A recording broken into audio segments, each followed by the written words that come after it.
Early this morning, Namibia's president, Tahaga Gango, died at a hospital in the capital, Windhoek.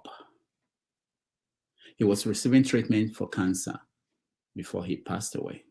The long-term politician has been the president of Namibia since 2015. His vice president, Nagolo Mbumba, has taken over leadership of the South African country, which is rich in diamond and lithium. The new leader will continue where the late president stopped in finding a way to redistribute the wealth of the nation that is concentrated in the hands of its white minority. Distribution is an issue, but how do we do that?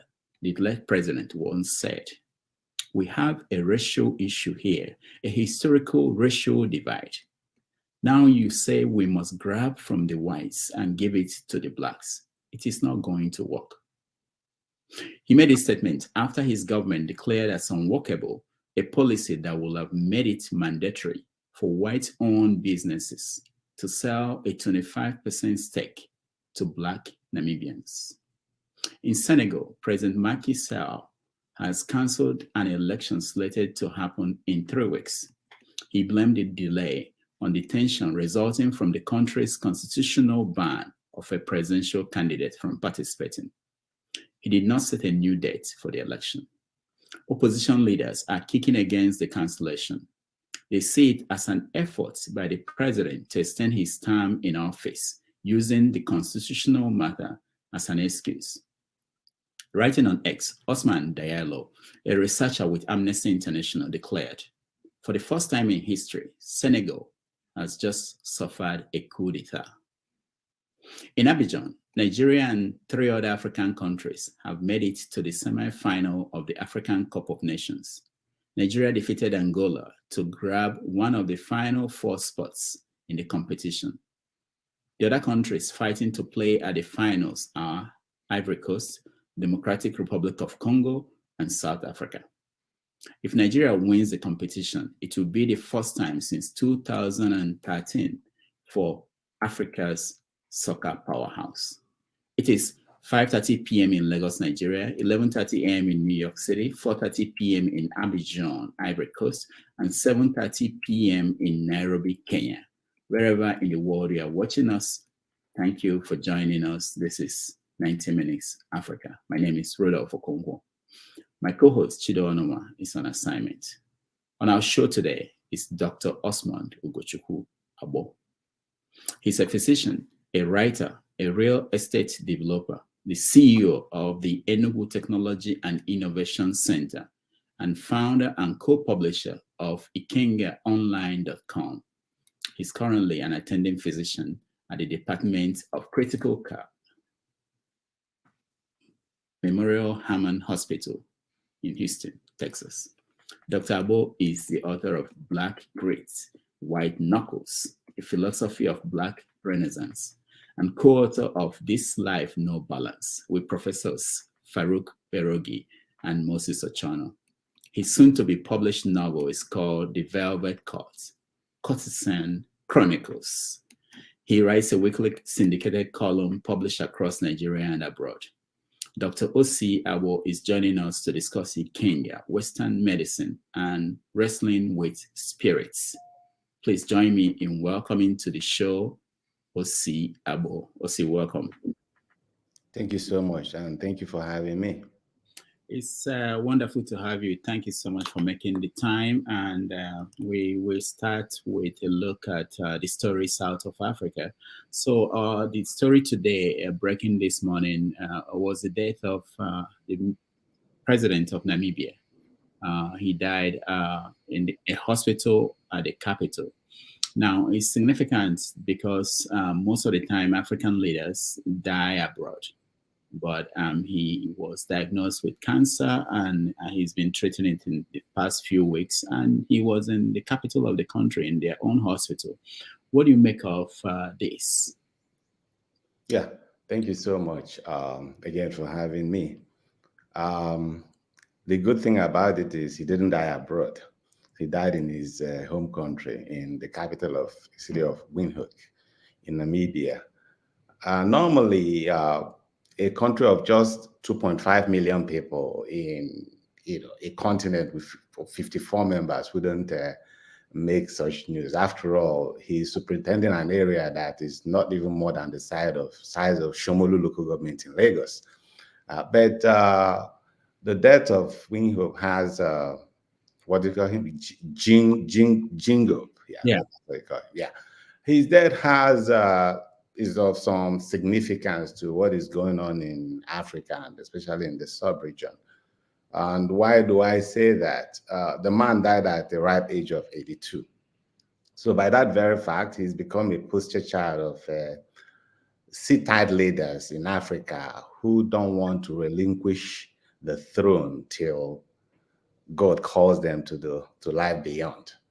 Because this particular guy, he's been in power since Namibia got her independence in 1990 in 2009, I believe, from South Africa.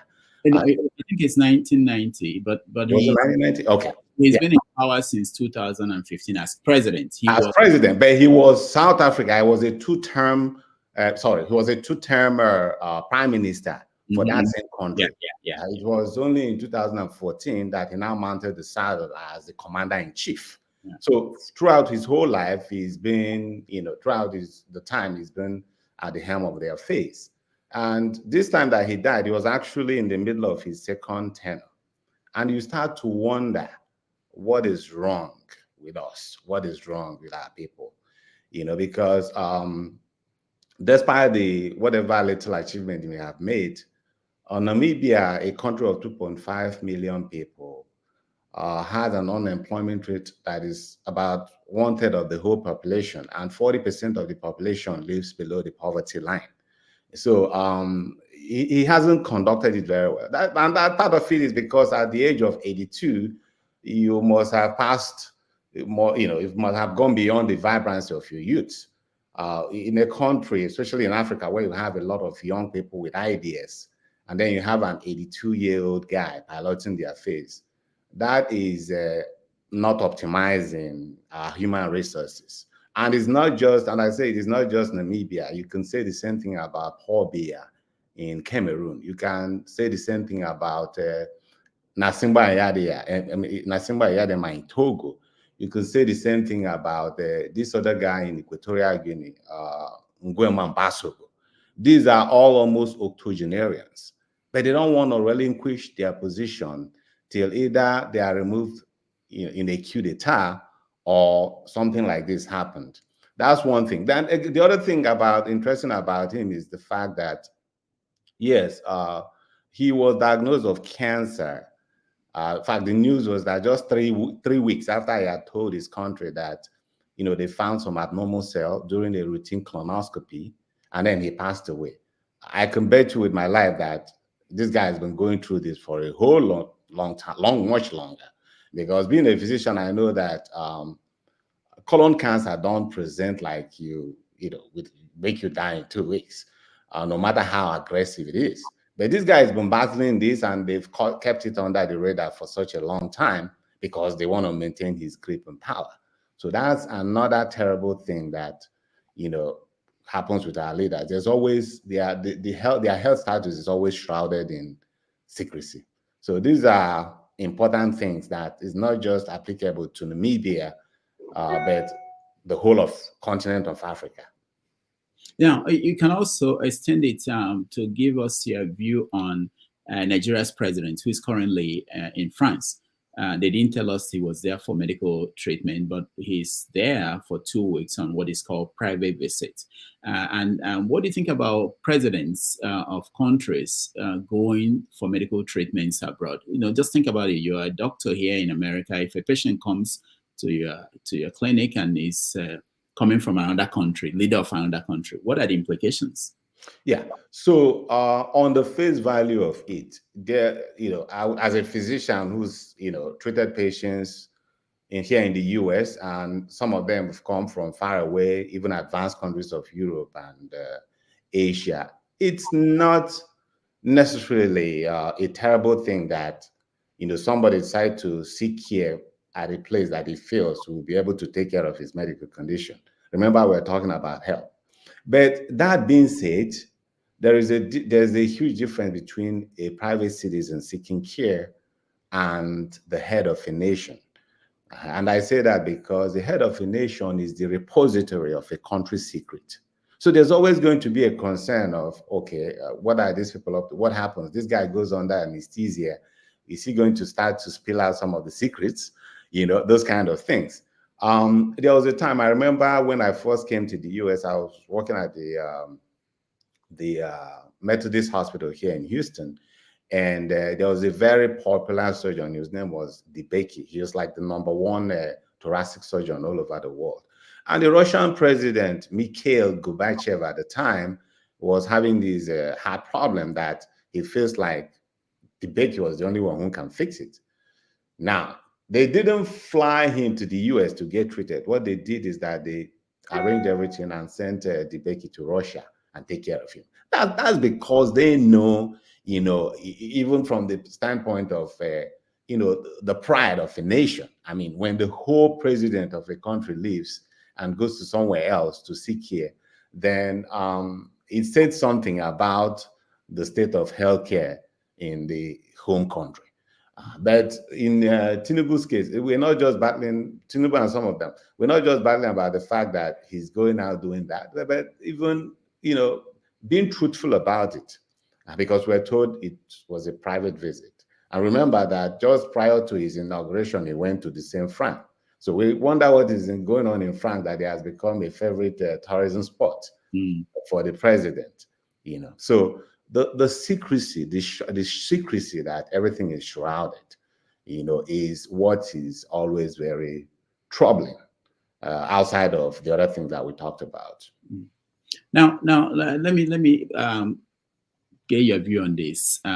As a doctor, I know that in America, your privacy is protected. So if there are information about a particular patient in your hospital, let's say what they are suffering from, their blood group, or whatever is going on with the patient is protected.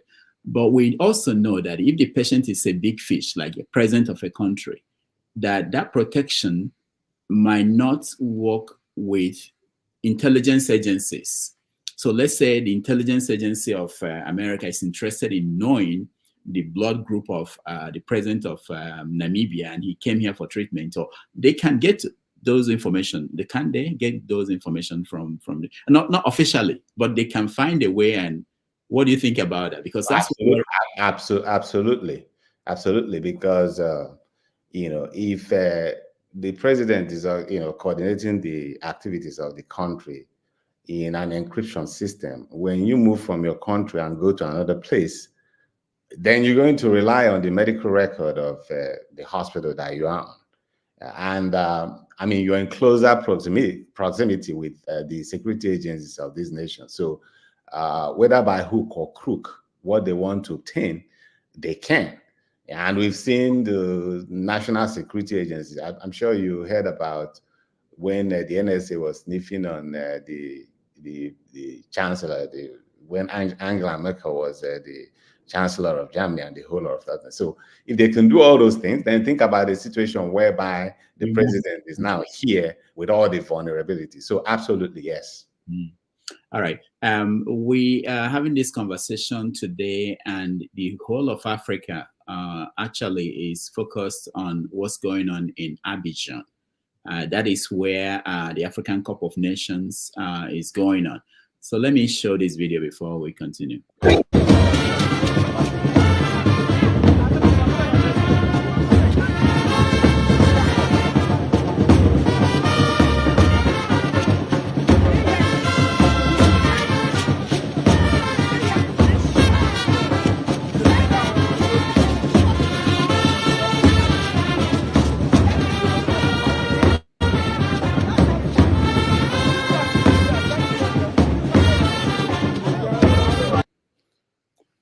All right, one more, and then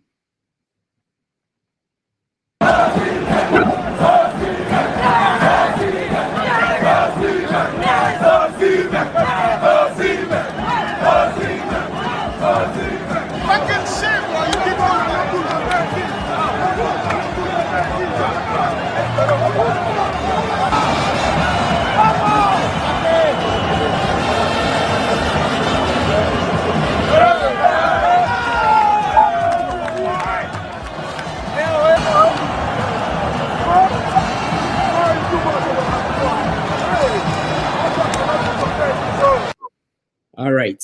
Nigeria and 4 other countries, they are at the semi-final level of the African Cup of Nations. Nigeria, Ivory Coast, South Africa, and they are Democratic Republic of Congo, which that was a surprise to me. So, do you follow what's going on in Abidjan? Surprisingly, I am not. I mean, well, of course I heard about Nigeria's victory against Angola, and that's always uplifting. At least that's one plus. That's one, I miss all the cloud. That's one silver lining that we've had all this while. So yes, I did follow the cup. I didn't watch it live, but I heard about it. And good thing is, I also heard that Nigeria is qualified now to face South Africa in the semifinals. So we have a very good shot. And remember, we haven't won this for a while now, so it's exciting. So there are people who say that this is needed in Nigeria, considering the hardship, the economy that is in bad shape, and everything else. That Nigerians will need this kind of a win to feel good about themselves. There are also people who feel that this should not happen under Tinubu. Where do you stand? Where do you stand? Okay, let me just address the first one. I don't think it's charitable for anybody to say, "Oh, just because Tinubu is the president, then Nigeria should be losing." No, I think that's a bad way, because whether Tinubu loses, I mean, he's still better off that 99% of Nigerians, But to get to the point, I think I can understand. I can empathize with both sides. For those who say, why are we talking about soccer when the whole country is burning down? That makes sense. As we say in Igbo land, you don't start pursuing the rats when the whole house is on fire. But I also understand also the sentiment of those who, are happy with what's going on and want us to win this cup. And this is how I look at it. Imagine a scenario where, as a man, you for some reason you lost your whole family in, say, a fire. Your wife, your kids, everything that you have is all gone. What is just left is you and one cat that you obviously you treasure it. The cat is not even that healthy. But in the midst of everything that happened, that's the only thing that is left. And then, you're trying to take care of that cat, spending all kinds of money, money that you don't even have, because you want to make sure that the cat stays alive. And then your neighbor is like, they don't understand what's going on. They don't understand. They think you're getting your priorities wrong, because you should be thinking about how to rebuild your family and do all those things instead of trying to save a cat, But what they don't understand is the fact that for that man, that is all he got left. That is what keeps him going day in and day out. That is the only news. That is a reminder of at least an era that was better than what he was facing now. So that's why he's keeping that cat and doing all the spending, even though it doesn't make sense in the real sense of it. That is how I see the sentiment of those of us who are rooting that we win this cup. For it to, again, to be in the midst of all the cloud, the lone silver lining that we have. All right. Thank you very much. And there's another part of this conversation about the game that it brings Nigerians together. There've been so many divisions due to the election and everything that followed, but there is a game now that everybody is rooting for Nigeria. Do you think is that easy to because some people are inferring that if things work for Nigeria, that it's not very difficult to bring people together as one people if things are going well. I agree, that's the point. The unity that is occasioned by when we play soccer and all those things could be very ephemeral, but the fact remains that human beings are the same everywhere, whether it's in America, whether it's in Africa, whether it's in Asia. We all want life, liberty, and the pursuit of happiness. If you're able to provide those things, then you find out that most of the things that come to divide us will not even be there. Because most of the time, what people exploit is the hunger, the lack that we experience in our daily lives. When you meet somebody who's hungry, who obviously they're so incapacitated, they didn't go to school and all those things, then it's very easy to manipulate them and tell them that, the reason why you are facing all these challenges is because this other person from this other tribe is taking away all the privileges and is living on for you. So it's very easy to do that. I bet if you're educated, you're not hungry, at least you'll be able to find what to eat 3 times a day, you have a roof over your head. Before somebody comes to tell you that, they will have to think twice. So yes, I agree that most of the divisions that we have, is amplified by the economic challenges that we have. But people always talk about, the fact that, in a country where you have Muslims and Christians and all these kind of things, that, there is just nowhere to meet because the culture, the religion is totally different. And I respectfully disagree. India may not be a perfect example, but India is also a very religiously pluralistic society. They have their own challenges, but we can all agree to the fact that they've been making a lot of economic progress. They're not fighting insurgency by every day. They're not facing attacks by some unknown government every day. So there has been many religiously pluralistic societies, including the US, where we are now. I mean, you could find every faith in the US, but they tend to find areas of common ground, not on the basis of religion or ethnicity or any of those things. So yes, I agree that if socioeconomic factors is a big reason why we have a lot of division in our country. Now, issues in Nigeria are many, but the most recent one is the issue of the exchange rate with the dollar and other currencies. Let me play you a video that recently trended in Nigeria and led to different things that happened this week or this last week. Tinubu, you have to daju kala waika marering. If you want dollar to come down, just come to Tele this week. Tell all of us we get domiciliary account. Say if you see more than $1,000 on private, you go seize them or you go auction them, replace them with naira. You go tell banks we store, even Peter Obi will be your opponent. Peter Obi Bank stored over 1 trillion in dollar for their Fidelity Bank. And he go come out and say, oh, they are not running economy well. You are storing dollar in a country of naira, and you say economy go good. All of them, that you want, even me, auction my money, my brother auction his own, is all the former governors, anybody will keep dollar. Auction now, change them to naira for them, give them. Go they spend your naira, no store dollar here. If you want store dollar, go store them for America. If you want store pounds, store them for London. If you want store Europe, go store them for Europe. Get out. All right, that was the brother of former Governor Fayose. Somehow this suggestion was taken seriously by some people, and the government had to come out and say, oh no, we're not implementing this policy. We're not trying to auction off all the dollars that people have in Nigerian banks. What do you think about the central bank's efforts to stop the free fall of the naira?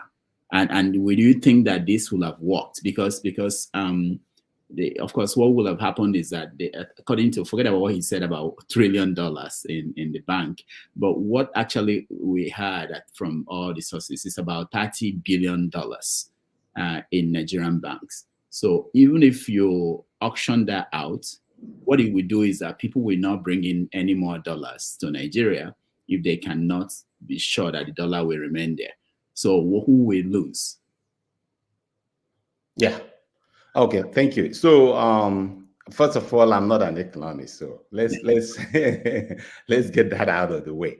But I'm also a Nigerian, and I'm also a citizen of the world who buys and possibly sell in the same market. So I can understand some of the sentiments.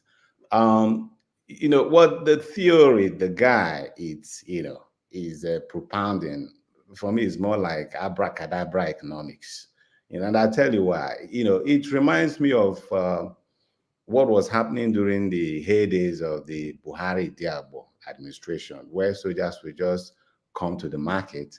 They're trying to bring the price of things down. And what they were doing at the time, I was young, but I still remember what they were doing was they would go to somebody's store and say, hey, this thing that you said you're going to sell for 20 naira, you will sell it for 5 naira.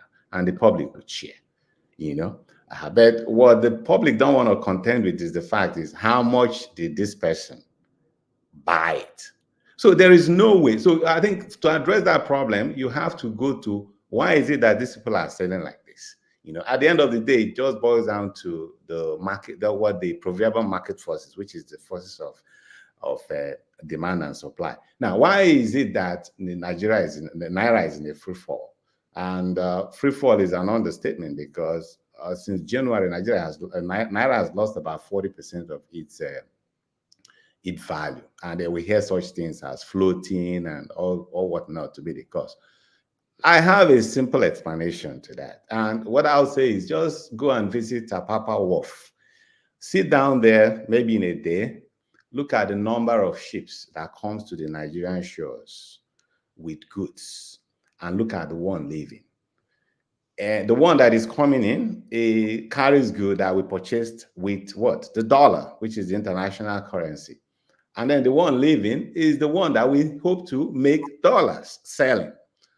You will find out that what we sell doesn't even begin to scratch on the surface what we buy. And the things we buy it in dollars. So again, going back to the forces of demand and supply, why is it that our export is so weak? Because the manufacturing sector is dead. Basically, the only thing that we have going is the export of crude, which still is very skeletal, in the sense that Nigeria has, the OPEC quota for Nigeria is 1.8 million barrels per day. We are giving 1.4 because, of course, we lost many to all this bunkering, the oil thieves, and even now we heard that Shell is divesting its onshore investment in Nigeria and all those things. So these are potential foreign exchange revenue earners where we should be raising dollars, but we are not. And add that to the fact that Nigeria has a very high appetite for foreign goods, which again is purchased in dollars. You can imagine a country that of more than 200 million people, but even the simplest of things, even a match, we still import from India, from China, and all those things. These are things that drains our forex. Now, so with that, it's no surprise that you have a lot of people chasing the dollars. And then when that's the case, then there will be scarcity. You can't prevent that, and when that happens, human beings do the natural thing they do. When things are scarce, they start to hold it. That is why the banks are not willing to do those. That is why all these big guys who has children and wards who are schooling abroad want to safeguard the dollar, because they have to pay the school fees for their children. That is why all these folks going to medical tourism in India and the US and Europe, they hold in the dollars, because they need that when they travel to Europe. So when you now go to the central bank and say, hey, why don't you liquidate all the dollars? Okay, let's say that even that works, but what happens? After the 30 billion, how long is that $30 billion going to sustain for a country that is, most of the things they do is in dollars like that? It's not going to work in any way, shape, or form.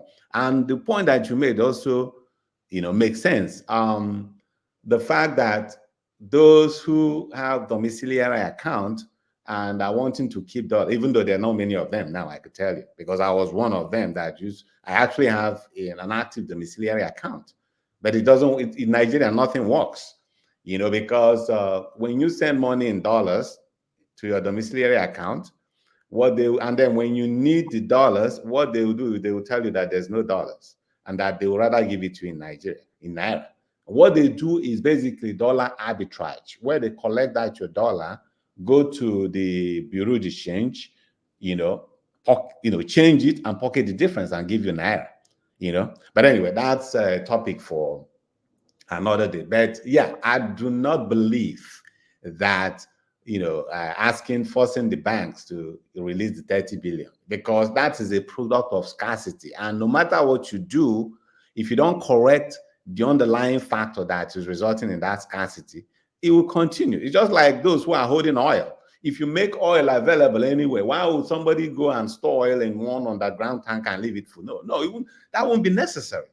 So holding is a product of scarcity. So we have to get to the reason why scarcity is the case. It's going to need a concerted effort, and which will ultimately bring about we having enough foreign exchange so that we don't have to hold the one, we don't have to fight over the little one that is left.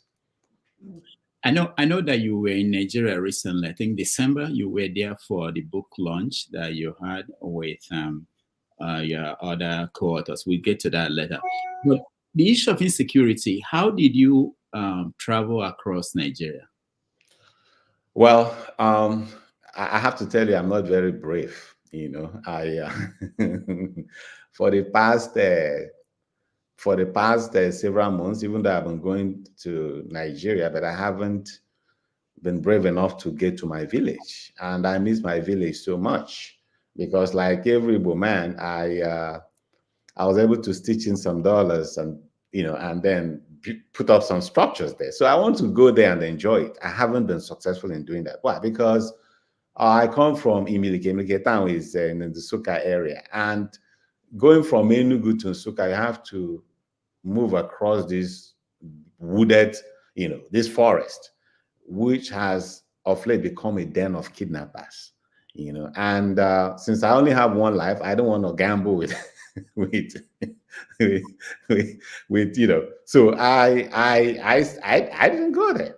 So the issue of insecurity is huge, and we're talking about all these dollar issues and all those things.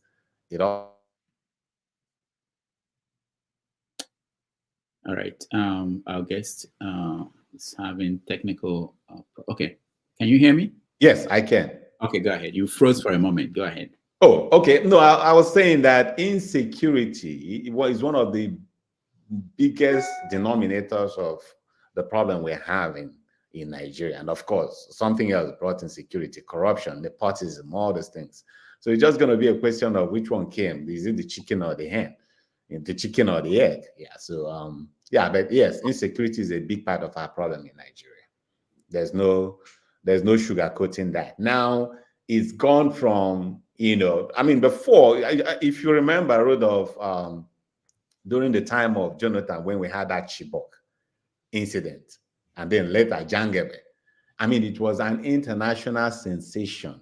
Even Michelle Obama made a meme about it. But what happened since then is become a daily occurrence now.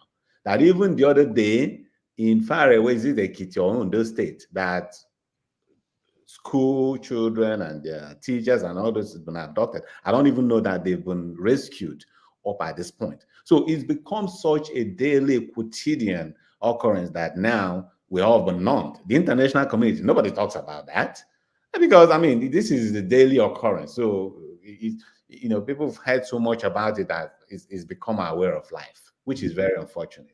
Mm. So that's unfortunate, because you said you've not been to a village. For how long? Have you been to Enugu? Yes, I have been to Enugu. I've been even in December. I was in Enugu just for 2 days because I didn't have enough time. But I haven't been in my village at least for the past 2 years. I believe the last time was in 2022, and even at that time, because the insecurity has already gotten so bad, it was such that I had to rent a bus in Enugu to go to my village now, which is a shame, because I have at least 3 nice vehicles parked in my garage in Enugu. But I don't want to attract any attention, so I decided to go to the park and pay a bus driver, and then he took me, and then the bus ended up breaking down in the middle of the road. But the good thing is, I made it to my village that day with a polythene bag in my hand. My village people were looking at me like, what? Where is this guy coming from? Yeah, but you have to leave. I mean, it's funny the way I'm describing it, but hey, you have to leave to tell your stories. That's exactly what I did. Yeah, but were you not afraid that some of my neighbors might hear that you came in and contact people, and said that? Well, I mean, I didn't even sleep there. I left back for Enugu the same day. Well, maybe mine, maybe it's not that bad. Maybe mine is just, a case of being extra careful or something like that. Because I tell myself, the problem with all this kidnapping is not because I'm not afraid of them demanding that I pay a ransom. But what if they ask you to pay a ransom, believing that you have billions in your account, which you don't have, and then they will kill you for no reason? I mean, I still have young kids here that I want to live for, So that is why, like Chinua Achebe said, the coward is the one who lives to point at the ruins where a brave man once lived. I'm that coward. All right, let's talk about medicine, and I'm interested in knowing. You went to medical school in Nigeria, and then you came here and you are practicing. What are the differences in what you were taught in Nigeria and what you learned here, in terms of patient's care, for instance? Yeah. So, medicine, what we practice now, we practice modern medicine, which is basically Western medicine.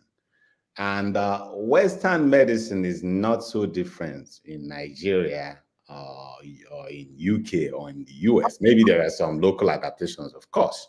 But we basically read the same books. We attend the same conference.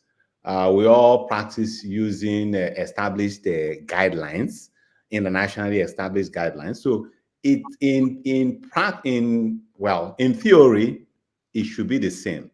But it's now how to execute those ones. Those are the differences, because you now have to, you think about the cultural nuances, the finance, and the rest of them. One big thing that, those of us who moved from Nigeria and then come to practice in the Western countries, one big difference is always that care is very patient-centric, if I'm permitted to use a word like that.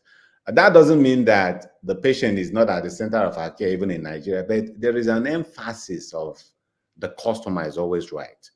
What do I mean? In Nigeria now, if a doctor comes to ask, if a patient has to come and ask his physicians, okay, what is this medication that you prescribed to me?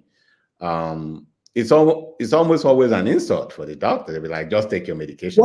Why? Do they teach that in school to doctors, that you shouldn't answer their questions? No, they do not. They do not. Of course, they do not teach. Nobody, gets taught to, be secret about what you give to your patient, because your patient should actually know, what they should be receiving. But it's all about, we have to look at the cultural milieu where we practice, because, I'm here, and of course I can write a whole book about what is wrong with the practice in Nigeria, but I also have to be sensitive to some of the challenges that my colleagues are facing. I didn't get a chance to practice much. I did my youth service, and then maybe practice for half of the year, 6 months before I came to the US. And let me tell you some experiences. So one of the things in Nigeria is that somebody will come to your clinic, you run all the tests, you do all the things as a doctor, and then write the medication to them. Immediately, they realize they know the medication. The next time, they're not coming back. They're going to the chemist shop nearby. So it's not the first time I know the reason, because I don't understand that. Yeah, so it's more like preserving your business secret as more of being mean. It's not being mean. It's just that secrets, ingredients. It's like preserving the ingredients of Coca-Cola. Yeah, because you spend all this time, you spend all this effort, and then your competition is one one chemist man who probably didn't finish secondary school. Is that also why when you guys write prescription, nobody can read it?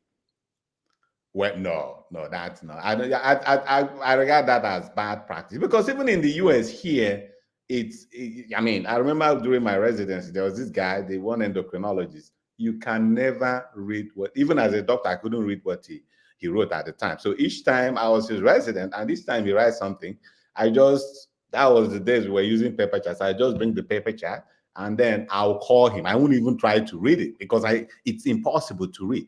But now, because in the US and in most Western countries, they now use the electronic medical records, there is minimal writing. Prescription used to be the biggest challenge because then you don't even know what the person wrote. But now we have all these Epic and other electronic medical record that you don't even have to write prescription. You just, by a click of a button, you send your prescription out. So nobody has to deal with your very terrible handwriting. But no, it shouldn't be. A doctor's handwriting should be legible, because if somebody administers a wrong medication just because they can't decipher what you wrote, then that's a big deal, So it shouldn't be. Okay, so apart from that, there are other issues with the practice. We talked about respect for the patients. Yeah. It's not there in Nigeria. The doctors are more like gods. They are not answerable to anybody. And I wanted to know, is there anything in the training that makes doctors feel that there are people that should be listened to, not challenged, not questioned? If you there is nothing like that. But when you talk about that, it's a culture, and I'll tell you that it's not just restricted to the medical profession. It's more profound. I mean, it's more easier to notice because you're looking at somebody who's sick, and that becomes the focus. But even in our training, it's just a culture, because even in our training, during our training, our consultants, they will call you a goat, you're a fool, which if it is in the US here, somebody will take it up and call you a bully, But for us, it was just part of life, We don't care about what you tell us, just like you don't care about what your parents, sometimes when your parents, growing up, your parents say, you're a fool, you never amount to anything in your life.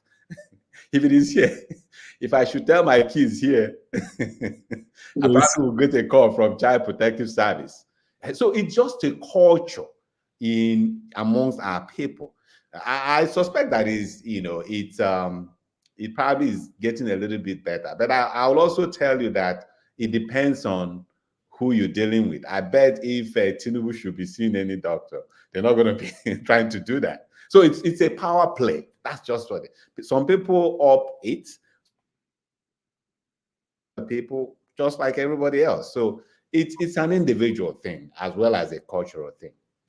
Now, do you think that the fact that doctors are now held responsible for the outcome of their treatment, or let's say something like mistreatment or abuse or things that couldn't happen here and you don't get out without paying for it, is that responsible for some of the things we see in Nigeria?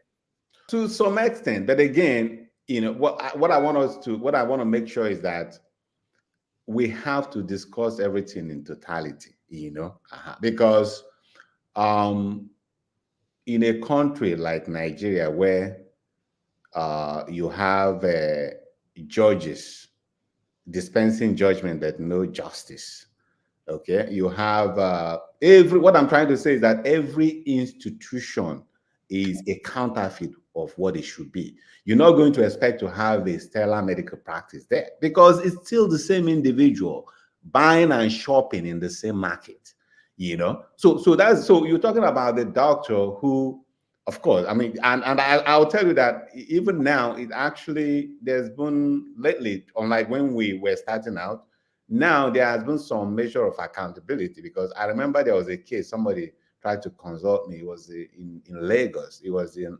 OBGYN case. Somebody went for an elective cesarean section, and for some unexplicable reason, this woman died. And this woman was not high profile, but the husband was somebody who was well placed enough that at least he was was able to get a lawyer, and they started doing it. I think that guy received, either they withdrew or he paid some heavy monetary damage. So it's starting to change a little bit, but it's not to the to the point of the kind of things we see here, because again, we are practicing in Nigeria where all things are not equal. Because even if you have to hold the doctor accountable for a certain death, maybe probably you have to investigate things like even the medication, where they're procuring the medication, fake drugs, or how about the lab guy that will not do the test but will write the result, yeah. So you can, it's not something that you discuss in isolation. The treatment, the solution has to be holistic, because if you fix one without fixing the other, nothing is going to make sense.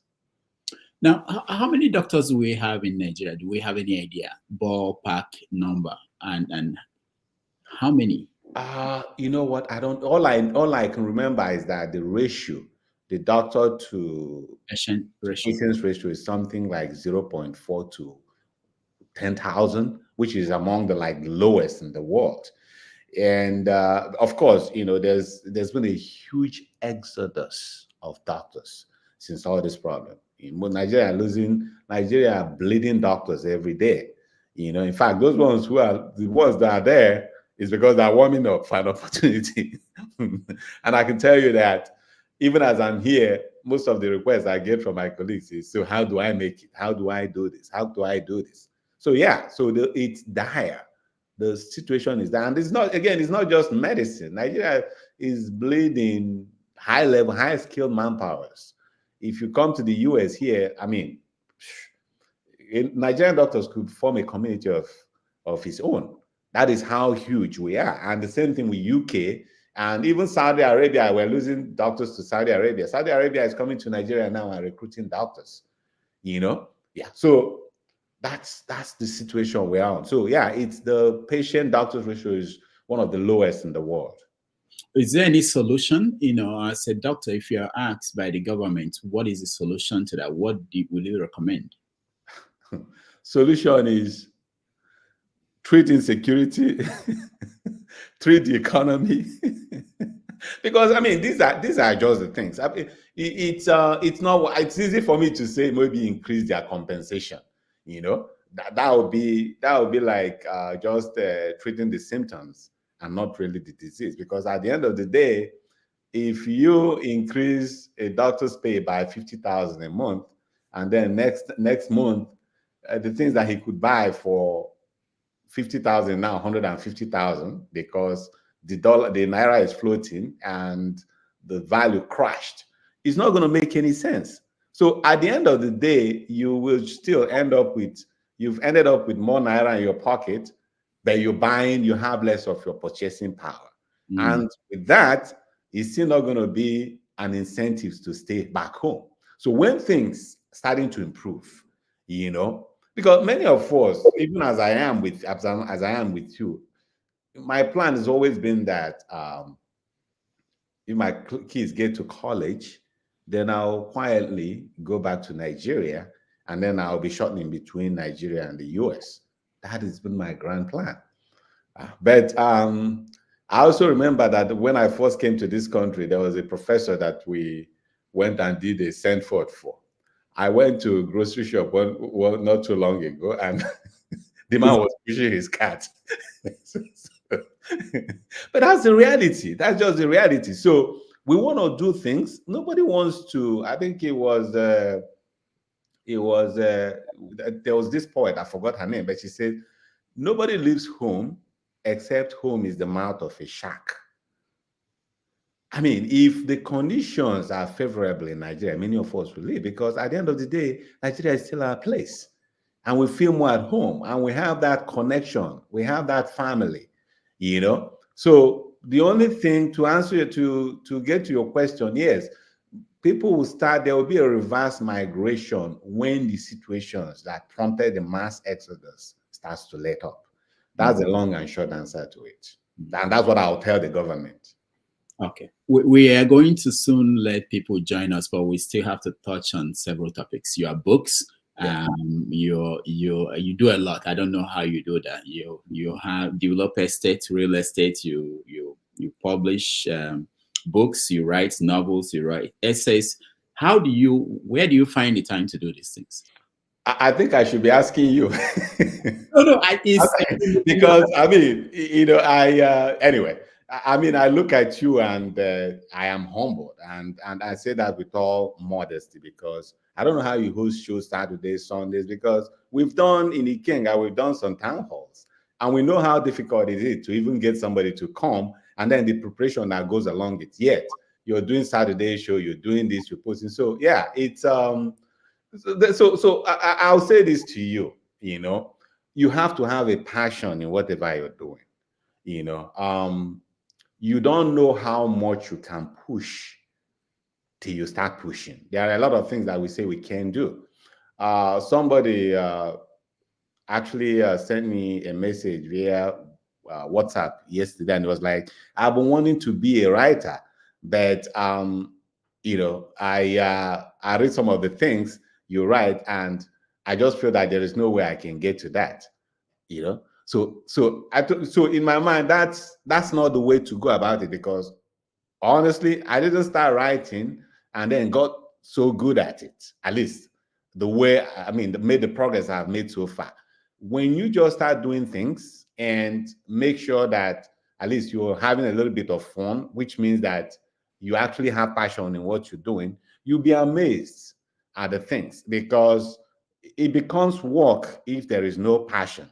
But if you do have passion, most of the things I write in terms of like my weekly column, I just sometimes sit down, maybe even during word round, an idea comes to me and I write it down, and I'll be pitching it like that, join everything, and it becomes a whole. So, and that is how it is for other things, even real estate. Most of the other things we do is just because there is passion. Without passion, you find out that you can't sustain it the long haul. Because for you to even start getting recognition, it takes a lot of time. It takes a lot of energy. It takes a lot of commitment before at least people start to notice you. And so, that's how I see it. But thank you for being so kind. Now, let's talk about Ikenga Online. How did you come about that? And what is the goal of Ikenga Online? What do you intend to achieve with the website? Yeah, so Ikenga Online has been, a project I've been working on. It's still a work in progress because we haven't gotten to where we want to be exactly. But this is an idea I've had for quite a long time. And when I say a long time, we're talking about even 7 to 8 years ago. And the reason is simple. If you look around, you find out that we are lagging. When I say we, I mean the Southeast, Igbo land. We are lagging in so many indices, which many of us don't even recognize. And one area is journalism. And you're a journalist, so you probably know more than what I'm about to say. The fact is, we don't have an independent media. I mean, prior to the arrival of Ikenga, we didn't have an independent media in Igbo land. What you basically had was a situation whereby, you have all these, what I prefer to call propaganda machine. Propaganda in the sense that they basically can publish whatever you want them to publish, as long as you're willing to do what they ask you to do, So that's all we have. But then if you go to the Southwest, you have a whole lot of them, Premium Times, Salva, all those kind of things. Then even if you go to the North, an area that we've always felt that, at least, academically and all those things, that we're faring better than them, but that's not the case. Because if you go there, you see like Daily Trust, which is nationally recognized. You have the leadership by, the guy that died, the pharmacist that owned in Daisa that died. So these are all powerful media outlets, but we didn't have any. And what's the point of it? The point of it is that when somebody else is telling your story, it's different. When you send a Yoruba man who is in Lagos to cover an event in Enugu, he probably will report most of the things, but he will miss some of the cultural nuances that you, as an Igbo man and a Southeasterner, the flair that you add to the story. That will be missing. And that makes a huge point. And I believe that was what Chimamanda had when she talked about the danger of a single story. Because when you have a white man come to Africa and sit in a hotel room and write all these beautiful things to a white audience, it's quite different. Unlike when Achebe sits down and writes his Things Fall Apart. That is basically, so in summary, is for us to tell the Southeast story, to tell the Igbo story with all the nuances. That is one. The second aspect of it was the idea of holding the government accountable. That is public accountability. Because most of the problem, we are the premise that most of the problems we have in Igbo land is because of bad governance. And it's not a situation that is unique to only the South. It's all over Nigeria. I bet, we always have a way of making things worse in the Southeast. The governors and the other elected officials are acting like they are emperors with no question. They do all kinds of things. Nobody questions them. So we wanted to beam a satellite on the activities of those in position of public trust, so that when we showcase when we highlight some of the things they do, the public will be sensitized enough to ask questions and probably move a needle a little bit towards a good governance. So those are the two overarching reasons why we decided to embark on that.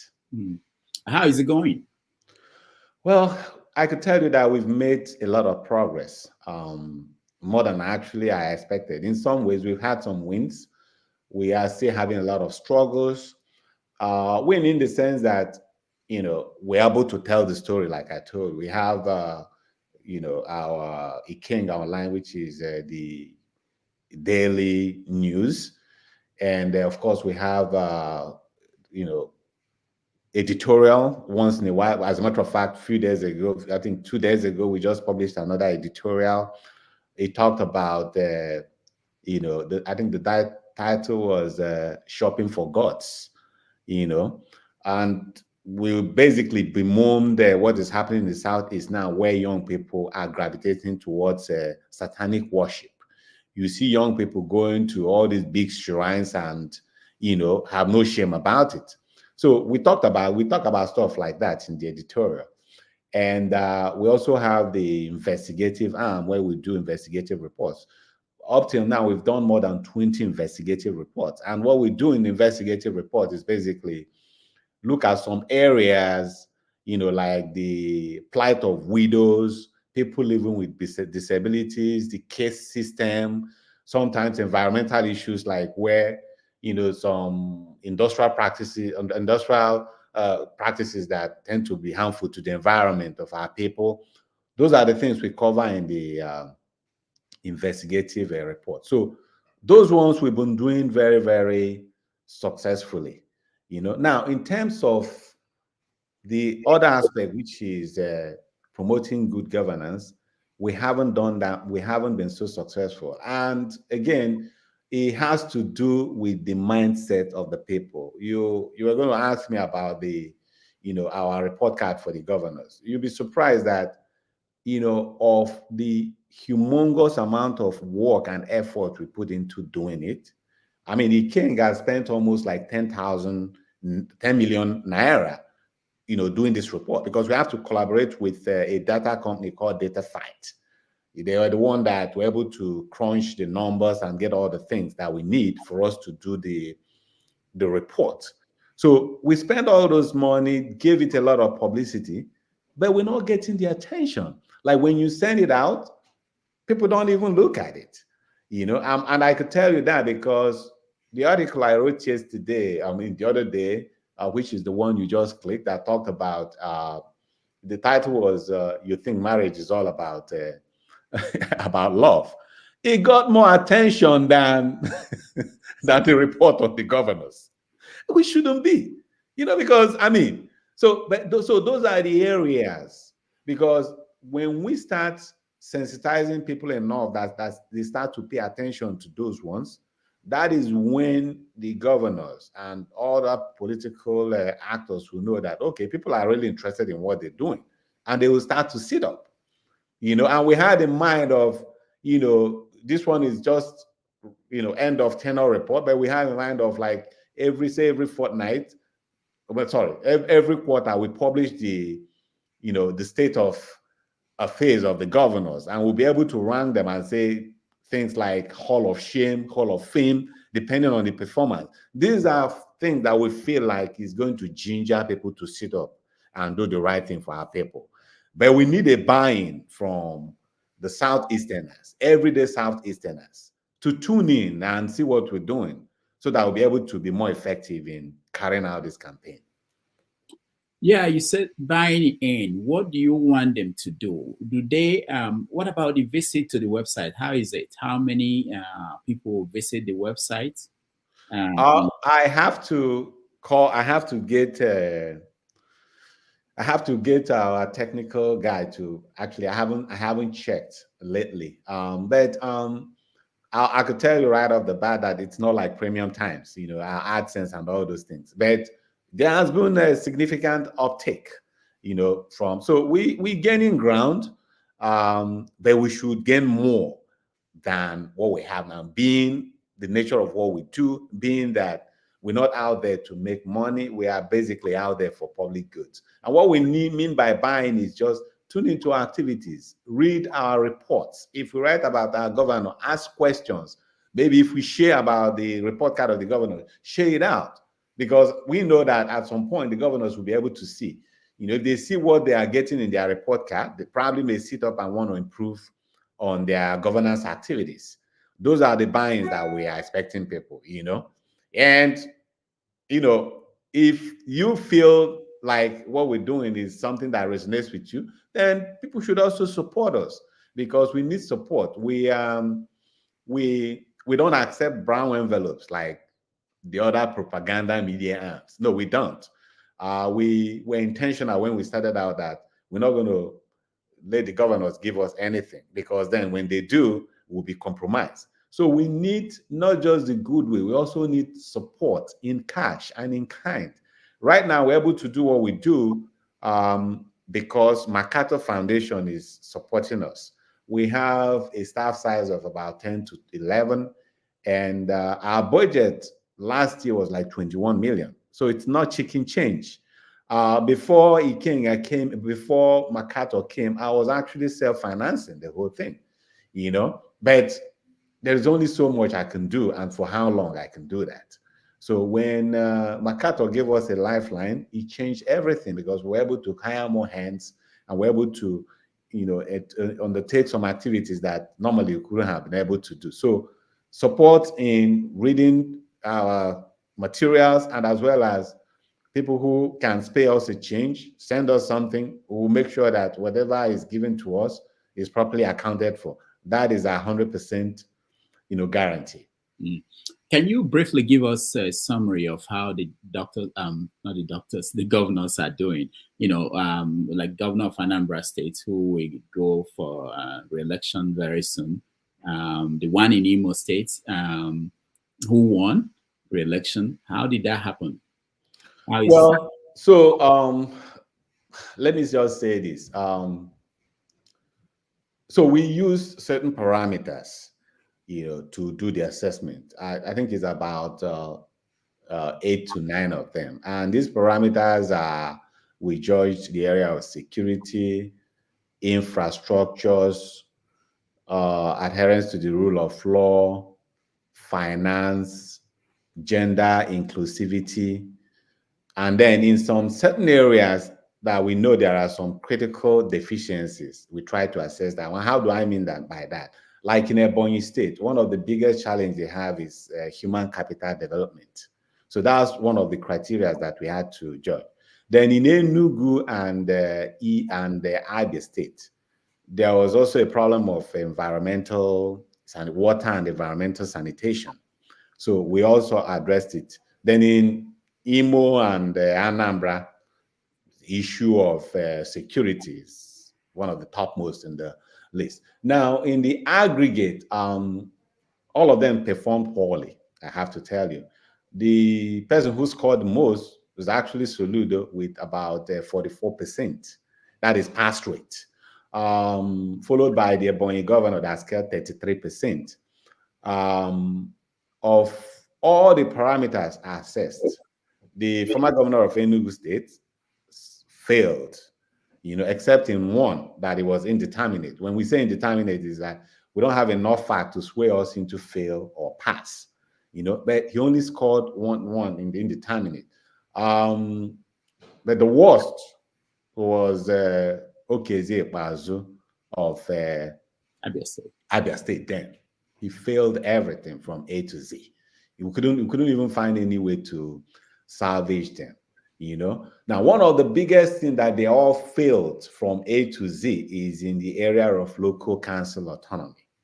It so happened that across the government in the Southeast, the governors were actually treating the local governments like just an extension of one of the departments or one of the ministries, where they can, just do whatever they want. If they basically end up putting in their cronies, and what we found is the idea that,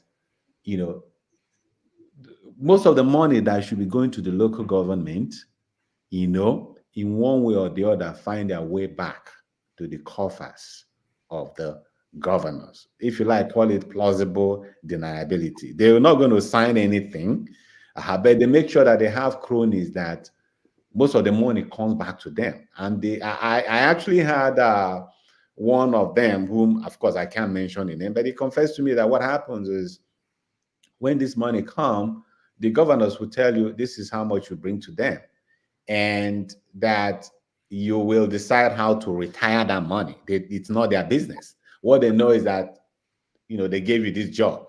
If you're not up to the job, then let them put somebody else. So basically, in all the Southeast state, is almost the local council is almost the role is almost non-existent. The highest they could do is just pay for staff remunerations. Outside of that, even the simple things like grading of the roads and all those things. If you ask a local council chairman now that just to help you grade a local road, they will tell you to buy the fuel. They will tell you to buy this. They will tell you to buy something for the driver and all those kind of things. That is what is happening. And that also applies to things that should be taken care of at that level, like the primary health cares, the health centers. In my village, the health center there is overgrown with weeds. This is a place that's supposed to have a doctor there, That's because the local council is nowhere to be found. One of the things that we graded Ugwanyi, we gave Ugwanyi indeterminate was in health. How he scored indeterminate is because of the fact that for some reason, he actually won an award as one of the champions of primary health. He got one award from this organization in Abuja. But when we did our investigation, we found out that even the health center in his own community was overgrown with weeds. So it didn't match. So yes, we're not going to question why he got his award, but the situation on the ground did not support that award. So it was indeterminate for us. I also know that you have this monthly Ikenga town hall conversation that you organize, and how has that been received in the Southeast? Yeah, so it's mixed in the sense that obviously people like it because we talk about issues, security, all those existential issues that our people face. So those who know, and they are very appreciative. But a good majority of people don't care. And how do I know that? Because of the attendance. You post it, you do all the publicity, but then people still, which is the part of the buying I was talking about. Because there is no way, no matter how we try to change the system, we can't change it without the people trying to get involved. And we're not asking you to forget about giving us money and all those. It's just participate, at least share, but come and ask questions, know what is going on. Because one of the things I could tell you about one of our biggest problems in Igbo land is that, for want of a better word, I would say that we are not politically sophisticated. we don't seem to care to know about what is going on in our place. And there's always this externalization of blame. It's always these people's problem is this. But the fact is that we don't do our own part. Our own part is that when we listen to all these things and when we bring somebody in, come and ask questions, put them on some spots. And when they go back, they will be able to tell others that people are now asking questions. And maybe we start to move the needle a little bit. But we don't do that. The Southwest, of course, they are more politically sophisticated than us. I have to say that, because they are more attuned to the issues. If there are certain kind of things that you do in the Southwest, they will come and burn the whole place down. Now, I'm not suggesting that anybody comes and burn anywhere down, but you have to share, you have to show some, some care about what is going on. Because what it takes for these people to be, succeeding with impunity is the fact that they know that people don't care. The moment they start knowing that people are listening and watching what they're doing, you see that things will start to change in our place. Okay. You have several books out, like I said at the beginning. This is one of them, Black Grits, White Knuckles, The Philosophy of Black Renaissance. What is this about? Hard copy. It was published last year. This is a collection of essays. Yeah. So basically, the second part of it, The Philosophy of Black Renaissance. We're all Black people, and most of us here are Black people. So it's safe to say that as Black people in this world, we've always received the short end of the stick. Denying that is just denying the obvious. And what this book tends to do is not to go on, another, trying to mourn how we've done and all those kind of stuff. No, this is basically some practical steps, what we believe are practical steps, how Blacks can move themselves out of the position we are in this world, claim their rightful place, in among the committee of other ethnicities, nationalities, and all those kind of things. So this is our own modest contribution to this discussion. It's huge. A lot of people have talked about it. Even in the United States, here where we are, we all know the place of the Black people in the American society. It's not enviable. So it's trying to rewrite the narrative. What are the things that we need to do instead of just, crying wolf all the time and again, trying to externalize the blame. It is very true that throughout history, we've been in one way or the other, not treated right by other people. But one of the arguments we try to make in that book is that there is no justice in this world. It doesn't exist anywhere.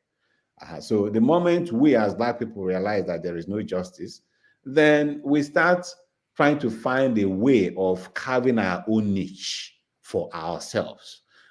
We start moving away from just, letting people, trying to whip up sentiment so that people will be able to have some pity on us and grant us access to some opportunities. No, that's not going to be the way to Black Renaissance. It has to be, we have to put the boots on the ground and do the hard work.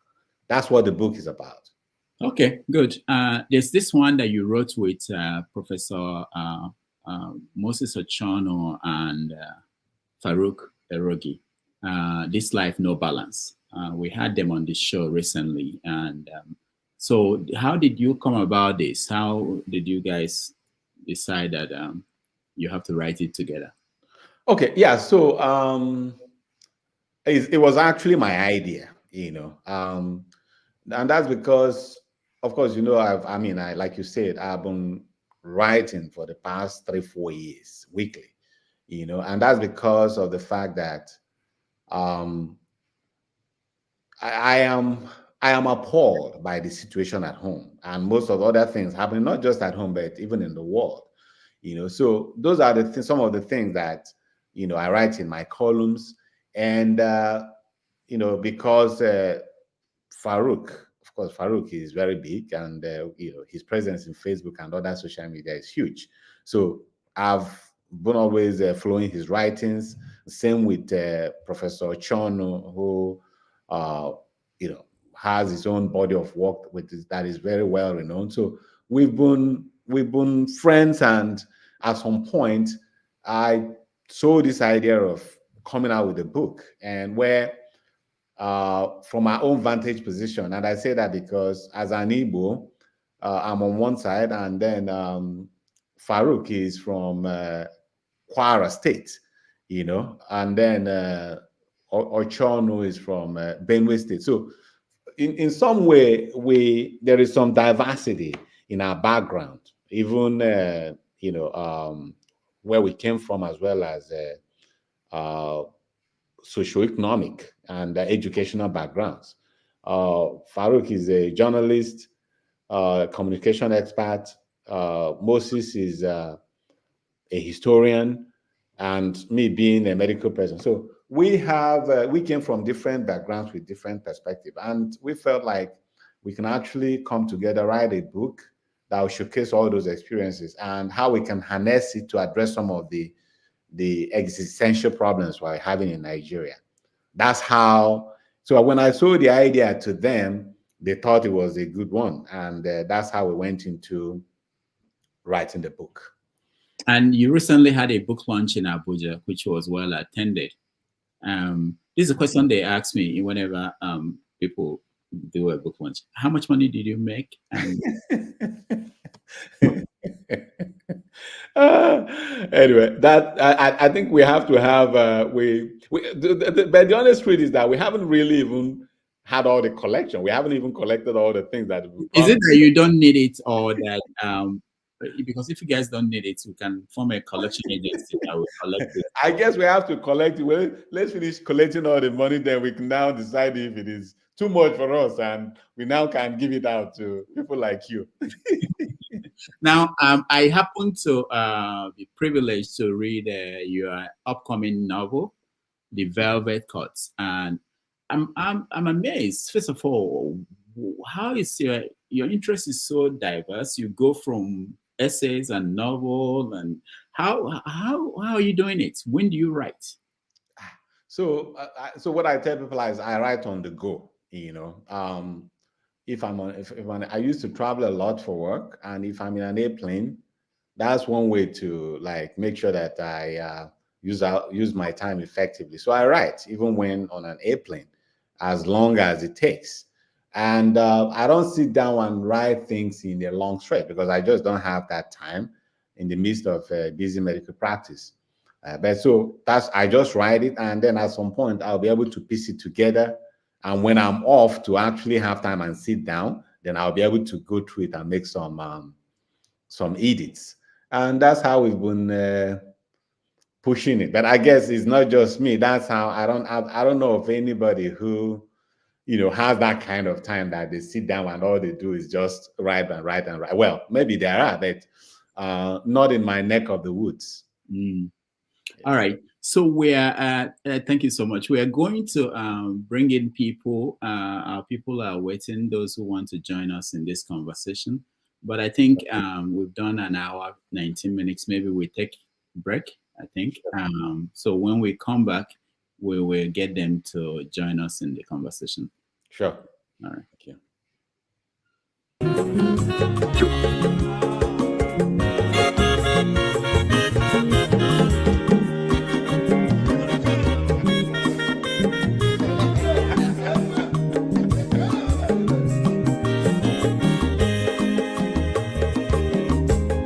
Onye mazolo bio akwa nwa zoro bio Max ibia bunye gokwanu mo no fube nazo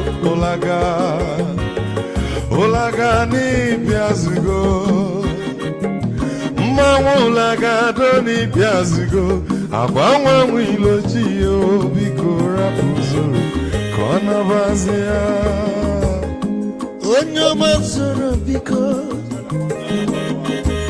Aboma wazara dasari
Ya bụ na egwu ndị ara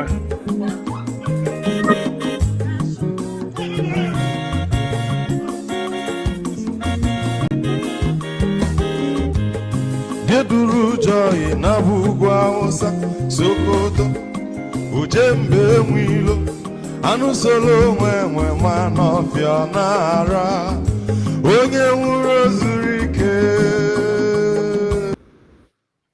All right, welcome back. According to CM, this music is for crazy people. And it's because he doesn't understand that like I will soon get to him. And but I welcome everybody. We are having a conversation with Dr. Osy Agbo, who is our guest today. He's a medical doctor. He's everything, a writer, a novelist. He's a real estate agent. We didn't even talk about your Enugu Technological Center, what you do there. So many things. I don't know how you do it, but welcome. So if you want to join us in the conversation, if you're not sleeping, I see some people are sleeping. you join us in the conversation with Dr. Osy Agbo. All right, let me start with you, Dan. You have the floor. One question, please. Yeah, Dr. Damages, good evening. Yeah. Nice Osy, good evening. Thank you. And brothers on the panel, I say respect to everybody. I just have a very fast question about your publication, Ikenga. Because there's a problem in Nigeria generally, and most people try to avoid it most of the time. Don't you think adding a moral instruction on your column as one of your column, is it not necessary? Because I think that is what is lacking in Nigeria. We always have things to say, but people are always asking of solutions. And my solution to Nigeria, or what I've seen through a lot of years of study, is we have forgotten morality. You know, in school those days there's a subject called moral instruction, because I think that's what is lacking in Nigeria. We talk a lot, but individually we don't have no morals. And I'm suggesting anyway to have a column where you talk about morality. Thank you, sir. Thank you. You want to take 3 at once, or you answer one, then we'll go to the next? Whichever way you want. Whichever way, I'm okay with you. We can take 3, yeah. Okay, all right. Righteous man, you next. Righteous man. All right. He's in Nigeria, I know. Can you hear me, Righteous man? We can hear you. All right, let's go to CM. CM. Nepa were ọkụ ebe ọ nọ. Okay. Where is the time? Good evening, Dr. Agbo. I think I've encountered you either on Facebook or some of your books. First of all, I congratulate you for this Ikenga online. I never knew it existed, so it's a good thing. From today, trust me, at least once or twice a day, I will visit it. I like the layout, the 7 different states, probably where you have Igbo majority or a good number of them. Now, I just zoomed, I just clicked on Anambra, and then this thing you did, the assessment, which is quite interesting. Those that passed and those that failed woefully or in different areas. What I would like to ask is, in doing this, in doing this research and data analysis, obviously it's a qualitative data analysis or semi-qualitative. What I want to ask is, did you consider attenuating circumstances? Because given the type of federation we run in Nigeria, some of the shortcomings of some governors may not be entirely of their own making. So that's what I'm saying. Do you consider some attenuating circumstances where you say, for instance, my own is Anambra State, let me bring it home.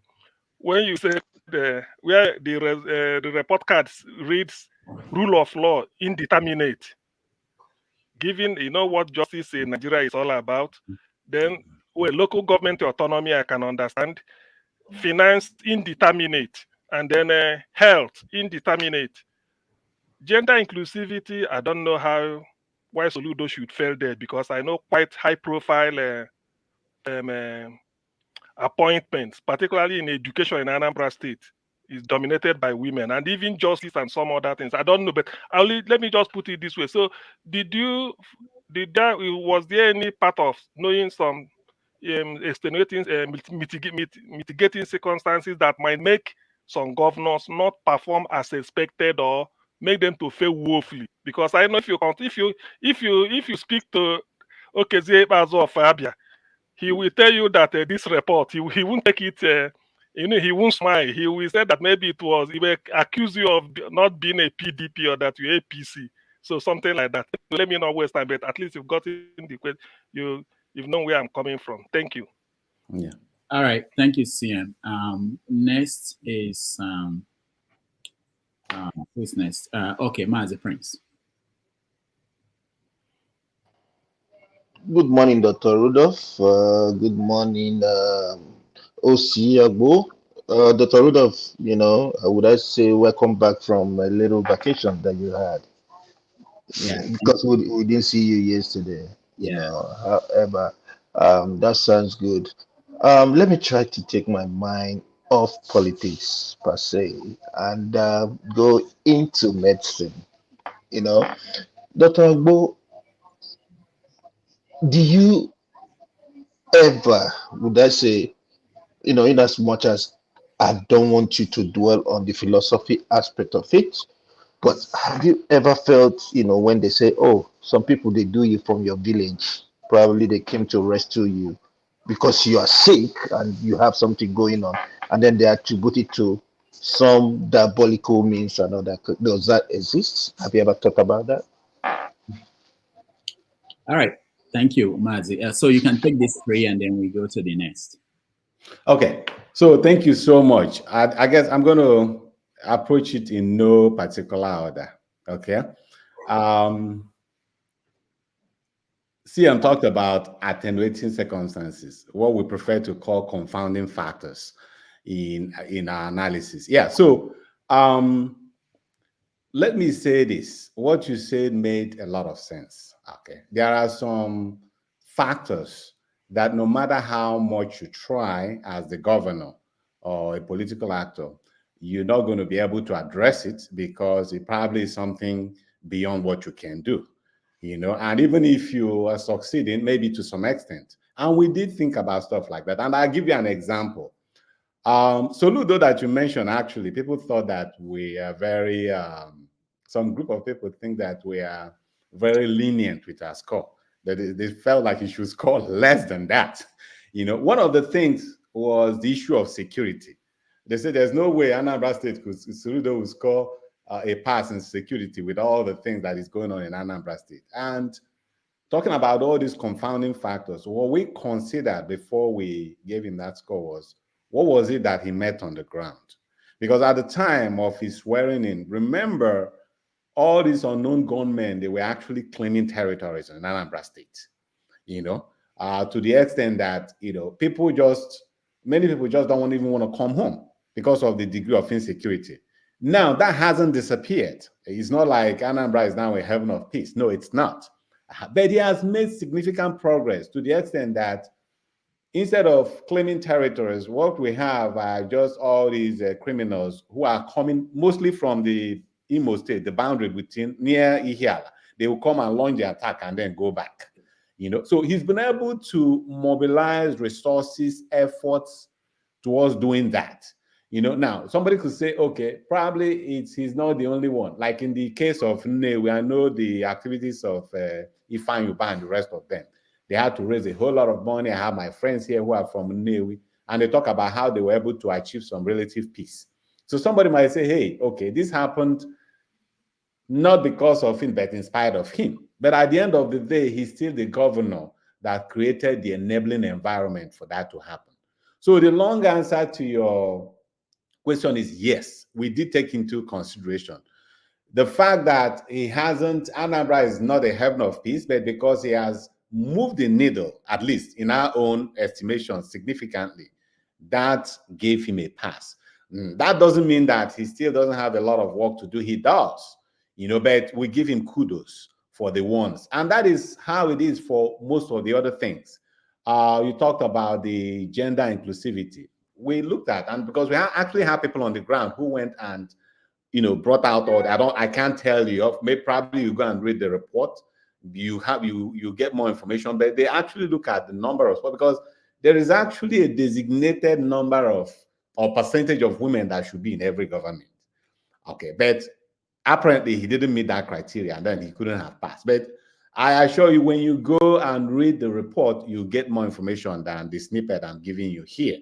Of course, you can disagree. I mean, we all have our opinion, but what I can guarantee you is that anybody that we gave a score, there was a reason why that is the case, and the write-up will try to justify. The one that we say is indeterminate is a situation whereby the factors for and the factors against, they just balance each other out, that we can't possibly tilt it in one direction, and then that becomes indeterminate. And I gave Rudolph an example when we judged Ifeanyi Ubah in Enugu State in his health programs.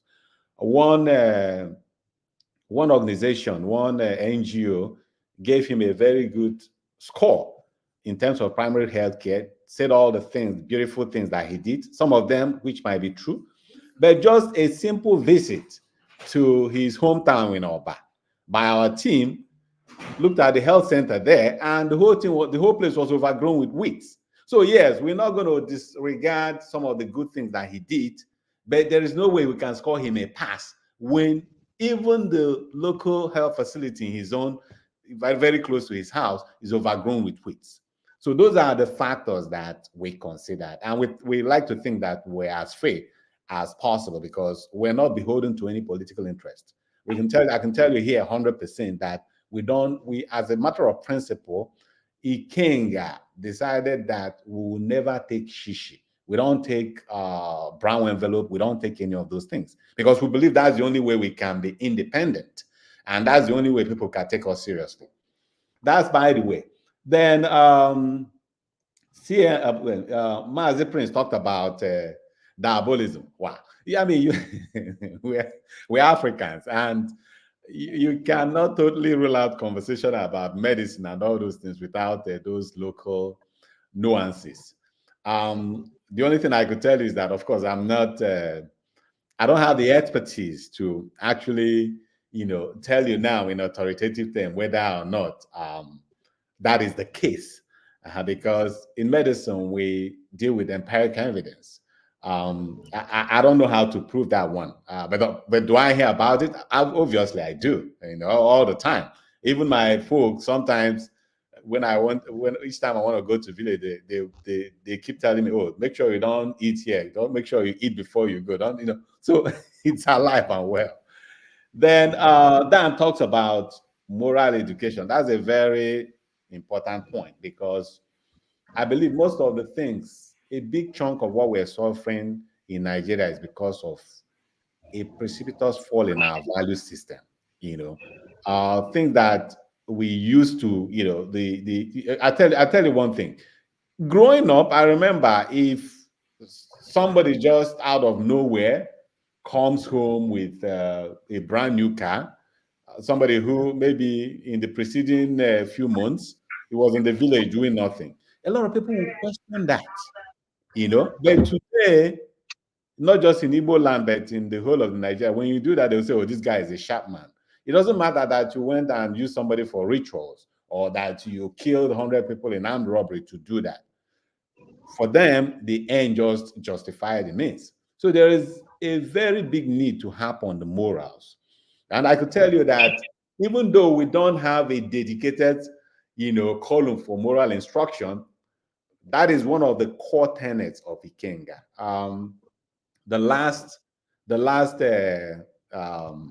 editorial that we wrote, which was just published 2 days ago, we called it "Shopping for Gods," and it was just our way of, bringing into focus what has been going on lately in Igbo land, where young men are now moving in droves to satanic worships. You go to Facebook, you go to Instagram, you see young guys who are less than 30 years of age, but you see them in the face of a huge shrine, and you see young men tying some white wrappers in seas, being battered by, so that's just the decay in our value system, and it's something that we happen all the time. But yes, we don't have a dedicated page. Maybe over time as we grow, and you certainly can help us grow by reading our columns and spreading the news, sharing our content. And yeah, it's something that we should consider at some point. Thank you very much. All right. Thank you, Dan. Thank you, Sam. Let's go to Janaba. Janaba, you're next. Have you answered Prince? No, Prince. Yeah, he did. I did. Thank you, Prince. Yeah. Oh, all right. Thank you so very much, Dr. Agbo, for coming. You're the only one that sounds so close to my name because I'm from Benue, and Agbo is one of the names we bear. So it's because of people like you I still come here, because you are a dedicated Nigeria. Left for other of my brother, the marginalization is very depressing, but you overcome it by the blood. My question goes like this.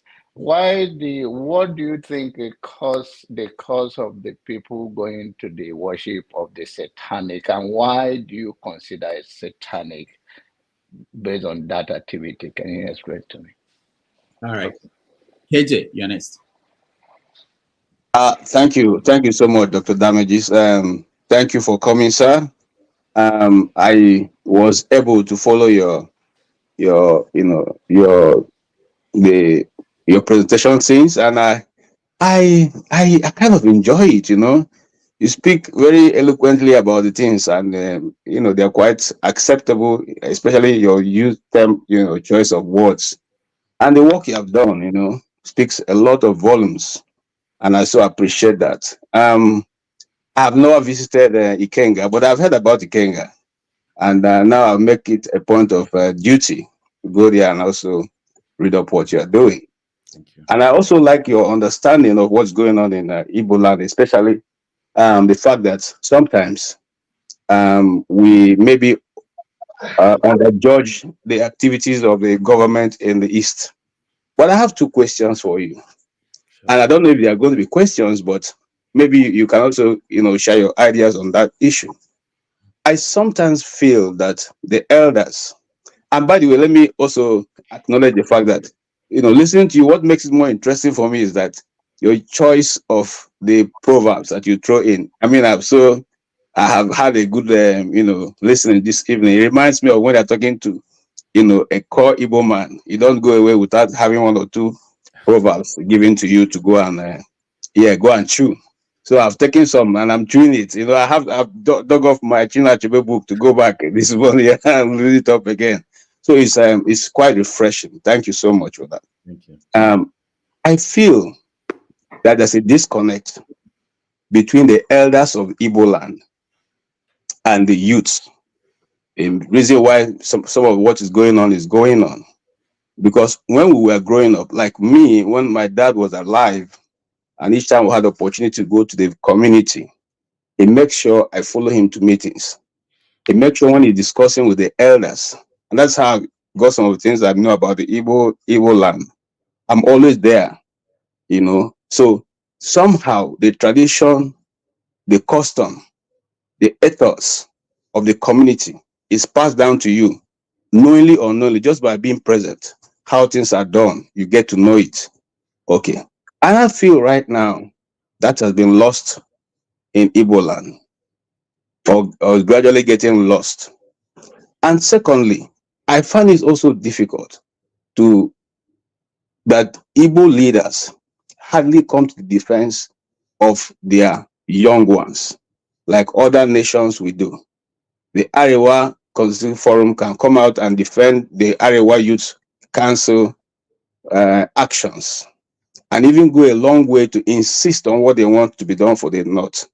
And they have no qualms putting that across to anybody, whether you like it or you don't like it. I find it a bit difficult that the Ohanese and the Igbo, especially Ohanese and the Igbo, find it difficult to take a stand when they have to do with something that Igbo youths are clamoring for, or to even defend the interest of the East. They are always neither here nor there. They, want to please by the choice of what they use sometimes. And I'm not saying that the elders should call for war. There's no community where the elders call for war, but the elders are always firm in standing up for their own people. Why is that? It's a bit difficult now. Both the elders and the government of the East to take a stand and demand for what is right to be done for the East. Thank you so much. And again, I appreciate your work. God bless you, sir. Thank you. Righteous man, you're next. Yeah, good evening, the two doctors. One is Dr. Damages, continue to damage things and repair it. Then the other one is medical doctor, continue to repair people's life based on scientific proofs, which is given to you by the white people. Thank you. I understand and I sympathize with you why you will say those guys are doing satanic things. It is the theory of the white man that calls whatever a black man does as satanic. Anyway, I want to ask 2 questions, sir. Good evening. I'm just from Imo State, but I reside in Lagos. We're on ground here to cover a lot of things that you guys are not seeing. One, is Ikenga different from Ikenga?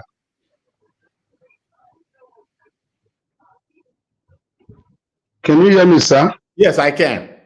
I'm just writing it down so I don't forget. Yeah, Ikenga, is it different from Ikenga? Then my second question that really rattled me, it was a statement you made, and I jotted it down. You said there is no justice anywhere it does not exist. Can you please, sir, expatiate on that statement? There is no justice anywhere and it does not exist. I would want you to expatiate on it. Maybe it will give me a little understanding of why you made such a statement. Thank you. Okay, thank you.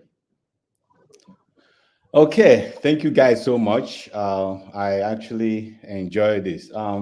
Again, I'm going to approach it in no particular order, but I'll get to all of them. Starting from the last one. Now, Ikenga is different from Ikenga, even though we are basically working on the same purpose. Ikenga is more of a think tank. It resembles Ohanese, except that it's basically an intellectual think tank. They think about things, they feel should be promoted in Igbo land, and they work on that. The person who is actually leading them, Chike Madueke, is a friend of mine. So I'm pretty much in tune with what they are doing. Now, Ikenga Online, which is the organization that I am part of, it's under the umbrella of what we call Ikenga Media and Cultural Awareness Initiative.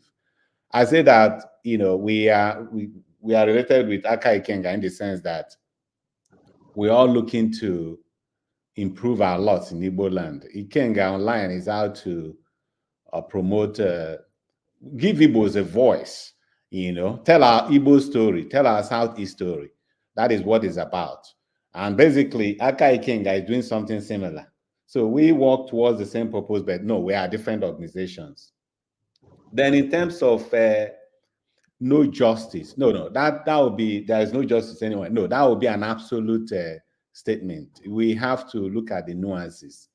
I guess the point I'm trying to make is that on the average in the whole world, and I think I spoke a lot about it in my book, the book that Rudolph talked about, Black Grit, White Knuckles. The fact is, throughout the whole world, as we are today, if you look at what is happening, whether it's you're talking about what is happening between Israel and the Palestinians, all the bombings, the killing, how innocent children that have no idea what is going on when they are killing, how they get murdered for what they don't even know about. What is justice there? Is justice going to be, for example, when Palestinians go back to kill 100,000 Israelis? Is that the justice? Kill another group of people that probably don't know what is going on. So there is no justice there. Then you look at what is happening. We're talking about how the white men came and enslaved us and did all those kind of things.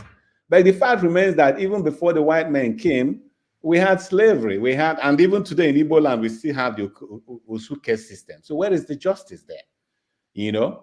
America, this place that I am, way before it came into existence, basically came into existence because there were some people, they were called the Pilgrims.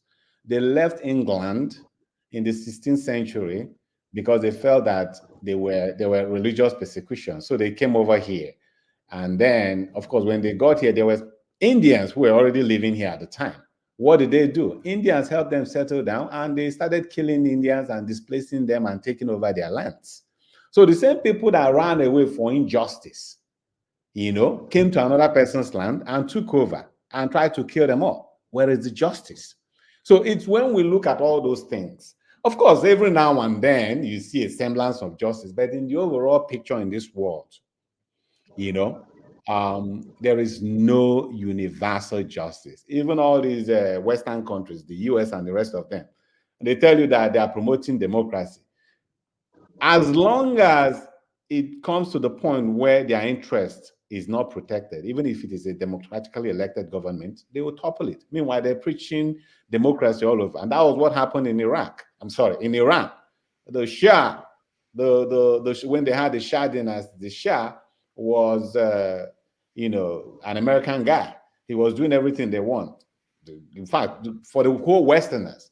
But then when he fell, because he wasn't doing well for his people, he was basically appropriating what belongs to Iran at the time to the Westerners. When the people rose up, overthrew him, elected a civilian, democratically elected government, what did America do? America, through the CIA and the rest of them, overthrew this guy. So that's what I mean by there is no universal justice.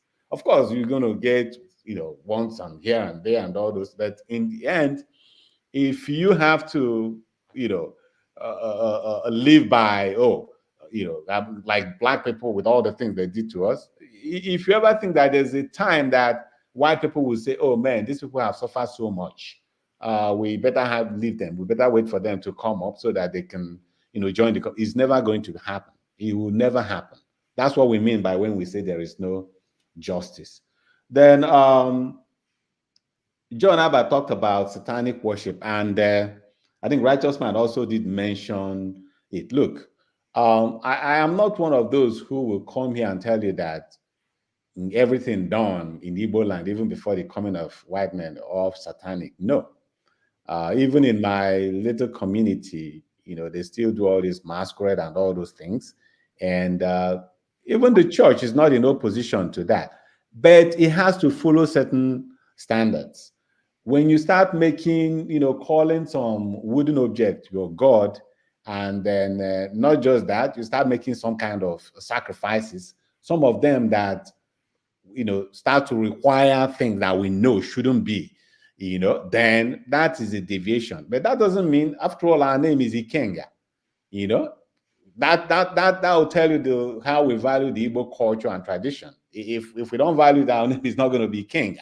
But there are not. So when you see group of young men who somebody comes around and tells you, if you come to me, bring this kind of objects, bring this, sometimes, you see how human sacrifices, all this ritual killing and all those things. Why do you think those things are coming from? So this is where we draw the line. It's not somebody just waking up in the morning and using and then invoking the spirit of the forefathers. No, that's well and good. But when you start taking somebody to evil forest and asking them to strip down, that is not how Igbos practice their God and their culture. That's not how we are known to do things. When you do those things, then that's pure satanic worship. Why do I think that they migrate to that? They migrate to that. It's economic expediency, because things are hard. People are suffering. There's so much hardship in the land. So just like we have a lot of religious ministers who preach prosperity and sway a whole generation of people to come to church and give tithes, it's the same way. It's just that these people are now doing it in a different ways. They're telling you, come to me, I'm going to make you rich. You just have to bring so, and so, and I'll make that happen. That is basically what these people. So what is pushing us, which is pushing many of our young people towards that, is because they believe that they're going to get some salvation from that. And salvation, I mean economic redemption. Outside of that, I don't think that will happen. Then you asked about why that's KJ. KJ asked, why is there a disconnect between elders in Igbo land and the youth? That's a big question. Now, I'll tell you, I'll go back. If we go back to even the pre-colonial time, Igbos have a very, very unique system.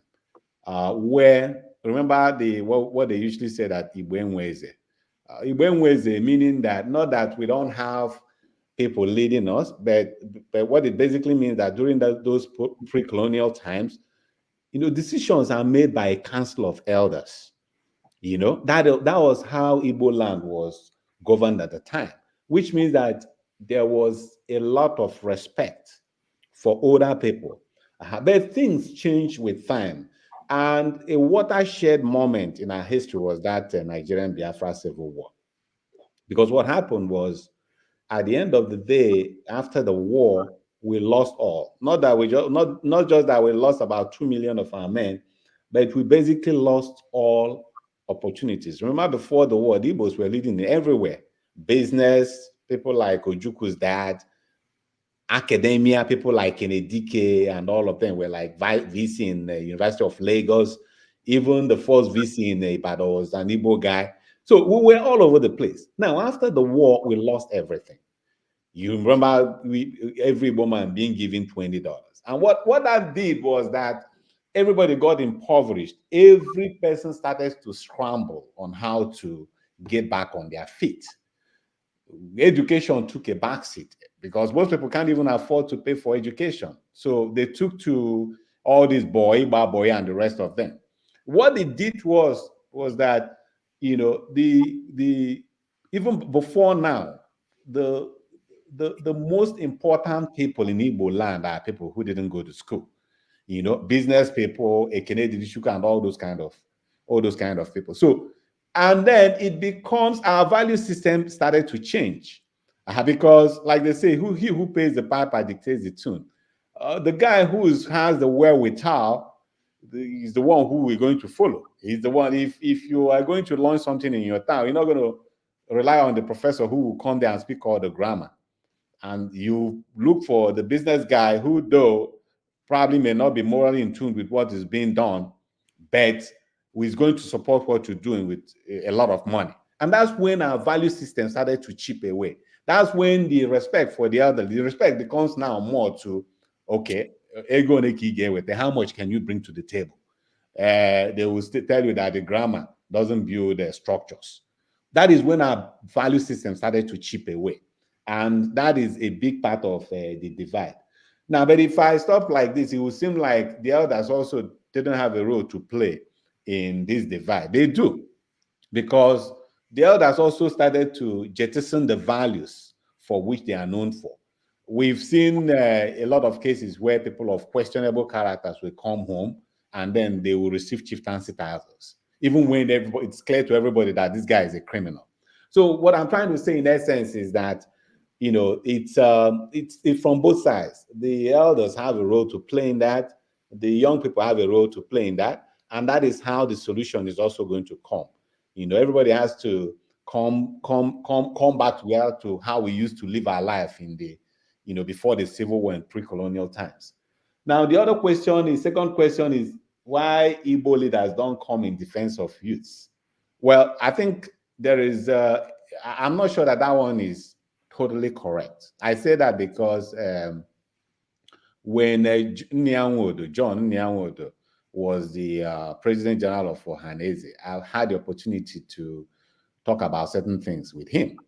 And I can personally tell you that, a lot of effort that was made by Ohaneze, not just Ohaneze, but a lot of other Igbo leaders in matters of release of Nnamdi Kanu.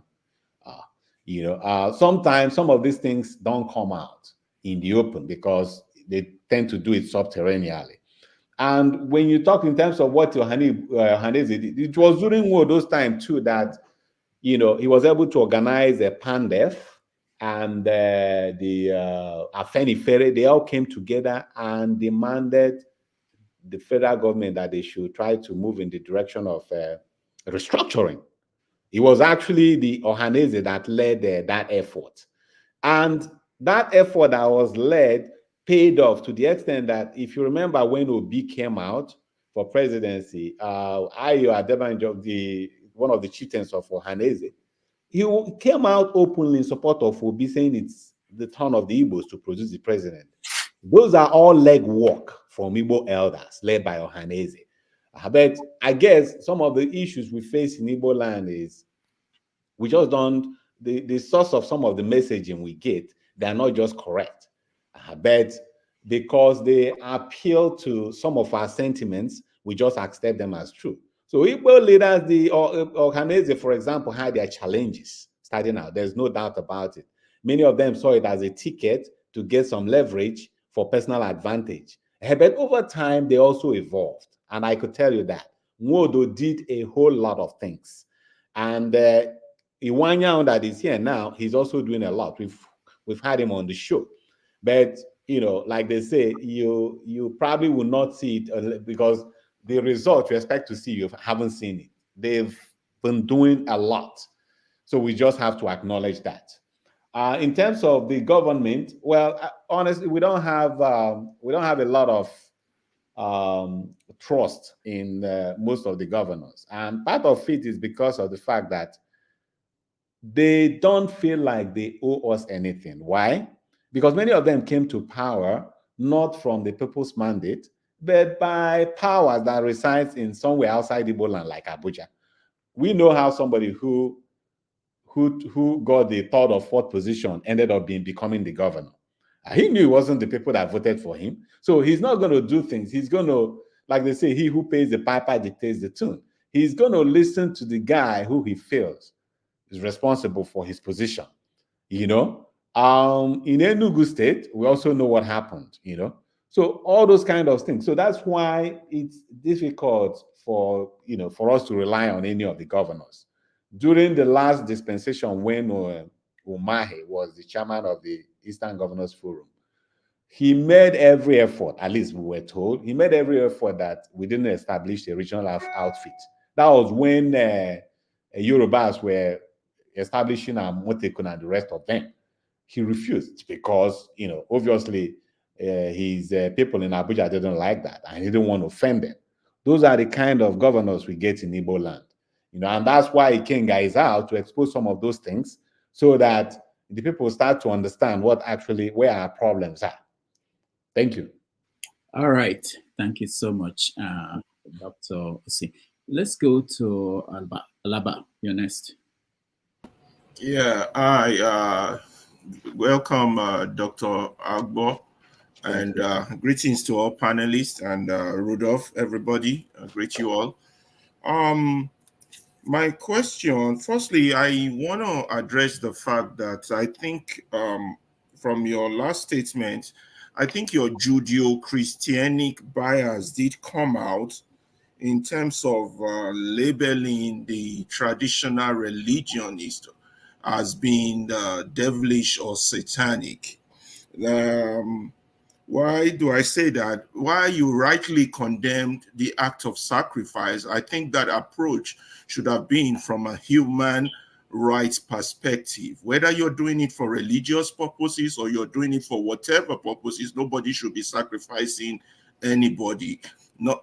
Now, that being said, I also noticed that in your statement, you made mention that you got some sponsorship from the Bill Gates Foundation, Melinda Gates or something like that, as part of your, then I want to praise you because nothing is going to save Nigeria other than the work of good journalism. And more importantly, local journalism. I have seen that in its partial way, Nigeria has also happened to you. You are not just a medical doctor, you're a journalist, you're a contractor, you're a builder, you are a jack of all trades. I mean, son of man got to survive. I understand that, which is my observation. Now, my question is that your Ikenga, what does Ikenga actually mean in Igbo? Because I'm not Igbo. What does the word mean? What does the word mean before I go on with my questions? Oh, okay. I thought I was going to. Oh, no. The question is not out yet. I just want to know what Ikenga mean in Igbo. Well, so Ikenga, a lot of people might give you a different definition of what Ikenga mean, but it's basically a concept that talks about industry, determination, success. That is basically what it encompasses. So that's the literal meaning. Yes. Okay, probably that's what agency. Human personal agency. Yes. Okay. Now, it's good you guys have a media, and media is what's going to save us. But your media, is it only online? Is it paper, print? Do you guys print paper like the Daily Times or whatever? Or is it audio? Do you have like a radio station? Or is it just copy and paste on the internet? Then do you guys have reporters who goes dig out news, take pictures, or you just go by what popular big media go and you repaste it on your medium? That's my first question. Second question, are you guys the audience, because they asked you what's your audience rate, you weren't able to give a number, but I went to your page and I think, you know, just looking online, you probably have like about maybe 5,000 subscribers or more. What's your target? Is it the local Igbo-speaking Nigerians within your locality, or the Pidgin-speaking Nigerians, or the English-speaking Nigerians? Or, you know, so how are you guys different from the regular Nigerian media, and are you having it in future to expand?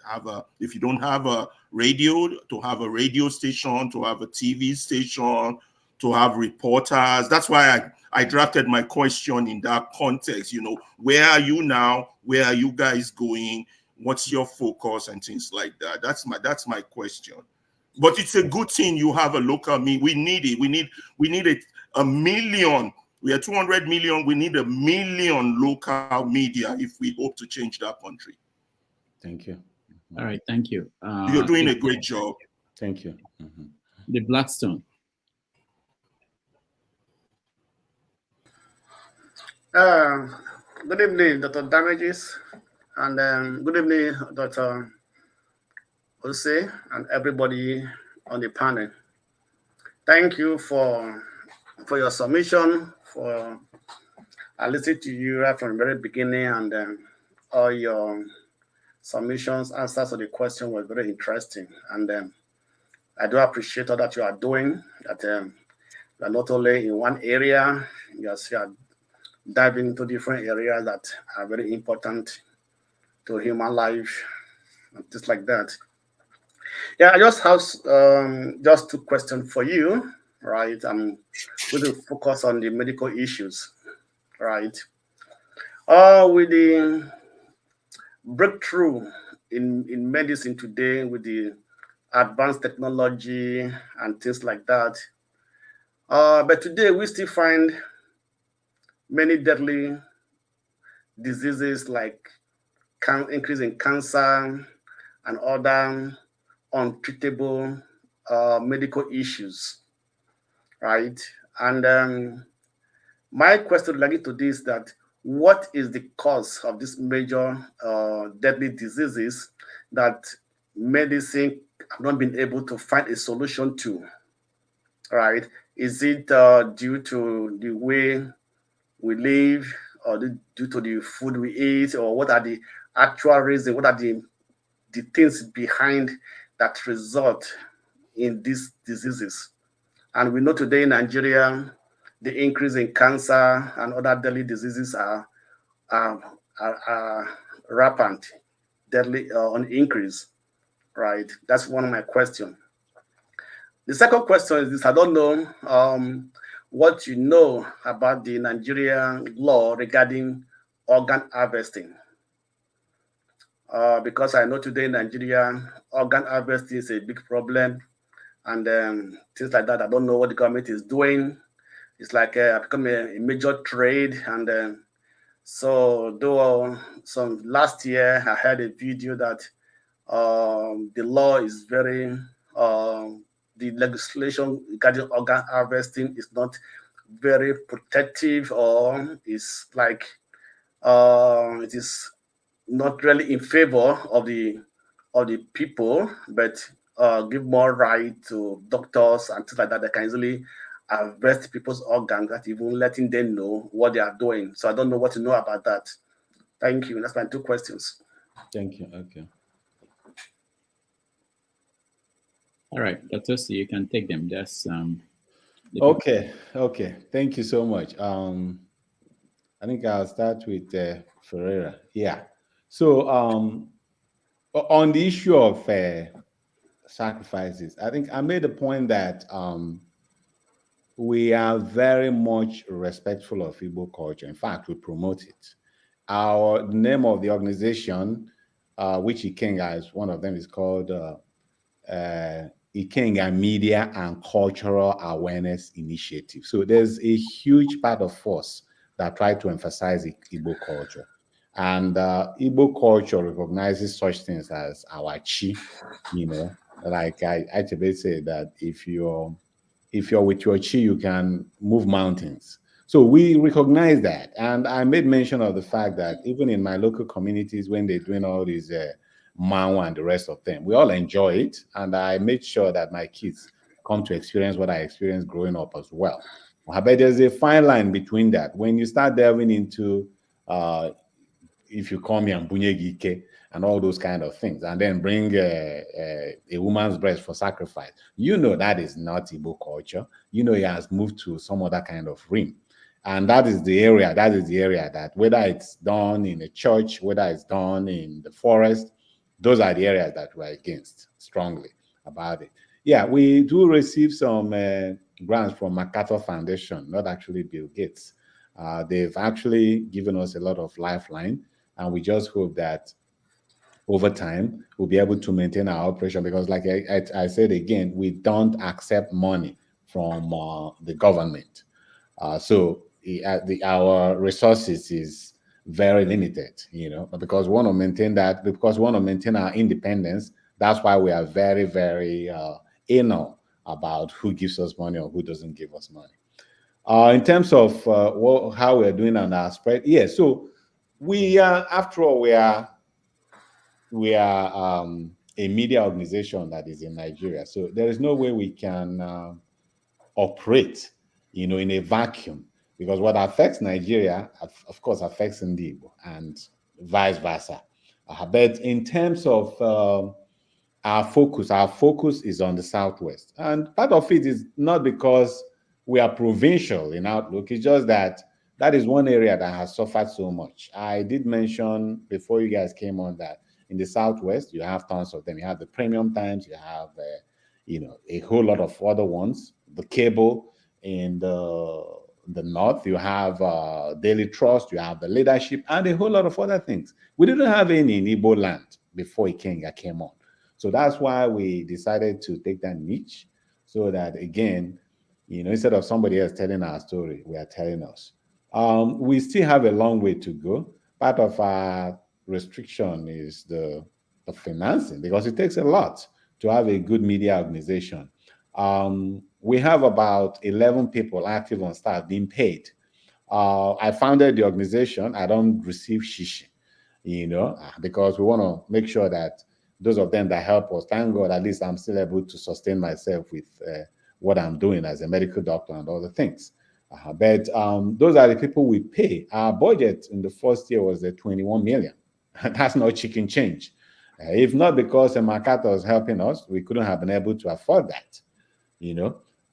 We intend to go into Ikenga TV and the rest of them, but that is our goal, because we want to also have not just the written, but the audio visual.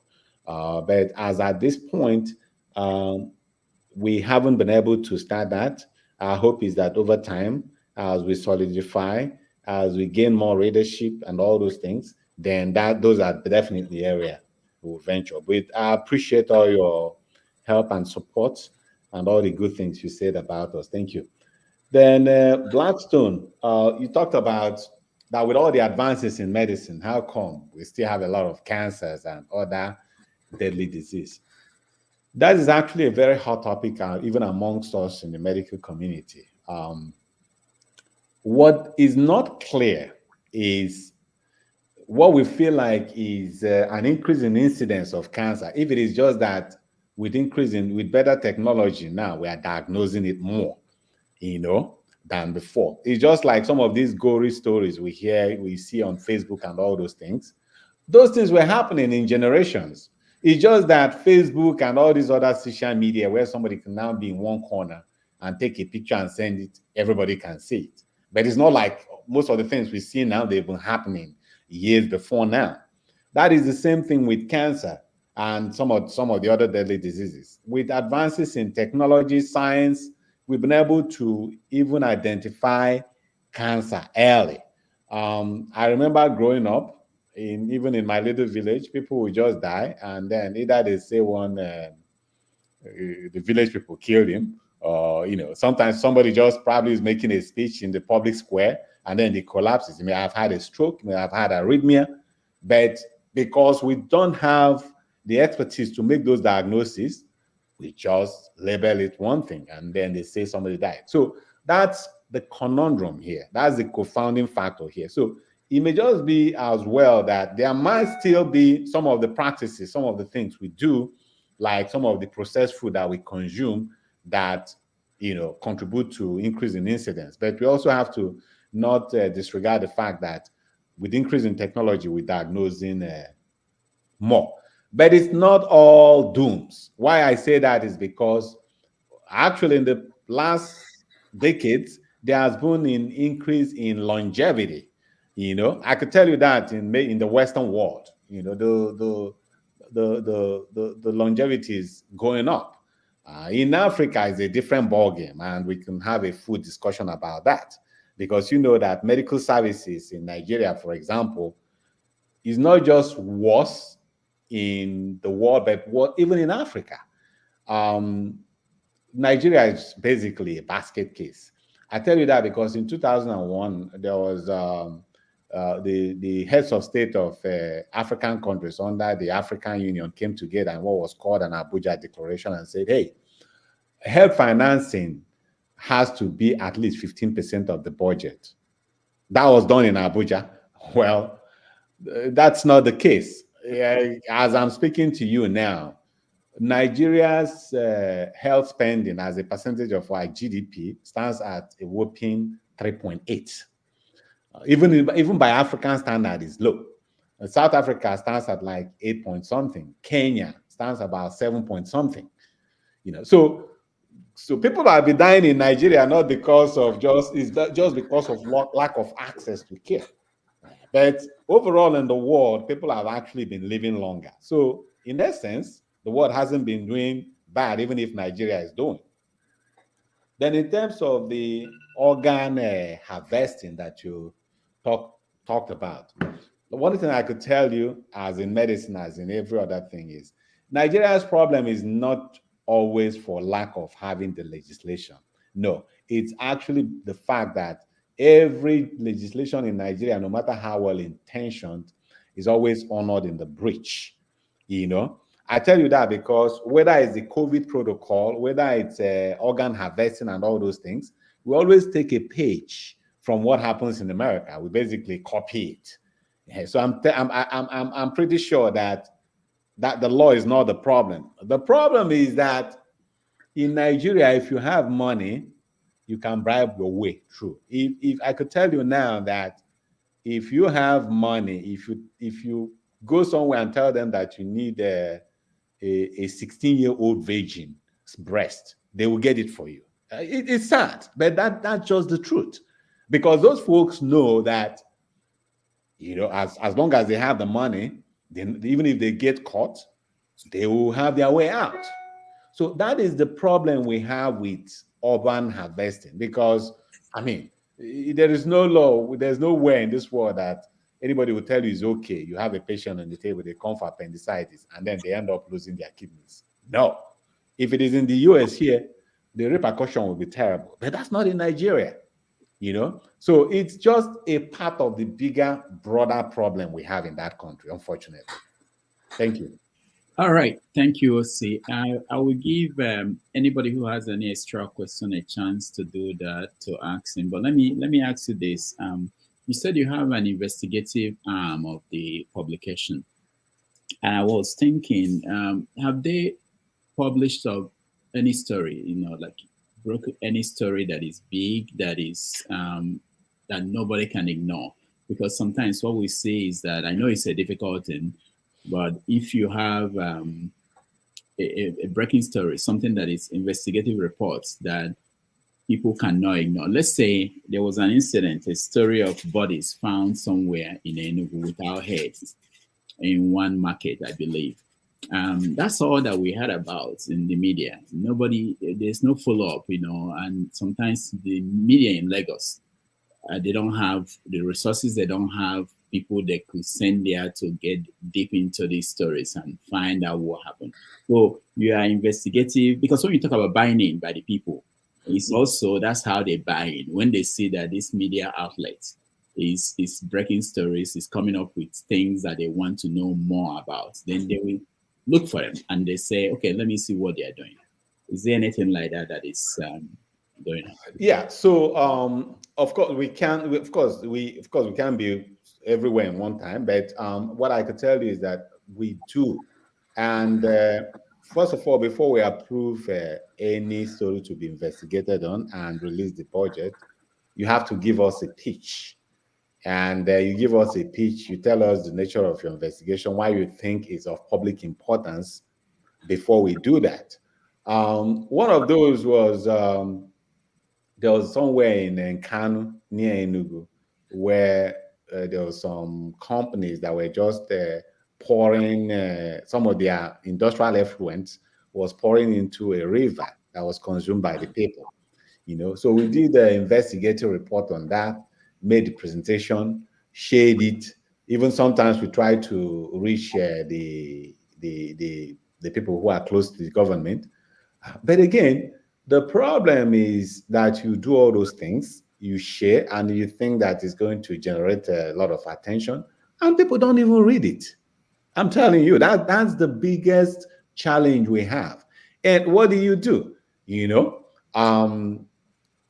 Just like when we do the town hall to expose some of those things, we've gone into the extent of even telling college students, university students, we give you a recharge card just for you to come and listen to some of the things that affect all of us. Those are the places that we are talking about the buying. So we've done that. As I'm speaking to you now, there was a place, there's also one environmental thing going on in Ebonyi State. There's this company, this Chinese company that was mining quarries and causing a lot of environmental hazard. Now that requires a lot of budget. So we've contacted Ford Foundation, whose Director General for Africa is actually from Enugu, and I've been in talk with her. So we're waiting for them to approve so that we do that. When we do that research, what we tend to do is to sensitize the government, sensitize the local authorities so that those things could stop. We've done a whole lot of that. Whether it's the plight of the widows, whether it's the, even in Enugu, when at the time when there was death all over the place, we made a big noise about it. But at the end of the day, Nigerians, we don't care so much about some of those things. Now, if you post something about BB Niger, you get 10,000 hits. But you say anything about good governance, people don't say anything. So that's the challenge that. But we're not giving up. We keep pushing, and hopefully we'll be moving the needle. But that's why we're having all this conversation so that people here, they will start to do those things. That is the difference between like where we live now in the US and what is happening in Nigeria. We have some kind of apathy. And I give you an example. Here, if somebody comes to break in my house here, and it's my house he is in, my neighbors will leave whatever they're doing, come and take the picture, and even if possible, tackle them on the ground.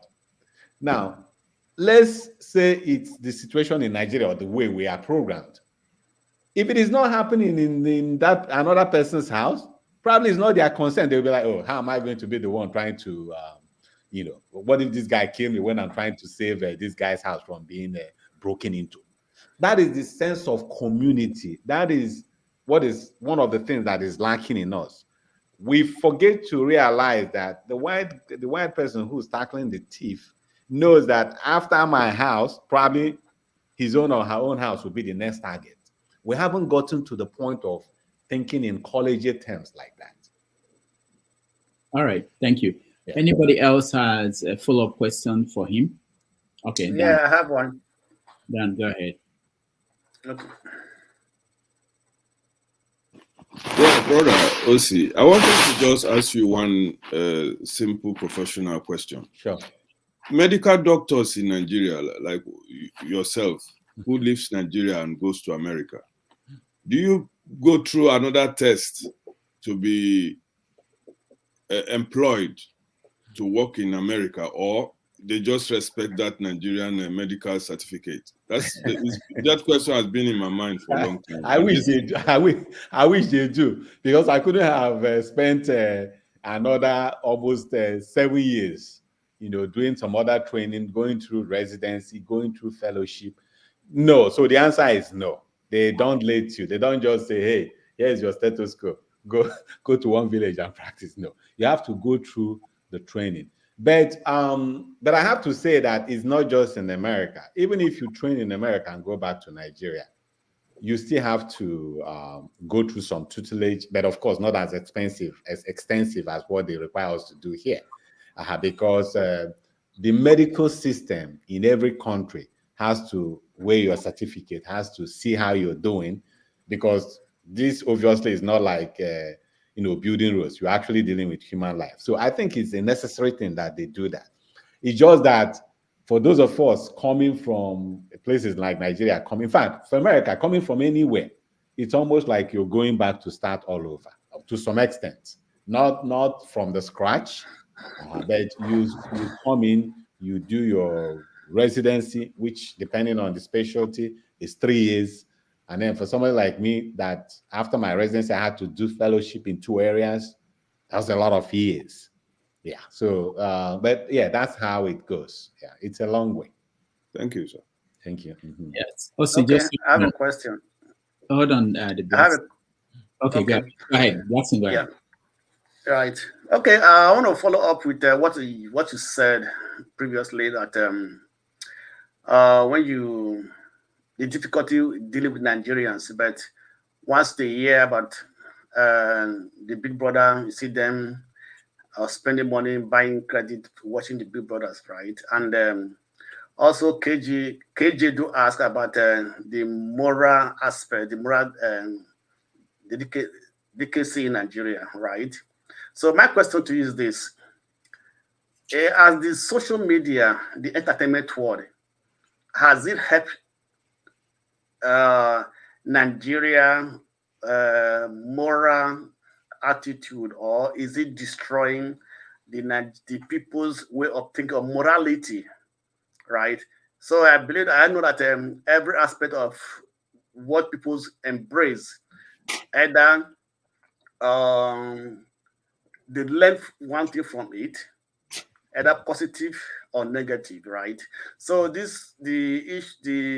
entertainment world, the entertainment industry, and also the social engineering or social life in Nigeria, the social media, so on and so forth, has it helped in shaping the Nigerian life in the way that it will be beneficial to the Nigeria state at the moment? Yeah. So just like every other new technology that comes out, it depends on how you want to use it. You can use it for good use.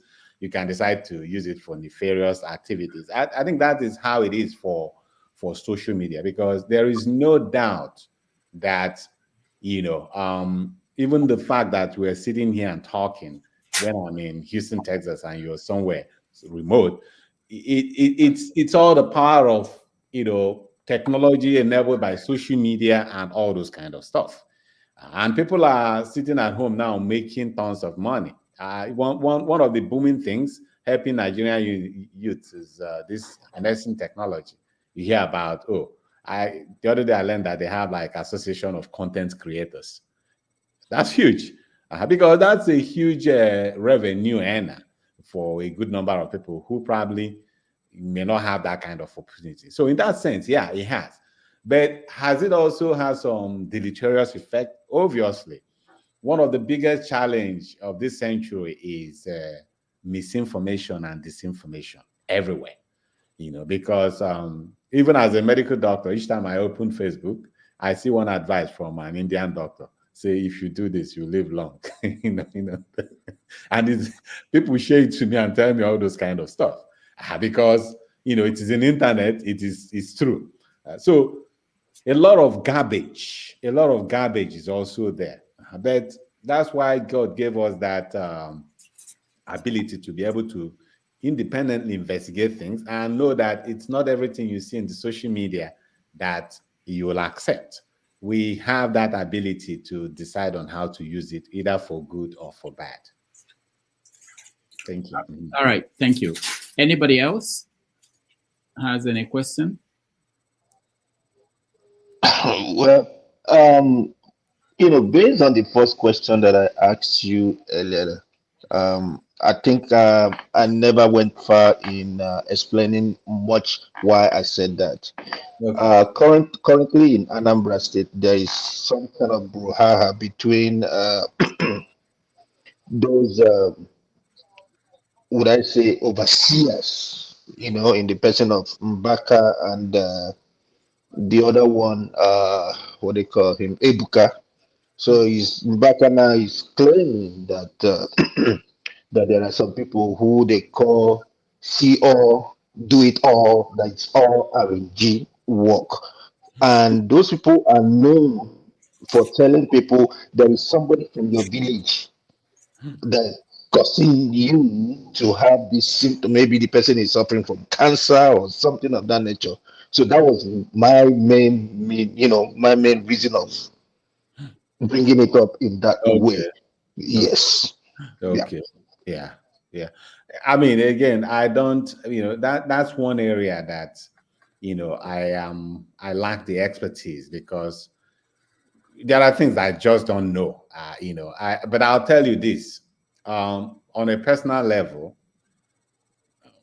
you wouldn't see me going to Father Mbaka to ask him to do anything for me specifically, or Father Ebuka, or any one of them.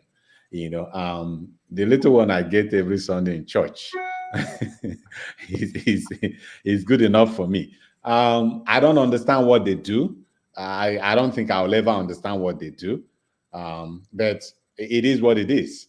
But maybe those that what I could tell you is this: people find joy and people find inspiration in a whole lot of things, and whether it's true, they don't care. It's just that, at least going from here to here, I hear this.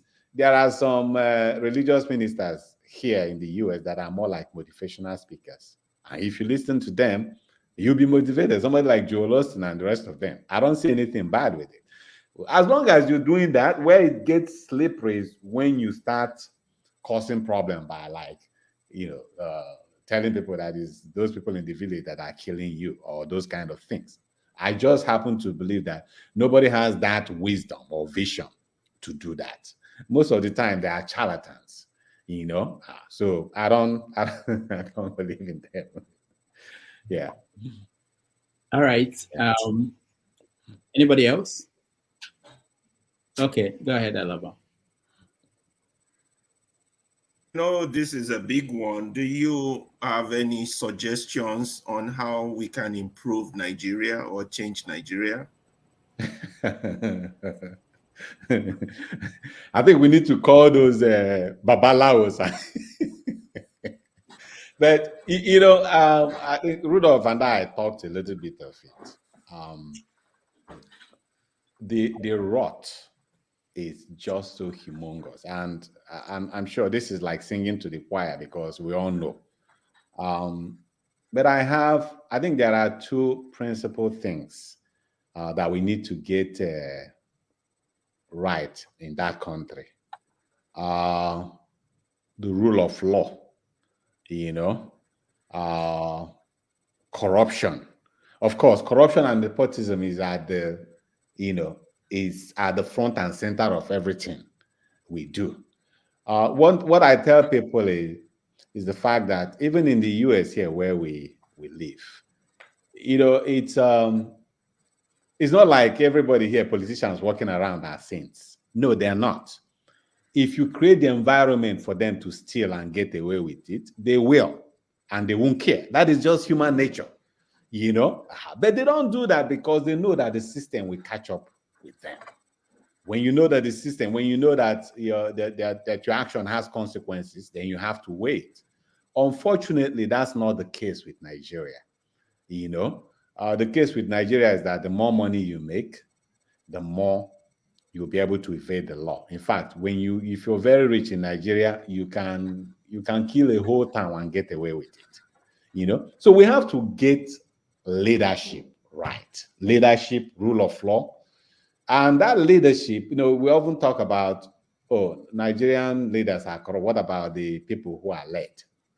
And then it becomes another case of the chicken or the hen. It is true.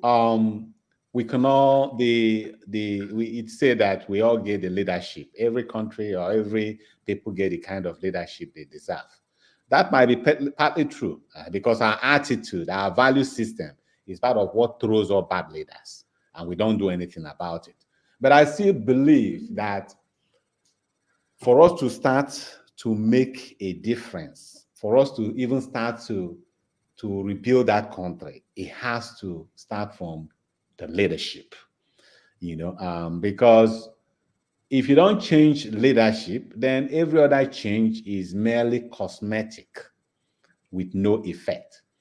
Now, when this government came in, one of the things I've told my friends is the fact that there's no way you cannot expect President Tinubu to fix a country that has been so down like that. It's not fair to him. But what we expect from a president who's genuinely interested in turning things around is to start with yourself, you know, be the person by your words. Like if the president, maybe from the first day now, or even from how he emerged, you know, you cannot be a president, you cannot come out, we don't know what your real name is. We don't know even how old you are. We don't even know where you're from. And then you're the president.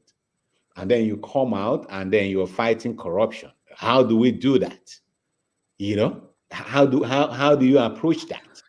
So then because you already compromised, because you know that in a sane society you cannot emerge, then you end up surrounding yourself with people who are already compromised, because you know that, you know, you guys are all in the same boat. And so what is going to happen? And then that's how we ended up being that somebody who's accused of embezzling 100 billion when he was the governor of Akwa Ibom State, and embezzled about 11 billion when he was the minister for Niger Delta Affairs. Now, I said accusation because it hasn't been proven. But we know in Nigeria, when there is smoke, when the child cries, when the witch cries and the child dies the next morning, we know how it goes. So, but this is the guy that you ended up being your candidate for the president of the Senate. Many of your ministers, the minister of state for defense, the former governor of Zamfara State, was also in for a 70 billion naira heist. Even your chief of staff has a case to answer, because this guy Ahmed Kura, who is still, by the way, the CEO and the CEO of AMCON, that is the Asset Management Company of Nigeria. When the president's this current chief of staff was in the House of Representatives, it was alleged that they had a deal where the guy ceded a lot of properties in Lagos to him. So when you surround yourself with those kind of questionable characters, and then you yourself, we don't know who you are, we don't even know how it's difficult to even start, you know, it's difficult. So if we get to the point where we can now at least have a leader who has the interest of Nigeria at heart, then we know we've started, you know, then we know that the journey has started. Then we have a situation whereby the person can now come, okay, declare even your asset. Let's know how much you have. Then you trim down all those, the presidential fleet. You have, like, when he's going to Lagos or anywhere, you have like 100 cars. No, you don't do that in a country where almost half of the population are multidimensionally poor. Those are the things that when you start implementing all those things, then even it trickles down to the states, to the local governments. Everybody will know that there is a new sheriff in time, that there is business is not going to be as normal. That's when we know that we started the journey for redemption. But for now, let us just sit around the campfire, hold hands, and sing Kumbaya till the cows walk home. Osy, let me ask you this. Yeah. So, are there medical research going on in Nigeria? And I'm asking because I was somewhere a few days ago where they were talking about diabetes, type 1, type 2, things like sickle cell disease. And I'm wondering, our forefathers, how did they treat that? Did anybody go back to look at what they did and see if it's useful? It could be something that might be an alternative or even a cheaper and easier way to deal with this. And so, or did they all had no idea what they were doing? Was there any, have we learned anything from them? Anything, have we been able to get anything from what they did and integrate it into the care we give to them? Yeah, I mean, there's still the role of alternative medicine, you know, not just in Nigeria, but even in the Western world, even in the US here, have all this acupuncture and all those things going on. The big problem with alternative medicine is that it's unregulated. And then when things... No, sorry, I wasn't actually thinking about alternative. I'm thinking about, let's say that they are using leaves, cooked leaves. When I was growing up, I know some families, they use leaves to deal with malaria. Yeah. Let's say there may be something there, active ingredient that is of use. I'm saying doctors who are from that region, you know, like you, who grew up there, did anybody go back? Did people go back to look at what they were doing to see if there's anything that would be useful to the situation today? I mean, modern medicine.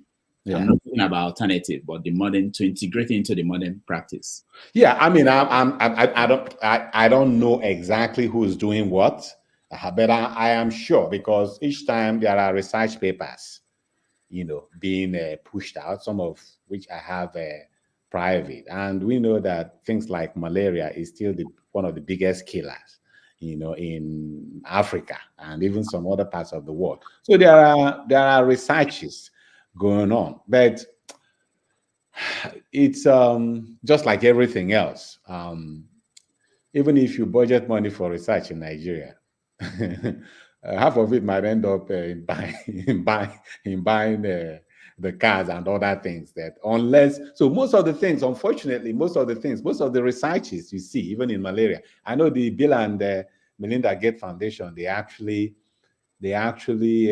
involved in heavy research in terms of, you know, how to prophylaxis against malaria.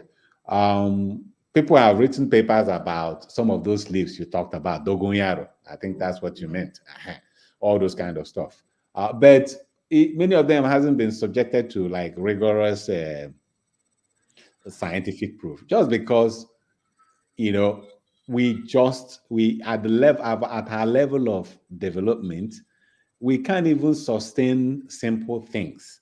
You know, buy the regular Tylenol you see in hospitals, let alone have budget set aside, because some of these things for you to do and do it well, that you have to present, then it requires some significant amount of budget. So the ones that you see being done to be taken serious is always the ones that are sponsored by all these foreign donor agencies. And because things like malaria is not a plague of the Western world, if it were to be that people in America suffer from malaria, we would have found more cure for malaria than what we have now. But we still have to thank them, because even the medication we have now to treat, most of them are still from. What do you think about the vaccine? There's a vaccine that they are testing actually. That is what I'm saying. That's the one that I told you. I'm saying that Bill and Melinda Gates Foundation are that would be very, very interesting. It's not just the vaccine. They're even also talking about ways to get at, you know, how to genetically modify some of the mosquitoes that causes malaria, which would be very, very revolutionary. So it's interesting. Some of them has been even at the testing phase. but it hasn't become like universally available. But certainly, it's a promising area. Okay. I'll let someone else go, but there's a question on the comments that I want to share. Somebody wants to know, why does sickle cell anemia a big killer of black race, the black race? You know, I think he's saying, why is it that black people are suffering from that more than any other group? Please, let me go. Later, I will come back, please. Okay, thank you. Yeah, so those ones, it has to do with genetics. There are just some diseases that are peculiar to certain racial group. Unfortunately, in our own case, sickle cell is one of them.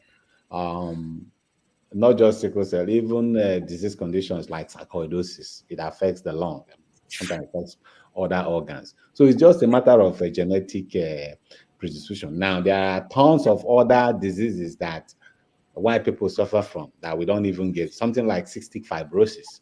You still find it in blacks, but the incidence is way, way low. So the short answer to it is just a question of genetics. But sickle cell is caused by some abnormal hemoglobin that we call it HBSS. It's get the name sickle cell because when the oxygen that contains the hemoglobin is exposed to some oxidizing stress, it sickles, it shrinks. And when that happens, it won't be able to do its function, which is carry oxygen to the tissues for metabolism. So that's basically the summary of the genetic abnormality that we call sickle cell, the HBSS. Unfortunately, again, it's something that is unique to the black people. Whites don't, but white have a lot of their own to contend with. Other ones. Okay, Alaba. Yes, I loved all your answers. I just want to have a follow-up for the question you have. You have given good answers. I'm not trying to throw you under the wheel. Oh, but no. I don't take it like that. This one is a tough one. When you said our leaders have failed us, I'm throwing back a follow-up question to you. The question is, who are our leaders? Are they the educated people? Because Tinubu is not the only problem here. We have Supreme Court judges, we have police officers, we have journalists, we have doctors, we can go on and on and on. So who are the leaders? Are they the illiterate Nigerians who don't know, just want to survive? Or we, the educated Nigerians who keep, compromising the situation all on the platter of survival? Who are the leaders? Is it a situation where the blame is shared equally, or like I asked Falana the other day, the black man is just not capable of surviving on its own? He's an inferior being. What do you think on that? I don't think we are inferior beings. Somebody said that. One of my friends once told me that we are from the tribe of Esau. That's where the problem is. So the thing is that black people have gone to some other places and thrived. Okay, well, and actually performed even better than the whites. So it's a multitudinal of it's a multiple factors, multifactorial in the theology what our problem is,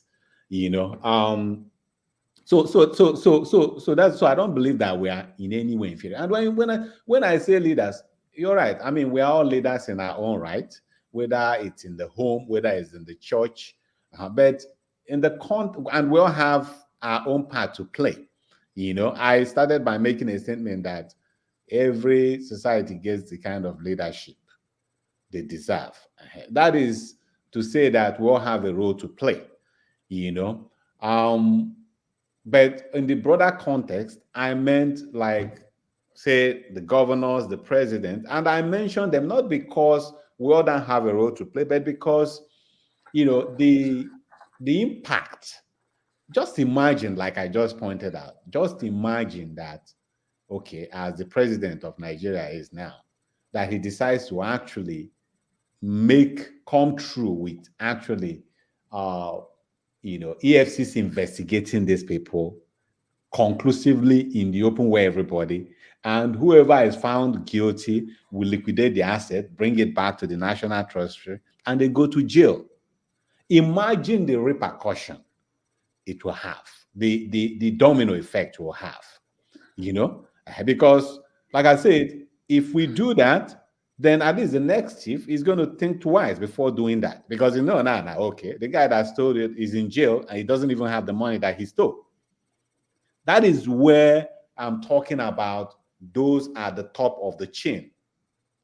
As a private person, I have a role to play, a role to play in the sense of I have to do my own bit, by being a good citizen, paying my tax and all those things. But there is a heavy limitation to how my own effect, because if I pay tax and then the tax that I paid, some guy is buying a private jet for one guy who's in Abuja, how is that going to help?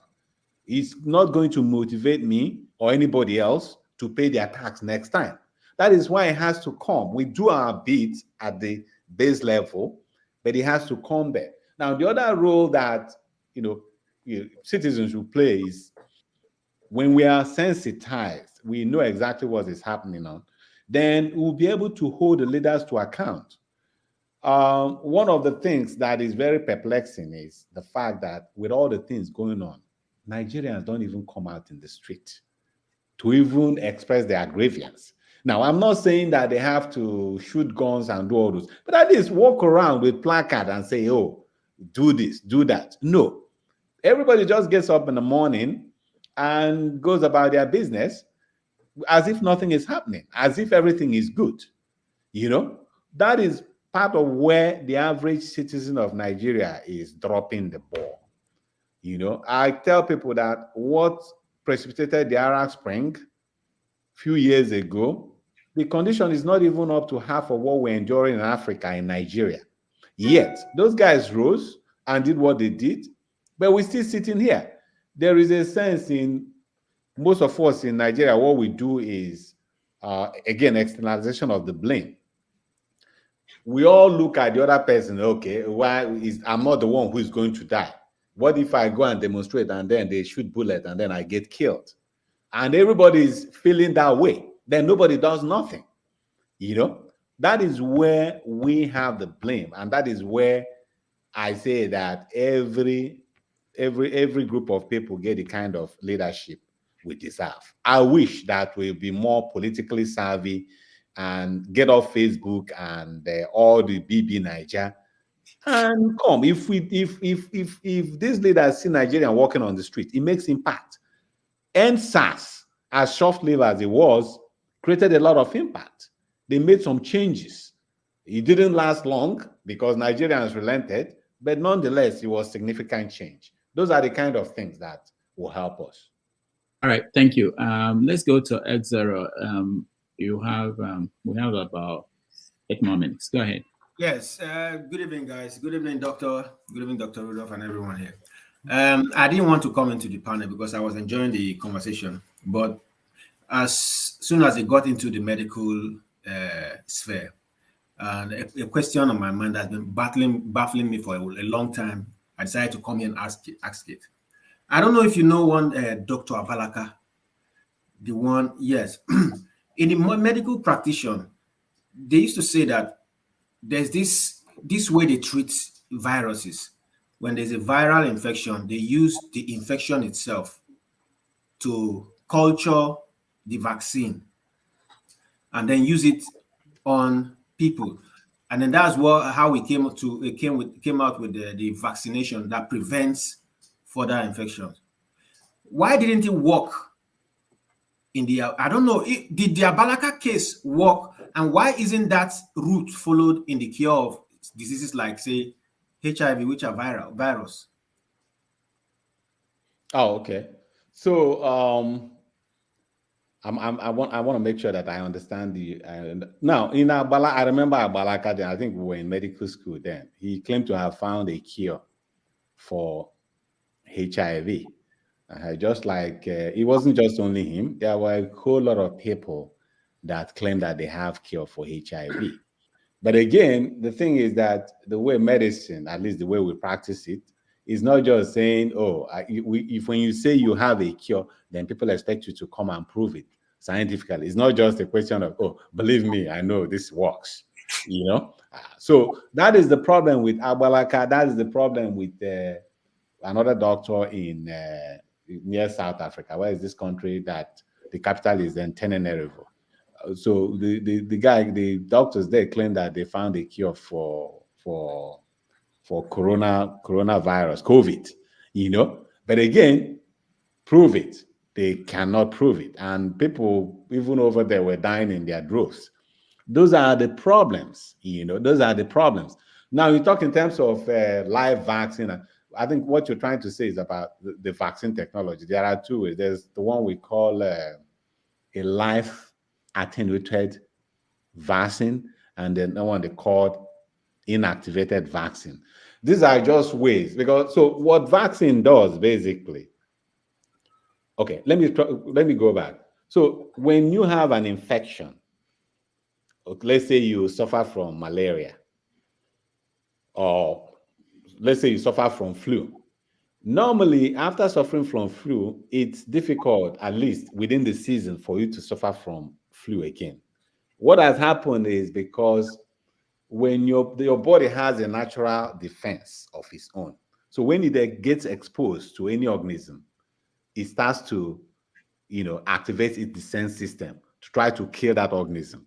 So that after suffering from flu and another flu tries to attack you, the body will your body already has a defense built in. Now, this is what vaccines try to mimic. So what the vaccine does is when it gets to the body, whether it's a life attenuated, meaning that it's beaten down to the fact that even though it's a virus, but it can't cause infection, or is inactivated, meaning that they remove the strain that causes the infection. But when it gets to your body, it activates the body to see it as an infection and start to build defense. So you are now in a situation whereby, okay, the body is seeing the organism, it's not causing it infection, but is able to mount a defense. So that when the individual now gets exposed to the real infection, he's not going to come down with the disease because your body already has the defense. That is how vaccine works. So those two things you mentioned are just two parts of the vaccine technology. But to answer your question, the problem with the Agbalaka thing is that it couldn't be proven. They just make claims. I know that we like to say, oh, because this one is African, they don't want to take it. It's not like that. Because if you, like they said, if you make the best mousetrap, the world would beat a path to your door.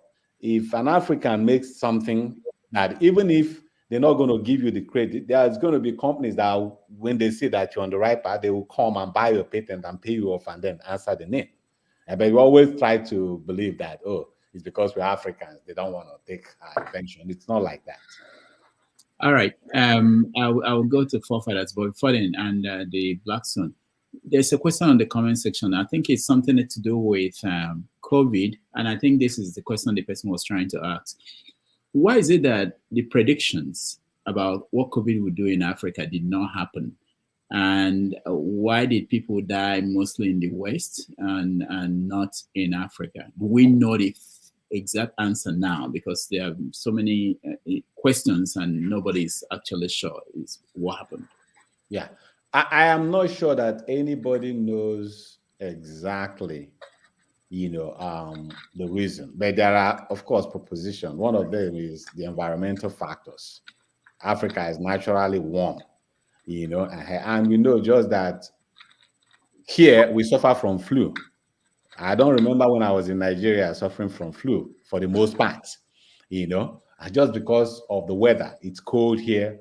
And people here don't suffer from malaria. They don't die from malaria, but they die from malaria in Africa. So there are a lot of factors. I don't think anybody has conclusively decided what it is. Just because when things happen in Africa, people don't really care so much because, you know, we don't have the money to pursue the research, and we're always at the mercy of the Western world, Yeah, but the short answer is that we don't know, but there are propositions. One of them is environmental factors. All right, thank you. Forefathers.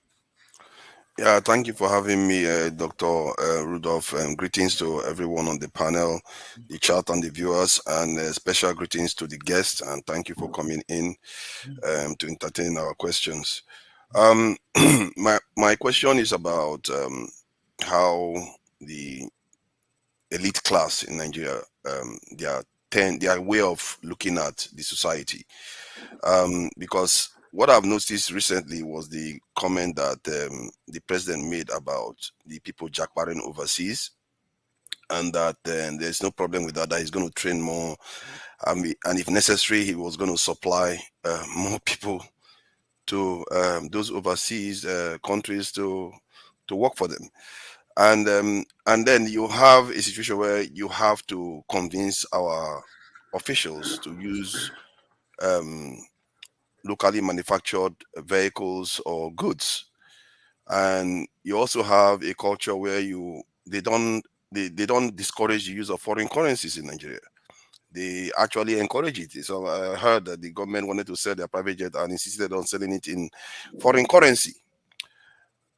What all this indicates is that it indicates a culture where a people are not representing the people they are supposed to represent. The elite class is not representing the race they come from, the ethnicity they come from, the land they come from. They are not defending it in any way. And I've said before about this may have something to do with the way the colonization ended in Nigeria. Because the British, after we lost control of the country due to colonization wars, they went on to groom our elite class. This elite class we have today, we're basically groomed by the British for 3 generations at least. And it may be responsible for the reasons why our nation has never truly moved forward in terms of like other Eastern nations and other parts of the world to go on to develop. Because if 2023, 2024, we are still trying to convince our officials to buy locally manufactured vehicles, something that should be inherent, it tells you that something is wrong with our elite class. Because when Tinubu was making that statement, it's not only about him, it's about the people around him. They all accepted that it's okay to behave like that. And it's not so different from selling our people as slaves. It just seems as if the millions of people that we've sold into slavery, we don't even notice the mistake of our forefathers, how we sold human beings as if their life don't matter. And we are still training them today to ship them overseas, like our president indicated just a few weeks ago. And I find that very disturbing, that if we have this mindset of serving other people, we will never get out of the mess we are in. There is no way. Nobody is doing it to us. It's our mind now. And I like the idea when you said there is no true justice, because we don't think philosophically. We don't really question stuff enough. And we need to start doing a lot more of it. And so the question I wanted to ask is, based on some of my submission now, how do we change the perception of these elites? Because from history, it suggests that it's often very difficult to do it in a peaceful way. They are very, very difficult to dislodge. Most of the revolutions you hear in the world, those, especially the most bloody ones, is because they are trying to get rid of the elites or major conflicts. It's possible to do it peacefully, because the truth is, all it requires is freedom. The common ingredient is this in unity of purpose by the people. So I'm asking now, in the context of Nigeria, because of how difficult it is to do in history, how do you think it's possible to change the minds of the elites in a peaceful way, so that these people can truly defend the interests of our people, so that we can actually make progress in this world? Because there is no use pouring water in a basket. This is why we've never escaped the poverty we are in. This is why we've never escaped the doldrums we are in. Fela said it over 2 decades ago, how we had colonial mentality, and nothing has changed. So how do we change this elite class and the way we think on the elite people that actually govern the society? How do we change the mindset so we can put ourselves first, like other people do? Yeah. Okay. Thank you. I think you you asked a question, but you've answered it more than I could even ever imagine to answer. But my take is that no, you cannot change any elite person's mind. I've never seen any country or any culture where people have power. And when I say power, it's not just political power, economic power. They will just wake up one day and say, you know what? Last night I was visited by the Holy Spirit. I'm going to give it up. No, that's just not how human beings are programmed to be. You know, as I'm speaking to you now, if for any reason you get close to power and you start enjoying this billion, you'll be surprised. You become part of the elite. And your perspective about life might change. I'm saying you not exactly you, but I'm just telling you how human beings. I've seen people who are with us in CSOs who when they end up going to the other side, maybe they've been making noise all this while, and the government decided to throw them some bone. They march to the other side, and they will change 360. Imagine somebody who's telling us in glowing terms how Buhari was the best person that happened to us. This was a journalist that used to be very caustic, criticizing us. But now Buhari to him has become a saint, a modern day saint. That is just human nature. So no, the only thing that make people change is if you force them to, which is why every successful nation is successful, not because they are rearing angels, that, wants to do the right thing, because they establishing firm institutions, because that's the only thing that could shake the excesses of men. If you live in, I think you live in the US, so Donald Trump. If not because of the system, Donald Trump would have ruled for another 4 years and probably extended his term, because that's just human nature. But the system didn't let him. So that is the difference between us, that human beings will never relinquish a privileged position willy-nilly. No. The only thing that will make them relinquish is the fear of the repercussion, which is why the beef we have with Nigerians. Because you talked about how how they bequeathed, how they after colonialism they left us and they left their cronies alone. That's what they call new colonialism.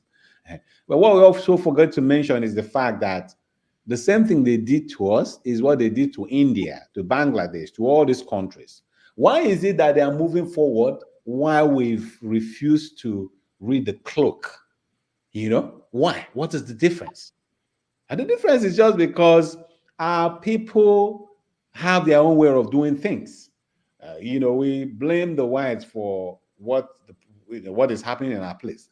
But what I tell people is, when you have a home and you open the door, leave it open, and then a robber comes to steal and go away, who are you going to blame?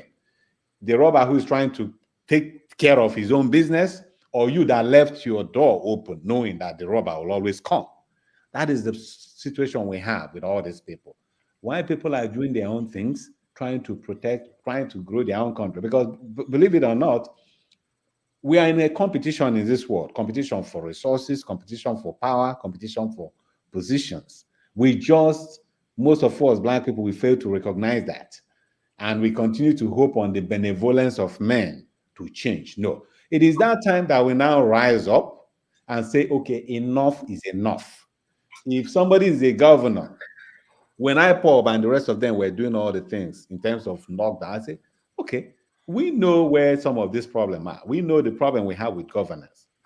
Why is it that you people know where these governors are living? You know their mansions. You haven't even led, I'm not saying violence, but you haven't even led a demonstration to go and block their entry and make them hear from you. No, you wouldn't do that. You go and lock down and tell people, everyday people, that they shouldn't go about their normal business. People who are just trying to AK a living. That's the ground some of us have with their modus operandi. They were fighting what is the genuine, but the way they were going about it. So till our people, Nigerians, Africans, start to know that their destiny is their own hand and that there is no foreign power who's going to come to help them. If we start to realize that, then things will change. Then we start making all these simple moves, and maybe our place will be different. I think you said something very interesting about that you have to be forced to get to that position. And if you look at all the other countries that were colonized, especially in Asia, even including India, and even the Chinese that a little bit were a kind of oppressed, they had certain events that occurred in the last century that we didn't experience. Yeah. And their decolonization was a little bit acrimonious too. There was a lot of strife in that region. And because it appears the kind of forging of a people that they had, we didn't have it. We didn't have the struggles that we needed to have to forge our leadership, to be more self-conscious of their place in the world. If you look at the African countries that had it, like Algeria, South Africa, Zimbabwe, that really fought the colonizers, they tend to express their independence a bit more. And it seems to correlate, and this is why I felt that, because sometimes you'll be forced to start thinking that maybe we have low IQ, something is wrong with us. But it seems to be our historical, the experiences that we've had, we've never really severed that link. That link is still there. This is why Tinubu sounds the way he does. You will never hear a South African leader sound like that. Look at the South Africans took the entire world, technically the Western world, to court recently. You will never hear our leaders sound like that. And this is what I question our elite class. We are supposed to be a greater nation in Africa. But you don't see that greatness in our elite class. They seem to be follow people. And that needs to change. And I take your point about forcing them. Maybe the force has to come from somewhere to change our people's mindset somehow. Thank you. I appreciate your explanation. Thank you. Yeah, thank you. Forefathers, hold on, Mazi, I'll come to. Forefathers wanted to know why. I know. Okay, the black son. I'll come to you. Forefathers wanted to know why you have to make them buy cars. Why there's a need to tell them about cars, buying the locally made cars. But he's talking about people who buy dresses and shoes that are foreign. They don't wear anything made in Nigeria. How would they start? How would they transition to buying a car when they are wearing everything they're wearing? Most of these people you see foreign made. So anyway, yeah. Let me go to the Blackstone here next. Okay, thank you, Dr. This is my question, right? Why? Because I'm so peculiar about the workers in Nigeria, mostly the doctors, right? So I want to ask you, right? I believe that you belong to some doctors, maybe from the doctors organizations in Nigeria, maybe the Nigerian doctors in America, so on and so forth, right? My question is this: is there any sort of support? I'm not saying military support, but exchange of knowledge, liaising with Nigerian doctors, encouraging them, and things like that. Is there any type of programs that is being carried out by the doctors in diaspora or probably doctors in America to encourage Nigerian doctors, give them more information, give them more bit of knowledge of new breakthroughs and things like that, and how they can be able to treat the patient in a better way and things like that? Is there any program like that that is on the pipeline or is already going on? Yeah, I mean, most definitely, both at individual level and as a group level. Even in my medical school, a few of us came together and then decided that we're going to help, so we went back, the students' hostel, we're rebuilding it and all those kind of stuff. We also ask them what they need for the training. We buy equipment and send it like that. So yeah, a lot of people are doing it, not just us. A whole lot of people are doing it. One of the challenges we do experience is the fact that there seems to be some kind of tension. I don't know why, but most of the time when you call from Obodo Ibo and you want to speak to, say, a doctor in Nigeria, they get very defensive. Some of them feel like you're just trying to, show that you're, some kind of superior in some kind of way. I tell you that because even when I have some of my relatives who are not feeling well, and I just wanted to have some earnest conversation with people who are supposed to be my colleague. As soon as first of all, you call them, the kind of reception. I called one of them and I was trying to be nice. And then after everything was like, okay, so what do you want from me?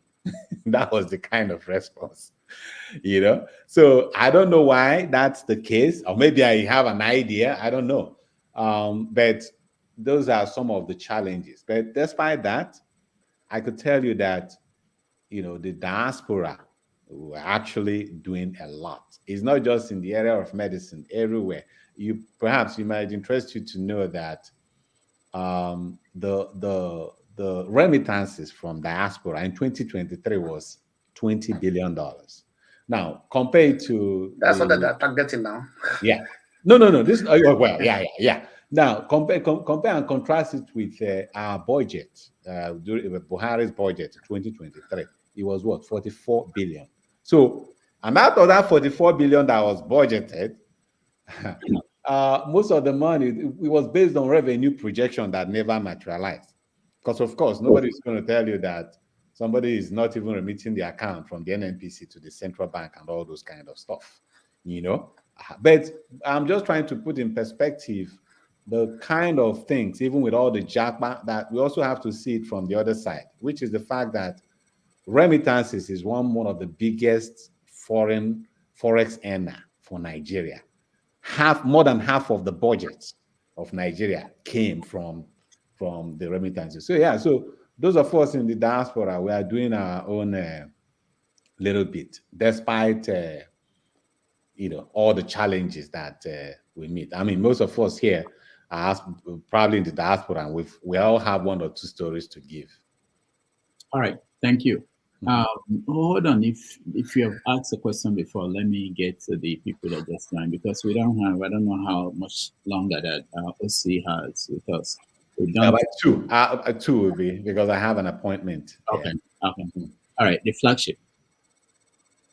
Good afternoon. Do you hear me, Dr. Rudolph? Yeah, we can hear you. Go ahead. All right, thank you. Thank you once again, Dr. Rudolph. Thank you, Dr. Agbo, and to the panelists and everybody else that's watching online. I've got a question, and I'll go straight to it. I think I heard you say, and correct me if I'm wrong, somebody asked a question about vaccine, COVID, and the rest of the medical related questions. And your response was that Africa does not have the money to fund research. Is that correct? That's the reason why research is not allowed in Africa? It's not that it's not allowed. Of course, it's allowed. I mean, there is still some research is going on, even as we speak, in many areas of Africa. I'm just saying that we don't have it's not robust, because just like we're having problem with the medical delivery system and all those things, we have challenges. But despite those challenges, there are still research is going on, but nothing to compare to what obtains in the Western world.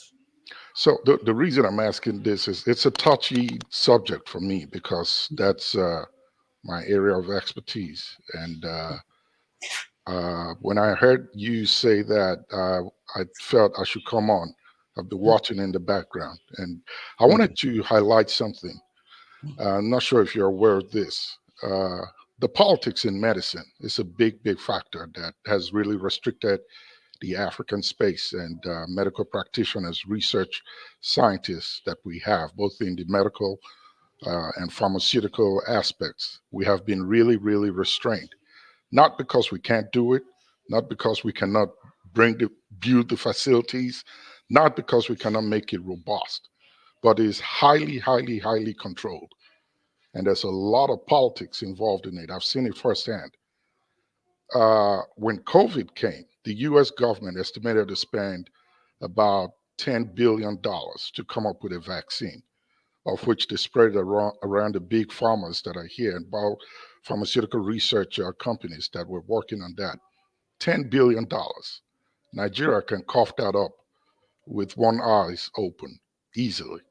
If we want to build research facilities in South Africa, Nigeria, Senegal, maybe Egypt, and somewhere else in the Central African Republic to cover the entire continent of Africa, we can do it.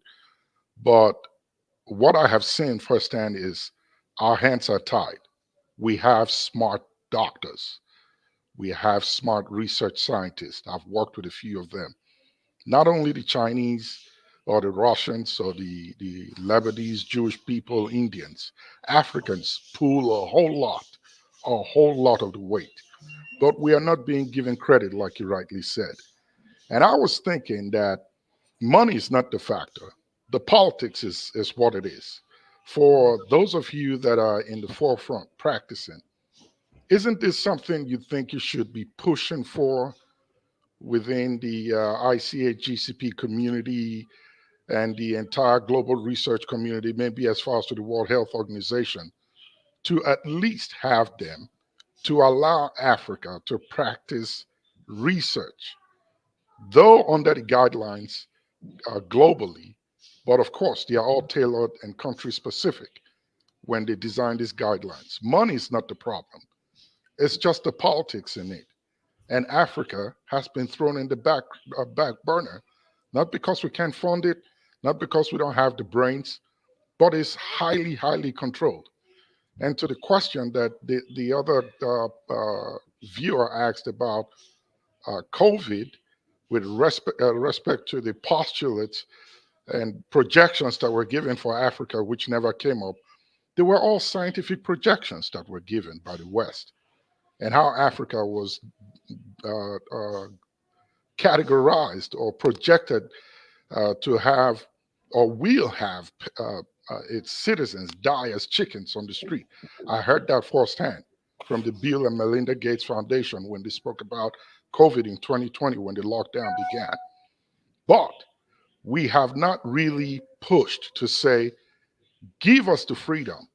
We're not saying we want to run here and wide with it, but allow us, just like India is allowed, just like China is allowed, Russia is allowed, and the rest of them within the global community that are involved in such research. How can you guys that are the medical practitioners, the research doctors within the African community or from the African space or continent push for this so that Africa can be independent or at least contribute to the global push for scientific adventures that can be credited to the African people or the African continent? Money is not it. The politics is what it is. We are just helping them to achieve these goals. I worked within the space and I know a little bit about what's going on. So money is not our issue. It's the politics, and our physicians and research doctors are not speaking out and pushing for it. There are conferences that are held globally every year. I don't see our doctors there. I don't see our physicians, our research scientists there. Maybe a handful, but it seems like we're just okay and satisfied with practicing medicine within the confines of our clinics and maybe hospitals, or at the most academic research institutions where we work as doctors. So I wanted to bring that fact out to say money is not the issue, neither the brains is the issue, but the politics in medicine and research. And it's something we really need to think about pushing up for the African physicians and medical practitioners to get involved in, and also be a contributing force recognized globally in this space. Thank you. Okay, thank you so much. I mean, obviously, you know what you're talking about because it shows. And let me just say right off the bat that I will agree with you. And we talked about it even before you joined. We are not intellectually inferior to anybody in this planet. It's not. Times and times again, it's been proven beyond reasonable doubt. Now, the other thing I will also agree with you is the fact that there's always politics. That you cannot ignore that. Okay. Even those of us who are practicing, you know, we can tell you, maybe one day we'll write a book of some of our experiences. You cannot, that is just part of human nature. That's why I'm saying there's no justice anywhere in the grand scheme of things. But this is where I differ with you. When you talk in terms of the fact that money is not the problem, I think money is a big part of the problem. I'll tell you why. Nigeria last year, like I said, had a budget of $44 billion. That was Buhari's final budget. And most of the money that was included in that as revenue were just something out of thin air. It never materialized. But let's say that it was that 44 billion. More than 60% of it was used in debt servicing. 60% of that. How much is left? Okay. Then we had, meanwhile, 40 billion at the time was like 20 trillion naira. Now you had about 6 trillion in overhead, like in payments, like in, staff compensation and all those kind of stuff out of that. So you could tell me how much is left for healthcare, how much is left for infrastructure, how much is left for education? Because he's saying that 10 billion is something that they could cough out like that. My brother, you go hard. But again, I understand the big premise of what you're saying. And then when you talk in terms of let them allow us, I don't like, I would rather not use that, because it's almost like we are their mercy, Does their politics affect us? Yes.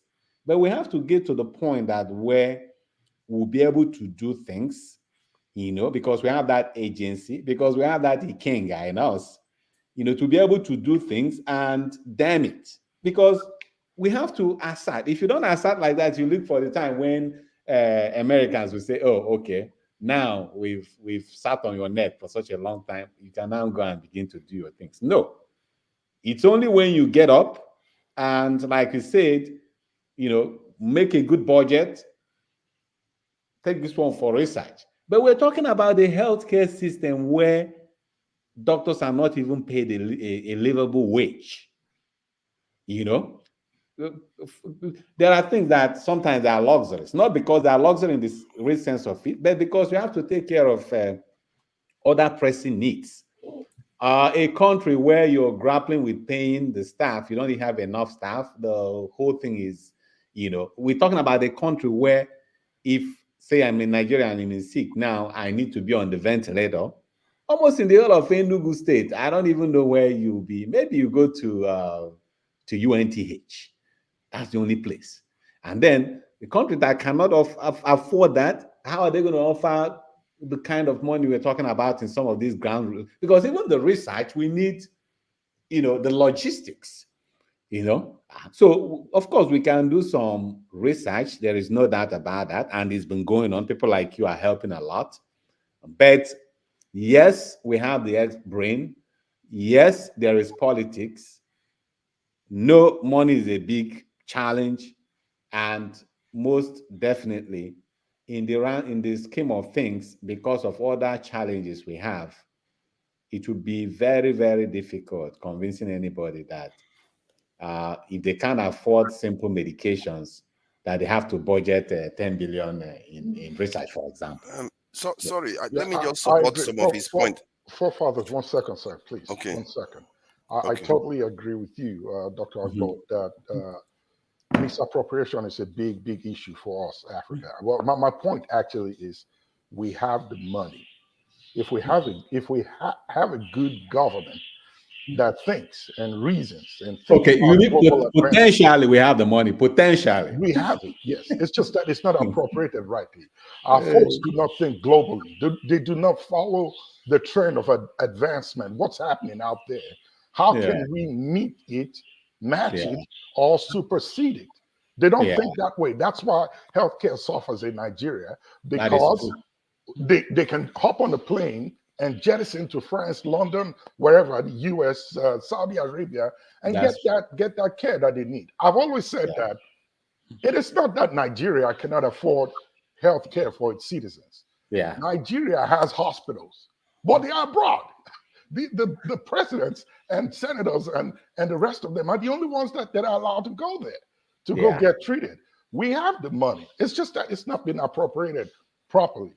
So if we go beyond Nigeria, I mean, doctors from Africa, you guys can come up together. If Nigeria is not willing to do it, we can find a country somewhere that's willing to put this global facility that can handle this pressure. That there were doctors and scientists from Africa who came up with vaccines. Trust me, and I'm going to limit my words that I'll say here because of the sensitivity of the nature and the information. But the vaccines they came up with, they actually trump what we are looking at right now. But just because it will not be allowed, it's money, it's politics. Yeah, they've got to make money out of it. So if you're coming with something that you spend what, maybe 10, 20, 50 at most, $100,000 and you came up with a cure, and I'm telling you that I'm putting in $10 billion in it, and I'm hoping to get $1 trillion from it. But look at you coming to stand in my way with $100,000. Who would allow you to do that? Yeah, it's money, it's politics. That's why I'm saying we need to carve that niche out. Like you rightly said, we could say, damn the consequences. But hey, there are global regulations around these things. We cannot just say we want to do it, except they want to label us as bad. And even if we do come up with it, there is a way to go about it that will tell the rest of the world that, hey, guys, you see that vaccine from that country? It's not been tested. It's not been proven. It's not guaranteed. Do not take it. And everybody will run away from it and go to theirs. These are the things that I'm saying we push for. We get involved in a conversation. We sit in the meetings. We ask to be heard. And they know that we got it. If we push for it, they'll give us a seat at the table. And then we can negotiate and talk well about it, even if we want to tailor what we found out in healthcare, medicine, and the rest of them to our own people in Africa.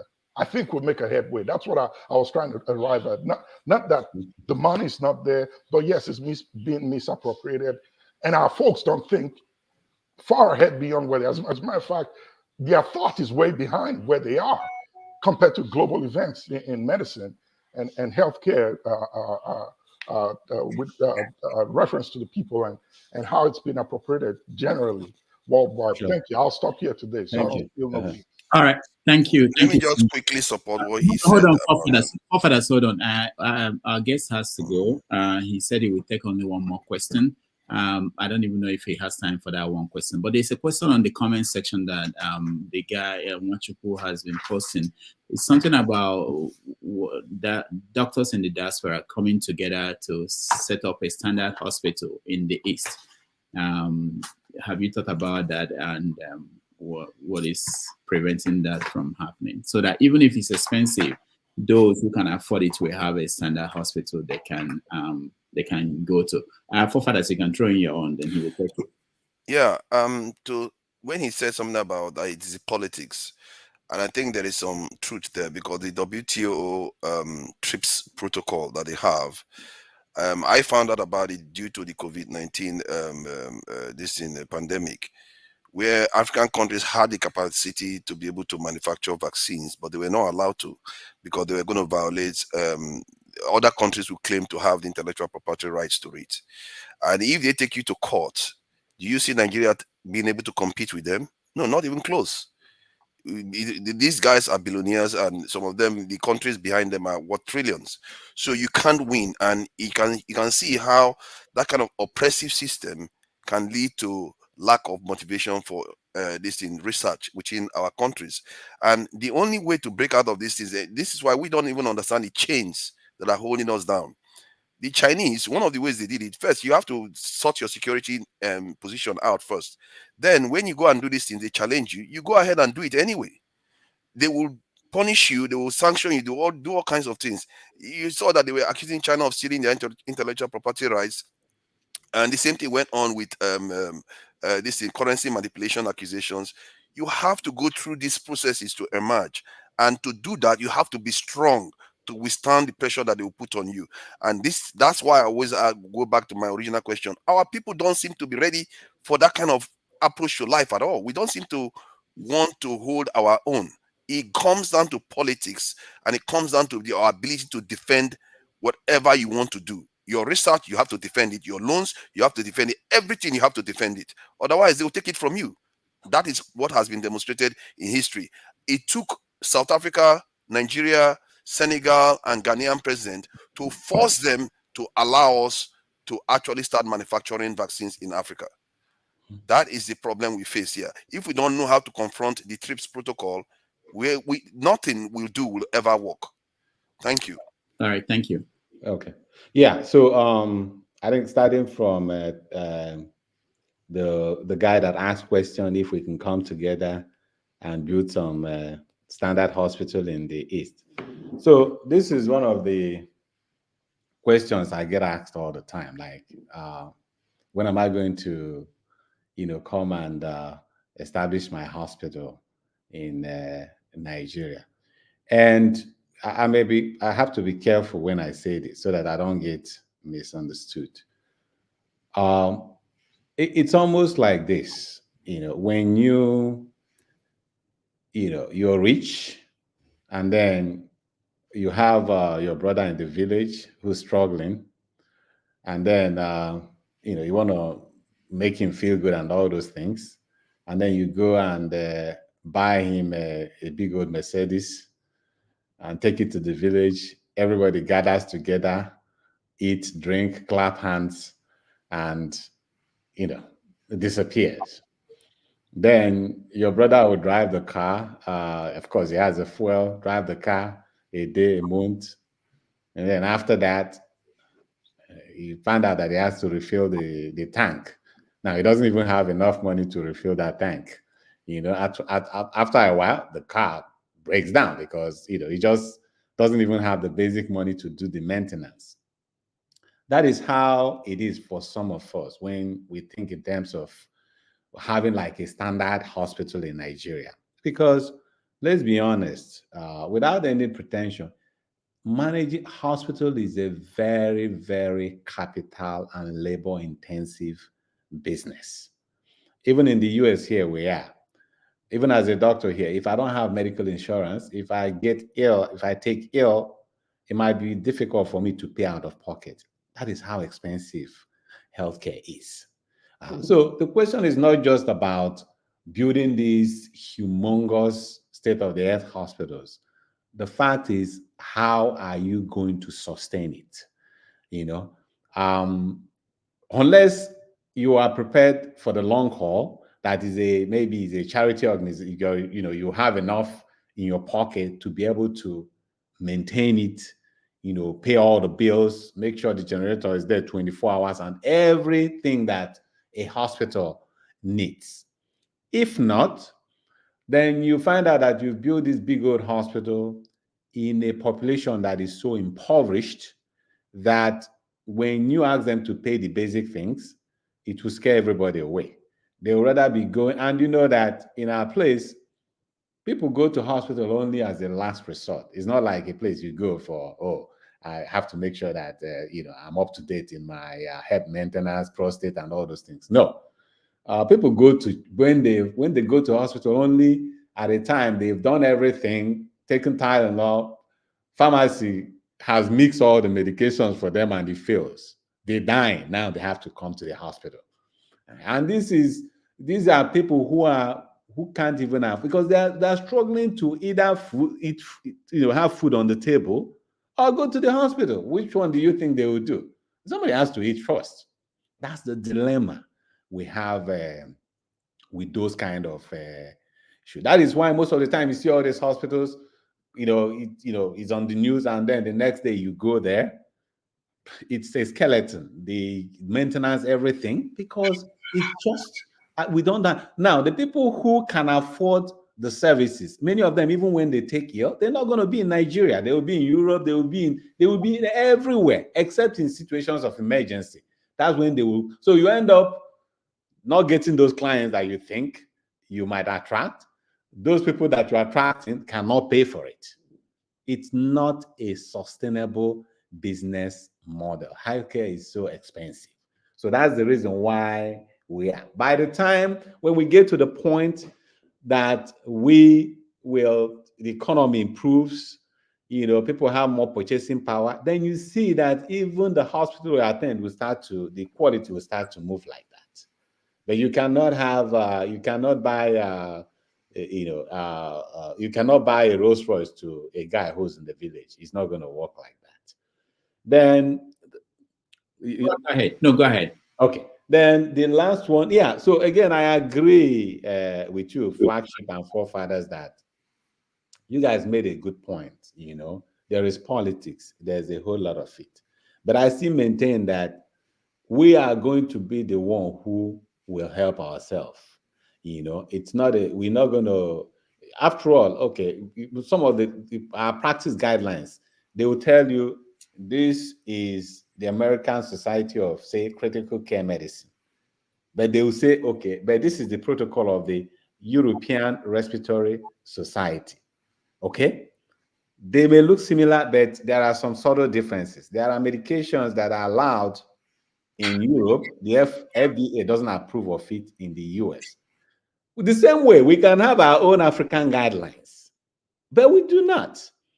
We do not have those ones. So what I'm saying is that we have the agency. If we really want it, I mean, if we manufacture a vaccine, it's working, and the only thing that Europeans can do is they say, oh, you can't sell it in Europe, you can't sell it in America, but we'll be able to sell it in Nigeria. And if it works, believe me, when somebody is sick, they will look for the best medicine.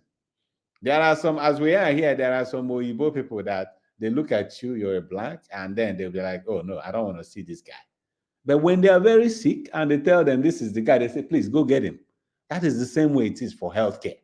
If we start making things, creating our own path, forging, then we have the African protocol, even for research. They can only say, oh, in Africa, this is how they do it. In Asia, this is how they do it. But the problem is that everything, including our health, even COVID and all those, which was the problem we had during COVID, because they were trying to implement the American lockdown the way it works in America. That doesn't apply to Nigeria. We just copy verbatim. So most of the heavy liftings, yes, there is politics. There's always going to be politics. But most of the heavy lifting is going to come from us. When African economy starts to improve, when the black man starts to take their position where they should, when we have a seat on the table like everybody else, then everything about us will increase. The kind of news that comes out of Africa will change. The way our leaders are seen when they go out will change. Our healthcare system will change. Our cost of living will change. The world will start to take us more seriously. And with that, I'll say thank you so much for having me. And I thank every one of you for joining in. Thank you so much. Thank you. Thank you so much, Dr. Agbo, for being with us. We appreciate the time. There were more questions coming up, but maybe next time we'll bring you again. Yes, sir. I'll be ready. Thank you. All right, thanks. We take a little break and then we'll come back and take a look at what we had and what happened, if your feedback, and continue from there. Thank you so much for joining us. Thank you.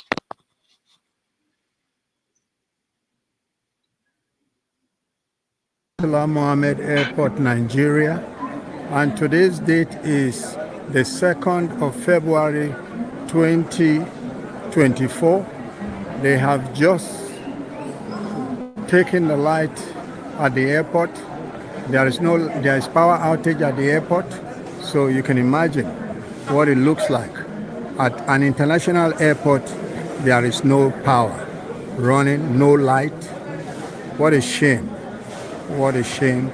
What a shame. It's unbelievable. Nigeria. After 64 years of independence, they still can't get it right. Corruption everywhere. It's unbelievable. This is very, very sad. Very sad. Very sad.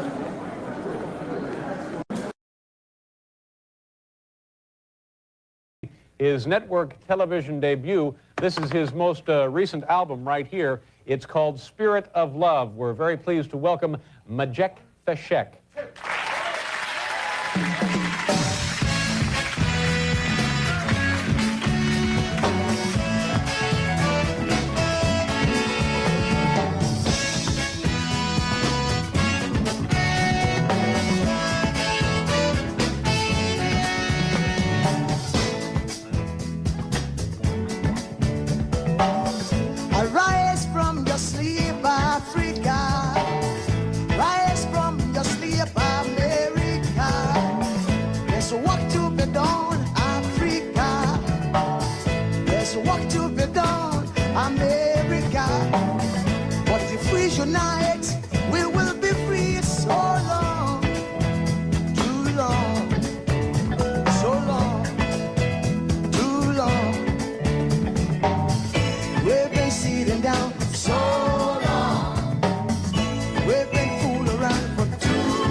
Egypt, when we used to live like prince and princess. Remember, Marcus Garvey, who are the dream for New America. Oh, remember, Martin Luther King, who are the dream for New America. They say you are black, they say you are brown, they say you are black, they say you are brown. Only the angels of Jah is white now. Only the angels of God is white. So long, too long, so long, too long. We've been sitting down so long. We've been a fool around for too long.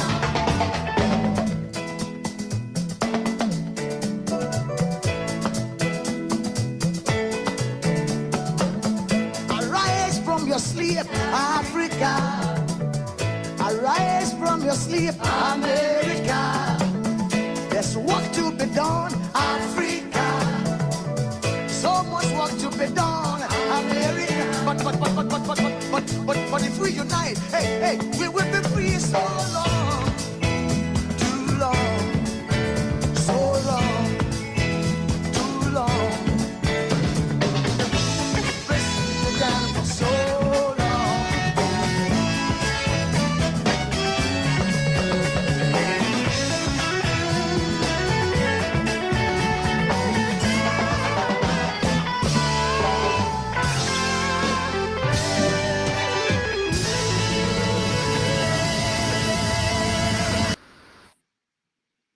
All right. Welcome back, everybody.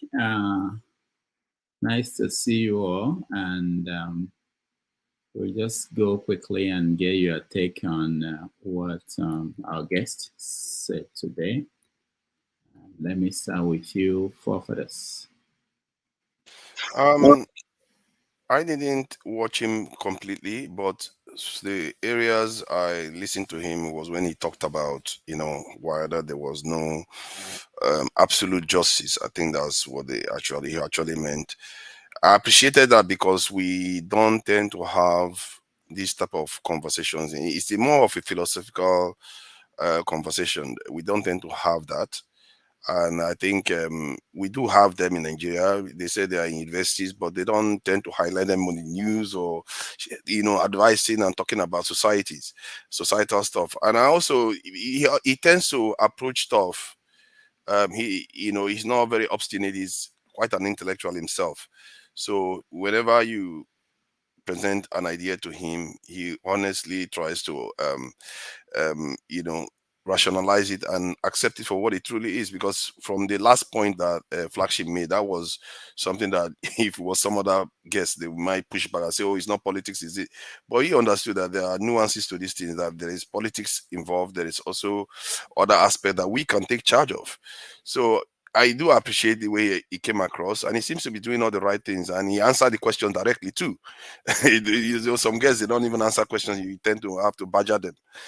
But he also actually answered the questions the best he can. And I think that is how I think we should approach these type of conversations that way. The idea that when somebody has an opinion, some people just have a kind of, insulting them and saying some negative stuff, acting as if, there's no absolute knowledge in these things. We have to try to discuss with each other, have discussions openly, honestly, because in reality, it's going to get us to a better place. And this is why I think the conversation that he's had is quite productive. For somebody of his caliber, he's not arrogant enough to think he knows it all. He just, accepts the information, gives his own opinion about it, and hope that the viewers make their judgment on it. Thank you. Thank you so much, forefathers. Master Prince.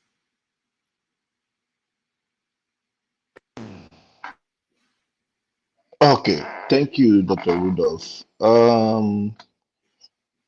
First, I would say that I would differ a little bit with forefathers' understanding of what Osy actually said and all that stuff. My own thing is this: we all think differently. and we all see things from different perspectives. I could remember, in middle school when we do fine arts, there is something that is, people see objects from different areas. He's spoken well, he's spoken to his own understanding, he's spoken to what he knows, and probably, in reality, what it is and what it should have been or what it should be. And another thing I have to say is, I don't know what you do for a living, but there is this vibe that I keep getting from you, which you always try to make it look like we should be thinking of going back to Africa or going back to Nigeria. Most of us left Nigeria when things were good. We did not leave because things were bad. Most of us left because we saw a better opportunity. We could do things that we do. But then I always get this vibe that you are trying to say, let us all go back to Nigeria now. Let's go rebuild Nigeria and all that kind of a thing. It's not easy. It's just like the hospital that somebody talked about. They think, oh, doctors here should just go back to Nigeria and then they build a hospital. When you build a hospital, you don't have infrastructure.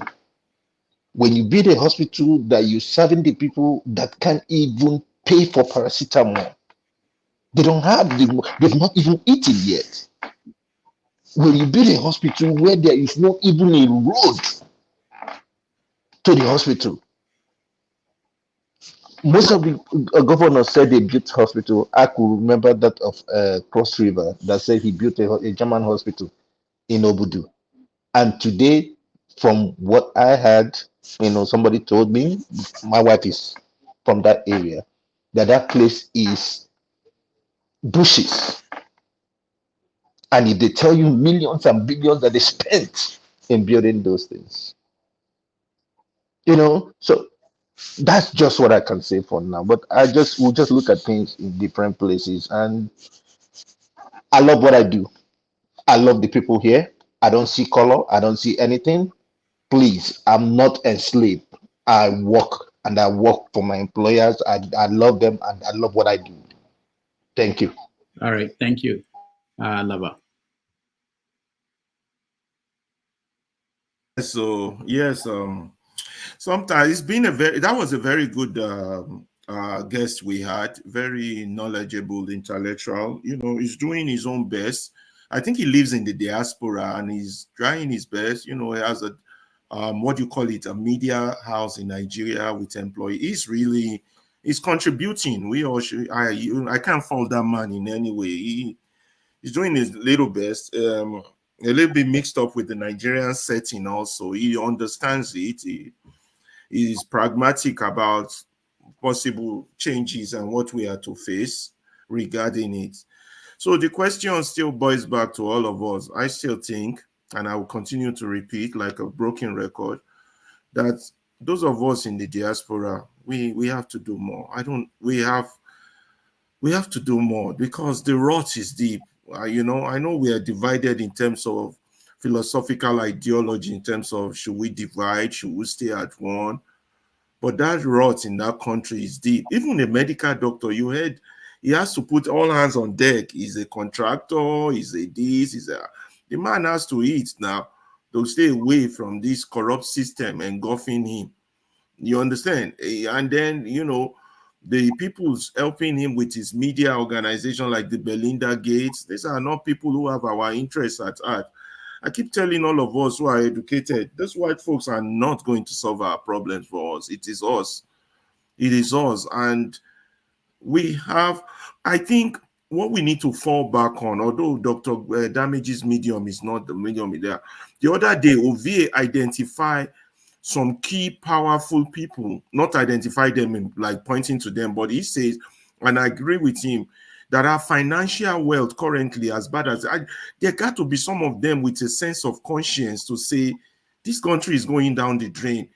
Where can I invest my money in to start to make the change turn?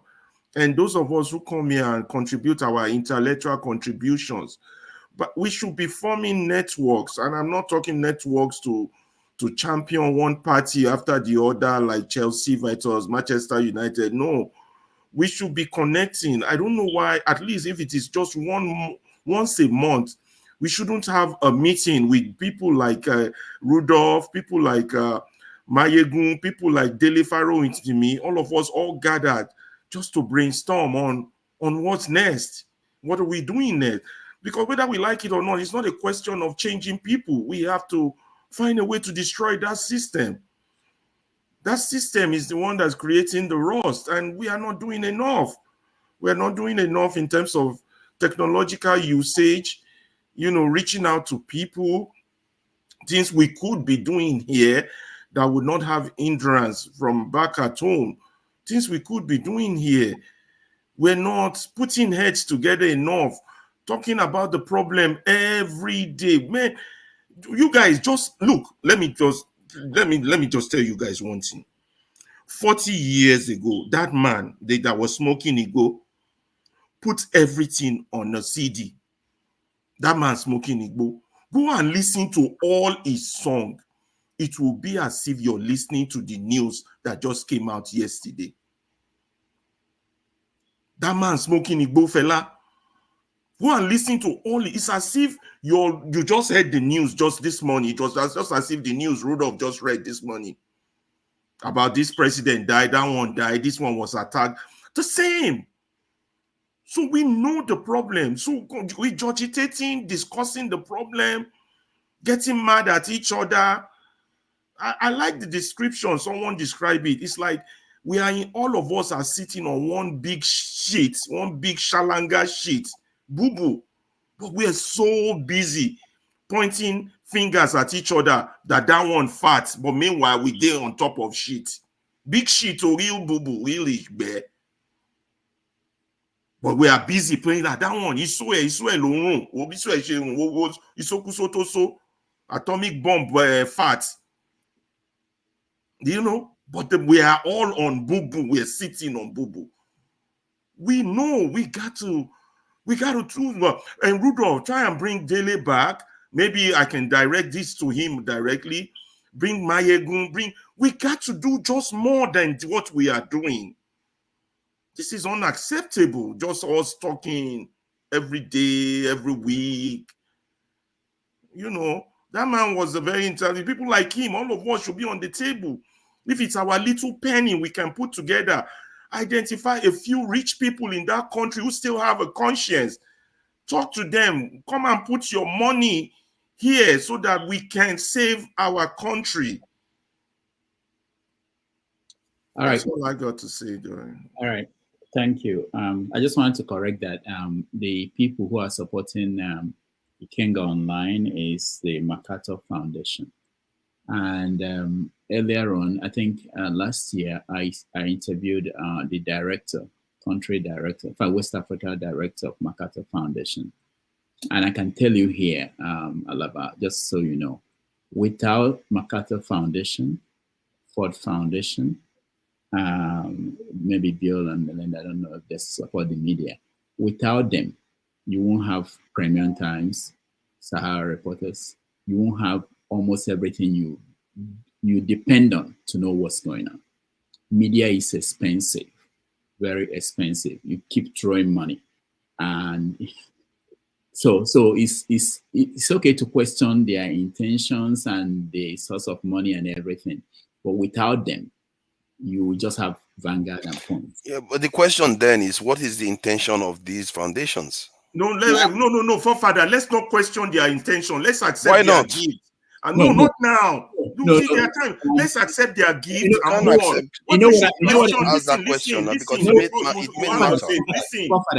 Listen, what we should do is we should look inward. Who are those of our own people who have some little change? But is that not CSR? Is that not part of CSR? Is that not part of what? Is that not CSR? What they do from their foundation, or is just grants? How do they? There's a way the government gives them. All right. So hold on, guys. I'm going to bring. Well, maybe I'll bring back Dr. Shetima, or I'll bring the lady in charge of Ford Foundation. to come here again and talk. But the point is, what is important to remember, those who are saying what is their intention, when you are giving a grant, they tell you specifically, you have to propose what you're going to do, and it has to fit into what they are trying to support. So one of the most important common grants is about how to help deal with corruption in Nigeria. They don't tell you what to do.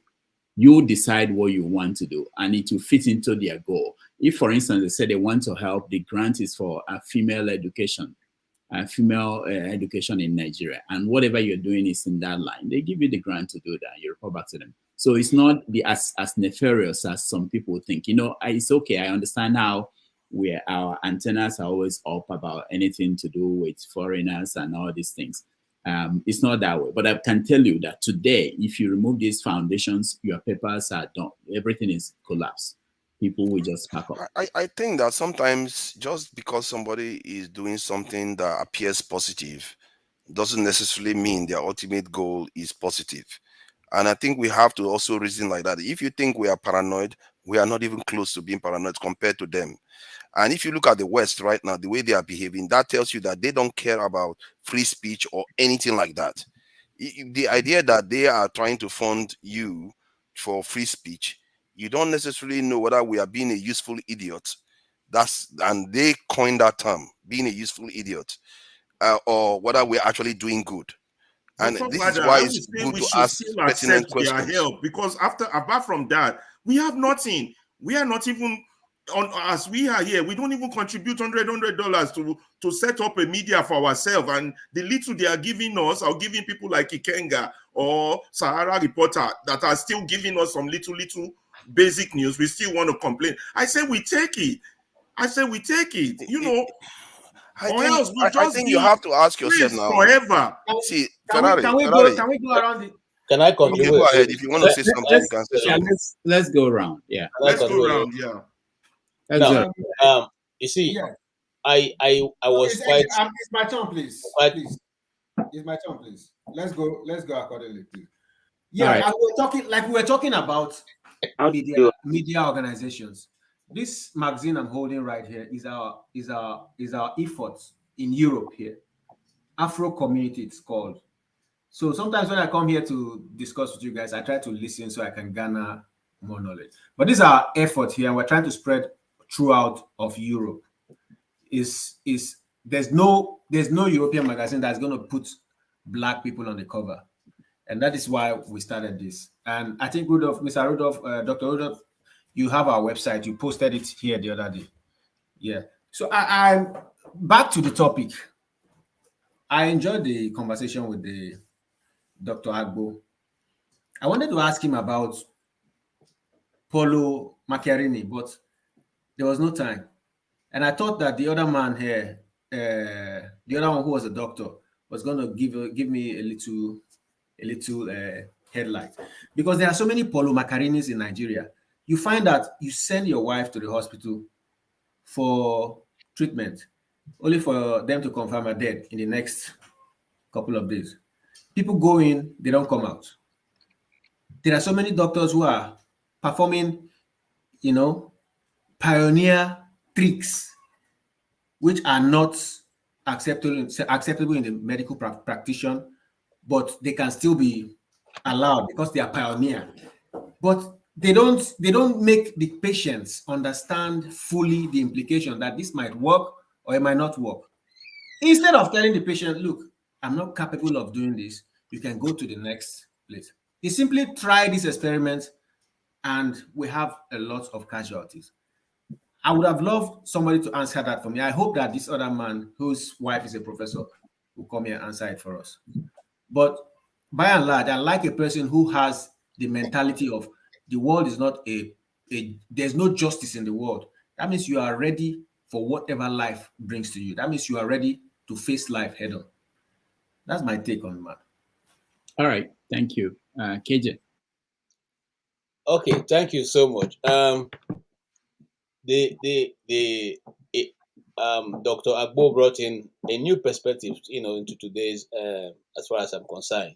That's my opinion, to today's discussion. And I enjoyed listening to him. He was like, it was just like one of those people that you just like to listen to because they come with a lot of experiences, and they make you think again over certain ideas and that you hold there. Now, I'll start from Espero. What you said, X0, what you said just now may not totally be true of the Nigerian medical situation. It is diehard, yes, but some doctors, most hospitals, most clinics still regard human life as sacrosanct, and they do everything within their limited power to save lives. If not, it would have been like flies. In fact, it would be every day that the street will be filled, because some of those doctors, even there are many of them I don't even want to mention, both in the north, south, east, and west, who spend countless of their money and time, who even treat people based on, okay, whenever you have the money, come and pay. You see, there are many factors. When we discuss Nigeria, there are many factors we are dealing with. A doctor that has a hospital buys a generator, okay, you run that generator with the same market price you're buying diesel or petrol, depending on what kind of generator you have. He pays his staffs. Those people won't come and work for free, even if you want to do a philanthropic or work. The people that are working with you will not work for free. You are the one who knows what you want to do. I understand what you say, but you know that No, if no, you let go to me a talk. I hospital want in to Nigeria, face your thought. Now it's my turn. Let me talk. Okay. Now, this is there's no government, there's no handout coming from any government circle, except you are able to secure funds from outside Nigeria. And then securing funds, just like we talked a little bit earlier. When you secure funds, I have the privilege of having one time or the other get funds from MacArthur to do certain work. When you secure that funds, at the end of the day, you just like Rudolph have said, you wrote in and said this is what you want to use their money to do. They agree with you. They give you their money. They give you terms, modes of operation. You may decide to say, okay, now you have collected the money. If it's a one-time payoff, they may have given you, say, 1 million naira. Okay, and then they give you that money, and then when it's time for you to retire, you not retire according to their standard. Or when it's time to retire, you retire and certain things that are not there are included. If that's supposed to be a 3-year grant, that's the end of that grant. You're not getting any more from them because you have refused not to follow their terms of agreement. So many people who go for these funds are careful to operate within that parameter they've been given, because if you go outside of it, you will not get funding any longer. Now, again, you see, let's just agree with some of our people go out of that. So some of those people, let me tell you something. Sometimes they go in to do those difficult operations because there's no other way to manage to save that life. You only leave the person, it dies. If you try, the person may survive or die. What option are you going to take? You take the option, okay, let me just go in and do as much as I can do. You may be in that process of operating it. If you're using public electricity, it cuts off. It costs off. Nobody comes to I mean, so when the patient dies, nobody's going to come and ask you, oh boy, how did this is just a simple operation. Why did the person pass? But they won't ask you, they won't put it into all this because you are the one it's just like a war. You are in the front, you are the one receiving the bullets. So but majority diagnoses are false. That's what I'm saying. Even in the developed world here, some of the diagnoses are also false. There's one of my friends some days ago, like a week ago, almost died in Texas. Why? Because she was having malaria. They couldn't understand what was wrong with her. Luckily for her, somebody else came in from Nigeria and then met her and said, they said, the doctors they don't even understand what's going on. She said, oh, okay, let's try malaria. It's a malaria, 2,000 naira malaria tablet that cured her from what they have been treating her for almost 1 month. So this is the situation we all face. And let's understand it, then we'll probably be able to judge ourselves properly. Okay? That's what I'm saying. And this guy has worked. What he has been able to put down is quite impressive. It's quite impressive. And if all of us contribute a little quarter, irrespective of whether people agree with us or not, the information is passed, news is created, and people can get aware. That's the most important thing of it all. Thank you. All right, thank you, Ndubisi. Good afternoon, Doctor. Good afternoon, everyone. Hi. Yeah, I didn't join Dr. Agbo's talk with you from the beginning, but I joined when he finished his talk, and then our panelists started asking questions. So I observed that Dr. Agbo is a very exposed and well-bred professional beyond his medical field, and all the effort he's making is to make Nigeria a better society. Like some of us who share the same opinion with him, what we have seen in the Western world, how life is reasonably better, and with all the little or simple things individuals and government can do to make life of everyone better, as they do over here, is what he's trying to put in place or suggest back home. And then I know that setting up that is media outfit, is a way of him to be present back home by bringing some of the ideas he has here back home. And I pray, and I know, like KJ said, getting support from this donor agency is not an easy thing. I was in government before. I know how hard it's difficult for you to get support from these people. They have a very high standard on expectations, on your budgeting system, and how you spend the money, and what your report you give to them. That report includes retirement of the money. If you suspect anything that is untoward, they will not fund you again. They will not say it, but they'll just give you one excuse that you show that they're no longer interested in funding you. They will not look for new people. That's why Dr. Agbo being here already, he knows them very well. So that is about what he's doing. So we should salute him. And I know some among us here and those who are not here may have the same capacity. And like Mr. Ferreira said, it is necessary that we all put heads together and then see how we can make this a bigger thing in a way, because our country needs rescue. It is getting bad by the day. Those in government may be denying, and unfortunately, many of our people are largely illiterate, or they don't follow the trend. They think that everything is going well, but we just pray that something will just jolt everybody to reality back home. People are not smiling. I get reports from my friends and family back home every day. It's really, really terrible. So I want to talk about one area he mentioned. It's about the Southeast where I come from, where I don't know who asked me a question about the synergy between elders in the Southeast and the youths as a way of trying to bring down this incidence of crime that is ravaging everywhere. And then somebody equally, I think he mentioned something about Ohanese, what they have been doing. So I think that's another area everybody should look at, not just in the Southeast, across the country. We should look for, there are still some elders who are not really involved in politics, who just want their state, their region, or the country as a whole to be better, just like the way it was relatively better when they were youths before independence or early independence. I know those days when people travel even at night, you don't have issues. Well, how come suddenly in the last 15 or so years, this thing has become a bigger problem in our country? And I think if these elders who are still interested in making the country better, who understand, who will keep aside ethnic biases, religious biases, can come together across the country, let them leave the politicians alone. Let them come together and begin to talk.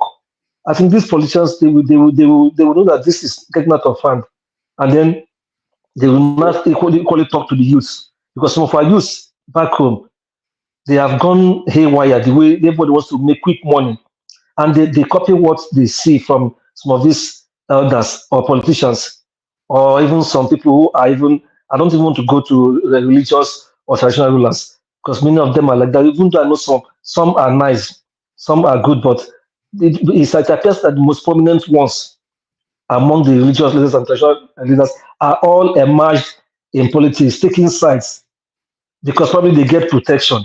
People can come to their church, people can come to their palaces. But you've seen what has happened in the last 1 week in some parts of Southwest, just like it has happened in the Southeast and still happening. These boys, they invade the compounds of traditional rulers and take them away or even kill them. So we have so much to do. I commend Dr. Agbo. I hope, Rudolph, with your wide knowledge in the media area, CJ, as some of us who have little idea, who were formerly in the media, if you can, there's a way we can all put heads together and begin to discuss this thing, even outside this kind of forum or in other forums, and get those elders and see how we can talk to them, and probably they can reach all these youths, and we can have a better country, because the country is going. These youths in the next 4-7 years now, they will become even like middle age, and it continues to get worse. The children that we are being born these days, what is the future for them back home? These are the things we should talk always, and probably send messages back home to get our country back on track. Thank you. All right, thank you, Ndewese. The Black Son. Yeah, thank you. I really enjoyed the submission of Dr. Agbo and all that is said, right? And like I said before, all that is doing, right?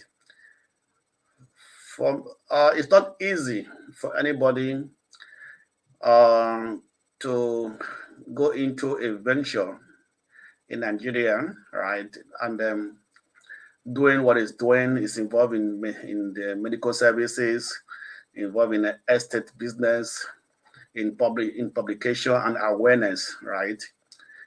Administrating books and everything. So I really appreciate his effort in everything that he's doing, and let us all actually appreciate him, because it's not so easy. Most of us are in diaspora. We are not even doing anything in Nigeria, right? We are waiting for somebody to start something, and then we follow up, right? That is not bad also, but let us try to have that mindset that anybody that you see that is empowering or contributing to people's life in Nigeria, try to make them better than what they are. Let us actually give them the praises. Let us really appreciate them, because they are doing it out of their own time. No matter if they are getting even support from international organizations, it's not easy to get support from international organizations, because they first of all have to put that Nigeria they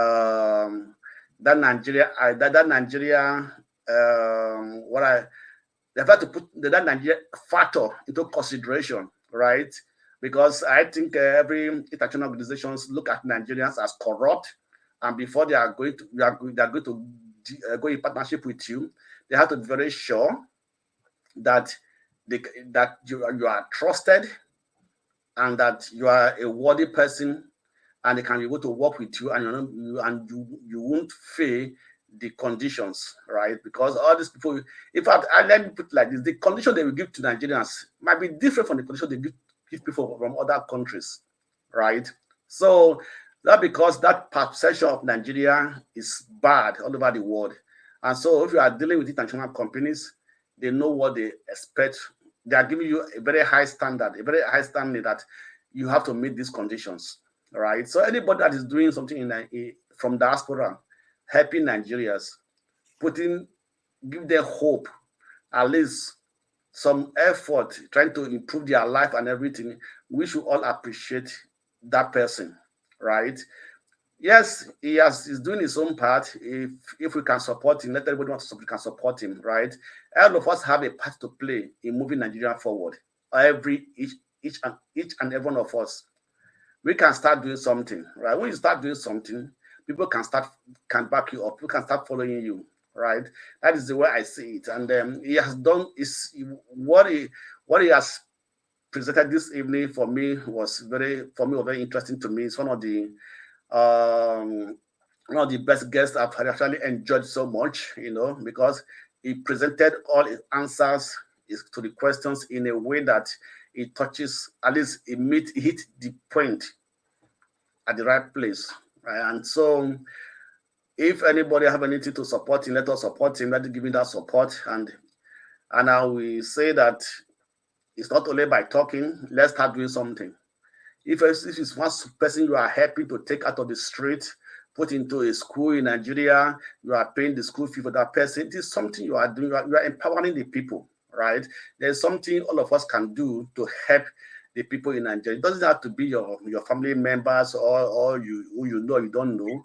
At least just giving hope to somebody to have life, to think that life is possible in Nigeria, it is something worth doing, right? And really applaud you for what he's doing. And and I think everybody, all of us should try and support him in any way we can. That let us push for it and things like that, So I think we like I said, we all have something to. We have a part to play in moving Nigeria forward, in taking Nigeria from this quagmire that it is, and giving hope to Nigerians. We all have a part to play. Let us play our own part in a small way. And if we can come together as a group, let's come together as a group and also do something. And at least we can be able to put smile in some people's life, some people's mind, leaders to smile. There are children on the street who cannot afford school fees. The parents cannot afford school fees. Sometimes school fees are not that so expensive in Nigeria for some schools and things like that. So we can try to do something. It's not that for the country, at least for individuals, right? That at least these children can have hope for tomorrow, right? And what he's doing, I don't like it, and it's given in the publication area, publishing informations and investigative journalism and things like that. Publishing in Nigeria is very expensive. And if he's doing that, at least we should be able to give him that praise or respect him in whatever he's doing, to be able to bring that information into the public domain. Thank you. All right. Thank you, the Blackstone. Wale? Thank you, everyone. I greet everybody. I'm not going to dwell on the problem. Like we all know, there's 1 million problem in Nigeria. But the thing I think we probably need to start with ourselves is the truth. I know that's a controversial area where Dr. Damages might be asking me what is truth. But truth to me might be different from Mr. Alaba. But I think we are 8 of us here. If we ask ourselves deep down, we'll know what the truth is. But the thing is, are we actually ready to look at the problem in the eyes and see, even if it's bitter? Right. For people who understand Yoruba, and I think Mr. Alaba can help me here. When I think about close to 15 or 20 years now, there's a movie called Shaworoide. It explained everything about Nigeria and what we are talking about now. The foreigners who came to carry the Gedu and all those stuff, when the youth rise and they say, oh, these chiefs that are exploiting and doing something, before Lagata came in. That movie is very interesting. It's an old movie. For those who have watched one Thunderbolt or Sun something, it tells you how the chiefs, the people, the foreigners that come to help and everybody, just, everybody's just looking for their own selfish interest until probably maybe people come to their senses, maybe it will work. So in that area, if you have the time, you can watch this Shaworoide there. And that's where I learned from as well. As per the Dr. Agbo that came, very intelligent. I'm not saying when people come to blow grammars and say all sort of things, education, or let me say people who are educated, they know their right from their left. Someone said yesterday, one thing is to be posh, one thing is to have a street education. The gentleman is a wrestler, he's a medical doctor, and you can tell from how he analyzed some of his answers. To me, I see a lot of practicality in what he said, and I respected him. So, when people could look at where they're coming from, where they find themselves, and they can look right and left and say, yes, this is what I'm going to do. It's not all about me, it's about other people as well. So I kind of really enjoy his conversation, and I believe his answers were very direct, very, succinct. So in a way, I kind of really thank him for his contribution. So with Nigeria, I don't know what else we can say. I think it will probably go to a point where the whole thing will just find its own balance. Like maybe there will be eruption, maybe people will come to their senses, maybe people will become cannibals, or I don't know, maybe they will become vampire and they will start eating each other when there's no food anymore. And then whoever is left will be, I don't know, maybe they will turn to zombie. Maybe I don't, honestly, if I tell you I know the solution to that country, I'm lying. But there will be a time where even you and I won't be able to say our solution or what we think would be the preferred solution. It will just happen. Maybe people will continue to suffer till Jesus comes. Maybe the business centers will continue to rip you and I off. Maybe, I don't know, maybe I will become one of those people that will rip everybody off tomorrow. I don't know. But whichever way, we'll continue to deceive ourselves till Jesus comes. When is Jesus coming? They say prepare today. But I have 10 million naira in my account. I don't have 10 million naira before you come and kidnap me. Oh. If I have money in my account, Jesus come overnight, what am I going to do with that money? I don't know. But then I want more. So it's a road of, it's like I rightly said, I think someone mentioned yesterday. Let me quickly chip this in. The solution, if we, like Mr. Laba and everybody agree, if we can do our own path, one, let's see how we can make this platform bigger. The solution we might have is not supposed to be, we are not even supposed to say it here. Because all these PDP, all those people holding Nigerian down, they don't hold their meeting online. I mean, when they hold their meeting, we don't hear their solution online. So, Dr. Damages, what you can do is, if you watch that, is it Red Rebel? I know I'm a film fanatic, something like that. If you watch that movie called, is it Red Moon or Rebel Moon or something, where they have to be looking for people who are powerful to rescue. I think the second part is coming up in April on Netflix. It tells you that talk is cheap, but you need to look for the people who have the power, who can shake the table, who can actually do things. But you find them by, I don't know, by a lot of examination, or know their integrity, know where they're coming from, not that they just want to take advantage of people. So let me stop there and give others the chance to talk. But yes, there is a lot we can do within ourselves. We don't have to publicize it, whatever we're going to do. You can look within this platform. You know who can contribute positively. We know who, just put everybody in their places. Some people are very good in organizing. Some people are very good in mobilizing. Some people are very good. Just look at everybody's strength and see where they can come in to help. I rest. Thank you. All right. Thank you. KJ.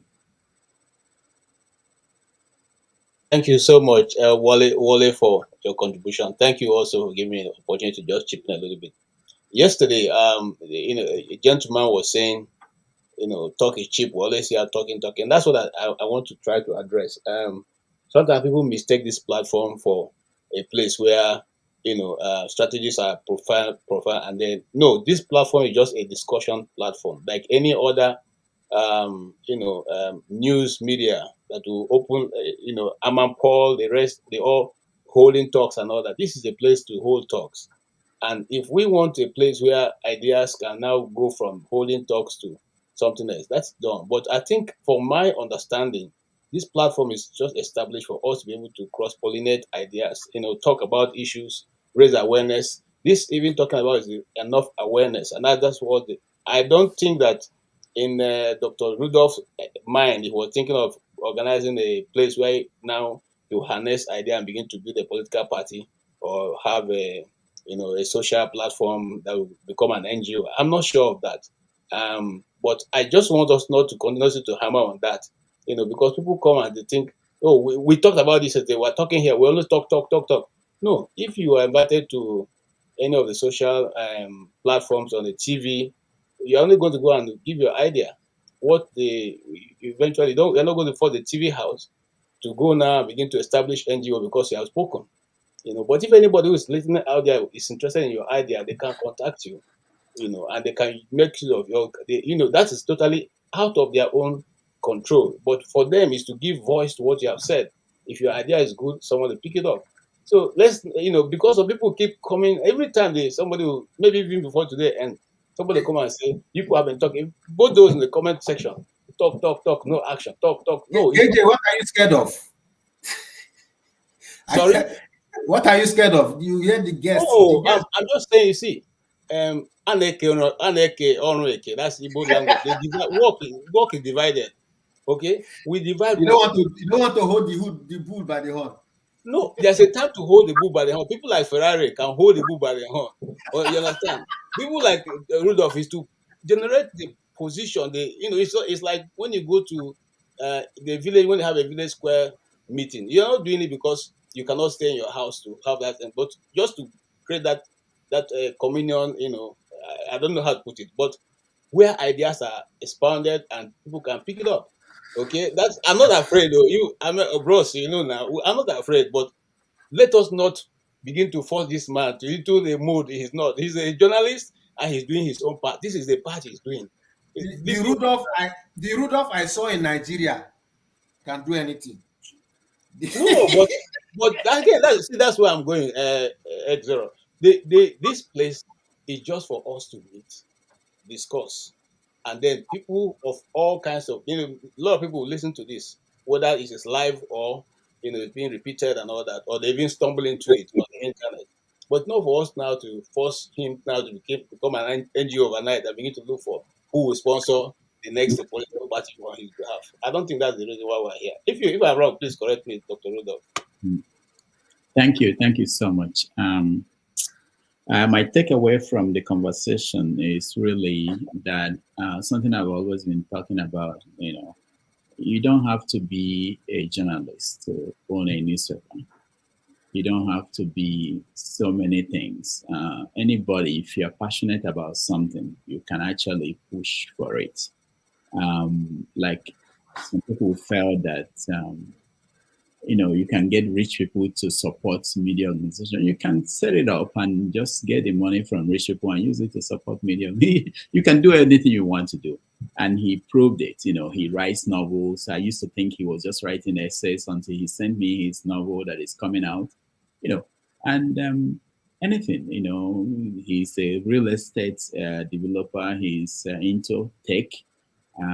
He's obviously a doctor and a publisher. So you can do, we are not limited at all, but you have to believe in that and believe you can do it. And everybody's doing things. I think we're all doing things, more than one thing. I know that we already started a conversation about taking some conversations that shouldn't be on air here to somewhere else. It's not abandoned yet. It's still going to proceed. And the idea of this platform, any platform, is whether it's CNN or anywhere else, is for people to meet other people, like-minded people. We meet each other and go from there. It doesn't have to be under the roof of CNN that things like that are happening. People are forming companies, forming organizations as a result of meetings in platforms, different platforms. So it will happen eventually, and it will be natural, because what will happen is that people who feel any affinity to other people will come together with those people. You can't force people who are different to join something, Eventually, if I feel like KJ is really my man for this cryptocurrency thing that I'm thinking about, then I'll find a way to locate KJ, and you guys will be looking for me on Sundays and Saturdays. You won't see me because I'm trading crypto, So that's how life is. Anyway, but that's the way it's going to be. Tone, welcome to the show. Yeah, hi. Greetings, everybody. Yeah. Well, I just went out to watch my beloved Arsenal smash Liverpool. So You went apart to from that, you so went to the apart from so I went to watch my team smash up their one of their biggest rivals. So I mean, life is not just all about football. I have a life, and I have other passions other than politics and all that. But it's all good anyway. Yeah, yeah. Like Were you what? there live? So were you Yeah, there yeah. I live at just the stadium? Yeah. I just came in about 30 minutes ago, Oh, and that's great. I mean, I was taken to Ray actually when I was on my way back that year. So yeah, it was a good game. It was a good game. Right. Yeah. I just want to take off from where KJ just stated. KJ is not being a coward. I understand I align with him totally. Because a lot of people think that let's just go get it and all that. Listen, if you know one thing, I'm not afraid of anybody. But the people I am so pissed with is the people that um will come here because we actually form opinion. The media forms opinion. So things we say here, I mean, somebody sent me something last week. I don't know whether it's the Blackstone. Yeah, Blackstone. You remember what you sent me? That Rise News actually referenced this channel. So that goes to tell you Yeah. how much the reach of this channel. A lot of people. So we need to be very careful of what we say here. We don't, and that's what one thing I respect and respect Dr. Rudolph for. I mean, you need to back up your claims with facts, with very, very hard facts. Somebody coming here, open his mouth and saying that Igbos are behind the kidnappers. The kidnappers that kidnapped the people in Ekiti, are they the Igbo people that sold the those children to the people in the forest, that the people that Fulani people do not come to the city, that is Igbo people. I mean, what is it? What everything Igbo, everybody knows on this panel. I am not tribal. Even in fact, I have a go at some of my Igbo people sometimes. I see if I'm not from there. No, I'm not tribal. I say it the way it is and all that. And somebody who is want to start shutting me down, shouldn't talk about it and all that. That's total.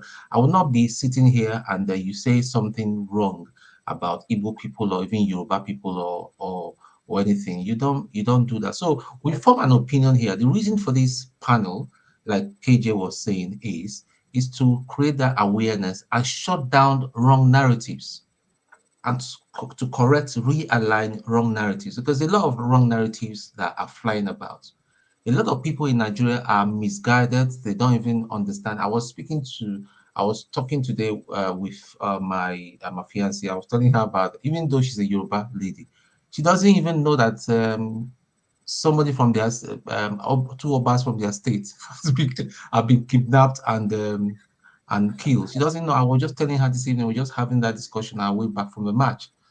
So the thing is, we just need to be very careful. What we say here is is very important. What we sell out there, because like Alaba will say, the most important thing is the mind. The people's mind are captured. You know, the people's mind are captured until we free them and tell them the real narrative. This is the way it is, and try to stir something in them to arise, because none of us here, we are not enough. If I say, KJ, Mr. Ndubisi, Blackstone, let's go to Nigeria now. I've got my AK. Let's go to Nigeria. I'm sure KJ will just block me. Mr. Ndubisi will block me and all that. It's not enough. So we don't have that. We don't have that number and all that. But what we have is a freedom of speech, because we live outside Nigeria. We have the freedom of speech. And then when we talk, I'm sure some people in the high places, and especially when they know the people in diaspora, are really put, because we're a pressure group. We can actually gather ourselves. We don't even need necessarily go to Nigeria. Maybe we'll say, okay, we meet up in New York. I will go to Nigerian embassy or to the Congress and say, see, as Nigerians are concerned, this is our submission. They will listen to us. And that's a power we've got, something that we cannot do in Nigeria. If we do that in Nigeria, they will set the DSS on us. Not that I'm afraid of the DSS people. They are all clowns. These are people that when I was in the army, all of them were bloody civilians, and they're all clowns. Not that I'm afraid of them anyway. If they arrest me, they arrest me. So the thing is, we just need to be very, very careful of things we say here and all that, how our facts right. Because what is happening right now in Nigeria is very, very sad. You see, and we have not seen the last of it. Somebody was saying as of yesterday, because we finished on time yesterday, someone was saying as of yesterday that a monarch in Kwara State was killed. His wife was taken away. How come we have come? How come we have come to a place that life has no meaning? The police are so useless more than ever. The soldiers are so demoralized. The generals are so indifferent because they are so fat, their belly is so big and all that, they don't care. Tinubu has sorted out all of them, So the only thing we have right now is our speech to shut down wrong narrative, to push back people that are setting up channels that are spreading lies and propaganda and bigotry. That's all we have. And furthermore, this is for Dr. Rudolph. Yesterday, we finished the show on time yesterday. I'm not happy because some of us that are of the night crew and all that. So Chim did a very wonderful job yesterday. Kudos to him. Kudos to my brother. But I think you need to raise some more moderators that will take up. Maybe you will be a shift pattern so that it will not be too much on forefathers, because sometimes forefathers, man, I don't know the kind of thing that man eats. He can he starts sometimes 4 o'clock UK time, and he's not finishing like 4 a.m. Early hours of the morning. He's really trying. So I think to lighten the weight a bit and all that. I mean, people should volunteer. They are wonderful people. There is a flagship with the time difference in the US and all that. People can take over and then go further into the night. So that's my suggestion. Thank you. All right, thank you. You said flagship. Yeah, we have new people who are getting ready. It's not easy. People don't get paid for this. People have lives. They have things to do, and sometimes it's difficult. But if we have someone to take over, yeah, it will be on. If we don't have someone, if someone has to go. I'll give you an example now. I've been trying to reach forefathers in the last 10 minutes or 20 minutes that I have to leave, and I hope he will call back if he doesn't. But we will get there. We are trying to prepare some people, new people, to be able to volunteer and continue. Yeah, let me hear from Flagship. Hold on, okay. Let me hear from Gozeka and see what's going on where she is. There was an election that happened. Was it? Oh, there was a video I saw. One INEC officer was had fake results. What is going on, Gozeka? Are you not INEC anymore? I thought you were INEC. Are you not involved? I mentioned. Yeah. Good evening, gentlemen, and those in the comment section and our viewers. Good evening. I did mention that I was an ad hoc staff. I did mention it. If they call us back, we'll go and work again. If they don't, and honestly, I don't think I want to do it again. Why are you Been doing there, that kind done of that, bought dangerous the job? t-shirt. No. Is that not a dangerous job for you? I wanted the experience. Wow. So every election cycle, I tried to participate in one way or the other. In 2019, I worked as an observer. In 2023, I worked as an ad hoc staff. I don't know what I'm going to work as in 2027 if I get it. But I just like the experience. Yes, I want to, like, when I'm talking about the election, I'll tell you, been there, done that, bought the t-shirt. Yes. So, but what happened in Enugu? About The by-election? I heard like you did that. I heard that. I actually didn't know there was going to be a by-election. That's the truth. It was when I had, because I went hiking yesterday. It was when I was at the muster point, and a friend of mine that was waiting to join us, I was calling him, "How far? Are you not coming anymore?" He said, "There's by-election now. That there's no movement." I said, "There's no movement, okay? By-election is only good part of those doing by-election." He said, "Three local governments." That was even when I went to check, and they were doing by-elections in three local governments. I think Enugu South and other. Yeah, but the guy that you saw in the video, if I'm not mistaken, they said he wanted to Yakubu go and them wanted to do like Yakubu go on. So the people are still angry from the last election, and the man What is wanted to Yakubu act Gowon, for me, please? so they beat him. Yeah, so they beat him up, What's Yakubu Gowon, please? bloody. And when they tell you are Yakubu Gowon, it's just like somebody telling you are Buhari. There is this are words that need to be added to the dictionaries. Somebody does not. These are I still don't adjectives understand. used to qualify people. If I Are you call, talking about Yakubu no, you don't. You, Mahmoud? One. Mahmoud. sorry, Momood, Yeah. Momood. Sorry, Now you're God bless. coming. Sorry, It brother means man. it means rigging, Sorry, rigging. The person wants to all of rig them the are election. Simple. Okay. sorry. All of them are the same, Joe. It's Yakub Mahmood. All of them are the same. When you're in Nigeria, somebody calls you Buhari, you already know what he's calling you. When somebody calls you Tinubu, you know what he's calling you. When they call you Yakub Mahmood, you know what he's calling you. So these are adjectives we use to qualify people in Nigeria. Okay. Oh, wow. Nigeria has changed. Um, All that right. was it. So okay. I don't know. Yeah. Okay. Go ahead. I said I don't know where to come in the discussion because I entered late. I don't Okay. know where you people were. I entered late. I started watching late. So I Okay. was hoping to get a feel of where the direction was headed before I made my commentary. All right. Let's go for people who were here. Flagship. Thank you, Rudolph. Am I audible? Yeah. Okay, great. It was a great conversation. I didn't join the panel because I had to take my daughter to the hospital. She wasn't feeling too well, but I was watching on my phone Okay. throughout the time. Uh, it was a great conversation. I enjoyed every one of his response, and I'm glad that we have somebody of his caliber and nature who also understand the situation we are going through at home, though in diaspora, but still is involved in what is happening back home in Nigeria.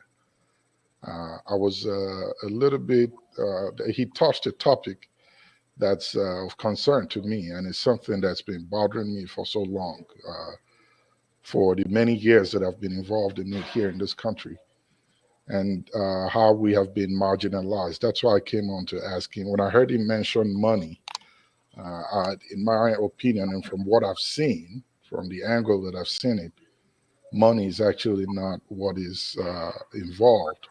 It's just that we are being sidelined. And many of our folks that are in the business are just fine and okay with it. I really wanted to talk a little bit more about the cultural aspect of healthcare in Nigeria and the disparities involved. It's hard for me to say this, but I don't think it's fair, but I still have to do it. If you juxtapose it with the practice here in the West, the disparity, the margin rather, is huge. And my question is, how do we bridge this gap? It's possible. We can do it. And he's very cleverly highlighted two aspects that are really key to having this culture and practices which seem to be the stumbling blocks to having healthcare dispensed to the people in Nigeria, as should be. And the two things he talked about are the international guidelines, which governs all practices in healthcare worldwide and globally, although it is specialized or tailored to countries. That's why he mentioned, which is true, that protocols that are designed and written seem to be similar, but they have little tiny differences if you look at them, just because of what the EDA or the FDA here in the US, as the case may be, allows, and also the folks in Asia as well. But Africa doesn't seem to have any at all. And for some reason, they don't care about it. They don't even want to know why Africa doesn't have set protocols and designs. The question is, are we in this group? We are not. We're not represented in any way, shape, or form.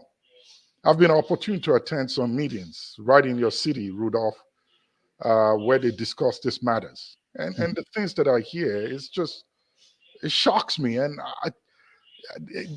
we are far, far behind. Like, we are left behind. We are way back there. And they just don't seem to care. It's, as long as we're back there, it's fine for them, you know.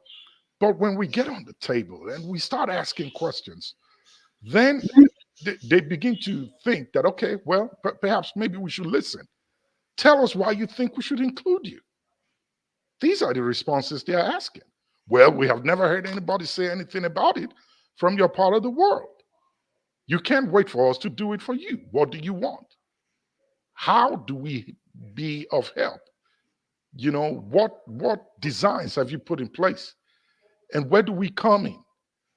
We can take a look at it if you have some sort of template, and we mirror it with what we have. If it works, we'll include you. And the same practice will be global. But Africa is just out of it, totally out of it. And believe it or not, the majority of the healthcare practitioners over this way are from Nigeria. They are from Nigeria. I can confidently say that if you group the African medical practitioners in the West together, Nigeria should be ranking about 50, if not 60%. But how come we're not involved in the conversation? And why don't we even say anything? Why don't we go back and sit down and say, hey, guys, let's try to come up with some sort of protocol. Let's write something out. Let's put something together, take it there. If they don't like it, we'll go back and redo it again. So we can at least start to tailor our healthcare system continentally to match up with the West, so that the style of healthcare that is provided to those here in the West, we can at least match it and work a little bit harder to better it. We have everything it takes. Yes, our country is just so messed up. Things are kind of upside down. We're going to get through that at some point. But let's not wait. The people are dying every day. Come on. He talked about the young man that was highly connected in society and was able to get lawyers and all of that to go after the doctor that performed a procedure on his wife and passed. That's because he's highly connected. What about the 90% that can't even afford a lawyer, not to talk of having a voice somewhere in government that could help them fight for the cause of death of their families? And I don't think it's proper for any medical practitioner to perform any procedure on anybody if they don't have the training and the specialization for it. Yes, I know you're trying to save lives, but you just can't delve into it. It's too risky. That's why we have protocols. That's why we have guidelines. That's why there are regulations around this thing. If you can't do it, you can refer to the person that can do it. Your goodwill to wanting to save that life does not mean you jeopardize it. It's not allowed in the medical practice. It's not allowed anyway. If you can't do it, you're not trained for it, you don't have the educational knowledge, even if you are within the line of the business, if you have not been certified to do that, don't experiment on it. Yeah, I know it's called medical practice. It's still a practice. Everybody in it are practicing, but there's some degree of specialization in it. And you can't just experiment on humans because you're trying to save life. There are guidelines. They have to be written down, they have to be agreed on, and they have to be implemented. So I think we've got a lot to do, but there's a starting point. Like they always say, the journey of 1,000 miles always begins with one step. So these are the things that I wanted to if he had a little bit more time, ask him about it. See how can we begin the discourse on this. Well, we'd like to put the little cracks on the wall until we're able to put a huge crack and tear it down and let the floodgates open so we get what other people in other parts of the world are getting. Thank you. All right, thank you, Flagship. I'm going to bring a professor of medicine who is into research. I think this conversation we should continue that one way or the other. Who is into research here in America, so that you can connect it to how possible. But let me ask you, the Flagship, when we hear that South Africa they can produce or they are producing vaccine there, and Nigeria recently said that in 6 months or so they will be able to produce vaccines. Is it possible? Can they do it? The point is this: we can produce vaccines right now if we have the right facilities, right? There are already written down protocols. It's not like South Africa designed it and wrote it out themselves. They've just been given the license to do it. They've been funded to have the facility to do it. Flagship, if I may, I have a first cousin that is that works for Nigerian Institute of Medical Research. She's a PhD holder. There's a lot of politics in there. So any day that we want to discuss something like this, I know that medicine, I know that I'm quite happy to get her to come on and to throw more light. You know, she's a research fellow as well. So even during the Ebola thing, she was part of the team that fought the Ebola thing and all that. She works for Nigeria. She just wasting. I've told her, listen, you gotta get out of that country, but she just like one of those that believe Nigeria is gonna be good. I need to stay in this country. I'm not moving anywhere, you know. So she's had some few offers which she turned down. Those are the kind of people that we're looking for. And I'll tell you a little personal story. I was a part of a team that was going to go to Nigeria. We met in New York. And they were trying to, and I'll be careful with my words, they were trying to set up or start something in West Africa. And Nigeria was a good choice. Main reason is the population. We've got it. So it's a really good place to get it started. And these are the nuances in our again, corruption. So I won't blame them. Long story short, we got there. And we went to three of the quote unquote Ivy League universities we have in Nigeria. It was a team of 15. Lagos, Benin, and Ife. We were shocked at what we met, you know. It was one of my most disappointing moments in life, where we were told before we get to meet and talk with the research team in the teaching hospital, we have to, so to say, scratch or pretty much bribe someone to get to speak with the secretary, who then lets us to talk to whoever the dean or whoever the guy in charge of research in the institution was. It was a pushback. Guess where it landed? Ghana. We lost that one. Okay, so that's a topic for another day. But if we have people like Tone's cousin, those are the people I need to sit down, or I can bring and put in the table and say, hey, let's put this person in and let's see how we can begin the groundwork there. And let's see how we can begin to talk about this International Conference of Harmonization thing and see how we can figure a way in the web of Nigeria to come up with something that we can at least with time broaden and get things done properly and in the right way in Nigeria, which will in the end of it better the lives of the people. So we have it, like I said. We just need to find the right people. And those who have the training, they have the knowledge, they have the expertise, they have the passion for it, of which, per what Tone just said, her cousin would be one of the very good candidates to do this. So we've got some ways to go, but we can achieve it, we can do it, we can make it happen. We just have to find the right people, of which there are. It's just a matter of identifying them. So in answer to your question, Rudolph, South Africa is just going by already written down protocol. You know, it's like a franchise. I've got everything written down. You want to start up your own? I'll set it up for you. Pick out where you want to do it. We get it rolling. And it's being done in your locality. You own it.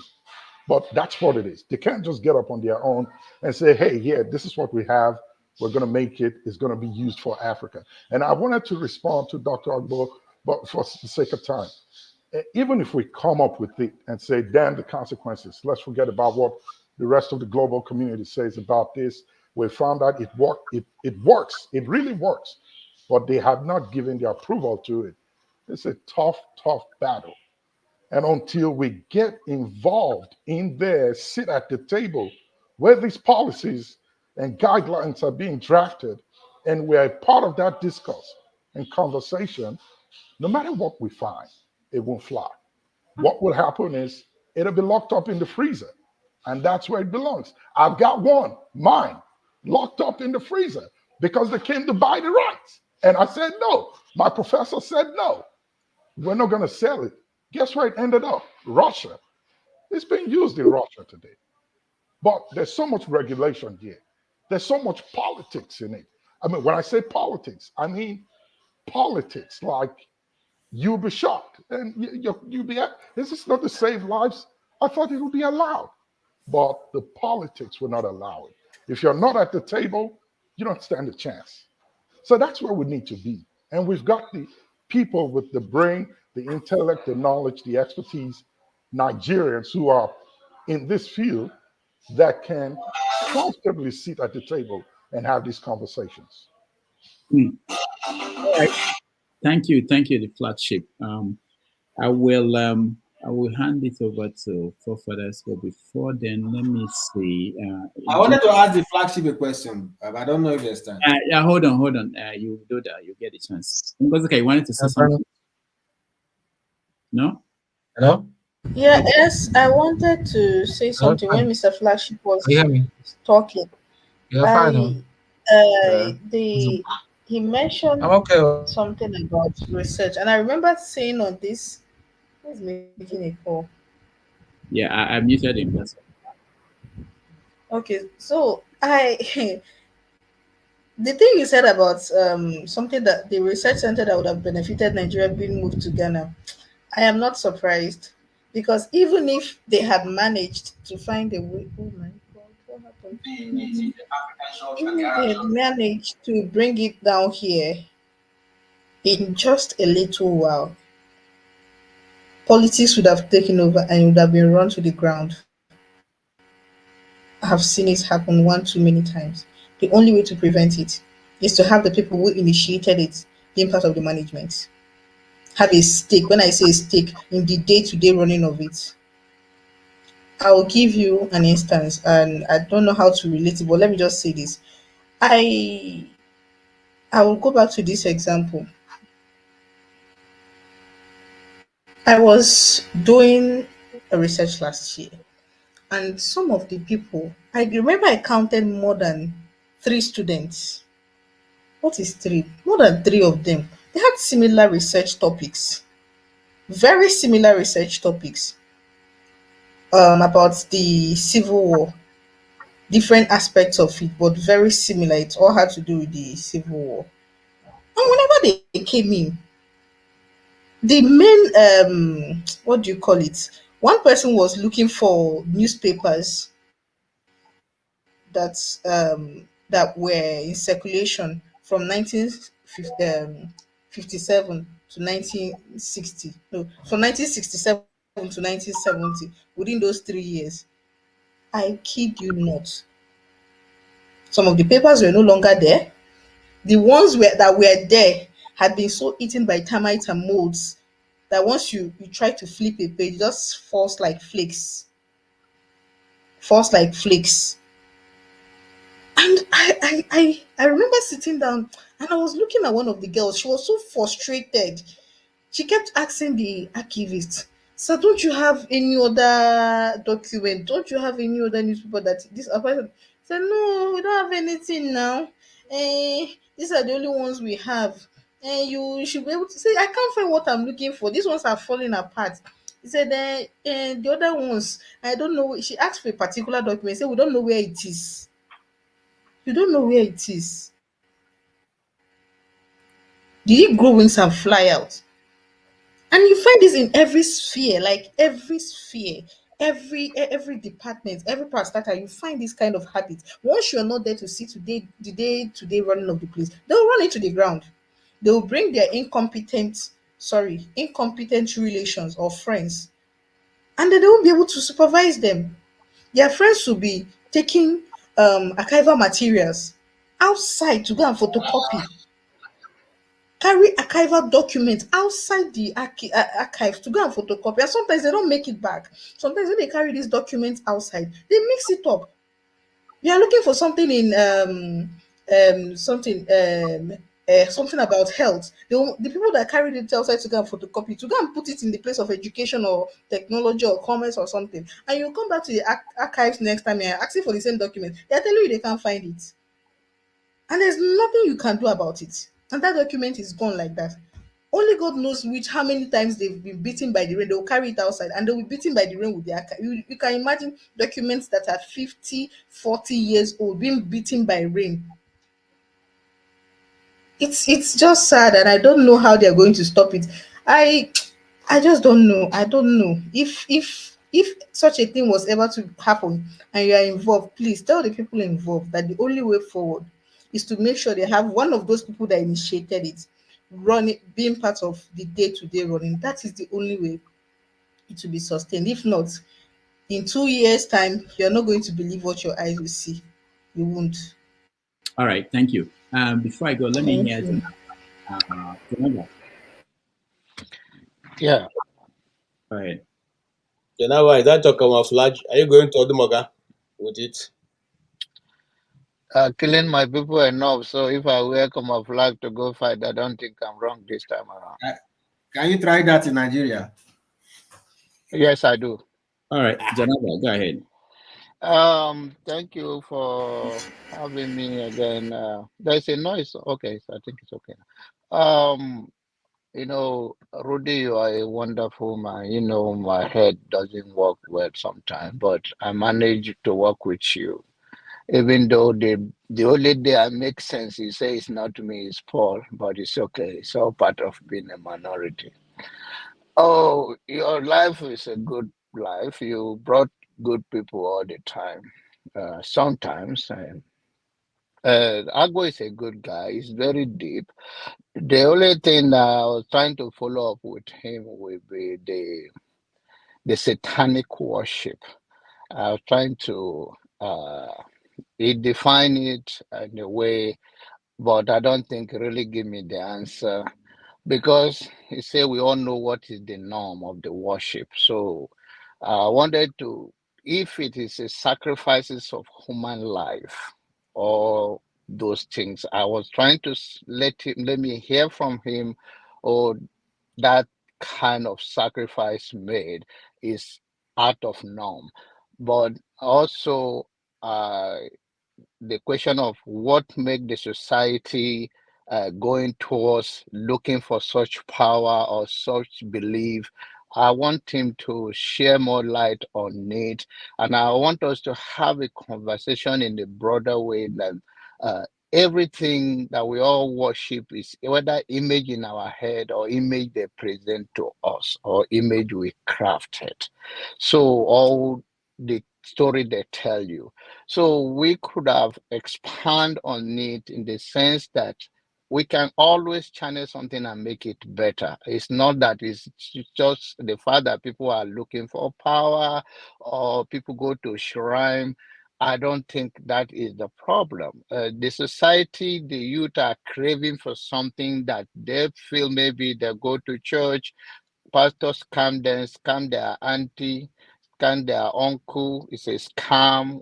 There's something make that. Or they look at the history and say, okay, we are like this before we were better. The morale of the society was better. So there is something that is driving them to that extent, and that is what I want to hear from him on that issue. But in general issue, some of the things he says to you is our culture, is our tradition, which we are all familiar with. For instance, you ask him a question that why the doctor in Nigeria don't want to tell people about the prescription. They say, don't teach me my job, go and fill it up. And he told you that, oh, is that a normal practice? And he says to you, no, that is the they don't want you to go to the chemist later and go and buy it from the pharmacy on your own. They just want you to come to them. It's about self-monopoly. And then what do we do to improve our healthcare system? Uh, uh, we all have many doctors around the world than Nigerians, and if their primary goal, which I believe that is their primary goal, is to save life and to improve quality of life and to make sure people die with respect and dignity in the comfort of their life. So, and why that is impossible in Nigeria is still going to go down to the root of corruption and lack of law enforcement. And I don't think the lawmakers in Nigeria understand the nature of putting things together to enforce it. And even if they do it, if the society have grown to that level, except we are among the 1% of Nigeria, like you mentioned in the situation whereby someone lost his wife and sue and makes and all of that. But how many Nigerians can go to that extent? So, in broader way, he's a brilliant guy, and I have so much respect for him. The fact that he comes to Dr. Rudolph's show with all his busy schedule, and those are the people I respect, not because other people's life are not important. It's because they think that what we do makes sense. Not somebody to say, "Oh, we are not making sense. We're going to come here and spend countless of hours," and somebody will say, "Even if you don't have anything to do, can't you have love offering with your wife or your girlfriend or whatever?" But that is not our society. Never value, and we never celebrate our heroes, and we never take each other serious. So I have respect for Agbo, and I have respect for you. I have respect for everybody, and you bring all those people that speak to our political, and he's doing so much. Kenga is doing so much to even went and read the governors in the east, at least I think about 7 states that and he refused to take money from any of those governors. I just want to be neutral and not to be influenced by those that donate to the organization. It's going to be slow but steady in doing that, and it's possible. Sometimes I listened to electricity yesterday speaking, and I was impressed. And that is my belief. Change begin with all of us. Turn the mirror on yourself. What will I do? What will I do differently to improve the life of people, or to say no, to resist this unqualified evil that is lavishing our society? And he was talking about he will take a normal way. He will not go to the airport to bribe anybody, and he will not do that. If we are not going to do the right thing, and then we see whether the person that want to make us pay money for no reason, then we can now eradicate or start pushing back on this bribe and corruption. And that is how we build a better society. But the sense that some people feel entitled and the other are not, or they are not human being enough, where you are born and your career is to serve them, it's quite disturbing to me. But in Agbo case, he's doing so much. And it's not easy to have you here. You are here now for 5 hours. Yesterday, Chim, he was crying like a baby. He said, "I've not even eaten my breakfast." I said, "Wow, you know, eat your breakfast." You think, you see, sometimes it's easy for people to come and sit down, go in and out. but you can see this guy, whether he's wearing diaper, I don't know. I think when you're getting old, your brother will know. All right, Janaba, you are revealing so much. Thank you very much. Thank you. Let me just say something before we continue. On Sunday next week, I'm bringing he's an amazing guy too. He's an actor, director. He's a playwright. He's a judge. He's a poet. Most of you may know him. He's a Nollywood actor based here in New York City. He's going to join us and to talk about the role of Nollywood in the branding of Nigeria. He's also a judge in the court system in New York here. And his play has been shown off Broadway. So he will join us next Sunday at the same time. Thank you, guys. I will now hand it over to Dr. Rudolph. Yeah.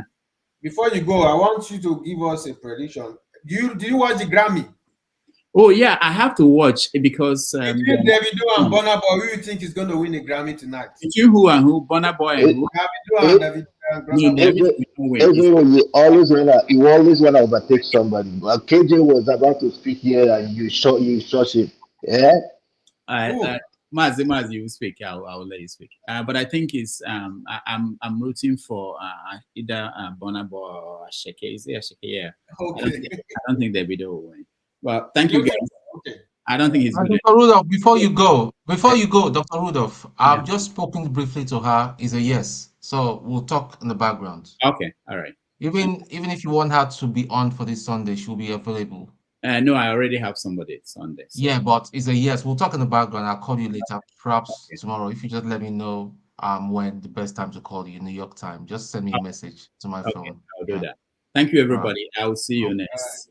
All right. All right. Okay. Thank you.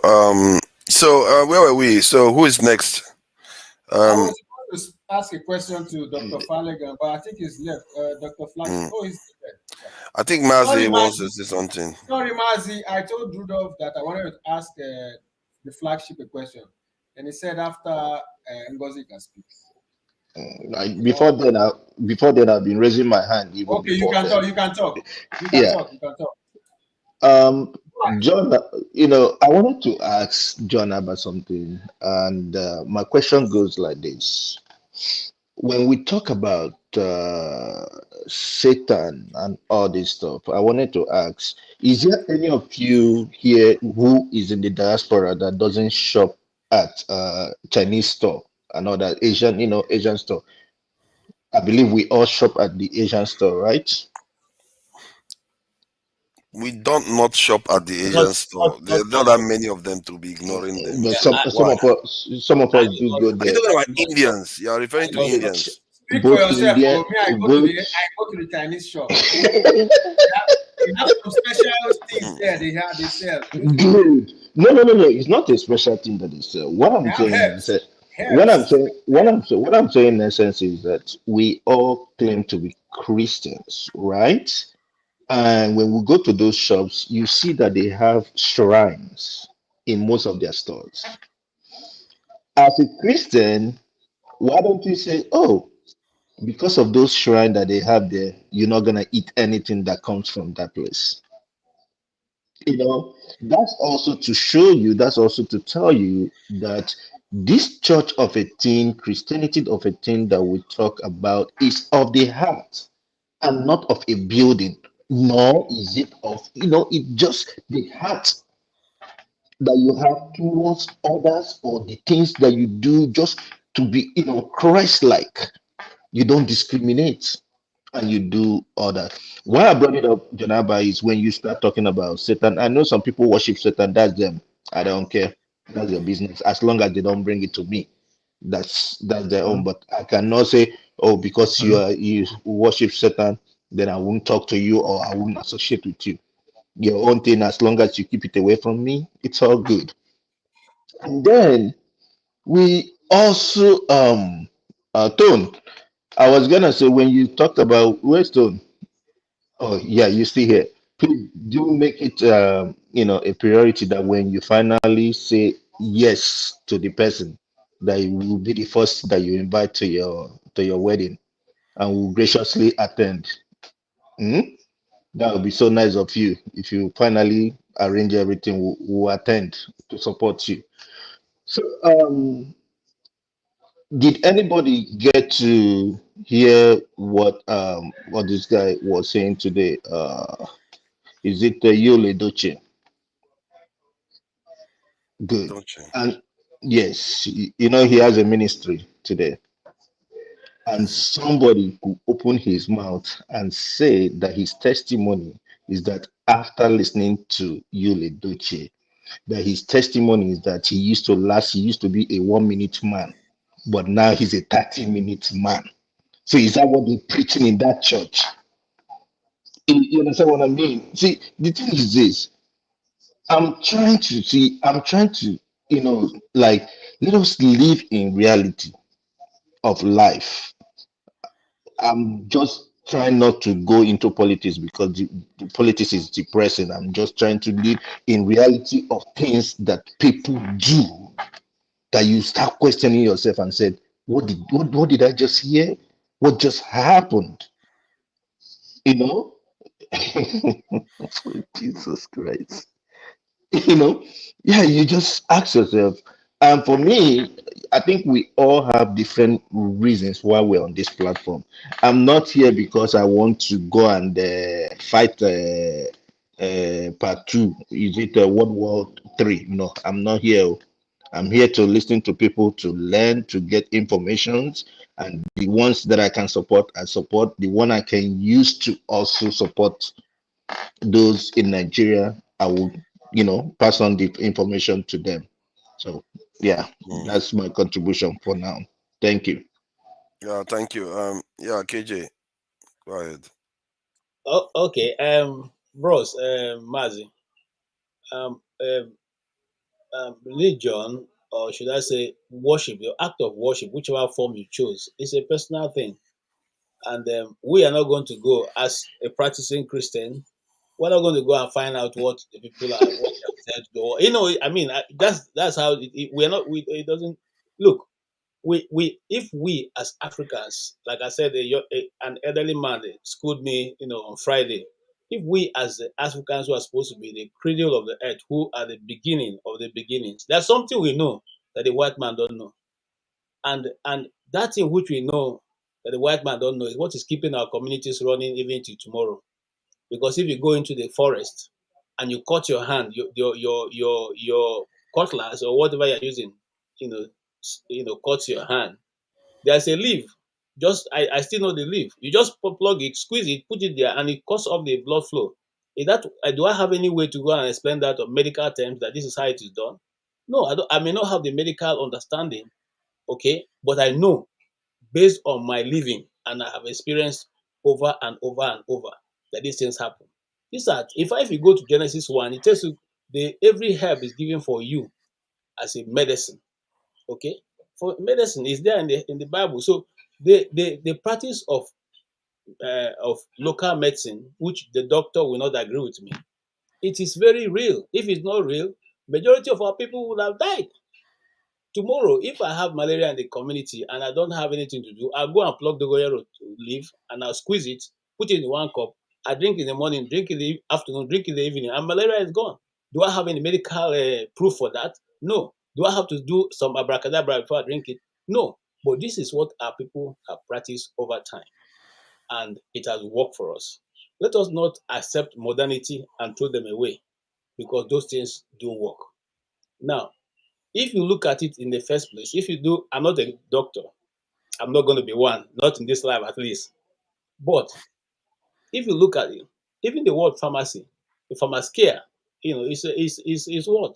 It's witchcraft. That's what it means. Okay? So, but we're not looking at all that. All we're saying is, we who believe in Christ, not going to leave us to practice our own. Those who want to practice their own, let them go and practice the way they want. We no block road for them. I know how now. The way Bros dey talk, the way they talk, if like say you dey go one direction, that direction go block. Okay. I'm a Christian. I'm a Christian. I'm a Catholic. okay, by marriage and all that stuff. And just I know you are speaking on behalf of those people when our own is letting continue. We no go block them, they no go block us. So that all of us will do what you see, if we all understand life this way, we will have no issue. You do what will benefit you and yourself and your family. And I do the one I think is, and then we all agree on a common goal of the society, of the community, and develop from there. We'll have no issue. And a flagship. I want to also say that sometimes these things are political, because remember the Ebola case. Okay, then there was a minister in Nigeria, Onyema. Is it Onyema? What's his name now? I've forgotten his name. Who was able to muster a big team in Abuja that stopped that thing from ravaging Nigeria. Before now, when I was still, when Nigeria was still moving in the right direction, we had a research institute in one part of Abuja. I'm trying to remember the name. Okay, that was run by Professor Wabebe and all of them. That research institute was doing a lot of veterinary medicine and all that stuff like that was coming out of that place. It was a big institute, okay, and things were coming out of it. But eventually, see, the thing the West like to do to us, they tell you, do you have scientific proof? Do you have this? Do you have this? Oh, your setup is not even qualified to be able to do this. Can't do that. But they will do their own. The question I want to have for you, flagship, is this: Who authorized for us to be able to use COVID-19? How many of you guys who are in the profession who took those things and say, let us even examine this thing that's sending to our people, whether it is good for consumption? Two, why is that it's only one protocol that's accepted when it comes to COVID-19 protocol? If you don't follow this one, if it's not the one brought for these people, if the idea does not come from this person, then it's not an idea that should be implemented. It must be these people. It must be this one. So if you can balance, give me an explanation to that, I'll be very happy. But if you Okay. cannot, it's okay. I will say what I can. Hold on. We have to wait. When your turn comes, you can answer the question because we don't want to make it Okay, about. I've got some guests. I've been hanging around because somebody there said they had a question. If not, I wanted to leave. Jagon, are you okay with flagship going ahead to answer?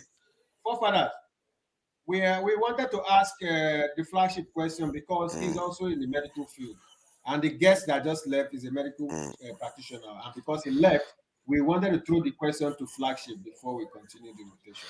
Yeah, when his turn comes, then he can answer. Well, I'm about to step out, is what I'm saying. So I'm about to step out. I'm going to watch ground. I've been waiting. They've been in the living room. Let's respect other people's time now. Jagun too is here, so let's try to I don't have any problem with that. Jagun, are you okay with if your questions flagship can answering wait? the question? Oh, sorry, you didn't hear me. You didn't hear me, guys. I was muted. Good evening, everybody. Flagship, I want to ask you, well, not ask you, but I want to comment within this arena. However, please go ahead. Okay, great. Go ahead, flagship. Thank you, KJ. Your first question, and I'll speak within limits, if you will, and understand what I mean. When COVID started, I was privileged to be in the first team of those who started gathering data for the first vaccine that ever came out. Now, what I saw after 6 months or thereabout didn't make sense. And when we heard about what was told about Africa, with specification to Nigeria and how it will affect us, we started the outcry. But of course, it was called conspiracy. And the cry was, please, do not be in a hurry to get the jab. Wait. You see, vaccine in research, to get it, you don't get vaccines approved normally in 3 years or 5 years. It's a rigorous process. It takes years. You don't get it in 3 years or 5 years. And even if you get it in 3 years or 5 years, it's not the entire picture of what you're looking for. That 3 to 5 year time frame that it's been studied, it's just some preliminary information they've gathered that is suitable enough to at least help to manage whatever the epidemic or pandemic is. But to get one in 8 months, now that's crazy. We don't have enough data to back it up. So the question was, how do we get our people to understand what is really going on? We started out at that time by saying, I remember calling a friend of mine who works in one of the radio stations in Lagos. And I said, no, I know your programs are censored, but look, this is what I know. Please, as much as you can, you have one microphone, but your loudspeaker is very huge and loud. If you can, tell the people not to be in a hurry to take it. There's still a lot that needs to be done, but they shut them down automatically. It was called a conspiracy. And guess where that instruction came from? From here. I saw memorandums from the folks above who give the go for these shots to be taken to doctors. And the information in it is crazy. I'm telling you, like, why are we doing this? So I understood what the big agenda was. And you can't speak beyond that. If not, you'll be sought after. So I'll end it there. Then the second question, I think you asked about, remind me, please. I'd like to say something. No, this why you've answered is good enough for me. I mean, Yes, so point. Yeah, I can't even remember the now because you have excellently put it. And I think so as well. yeah. Okay. If I can come in now, guys, if I can come in, I would like you to stay around for a little bit more, flagship, if you may. I'm not quite sure how we got to the subject of Christianity, religion, and health all at the same time. I was a bit perplexed. However, that configuration does indeed make sense, a lot of sense, in terms of things that are written scripturally and where we are right now. Sometimes when Nigerians, I'll put it in that way, kind of seek for the right to have the vaccine, as it were, I sometimes scratch my head because I'm wondering if we just want to copy and paste everything without understanding what it is that we're actually copying and pasting. Now, in the West, as far as the vaccine was concerned, it was a real hard push, both politically and through the media, as to the panic that we are in as a nation in Europe and how deaths are occurring all over the place. And we must be afraid, and therefore we must take the vaccine. Now, just as underlined fantastically by Flagship in speaking about the perplexity he had in his own research as to the vaccine, it didn't make sense. And so much of it doesn't make sense. And indeed, it takes at least 10 years to develop a vaccine with as minimal harm to the human being as possible. It takes that amount of time. Some vaccines have taken that long and have been stripped away because they didn't really function well within the grand scheme of things. Now, for me, the fundamental question that seems to be ignored by most of us is, what is the genesis of this COVID thing? How long has it been with us? Is it natural, or is it man-made, generated in laboratories? Now, these questions, I think, are fundamental to our pursuits for health, because there is no individual. I mean, we are, as for those who are biblical, we are wonderfully woven by the Creator to be who we are as individuals. And there is nobody that knows our body better than we do. We should know our body better than the doctor, because the doctor does not know our body at all. All the doctor will do is prescribe medicine prescribed by him by Big Pharma. And that's basically how it goes. So when we are seeking health from institutions, which we should, and it's our right to. When we are seeking help from these institutions, we must be vigilant that it is us as individuals that are imbibing whatever medicines that we are being offered. So given that premise, I was against the vaccine because I didn't see it as a vaccine. I saw it as something that was even pre-made before the COVID began. I saw this all as a wonderful global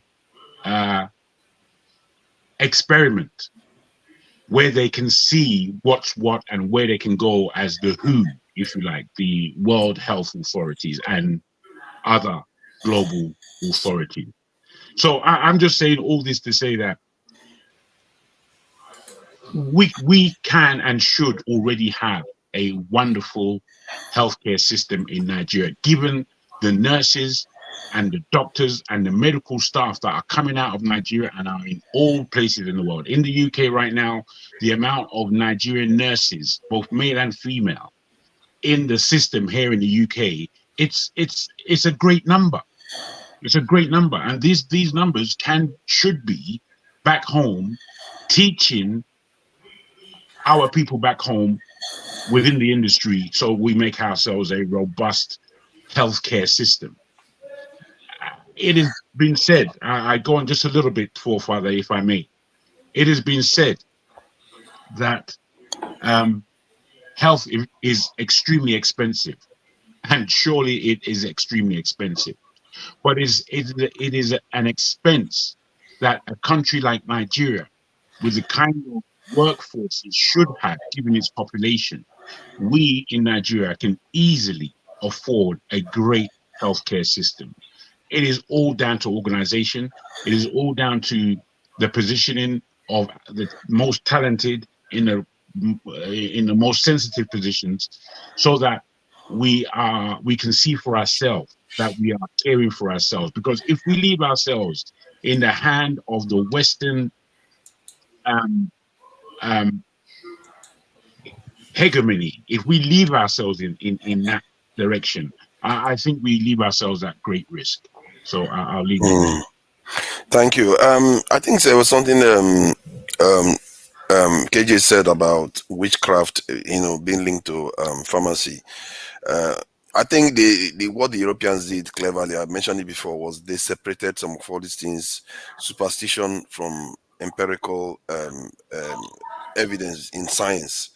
And that is where they are directly. That's what made all the difference in most of the stuff that they did. We knew how Dongoyaro worked, but we never really bothered to study what was behind the efficacy, for want of a better word, why it works. We never really bothered to understand those things, which should have been part of the process of learning. Because when we learned that Dongoyaro can do that, yes, we learned something based on experience. We didn't take it further. Forefather. Yeah. I don't think that's right. Okay. I think the medical profession, just like in every other industry, they have industrial bases. America and the West is where the big money is. That is why even if you are good or you're an expert, you're so highly professional in Africa, you still have, there's one trajectory, you go where the money is. Most of those scientists you see in the US and the UK, where are they from? If you go to the clinic in the UK, it might likely be treated by a Nigerian. So the money, they follow the money. Even if the discovery is tagged an American discovery, some of the scientists come from different countries. You saw what happened during the war. Some of the scientists were taken from Russia and here to the US and Germany to the US. You follow the industry. So I don't think we didn't work on these herbs. I think what happened is those who worked on them all these medicines you find in the US, most of them are still from Africa. What are we saying? If you commission somebody to build a house, I don't know who you want them to attribute the owner of the house to be. Point is that it doesn't matter who you who did who actually physically did it. It's the people that commissioned the stuff to happen. Those are the people that take the credit for it. And because they are the ones that own it, to be fair, because they are the ones that commissioned it too. And the idea that the point I'm making is that in terms of, if you want to attribute it to our own traditional way of looking at these things, we didn't separate it. And you can also argue that Europeans didn't separate it in early enough. It's more recently they started implementing the scientific methods. We think that it goes back thousands of years. It didn't. I think it started happening around 500 years, just during the period of Enlightenment, and they started separating science, from religion and superstition and some of all those things. And I think within our own discourse, we should be having this type of conversations too, because I don't think on that level we have even developed our own approach to science, our own approach to philosophy, our own approach to the purpose of life in general. They have it. And it's almost, for me, the example I always give is that it's like when you attend, some people that attended university, studied their masters, and somebody that dropped out of secondary school, they don't have the same realities. And this may be it may be that significant, the gap between the way they perceive reality and the way we do. And because this is why you can see Tinubu talking about sending people over to them to go and study, to go and work for them, because our realities are so different. Well, that's not totally true, forefather. You see, that's what they tell us. But when you come to the West, most of the people you work with didn't even go to university. Some of them didn't even do any of such studies. Okay, the truth is that they've been able to deceive us that what works for us is not. It cannot be real. For instance, if you go to there's a part of Bauchi where they treat people who are bitten by snakes, and there are plenty of snakes that they have a vaccine, a hospital there that they harvest vaccine and they treat snake bites. And like I said earlier, there is part of Abuja that had a vaccine, vaccine. What do you call it? Is it a pharmacy or factory or something like that? I'm trying to remember the name because I have Dr. Wabebe, Professor Wabebe, and the rest of the team people working there. We have this thing, but somehow we accept that what we have is inferior, and we don't have anybody who can give us an empirical explanation of why these things work. Therefore, our own shouldn't work. Now, we do not arrogate to ourselves to having all the knowledge, but we don't also say to the West, you cannot take this because we don't agree with it. So, but when it comes to us, they say no, these things must be done this way because that's what we accept it is done.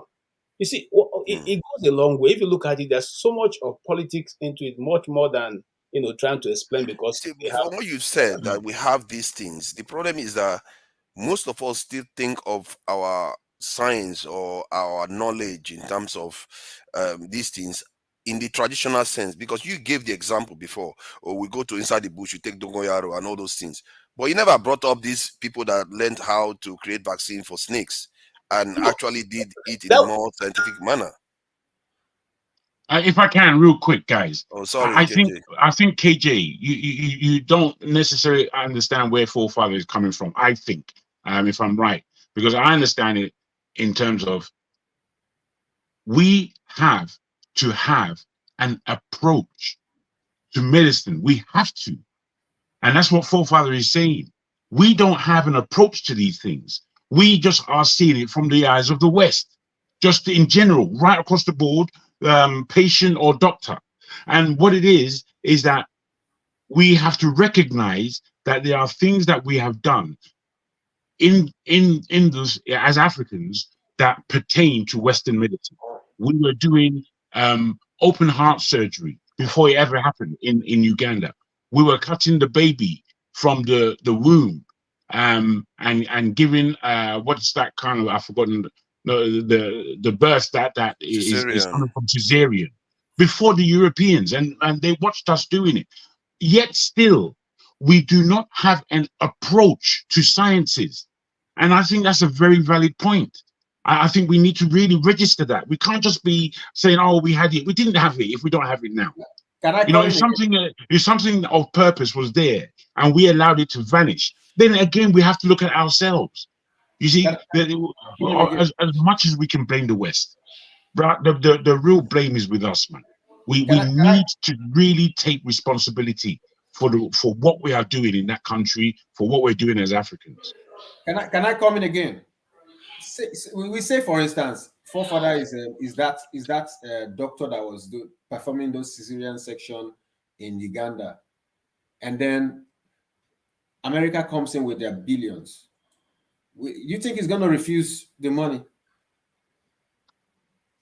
I'm not sure what you're saying. I said we were talking about the cesarean section, which you said was practiced in Africa before the West ever started doing it. And Yes. what I'm saying is, if America came with their billions and presented it to this man who was doing this cesarean section, do you think he will still stay in Uganda, or he will take the whole knowledge he has and take it to America? Well, in real terms, that didn't even need to be done, because they saw the doctor, I've forgotten his name, who actually saw this for the first time in the 17th century. Listen to the time. He saw it being done, and as he saw it being done, he learned everything. He was in that village for like 3 or 4 years doing his research before coming back to the West. So it's not a question of billions all the time. We love this argument of money. The argument of money is there and it's valid, but it's kind of invalid to what is worth. There's a worth and a value to everything. And some of what we do as Africans, given our best for money, which is paper in real terms, it's not worth the exchange, I'm afraid. It's just the psyche doesn't allow us to think. I'm just using that as a quick analogy. The truth is, and I'll put back to you. Yeah, the truth is, there was a point in our history where our development was at a standstill when the Europeans came in, and there was, I think, there's a book written about it. We had there's a word for it, where our civilization was cut, and there was massive influx and taking up all these things. This is the trajectory that played out over a period of 4 centuries, where your people were massively looted and stolen. They stole humans, they stole everything, they stole our artifacts. We are just getting back the ones from Benin. So it has been a trajectory that stopped our civilization and improvement. Yes. You know, so again, whilst we know this history, we still got to look in the mirror as to who's to blame. Masca, we haven't seen you for a long time, my brother. Make I welcome you and show you forward. Thank you for joining us, this is Masca. Well, please Father, go ahead. can I ask this guy a quick question before he leaves? Flagship, my question is, do you take the vaccine or not? Say that again. I didn't hear. From his utterances now, you don't know the answer. No. What did you say? I said, do you take the vaccine or not? The COVID vaccine. Do you take it or not? Listen. I did not take it. I'm not afraid to say it. I say to the folks I work with, when they ask me to, I told them no. And I what was your reasoning? Again, the data don't match. It just doesn't make sense. Let me tell you something. Let me tell you one thing. Listen.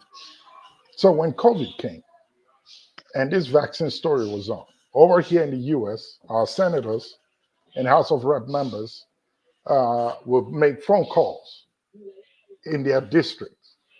You get an automatic dial on your phone. You answer it. Senator Craig is on a town hall meeting, and everybody in this district push 1 to log into the conference call. The call takes, in my district, we're well over 1 million people on a call. And he was there talking. They had CDC experts. They had doctors and all of them, on the call, and trying to educate the people about why to take the vaccine and so on and so forth. And I asked the question. I pushed the option to ask questions when it was question time. And my question was this. Every year, the CDC takes records of death caused by the flu. Is that right? They said yes. This year, what is the numbers as we speak of death related to flu versus death related to COVID? They couldn't give me the answer. Nobody's taking count of death rate caused by the flu. But we have this astronomical number caused by the absolutely. Yeah, but didn't you think about the potential? Because the reasoning I had for all right, listen, let me land here was different. Let me land. The symptoms of the flu and the symptoms for COVID are the same. The Put same. them together, they're the same. I did all of that same research.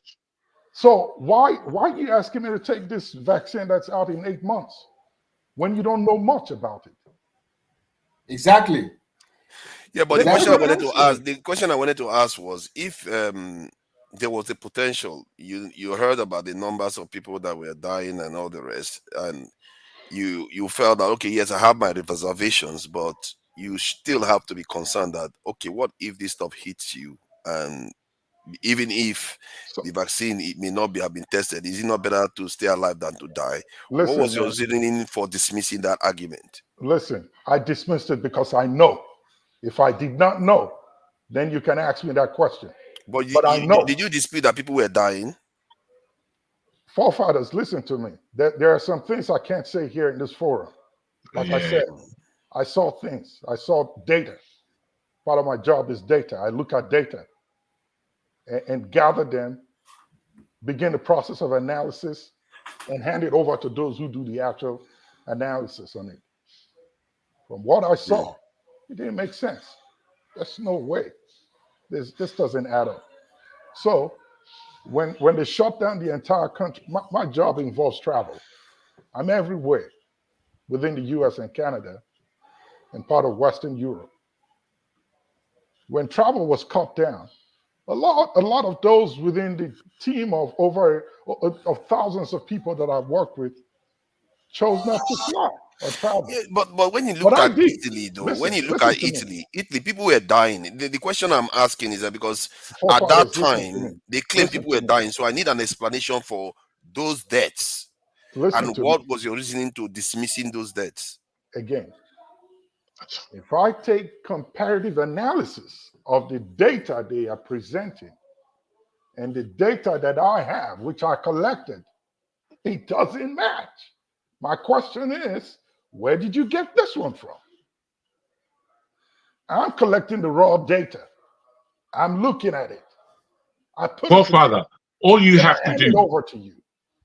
I don't know why you didn't do this. Because my concern is that even in Russia they had ambulances lined up. I don't know No, what that is the was just explanation for all that that. was maybe this us will help living you. through the TV. Maybe That's this us. will help. That's how they create the panic. Now I'll Let- just ask you, forefather. I would just Jackson, like to ask if you've let me come to the say this. same conclusion as not to take the vaccine yourself, and somebody's telling you through the data, it tells me not to take the vaccine. I can't understand where you're arguing. My Where you're reasoning pushing is from. simple. My reasoning is simple because No, of the data I that think they gave me that the people that are susceptible to the vaccines were of certain age, that the chance of it hitting me is not going to be that severe. Even if I got it, I stand a better chance of surviving it. So when I evaluated based on the risk that the vaccine may be dodgy and the fact that it may not hit me, I thought better not to bother having it. So that's my reasoning. I evaluated it. I didn't completely dismiss Evaluate that this. COVID-19 Evaluate this. didn't Do exist. you know that in 2020, in the UK, the deaths were high as far as COVID was concerned? Yes. But then if you looked at the 5 years prior to that, the 2002 was lower death rate than all the 5 years, which tells you something about how manipulation of numbers work. And unless you're doing this kind of forage, you're not doing anything. No, I'm just trying to You understand. I'm no, just trying to understand. I'm I'm saying not to you, doing it's in the anything. data, just as The Flagship has said. data, we It's don't have access to the data. Let me no, the data. ask. What do you mean you don't have access to the In the data? discussion, I The mean. data Let me is say this. there. Let me The say data this, is there. Jackson, let me say this. But perhaps maybe you guys don't do this. But if you don't, please do. When next you do this, when you go to your doctor and he's telling you everything he's telling you to do, please ask questions. Don't just take it hook, line, and sinker because he's a doctor. You're giving me this pill. Yeah, same. Why should I take it? What does he do? What are the side effects? What do I expect? How long should I take it? Do I need to stop if I see the symptoms subside? Ask questions. Why are you doing this test? Why is it necessary for me to go here? Why do I have to take this? Hey, I read somewhere that this medication, while it's meant to treat headache, but could give me hypertension. It could cause liver disease. It could do this and that and that and this. Have you ever asked these questions? Listen, if you don't know, let me give you a little bit of insight. You see, any pill you take, right? When you look at the box or the container, go to the section that says active ingredients and inactive ingredients. You find out that the active ingredient makes up about 10% of what you're putting in your body. So what's the 90% for? Why not give me that 10% in 100% form and I'll take it and this whole thing is gone? That's where the African medical practice and the Orthodox practice came. You guys were talking about it now. And I wanted to chip in this. Medicine is practiced in three ways. There is preventative medicine, there is medicine to manage your disease, and there is curative medicine. Back then, when we were doing herbs, we practiced preventative medicine and curative medicine. Modern day medicine is medicine that's designed to manage your disease. It's not meant to cure you. You know why? Because they want you to come back. Money. If he gives you a pill that will take care of that thing and you're well and gone, he won't see you in the next 10 years. Well, it's not entirely fair. Forefather, can I add a question to your question? Forefather, can I add a question to your question? Let Mascal speak now. He hasn't spoken. We haven't seen him in a long time. And we need to know what he's been up to. What have you been up to, my man? Why have you been away?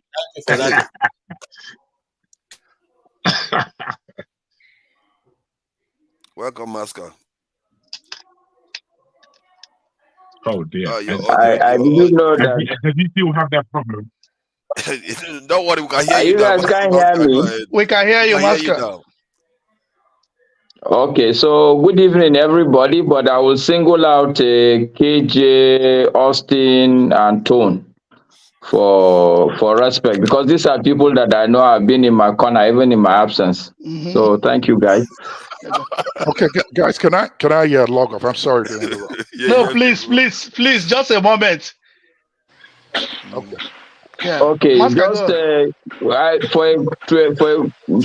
quickly, I would say what forefathers, what flagship is trying to explain to you is that modern day medicine is not an altruistic medicine. The basis of medicine, modern day medicine, obviously it's capitalistic in nature. The person who is giving you medicine doesn't care about you. All he cares is about the money. It may not be the doctor directly sitting in front of you, but the fundamental architecture of modern day medicine has been constructed for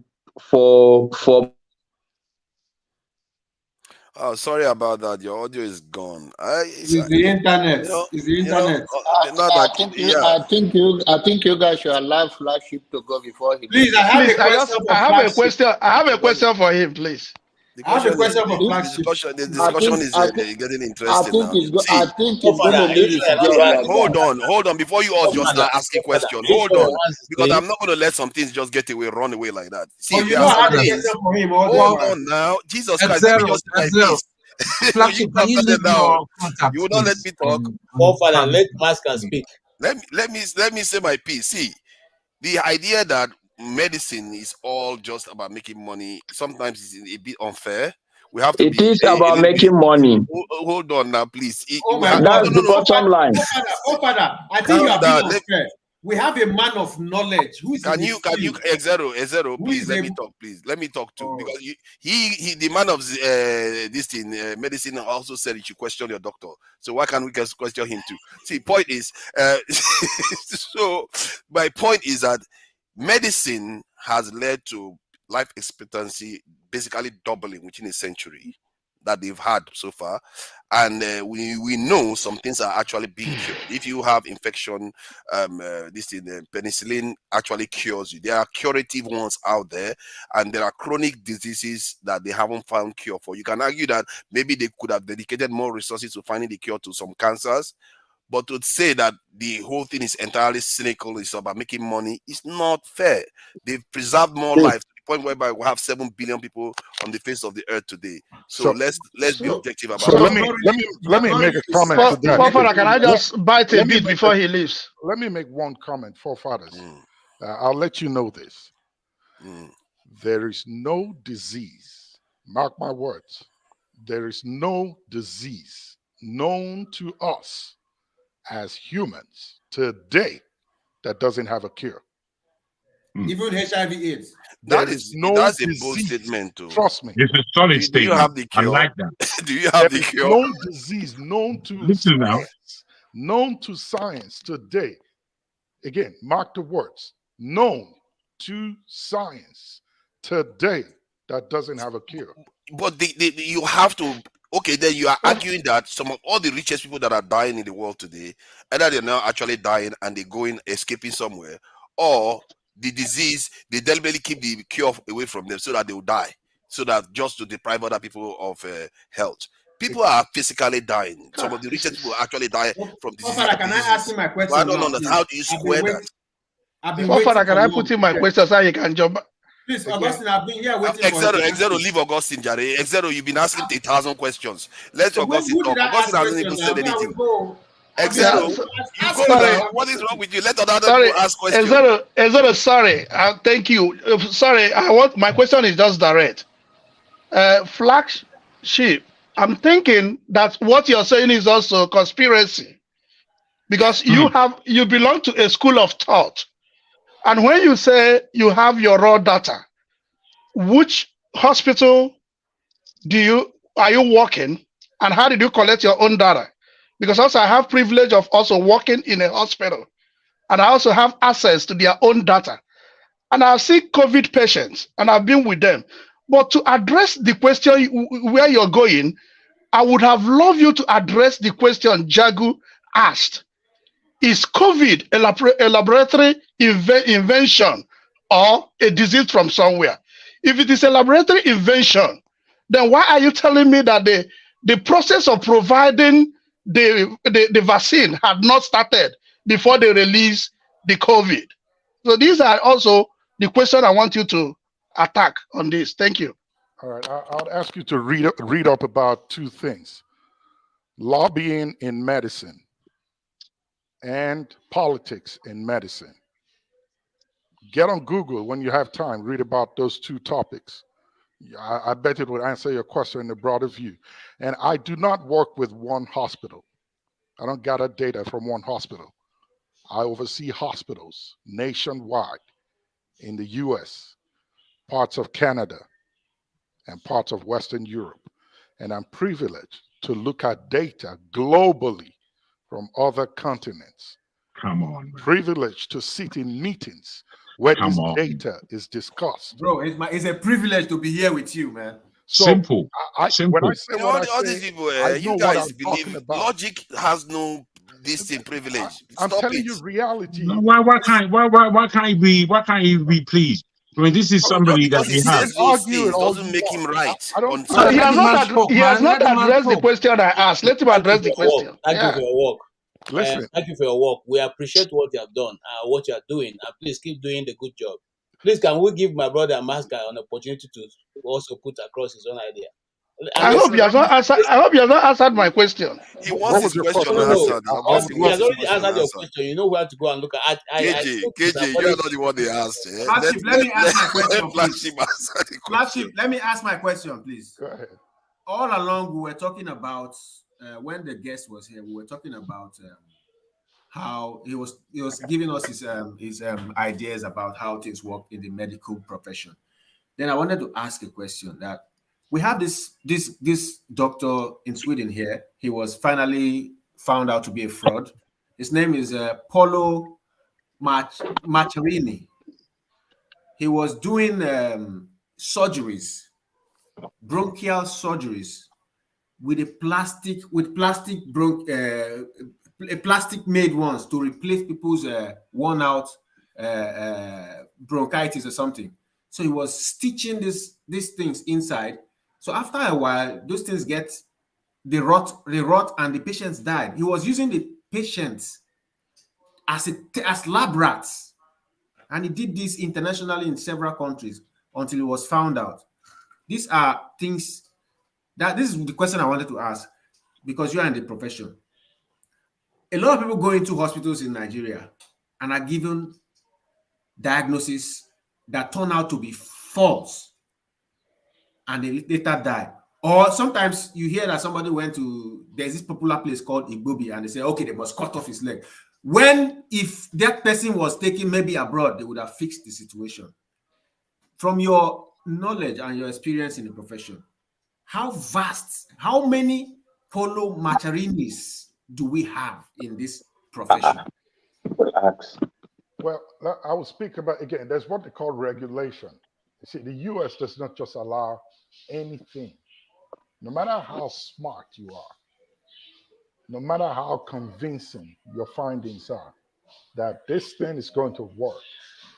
If I come out with a cure for lung cancer today, and it's evident that it will work, it's not just going to be thrown out there, even if they see 100 people treated with it and they get well.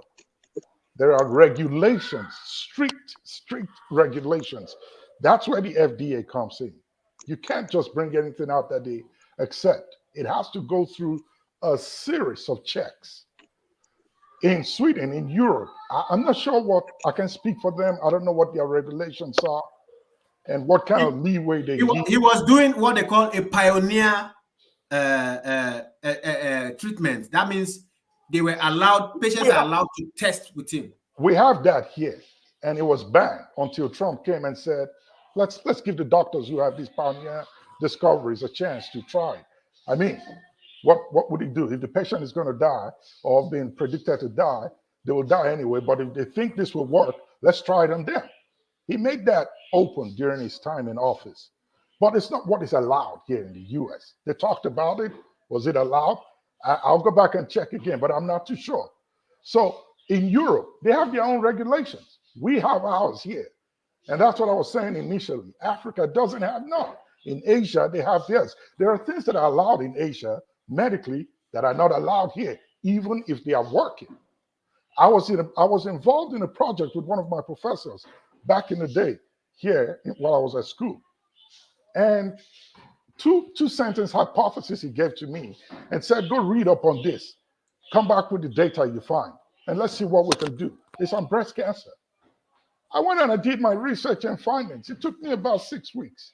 I got out all my literature and everything from past research that has been done, put all of them together and say, hey, this is what I found. Excited he was. Long story short, he funded the research.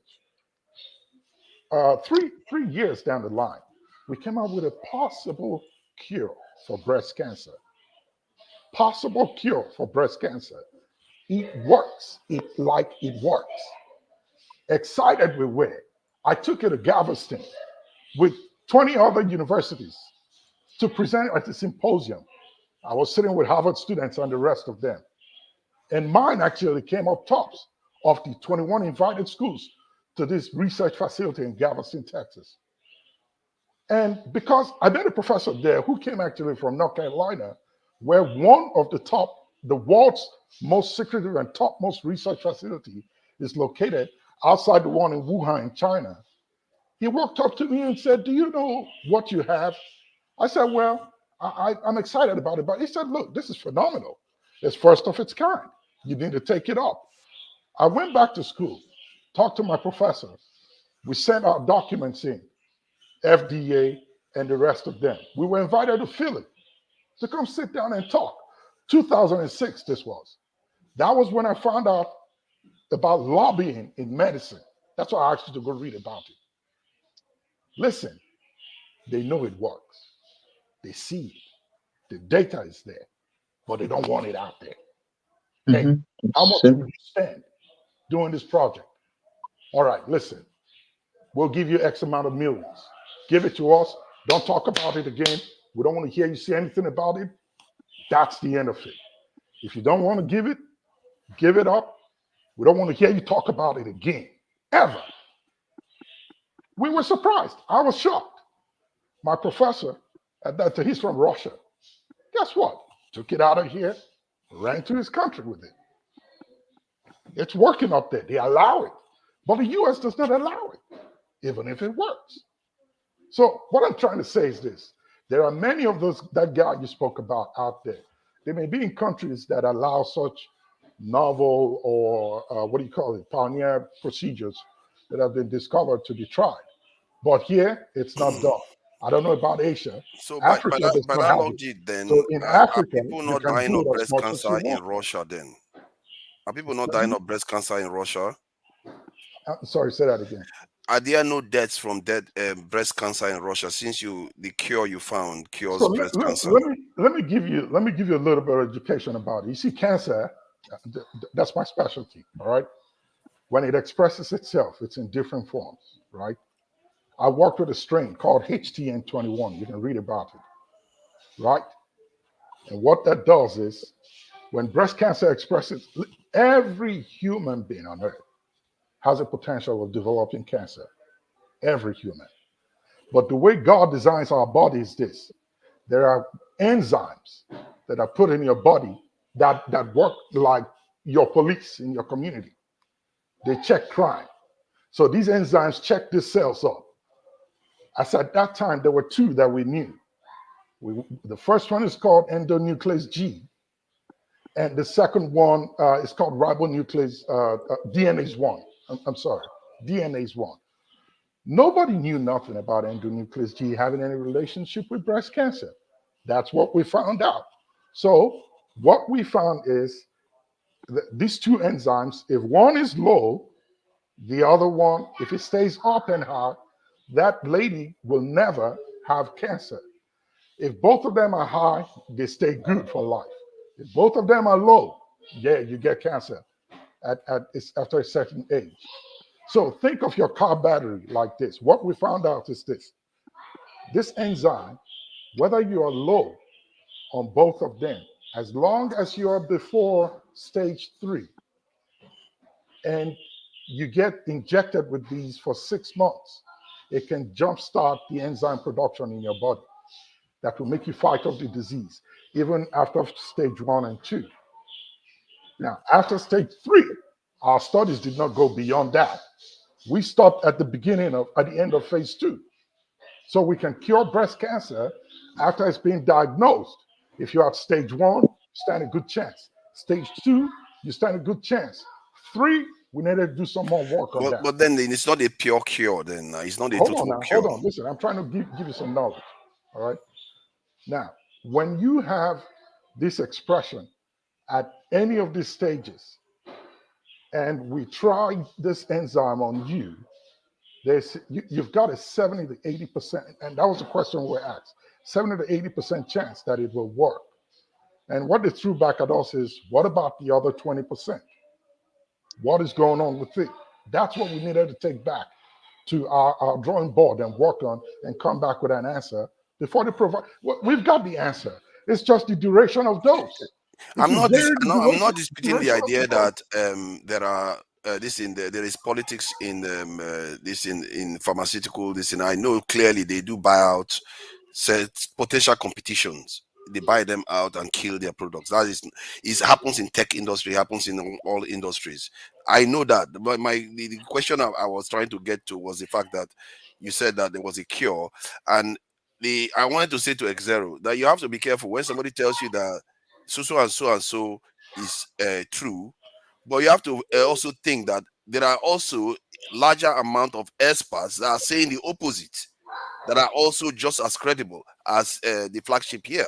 So you have to be balanced about the way you assess things. Don't just take one side. I work with what I know. I don't work based on assumptions. If they have data to prove otherwise, let them come up with it. But mine is showing you that it works. You're asking me to go debate this? I don't have time for that. Sorry, the flagship. One of the reasons why I listen attentively to the flagship is that for one, I didn't take the COVID-19 vaccine. But several of those people who took 1, 2, 3, 4 jabs, they're still coming up with the same sickness again. Absolutely. KJ probably took all 3 of them. What's happening? It's very clear. You can tell KJ took all three of them. Just last week. I didn't take it too, so but I'm sure KJ took all three of them. Just last week, a colleague who has gotten the 3 or 4 jabs since 2 years ago fell down again to corona. I didn't take any jab. I didn't take anything because I was skeptical. You are not in the what they call it, critical group or something. You are not you're not high risk. You are quite young, and I think that's part of the explanation why Africa didn't have. Let me tell you my just 1 second, 1 minute. I'll be through. Let me tell you my own personal research. I didn't publish anywhere. When I got into the States, and based on the high number of deaths, I started to drive around the cities and look at the morgues, and all the morgues were all closed. So every day I go around, I go like 2, 4, 5, look at 3 or 6 or 7 or 8, as long as I born that city, I'll go look at it, and there's nobody there. So if there's nobody there, and those places are closed, and they're telling you every day, you see in CNN so and so number this hiring, then where are the people? Are they being incriminated? Okay. That's another question. I mean, that's why you should know that there's something. Thank you, KJ. Thank you. Yes. Are you saying you didn't take it, KJ? KJ went and took it 3 solid times. You are trying to put words in my mouth, I will not tell you anything. I know you took it. Your mother will not let you rest now. Please, flagship. Okay, sorry, Jonathan, please go ahead.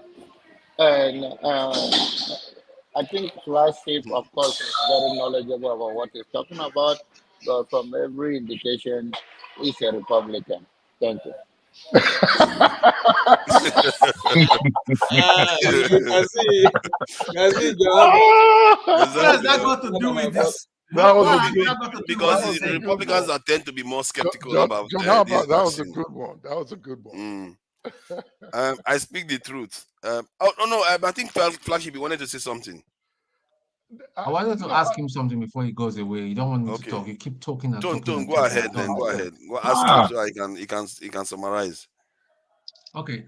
Flagship. With reference to my cousin, I had a very brief talk with her, but I don't want to say it over here. If you can leave me your contacts, I'll get in touch. Oh, you got it. Remember, I responded to a text you sent to me. When? Where was this? In the WhatsApp group. Okay, the other group. Right. You got it. Okay. Yeah. Okay, I'll go there and check it out. Yeah. I'll shoot a message to you.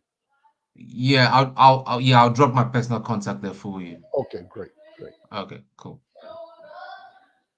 Wow, these people say there's no high risk group. All those, all those old people's homes where they were just dying like this thing, they were just carrying them out. All that was not movie. Was it fake? Is that what we are saying? Let me ask you a question, forefathers. How many people do you know that have old people that were reported dead?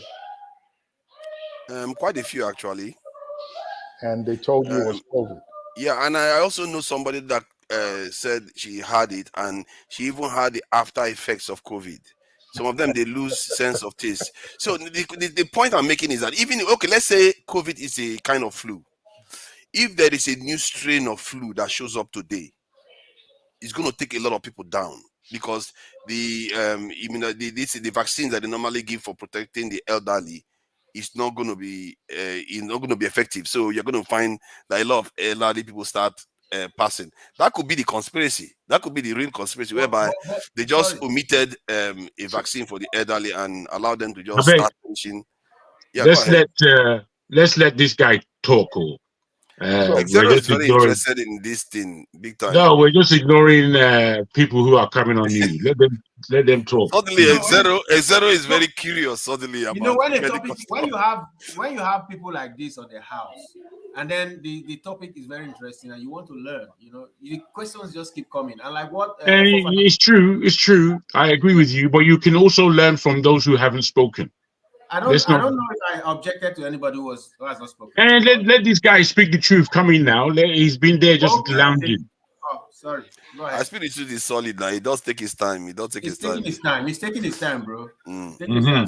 Oh, Father, I wanted to ask you, did you take the jab? And then No, I you know didn't. that the result is called antibodies. People who have gotten it before, they might have developed antibodies. Absolutely. I didn't take it. And my reasoning was that I wasn't in the critically at risk group, whereby if you get it, it just catches you and kills you. And I wasn't. So I felt like, okay, because I'm skeptical of the vaccine, I'm not sure about it. It's too new. I don't want to be a guinea pig. So I thought, okay, I'll take my chances in between the COVID and the vaccine itself. So I didn't take it. That's why. If I was older, I will err on the side of caution. With this, your gray beard here, you're saying you're not older. No. My point is that I'm vital enough to take it on. That's my point. Okay. So, but if I was older, I would take it. I would basically say, okay, yeah, I don't want to take the risk. I don't want to go and die for nothing. But what's the risk? I'll take it. So that's how I will look at it anyway. But you know, Vero, having white beard these days does not determine your age. I know. Oh, boy, now, wow, that's true. You don't know about this X0 guy. I'm probably older than forefathers. You really? I don't. No. You see, I'm old. If I'm old, I don't have any problem with it. It's just, you have been alive long enough. It's a good thing. It's supposed to be a good thing. So nothing to cry about. If anybody wants to add something to it, you can go ahead.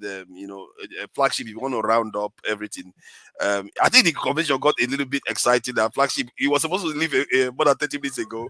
He started answering a lot of questions. Exactly. My guests are in my living room listening as well. So I'm sure they're enjoying it. But I'll be here for another 10 minutes. But somebody that is in medicine, I find it a little bit interesting that you are quite skeptical about your own. I'm happy. Me personally, I'm happy about that because I've got a lot of doctors in the family, and unfortunately, what I read from them was that they were reading from a hymn sheet because they all said exactly the same thing as to taking the vaccine. And I don't want any query. I really don't want an argument about this. I'm a doctor. I know best. And I'm thinking, my goodness, that's harsh. That's a harsh way to look at it. And that's the way. You know why that was? I'm quite clear from my own suppositions. Because there was a communique that was sent out to them, asking them to say that, regardless I'm sure of what anybody says. I'm sure. There was even a communique that was sent out to physicians here to diagnose anybody that walks in the door with COVID, regardless of what they came with. Something here in the UK. Most people that because I've had long COVID as well, and I remember when I caught it, they were to take me to one of the hospitals they set up. But because the little I knew about biological weapon, I thought it was because that was how I felt. And I said, listen, I'd rather die in my house, go dump me in my house, and that was it. But I survived This is exactly the point. It took me about a year and a half to recover because all my joints were gone at some point. I couldn't even hold a pen to write. There was something out there. We don't know what it was. There was something out there. There was something. I don't think anybody on the panel is saying that COVID was just a big hoax. But it was, as I said, it was an experiment, a global experiment. And the way I see it, unless we understand that this was a man-made, laboratory facilitated exploit that was taking place, as opposed to anything natural. So I caught it, and immediately I knew that this thing is not man-made. The phlegm that was coming, the phlegm that was coming was not the kind of. You look like the kind of person that will have to force to inject. Did you take the vaccine? Me? For what? Never. They have to force you now. I mean, from the very beginning, when the COVID began, everybody was surprised. I was not, and I'm not saying COVID per se. The lockdown. When the lockdown began, everybody was panicked, and it's the level of physical panic that was in the air with the people that you have to understand that these things are energies, and they are working with these energies. I don't know how to explain the depth of these levels that we're in. However, I was not afraid because I was expecting it. I've been expecting a stop in the global proceedings from 1988.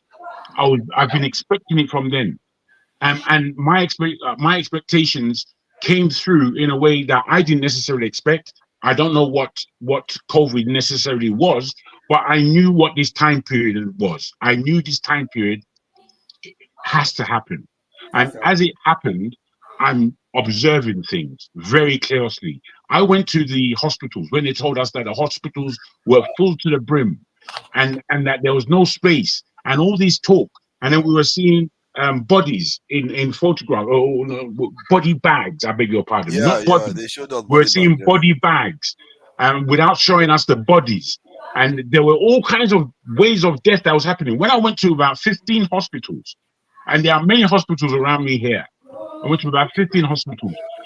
Most of them were empty. So all these things weren't adding up. What they were telling us in the news and what was happening on the road were not adding up. So in addition to what KJ said, KJ, what he said he did, I didn't do it the way he said he did, driving around morgues, but I asked questions. And my questions were, I remember in New York, I wish Rudolph was here to maybe throw some light in it, but I know because I go there a lot. They tell you that the morgues were full to capacity, and they were bringing refrigerated trailers, parking them outside, and bodies are all in them. Now, were the trailers there? Yes, they were. New York was the epicenter of the whole deal in the US. And where are these bodies? Nobody was showing them out. I think Cuomo was governor then. Where are the relatives of these so-called patients that are dead? They can't find them. Has anybody come to claim their bodies, their family members who are dead? They don't know. Is there a mass burial? Nobody could tell. Did anybody have anyone in the hospital that died and they can't seem to get in contact with them? There was no record that matched up the astronomical numbers they were given to us. So these were my questions. The other part to why I said this thing doesn't add up is this. New York was the epicenter in the US. The majority of the deaths that were recorded were in New York, right? Washington State is in the West Coast. New York is in the East Coast. China is a couple of hours to the west of us. If the disease, before they shut down the borders, from Washington State or from California to China is a one-way flight, you tell me, where should the epicenter be then between the East Coast and the West Coast? Why was it that we didn't hear about so much death in the West Coast where we have direct access to China? But it so happened to be in the East Coast, New York, where before you come down from China, you make some stops if you don't fly direct. And then why is it New York only? Atlanta, where I live, is the busiest airport in the world. Every flight comes here. It doesn't close down. We didn't get them. We heard about an Air France flight that landed in Atlanta, and it was reported that a guy that lived in a city here called Marietta had COVID. On that flight was about 297, they said, passengers plus flight crew. So what happened to them? Why didn't they get it? Why did Atlanta not become an epicenter? It takes flights coming directly from Europe. Why New York only? What are you guys trying to promote? I think if we ask these type of questions, you can start spinning around. So when these things were not being answered clearly, that was when I drew my conclusion. In addition to what I was looking at in front of me, that okay, perhaps there's something they're trying to aim at. Whatever it is, this thing is not coming into my body because I don't believe in it. It ain't take time for them to look into it. And if you are experimenting on people, I think is So wrong. what do you think That's they are what trying they to do to their own people? Because they were injecting their own people with these things. So Listen, my friend, go read about if saline they were water. injecting Africans, I would be more suspicious if they were just injecting their own people with the You know, vaccines. I'm glad that Africans caught the vibe quick and ran away from the vaccine as much as they could. I'm glad they That would did. have been terrible because we didn't manufacture it. That would have been a terrible thing for us to even take it as much as we Because there took. were questions about the vaccines that were being manufactured and used in the West and the ones that were going to go to Africa. They were not looking like the same. Yeah, they said they were sending them the ones that were due to expire very, very quickly. So it's not the best quality. We send it to You Africa. see what I'm saying? I mean, Africa didn't take it. They did not die like they projected. As a matter of fact, if you were in Lagos at the time, people were still riding in motorway buses, and social distancing was not observed. I They suspect had an that. I election. suspect that is the population, the young population of Africa may have stemmed it, doesn't have and anything to do with it. the genetic diversity may have No. accounted for it too. What stemmed it, apart from the fact that it wasn't functioning in that kind of heat they were saying? What did it was The heat too, yeah. was what we are taking generally for things like malaria, ivermectin or whatever it's called. Now, this thing in itself was put forward as an antidote to the COVID, but again, generally within the medical society, they said no, this is not what to take. Don't take ivermectin. Oh, that was chloroquine, isn't it? Well, all these things appear in the malaria medicines. So these things, that's why it didn't really catch in a place like Nigeria. You know. You know what? There's one thing that supports, that lends. That's just one evidence that may lend some weight to what you are saying, because even on the continent, the areas that seem to have higher death toll from COVID were the areas that didn't have malaria at a pandemic rate, like South Africa now.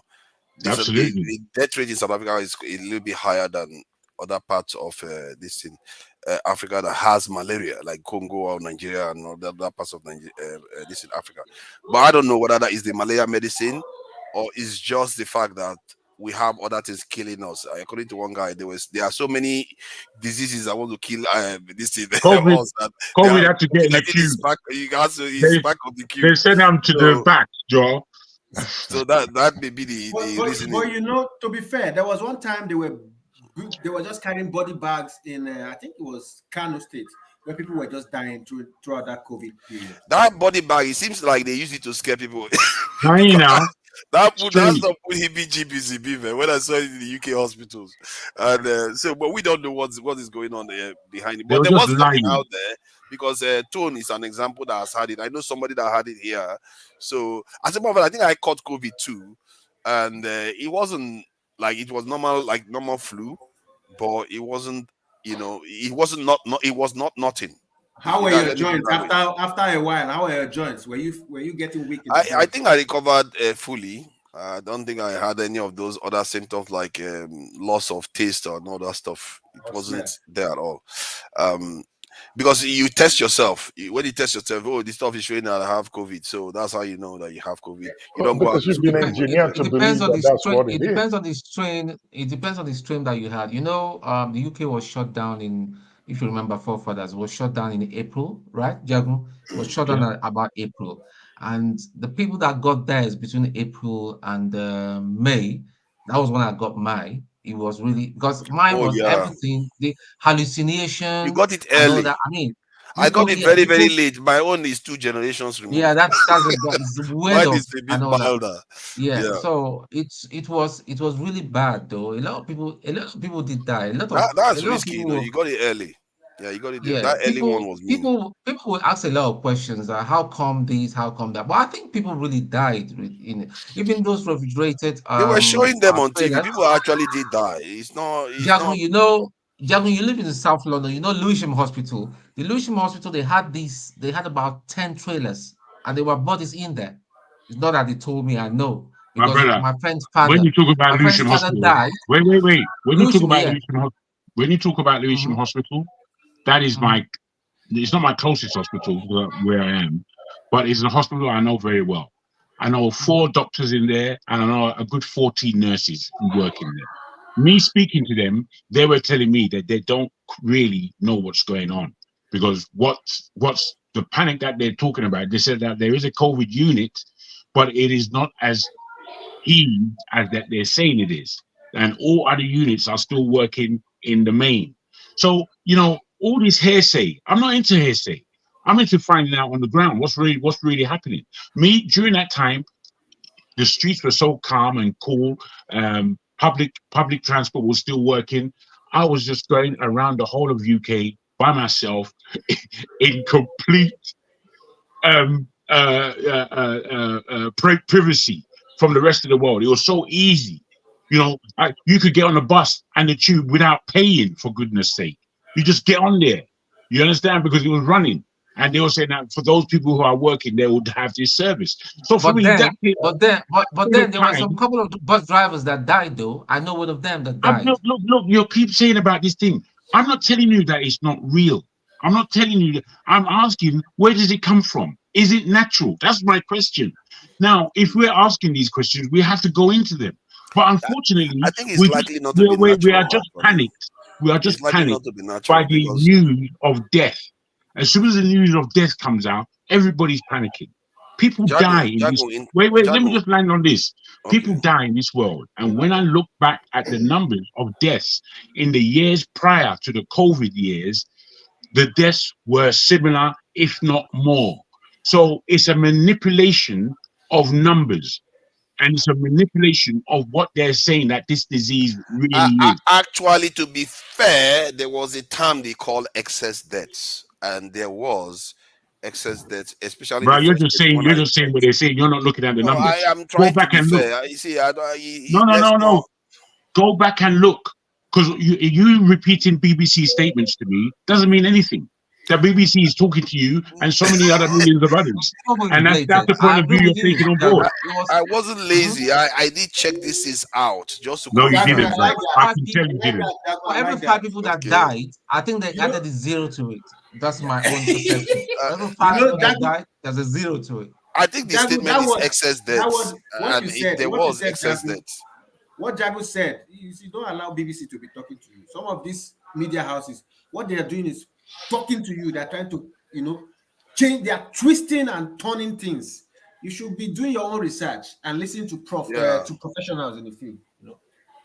I think it's something that we can ask the question to find out. I think, but I know I checked the data. I was actually looking at the data. They didn't say the excess there. They were checking the deaths in certain months and certain times of the year. And I was observing that the previous year they had less, and the year of the COVID it was a bit higher than the previous year. It wasn't massively excess, but there was excess. This is that you would expect for during cold periods and during this in the summer and other periods.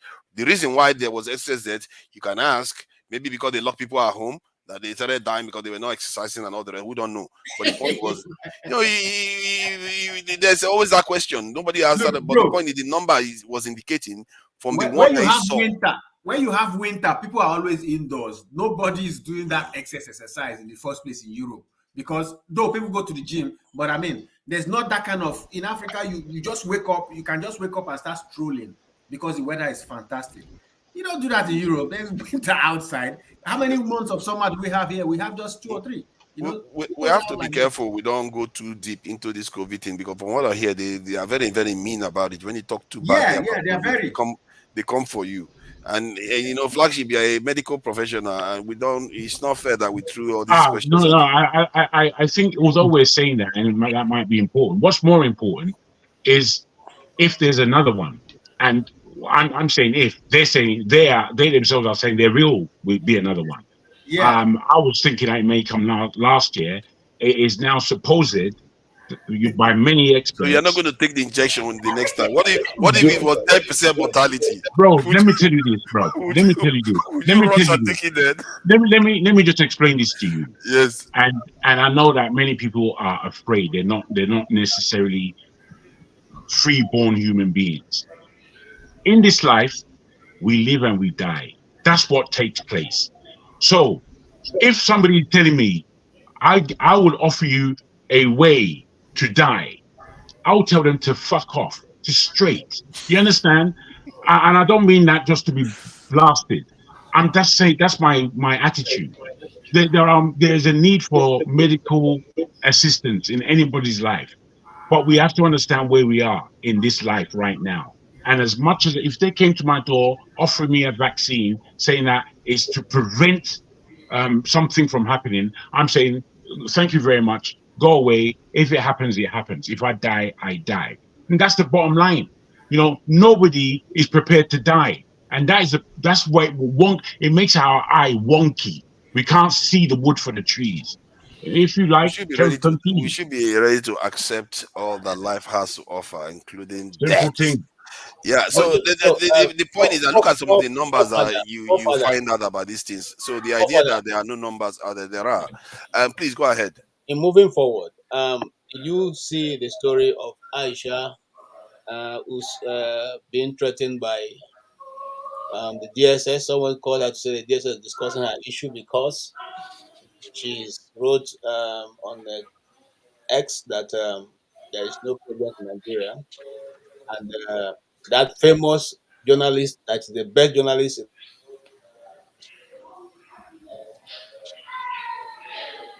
Kemi, What happened to Kemi, him? what's Okay. Yeah, that's universe saying we don't want to hear no I think propaganda. the original the original the original discussion was about the way we practice our own health care and our own scientific methods. We don't tend to promote it enough in Nigeria, I have to say, because whenever we talk about medicine, we tend to hack back to traditional old ways. I don't understand that. We should be having ways of talking about our own medical excellence or development. I think that's where the discussion was, because KJ said something about how we used to use dogoyaro to treat ourselves. Then later on, when to qualify that we were able to, create vaccines for snake bites and stuff like that. Those are the kind of areas we want to be highlighting and some of the processes we are using, because that is very, very important to our ability to develop. If we don't have a scientific process, if we don't have a process for actually creating things that are actually useful for solving problems, then we will always hark back to these old ways. And I think this old ways, is getting a little bit, how do I put it? We should find a way to talk about these things without always harking back to our old ways. Well, That listen, old ways, let me say not this. relevant anymore. Let me say this briefly, please. Let me say this briefly. You see, we cannot diss the African style of science. We have it.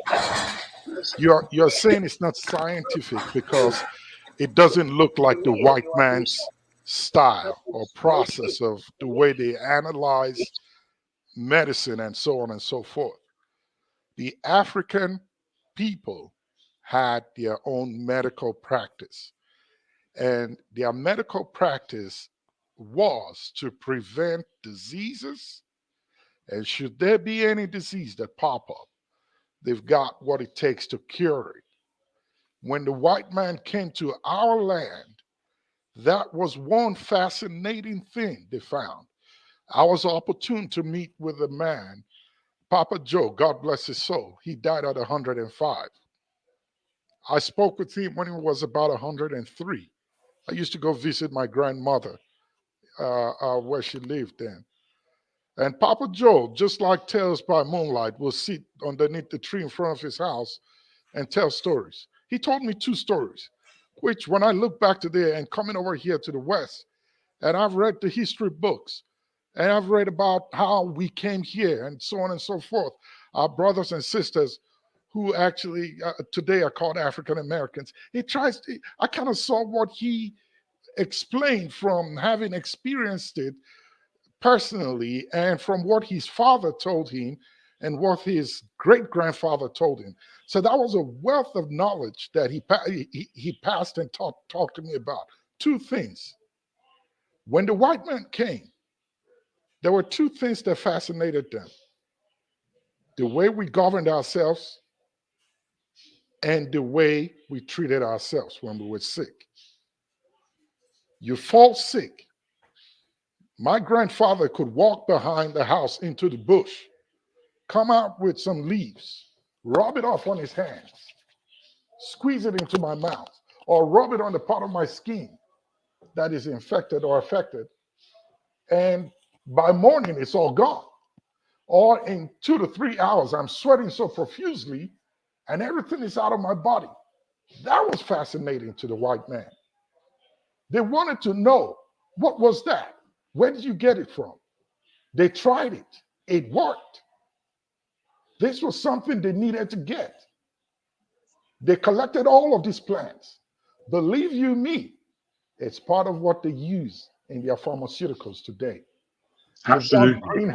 greenhouse of all these plants. They grow them. They Absolutely. use Yeah, them but in the Can I the point I'm quickly making is that quickly add this? Can I quickly add this? Just mine, to buttress the point that mine is Paul. your 50 seconds so that you can go with what you are saying. The point I was making was that they furthered the science so that it will be repeatable and they capture the active ingredients from it. Mm. That is something we never bothered to do. And I think we have to shift Let me to such way of let me looking lay at this down. these type of things. Yeah, please go Well ahead. said. Well said, forefather. It is that arena I wanted to speak into. When they went to South America and they saw the way the Aztecs were working and how organized that they were in their working and how structured they would work for a good 16 hours a day, they wondered what it was that they were always chewing. They came across the cocoa leaf. When they came across the cocoa leaf, they looked into it and then they took it back to their labs and worked out what it was that actually was providing that energy. And that was truncated, if you like, into cocaine itself. That's how cocaine came about. Now, what we have to understand is that that cocoa leaf that these people were eating did not affect them It adversely. wasn't a cocoa leaf, it was a coca leaf. Coca, fair enough pronunciation. This now, the whole leaf has other things in it that balances out that active ingredient, as you put it. So they can continue doing what they do without any health adversary. Once they've now chemicalized this thing and strained it into medicine, so to speak, yes, this now becomes actually a potent thing and it can be used in all kinds of ways. And this is what we have to measure in our head. Sometimes we think it's all glamorous and wonderful how the European have streamlined medicine, but we don't know what's taken away from it that doesn't give us balance, that provides all these health hazards, that provides all these side effects. There are all these things to put into our understanding. I think you are correct there. They have different ways of doing things. For me, the idea is that we shift from this traditional way of looking at our own medicine, and because it makes us seem like if we are always going backwards. Because the Western people used to be like that, then they moved to this empirical method of doing medicine, and we have to have that to maybe even create something superior to it. Because after all, they advanced on what we already had. So there's But no they reason why stopped we us can't advance to 100 what they have. years. As We were Africans, we taking a already slave for 400 years. as Africans, we Forefathers, already. What can has I add to slavery what got you're to do saying? with As Forefathers, can I add to Africans, what you're saying? let me finish. You can add later. As Africans, we can. As Africans, we already have a superior method, like Flagship said. But I'm going to go back a little bit because I do agree with you on the fact that just because it's Western science, that don't mean it's always right. And just science comes in different ways and different methods. I'm not a scientist, but I do understand some other types of sciences, maybe not necessarily Western science, but outside of that, you said a bunch of stuff that I don't agree with, and you used New York as an example, and you Who is apparently you? said most of what was happening during that incident, because I don't want to mention it because there's Who people is in the you, comment sir? section saying the only scientist on the panel, baby, to Flagship. So, Okay. so I'm saying you said basically most of it was made up. That's what I get. Like there was deep refrigerated trucks, and there probably wasn't no dead bodies in them. And I'm here to tell you, you're absolutely wrong. Now you might be in ATL, and that might have been true in your neck of the woods, but where I'm at, what I seen, I know people. I know a lot of people that lost their lives. Lots of people, not just ordinary people, not just neighbors, not just friends. We knew a lot of celebrities, you know, like people you could actually go on Google and see, for example, if you what's his name, the DJ, K Slade, he passed away, Freddie Godson, they passed away. Numerous people died. New York was like, it was ghost town. There were dead bodies everywhere.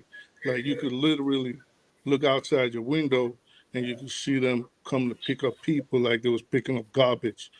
And I don't mean it in a disrespectful way, but that was how it was. It was like you could literally look outside and you just see in one building they probably bring out like 3-4 people.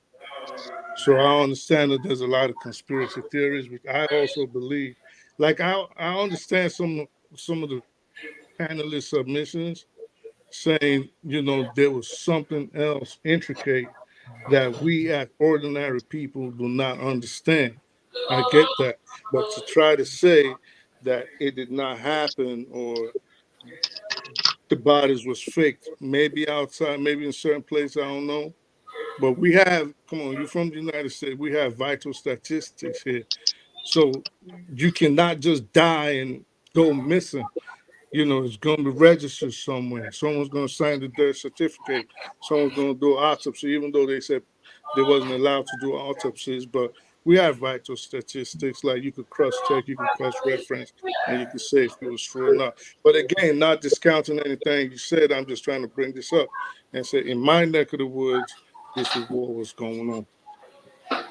Appreciate that. Can you hear me?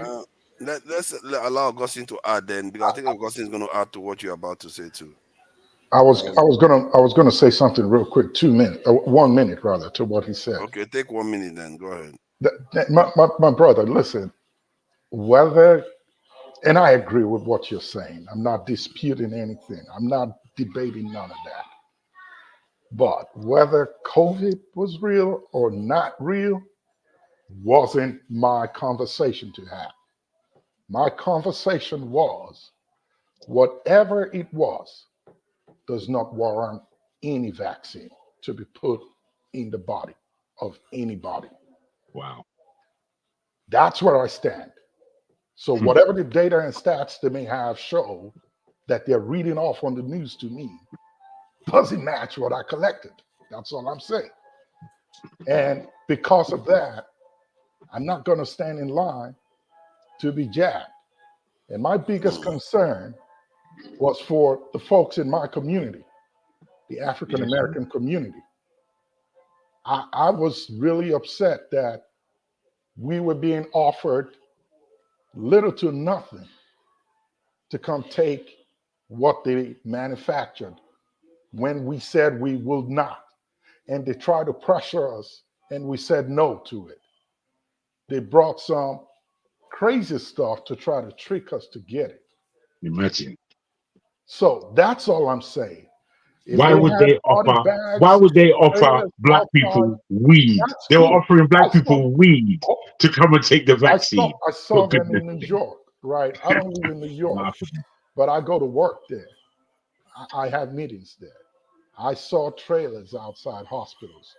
But do you know what else I saw?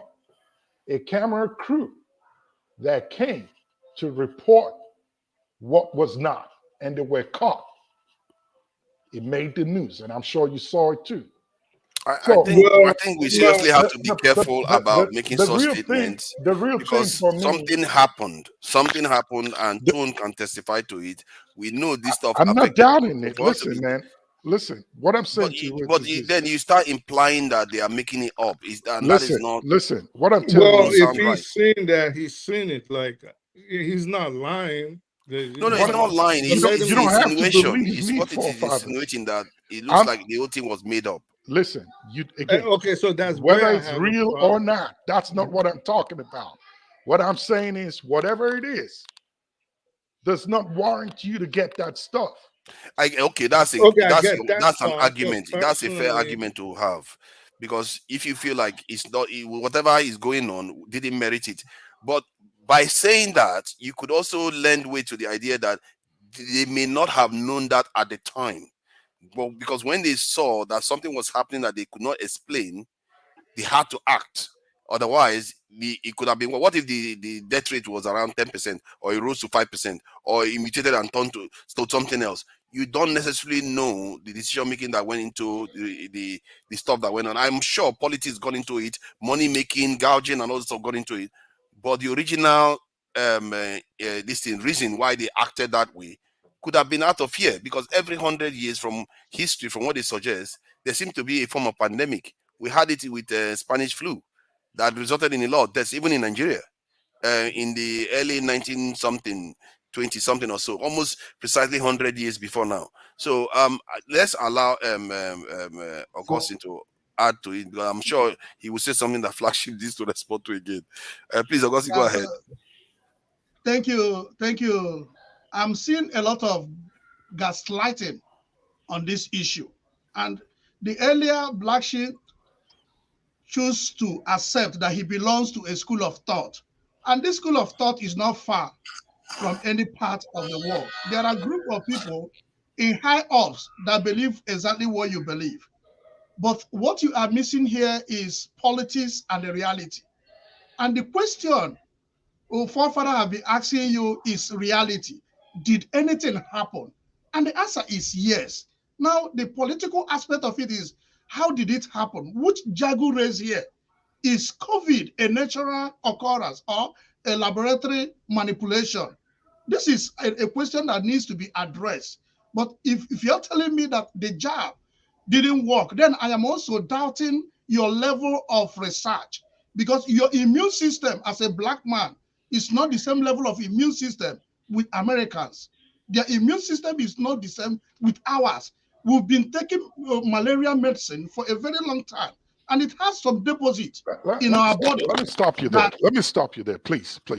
No, you can't stop me. Let me finish. Wait. No, I was going to say this. Listen, when this thing came out, You just say malaria medicine has a deposit in our body. Listen, when this thing came out, when it came out, right? Listen, oh my God, that's funny. And I'm sure you heard this part. When this thing came out, the race that they said, I think people are saying that we need to change this topic as soon as possible so that we don't get flagged. The race that they said was most susceptible to dying from it was the Black race, not the white race. So when you say our immunity is not as strong as theirs, meaning that's not what I said. That's not what I said. What did you say? Let me not misquote you. Our immunity is higher than theirs. What you will not get, they will get it. Listen, the truth is this. I'm not arguing whether something was in the air or not. All I'm telling you is, for vaccine to come out good enough to get in your body, the least number of time it would take is 3 to 5 years. Yeah, I live in Florida. This COVID vaccine started in the same university where I work. Gainesville. This is where the lady that started especially Johnson & Johnson COVID vaccine, the lady started in UF. When her money finished, now she went down to Pennsylvania. It was in Pennsylvania that she was until she was picked up by the pharmaceutical company. So when we say these things, if you are telling me that this is a laboratory manipulation, I will not doubt it. But if you're telling me that the vaccine didn't do anything, I would doubt it. I had COVID 3 times. If I hadn't vaccine, I don't know if I would have survived it. Okay. And we were telling people here that the medicine here is quite different from what you might imagine. Are you sure you didn't catch cold like your normal I don't cold? know about the vaccine, It could be man, cold, or it could be vaccine. It could be COVID. It's not the vaccine that players do. Did you test it, Augustine? Did you test it? How many jabs do you have? How many jabs? I have 3. Probably 3 jabs. 7. Whoa. That is straight. Chop, chop, chop, chop. Live rat. The reason why I didn't take Gentlemen, let me round it up. Let me round it up by saying this. Let me round it up by saying this. Flagship, sorry. The reason why You I have was to this be careful close with to this taking it topic. because of the pressure. But when the mRNA thing came up, I had to do a lot of read up because I'm not science inclined. Asked a few questions. Even spoke to my cousin. I'm trying to get to the program, and I just concluded, man, I'm not sure. Thank you very much. Hold it. And I'm glad I was proven right. And I know one or two individuals that took the vaccine and one survived, one had a stroke. Two of them had a stroke, as a matter of fact. Healthy people, one died, one survived. So this thing was real. People did die at Flagship. Maybe it's perspective. Perhaps Again, I facilities didn't you say went. there. I'm sorry, Tone. My Yeah, apologies. maybe the facilities you went were not, I don't know, at the time. I don't. There were a lot of things, but things did happen. Okay. Let's just put it this way. Okay. Again, I said, like I Blackstone, said we see you before, there. You have been so well behaved. It's all like good, I said, Blackstone. We can see whether you. it existed or did not, it's not my conversation. That's not the conversation I'm having.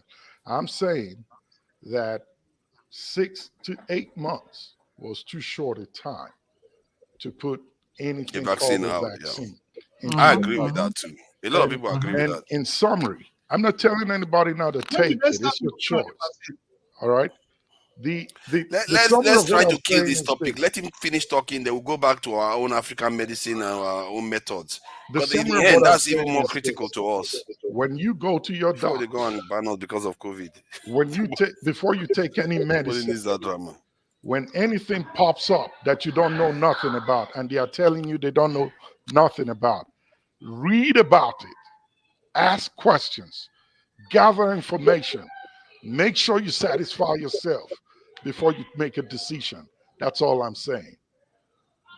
Okay, so like now, does anyone know about Let me give any my big research? experience. Forefathers, Oh let me God, tell the you what Blackstone, I you've let me started. tell you No, what no, I let's did when not do COVID. No, we want to go away from COVID. Sorry, because they said it's not a very good topic. They tend to flag channels that talk about it for too that much. was those days, not this time again. You mean they have We are done all trying the to things they kill the want to do? COVID topic. But you know, forefather, you know that after the COVID there was inflation. You are still talking about COVID. Okay, after the corona there was inflation.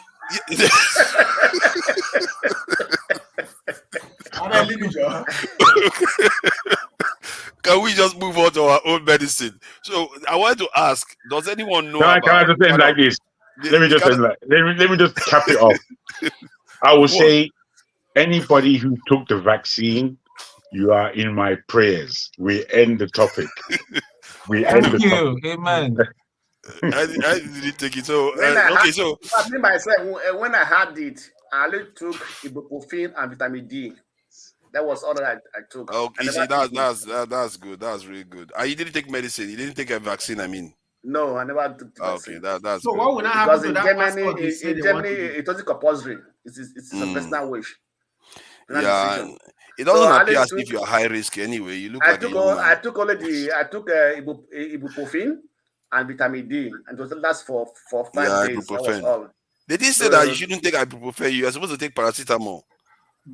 Blackstone, where are you? Blackstone, where are you? Where are you based? I'm based in Berlin.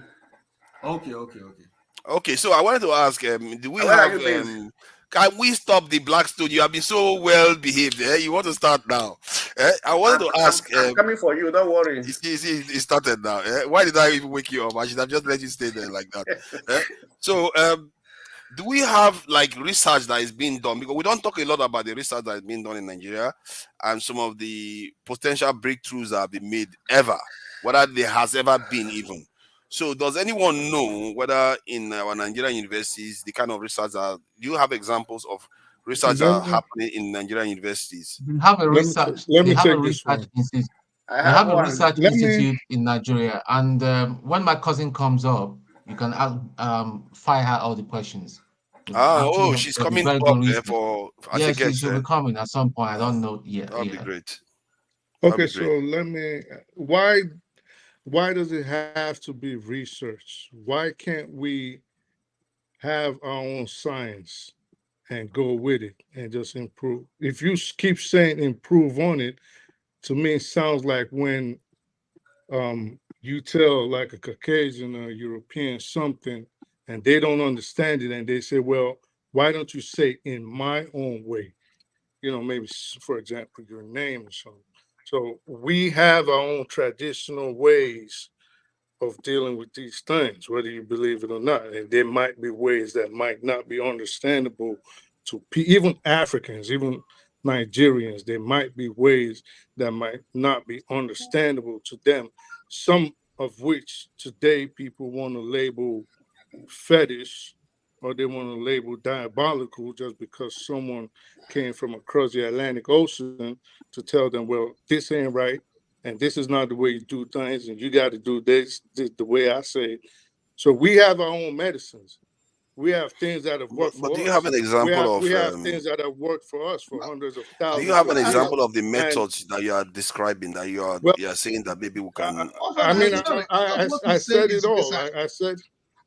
I said it. I basically said it all. I said it basically in the traditional sense.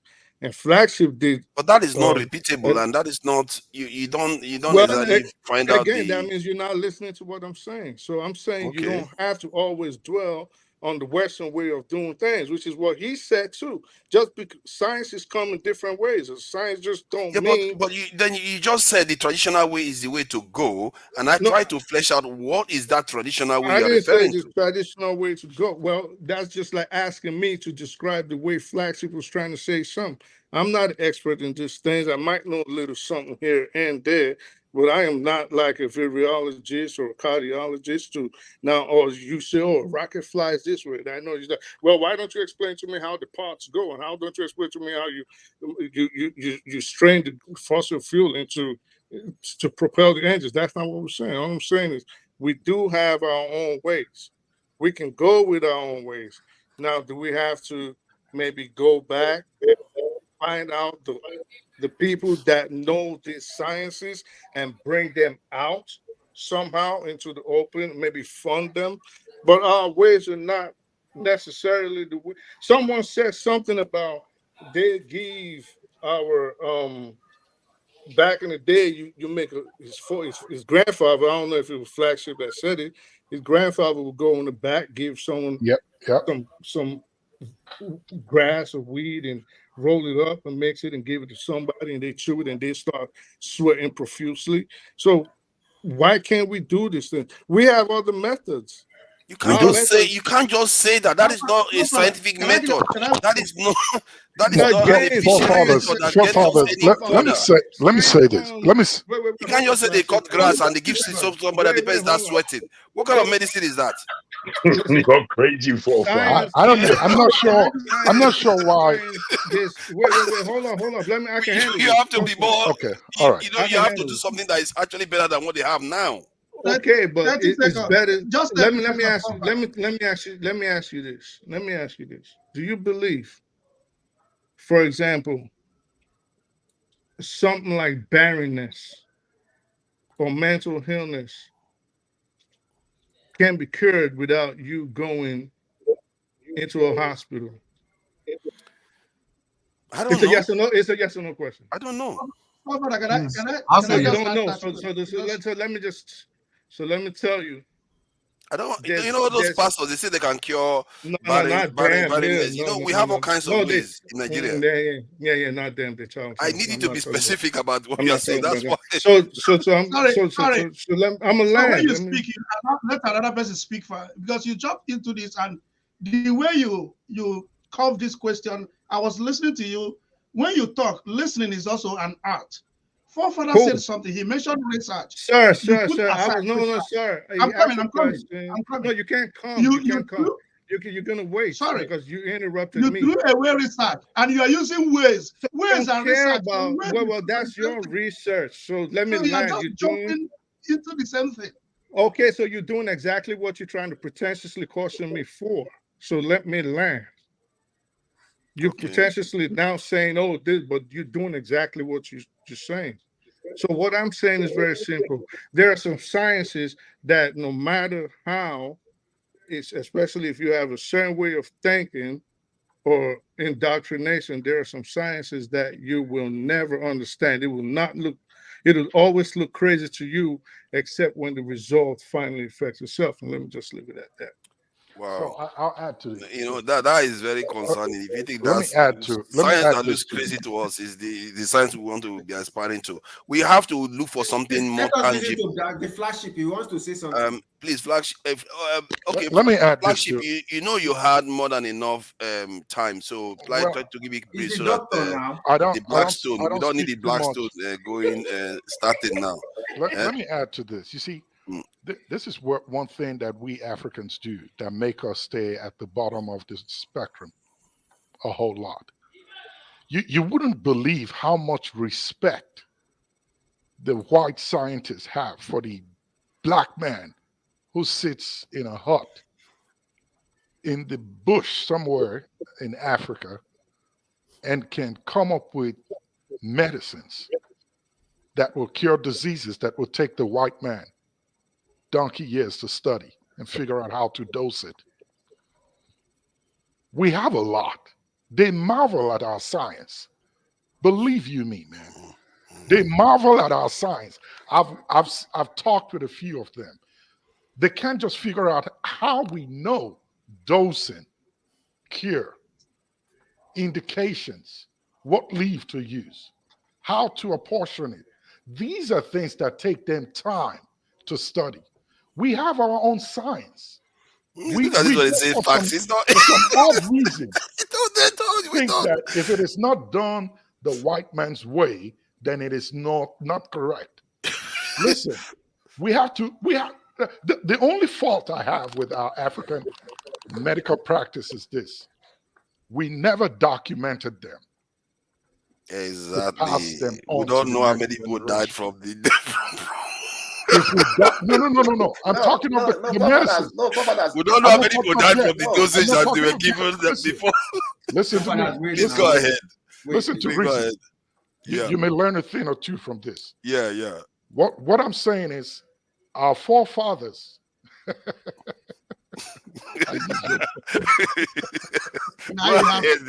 I see not this forefather or not this one. I know. This one. Our forefathers did not take time to document what these leaves are. Teach them to the next generation so they can carry it on and on and on and on. They never did that. If they did, trust me, we will not need the white man's medicine that much. No. That knowledge was passed on orally, flagship. Yeah, it was passed on orally. That is so accurate, isn't it? Oral information is so accurate. It's different from me telling you. See, it's just like Chinese whispers. It was exactly Chinese whisper stuff. It was a white man's incursion into Africa and taking of slaves for 400 years. That's stunted our growth. These things would have been passed on organically. That was what I was trying to explain before. Not necessarily, it shouldn't stop because us from marching forward. The Japanese, the Asians, actually right now as we speak, the Asians are actually advancing faster than the Western hemisphere. So it didn't stop them. They started inventing and innovating their way into the future. And the question I was asking was that how do we do our own? We have to find methods. Maybe we'll copy from where they are right now and advance on it, because that's what they did themselves. Let me say something. When it comes to African traditional medicine, it is the African doctors, medical literates that actually destroyed it, right? Because they believe, just as we are talking now, they believe in the Western ways of proving things. That's how they destroyed it. There was an experience in the 80s in Benin. A traditional doctor used to operate on people. He give them a certain leaf, they eat the leaf, and when he operates on them, they don't feel the pains. Right? We did the first one, was successful. The person lived and everything. He was healed of the sickness. The second one, he did it. Then they went and arrested him. that he has no right to operate on somebody, on a person. That's how they killed that traditional medicine man practice, right? Because this has always been the issue in Africa. Because we are so inclined to the Western way of doing things. So instead of us to go into research, to take all these leaves, and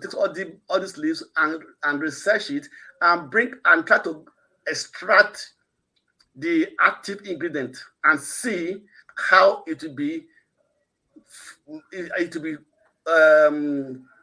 formed into a medicinal substance, or have some chemicals to it to be more effective, and maybe can also.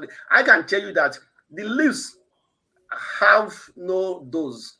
You can take any leaf as much as you can, as long as it's not some type of leaf that are like marijuana. So are you saying that that particular leaf that can numb pain, you can take it to up to any dose? It is still just numbs But pain. what are you saying now? We have these things now. We have excuse me. Zero, you need to stop this now. How can you just say if you take too much of that, it could kill you if you take too much of that leaf. Forefathers, there are some medication you take. How can you say there's no dosage? Wait. There are some medication you take today. If you take it at least at first time, okay. For example, they use people to carry out tests in medicine, right? And some people die. Some people die from it. People get disabled from it because after the test, they know the effect it has on people, right? From there, they look around to come out with dosage. Okay. If a person that take that leaf, right, and see that this leaf is it takes the quantity of it and is over dosage, right? Then from there they can then begin to reduce the quantity of it or dosage can give to people. Right? Exactly. What do you think they are trying to do there? You see, this is the point that we are trying to get to. What were they trying to achieve by doing that?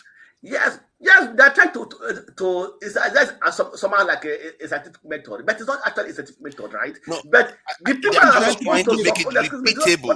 What they are trying to do is that they are trying to make it repeatable, predictable results. That is what they are trying to achieve, and that is what scientific method is. Right. No, but I don't know those that actually killed the traditional medicine in Africa are the Western trained doctors, because they don't even believe it. Even till now. Why would they believe it when they have something better? What is something better? Do you think the medicine you take? Excuse me. Do you think the chemicals you take pour into your body, right, are better than natural leaves? Can be better because everything has effect. The question, right? I'm not sure that question is appropriate, but if I'm to answer it straight, I would say yes. Why? Because we have 7 billion people alive in the world today. Secondly, we have people living, our life expectancy has practically doubled. Do you know? Okay, because of modern medicine.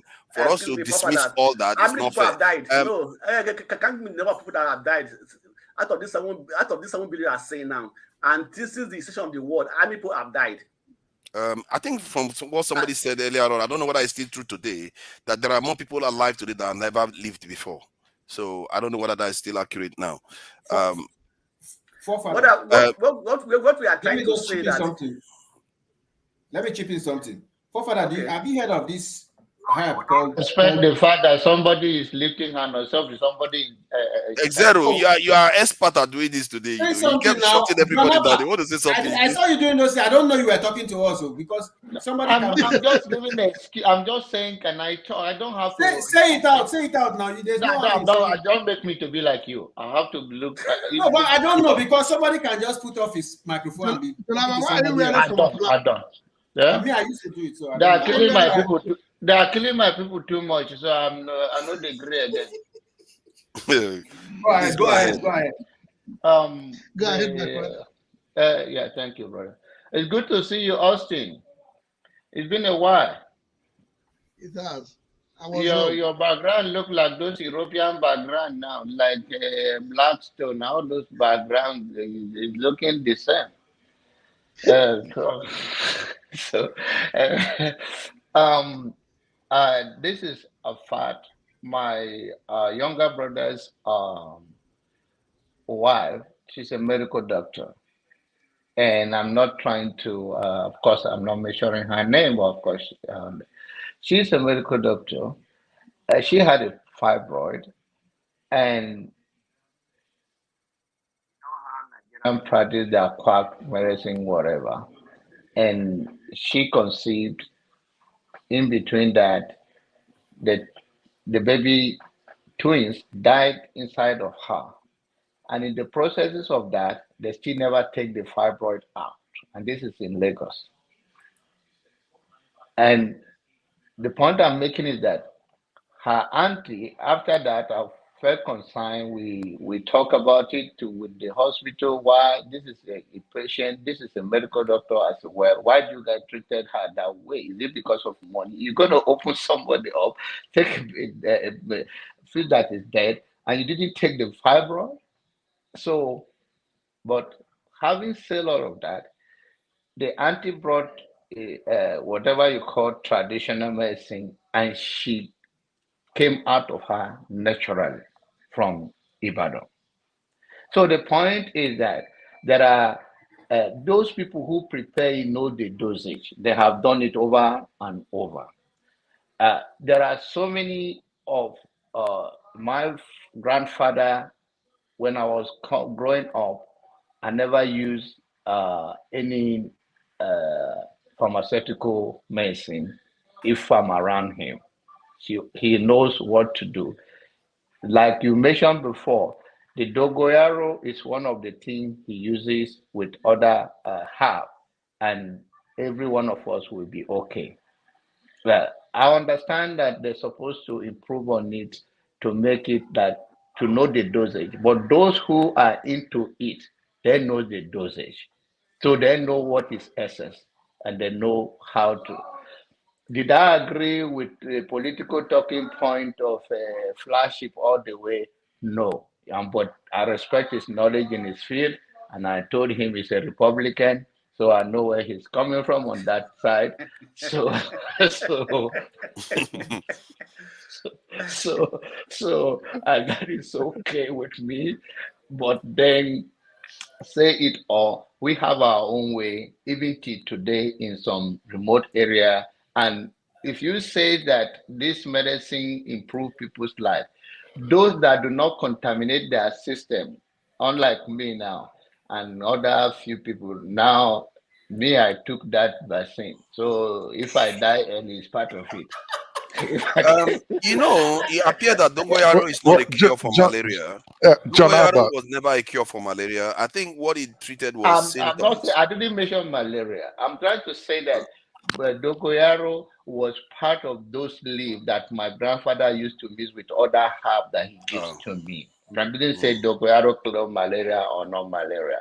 But then I'm trying to tell you that those people that are into it, they know the dosage. Then because what is about it, and we cannot say it doesn't work.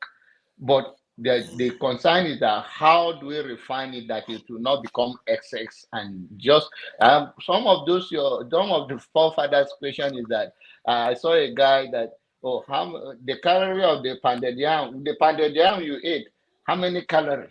So you're gonna ask the African man that eat pounded yam to come and tell you the calorie before you think it's gonna blow you up. I expect if you're going to talk about the modern one that they are doing, then you can ask that question because that one is a pure flour mixed with something and give to us in this. But are you talking about the one from Benue? You don't know when you are full. You're not going to stop eating. There's nothing. So you cannot going to ask me, oh, what is the calorie of this pounded yam you are eating? I think that is some of those things you are asking that when you are people that are into it, and like somebody have said, above all doctors, we know our body better. And there are things that work for you may not work for me. So, You see, and that kind of talk that gives me trust issues when people say that. It's like saying because you drive your car, you know your car more than the mechanic. Yes, you might know your symptoms better, but the doctor might know the solutions better. There are always a trade-off of these things. We have to be careful when we start making blanket statements. The doctor just go and diagnose you, or he ask you a question.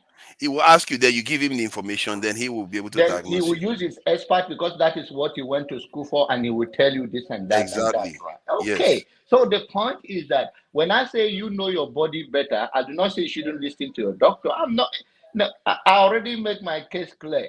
I have a Republican doctor here telling me what he wants to tell me, and I respect him, and I hear him, and I'm going to stand by that. And he's a very brilliant guy. And you see, the issue is that what we don't know in this life is that if you don't believe what I believe, we are all unbelievers to each other.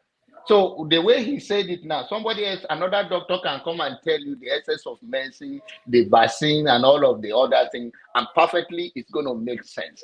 But also, I'm not going to doubt and discredit him. He's very eloquent. I think he should be on the talk show.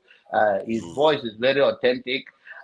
It's okay. I believe all of that. But I disagree with so many of his political way of denying a science. He belongs somewhere. He belongs somewhere. That's all we know. Because I think whenever we have conversations about stuff, we have to look at the. Hold on, please. We have to look at the results over. We have to try to be objective, because we can easily get misled when somebody just comes in and say, "Oh, this is where you should go." But you should ask yourself, okay, this modern medicine, and I think modern medicine has not done a good job of even promoting themselves for some reason. Maybe they are just too arrogant for themselves. They've never promoted. They don't care about promoting the benefits they've provided in the world. And if anything, they've probably made more difference than any other institution. Them, and you can also argue that the political system that we have in the world right now has made a big difference. Look at the world you live in today. How advanced it is. We are talking to people from all over the world, right here, right now. So let me ask you a question. We don't give enough credit to the work that went into doing these things. The other day, hold on, I heard somebody was working in this lab, and they used the term femto. Because I've heard that term before, I was like, what is that? Then he said it was the number 10 raised to the power minus 15. So in other words, millimeter, you know how tiny millimeter is? It 10 to the raised to the power 3, minus 3. To get to minus 15, do you know how small that used to have to be? They are designing something that small. That is where science has taken them. 10 to the minus 15 is billions upon billions of times smaller than a millimeter. So when you have people thinking like that, and we are here talking about somebody taking medicine and start sweating, it concerns me that we are not in. It's like we are not in the same world. Fathers, let me ask you a question. Please go ahead. A simple question.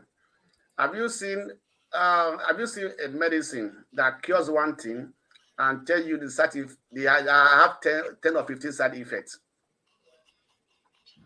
I'm sorry, repeat that again. I didn't catch that. Sorry. Have you seen most medications is just to cure one area of disease, but the side effect will be 10 or 15. Oh yeah, that's true. A lot of medicine have side effects. So what does it tell you? Have side effects. Wait now. No, but if the side effect is dead. Wait. Let me finish. If the side effect is dead, there is not a medicine. medicine. Let me finish. Let me see why I asked that question. John Abba just said something. He said, you know your body more than any other person, right? If you go to the doctor, the first thing they ask you is a medical history or how you feel. If you cannot explain properly to the doctor, right, or other medical issues you have, it might give you a medication that will even kill you if it's to solve the problem you went there for. Yeah, but that's why they check. They do check. They don't just take your word for it. They do check. The word you gave is their first parameter they use in dealing with you, right? Before they take a blood test and everything, before the result comes and everything, right? It's only when you are in an emergency that you can go do a blood test and get the result immediately. You understand me? They will recommend for you and come back, right? What happens? So most of the issues we have today in medicine, as part of them are the doctors are doctor mistakes, right? You understand me? Yeah. I can tell you a person example. Understand me? A person went to the hospital, went for an operation and everything, right? When they finished the operation, he went to see the house doctor. When the house doctor checked him and he asked the question, was this operation done in the teaching hospital? He said yes. The man was surprised because he was a professor in that hospital. He retired from that hospital, and that was his own department. So doctors also make mistakes, and so create more problem for patients. Oh yeah, they do make mistakes. So if so are so research and sciences, have you not heard how many medicines that have been withdrawn? The results, like I said, the result so is what you want to look at. I'm not saying that they don't have problems. You have to look at the results. It's the result. It's the overarching result. That's why I said what I did last statement I just made. You have to look at the bigger, greater result. It's not just about the errors. Obviously, they make a lot of mistakes now. We know that. So let me say one. Let me say one thing, please. When it comes to medicine, modern day medicine, I'm talking of pharmaceuticals, medicines you put in your mouth, through your veins, or on your body, whichever way you decide to inject it. Or excuse me, not inject. Whichever way you decide to ingest it into your body. It's a rat race, right? There's a big race within the pharmaceutical companies to bring any one medicine out for any one indication. And these medicines, when you get to understand that modern day medicine that is designed, it's not tailored to cure you of any disease or sickness that you have. It's not designed to do that. They will never do it. Because it doesn't. That is not fair. You're actually maligning a lot of good researchers. Hold on. You It can doesn't read sound about right. it. You can read Some about it. might be doing it, others may not. You can read about it, forefathers. If you understand the politics of medicine, you will know what I'm talking about very well. Again, somebody just asked you a question, a very legitimate question here, and I was going to ask it some minutes or moments ago. And I think I said something about it. For every medicine you take, the active ingredient is only a small percentage of whatever that entire composition is. It's not designed to actively do what they want it to do. But that is not accurate too. You know, some It of is, the other it is very ingredients. accurate because Hold on. Let me add it because you made that statement before. You made that statement before. I may not know a lot, but I know that the other ingredients may be delivery mechanisms too. So it's not fair. You are making quite a lot of unfair statements. I'm telling you. Yeah, okay, again, listen. All right. And I was going to say this, and you just mentioned it. It's called delivery mechanism. That's the language they want to use for you. All right. In medicine, they call it vectors. All right. It's a transport system to get it to the cell where they want it to go to. It sounds nice and cool, but that vector they are using is causing damage in other organs in your body. The question is, can they design this medicine to get into your body without it causing any damage to any parts or any other organs in your body? The answer is yes. And then you now ask, why are they not doing it? Because it will not profit. Do you understand? I agree with that. There is always a profit motive. Hold on now. The African medicine traditionally, as practiced by our great-grandfathers, I don't want to use that name again, by our great-grandfathers, has no adverse effect, rather. It does not affect. Were you there? How do you know? Were because you there? Because I used it. You know, we just say stop. There's no adverse effect. Maybe because it didn't cure you. There's no adverse effect.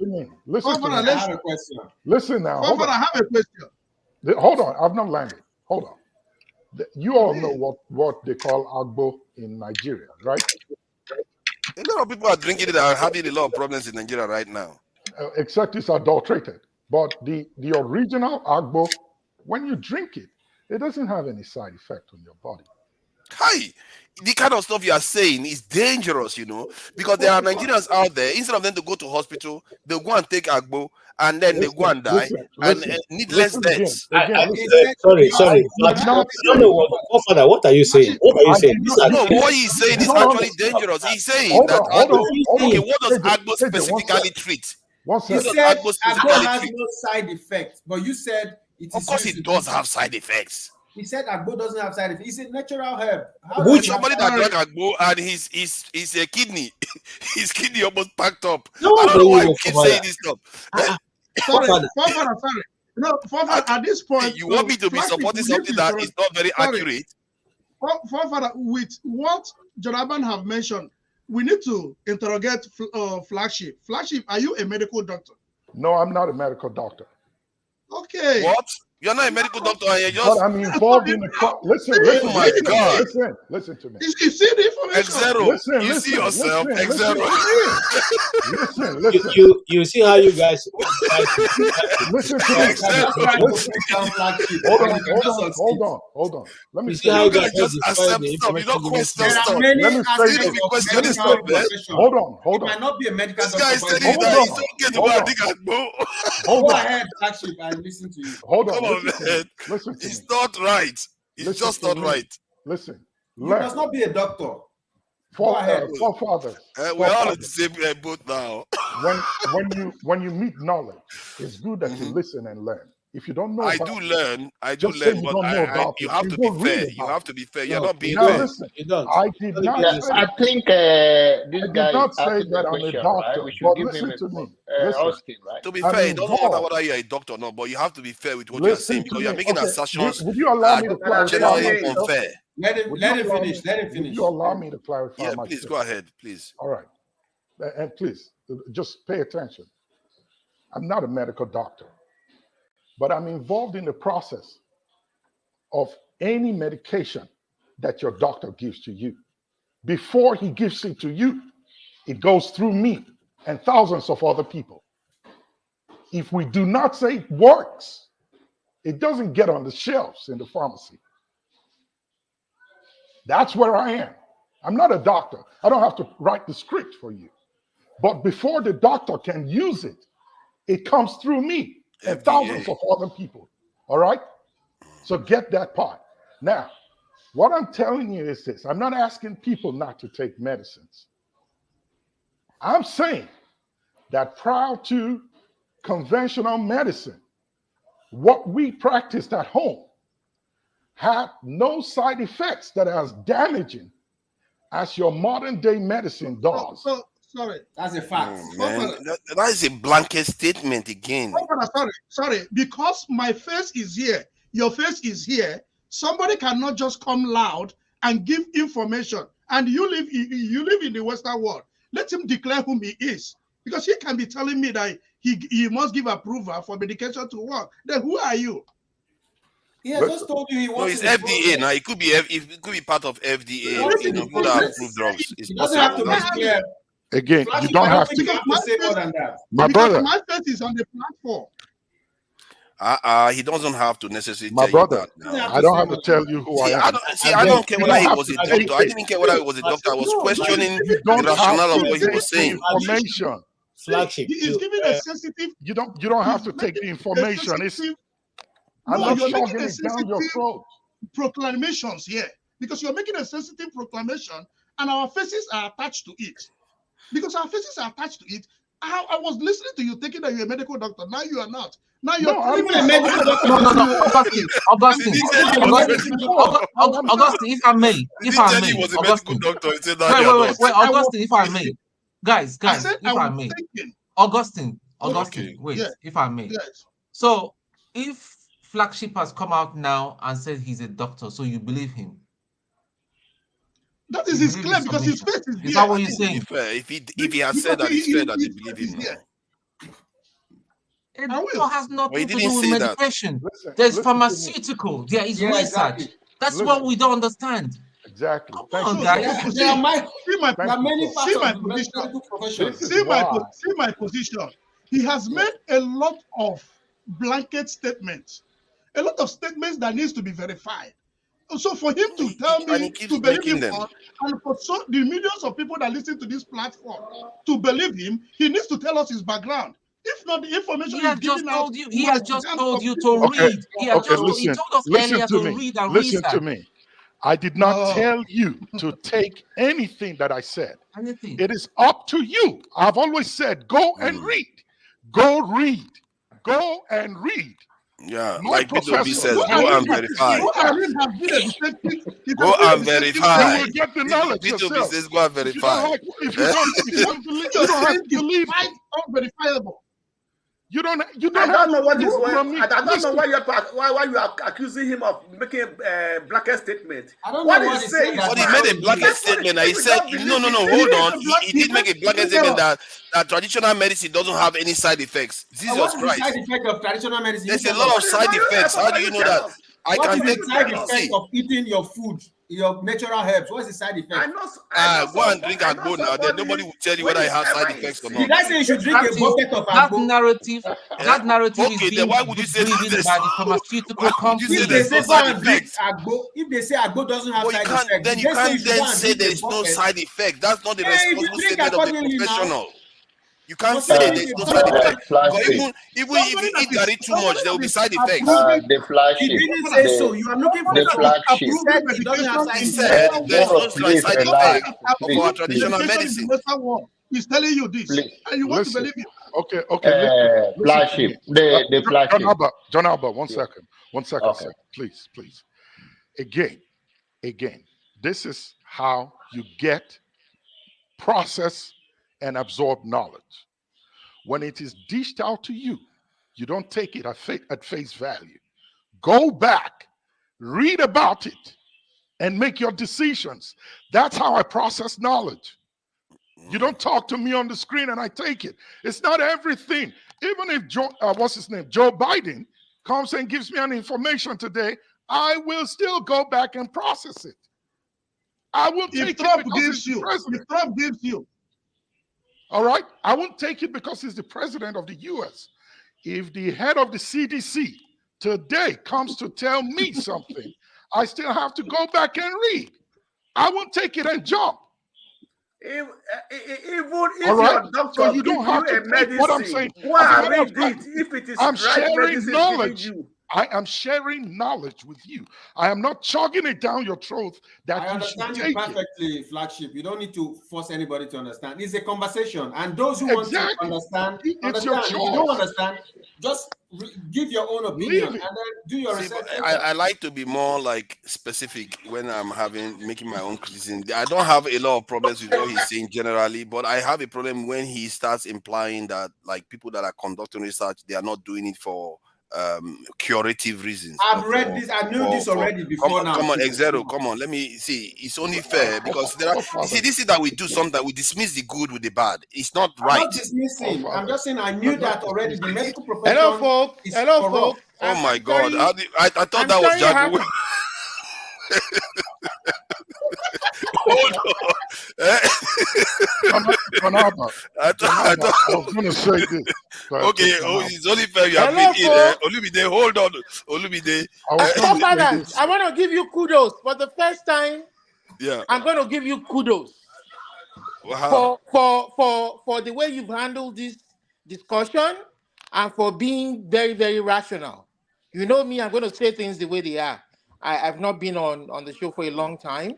I've just been, fed up with the way things are back home. And I'm going to tell you, forefather, you've been very reasonable.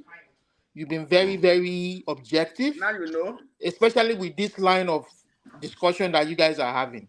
And then flagship, I'm going to... Paul, I apologize for going before you. I know you came before. Apology not accepted. 100% not accepted. Go ahead. I just want you to go on, but apology not accepted. Regardless, Go on, I will still go but on. not accepted. Flagship, I'm going to push back on you. You claim to work in the scientific field. From what you're saying, I don't know exactly what you're doing, but you can't push statements that you've been making. Augustine is right.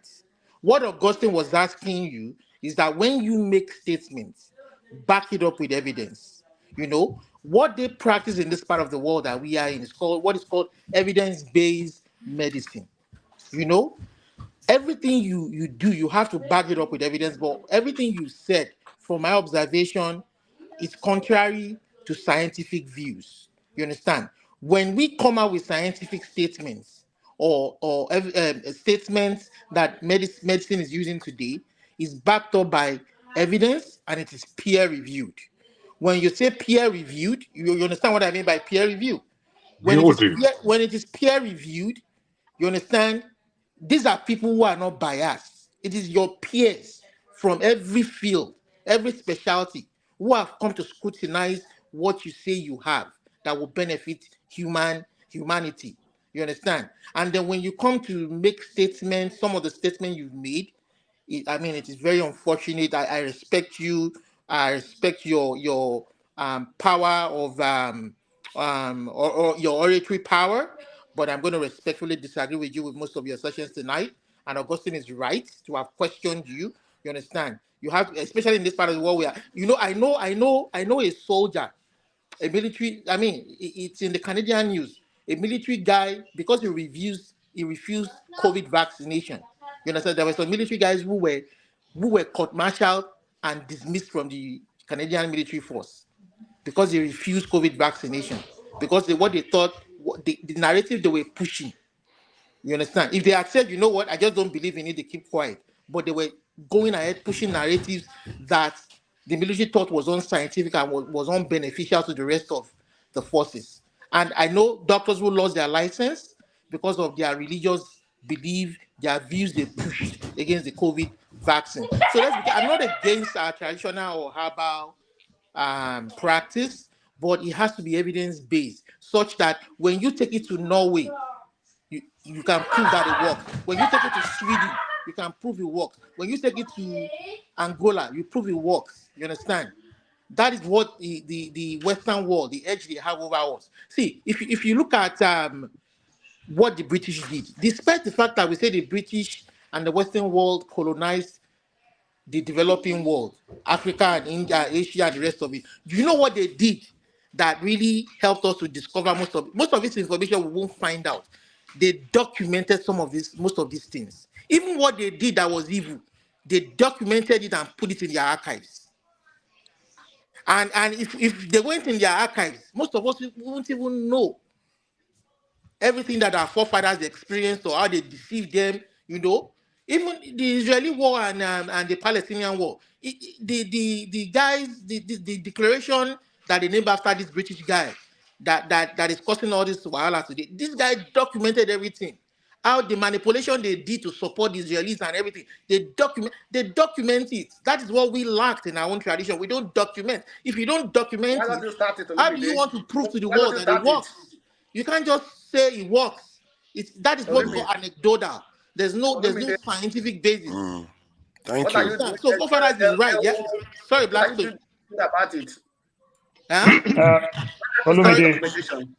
Can I just ask Olumide? Sorry, guys. I just want to, with all, if I may, real quick, with all Olumide just said, would he agree that 8 months to bring about a vaccine that normally takes 10 years to bring, would you say the same thing as you said for the vaccine? So see, did he go through the peer reviews that you're speaking of? That's right. So Jagmo, I understand where you're coming from, but if you also understood the nature of the COVID infection that hit the world, you would understand why they had to expedite this vaccine, even without trials. You understand? Did you know that even when I will use my own environment here in Canada. I don't accept that. They enacted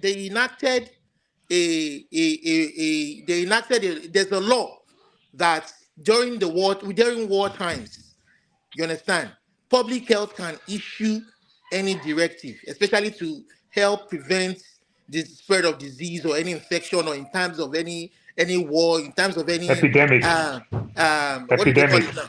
Biologic war or anything. Public health can issue any directive to protect the citizens. So public health issued directive. That was they were the ones we issued the lockdown You understand? Advised the government to issue the lockdown during that COVID situation. A lot of people were angry. They were upset that the government was trying to control them. You know, the Western world, they don't like restriction. They were trying to control them. They were trying to force them. You know, I even had to be educating some of these white folks who were against it that, you know what? It's in your law. You guys made the law. It's in your constitution that in times of situations like this, public health can issue guidelines to restrict movement, to lock people down. It is the times. It is what these times have brought upon us. We don't want to go on too much about COVID. You know, the WHO is trying to. It's just like they're not. You know, they're trying to covertly get China to open up about how this thing spread, but China is refusing to open up.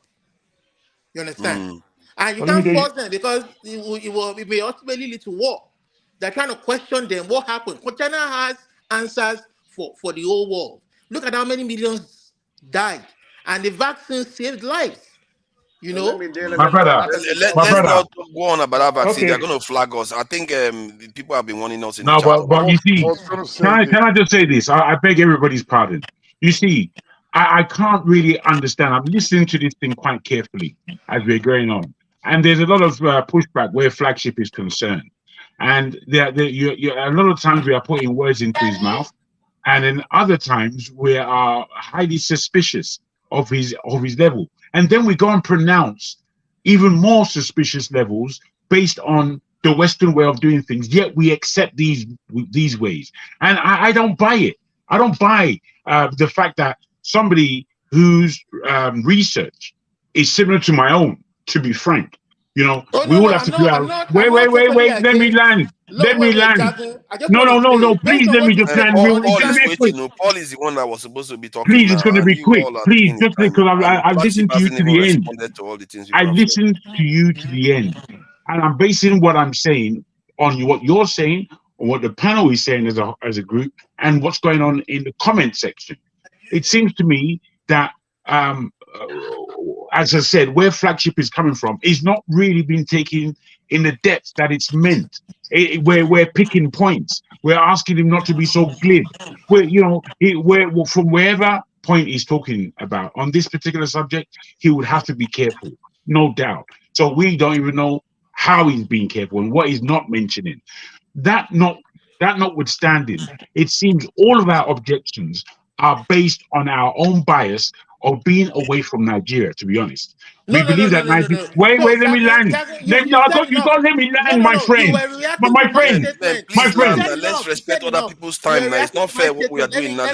You're quite right, but I haven't spoken a lot. My forefathers, you know, I haven't spoken. This is my first time. No. I don't think it is fair. I'm going to land, my brother. I'm going to land, though. What I was going to say is that I'm not. No, let me just land. I'm not hearing you right now. I've heard you. Statement is wrong. But what I'm saying I've heard you. I've heard you. If you have biases about the pharma industry, if you have biases, all right, Olumide, all right, my brother, all right. We have to give Olumide a little bit of this because he also is a pharmacist. He works in a pharmacy. So. I understand that he's a pharmacist, but I'm talking. I'm talking. Okay, right across the board. The point down there because that's why he's interrupting, because you are not finishing. My brother, that's not why he's interrupting. He's interrupting because he feels objectable. Now, I'm saying to you this, that not just Olumide, I've said it already, if people would effing listen, Olumide, the whole panel and those in the comment section have pushed back harshly, as far as I can see, against flagship. And I don't believe that we're listening to the warnings as to what somebody in that particular arena is offering. We're not listening to the warnings. And I'm saying to everybody that in not listening to the warnings is practically because the state of Nigeria is so hellish that when we're out of it, we see such beauty and such wonderfulness and such normalness. But I'm afraid as far as beautiful to you, to someone like me, bruv, this is normal. So when abnormalities occur, I'm very hyper aware. You just think that, oh, it's the way it's supposed to be. Oh, this is lovely. It's better than being in Nigeria. I'm afraid that's not how to look at matters. That's not how to look at matters at all. We have to understand what the F is really going on. We just believe that we all can be paranoid, but I'm not going to be as paranoid. It's not paranoid. You're asking them to be paranoid. Now let him finish. I didn't know that, bro. If you take it Okay. as being paranoia, fair Okay. enough. You get me? I'm not Okay. pushing that on you. That's how Okay. you see yourself. Thanks a lot, Jagged. But I just want to put it like that and leave the stage because I would like this conversation to make more sense than it's Thank you. actually Thank making at the moment. Thank you. If you Thank guys you. would allow me 30 seconds. Listen, I'm not here to convince you. Neither am I here to force knowledge down your throat and asking you to accept it. All I'm saying is open up your minds, ask questions, read, analyze data, and think for yourself. Whatever information you get, go process it.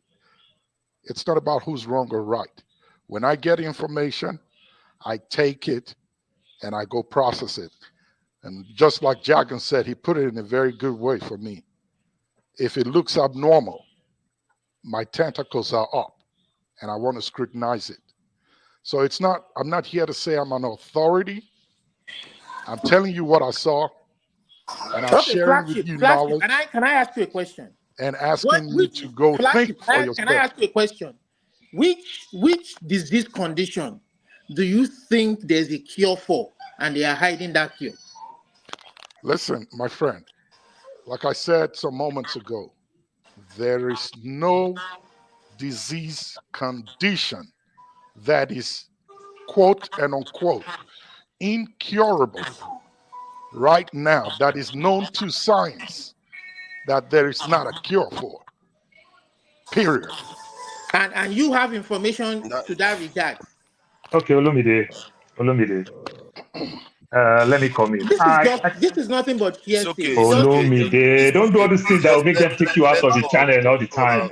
Olumide, give other people a chance. Flagship, everything that you're saying to some extent, the narrative that you're pushing, I can't get it very well. Like you said, go do your research. I would love to learn. I'm aviator by training, went to school for it.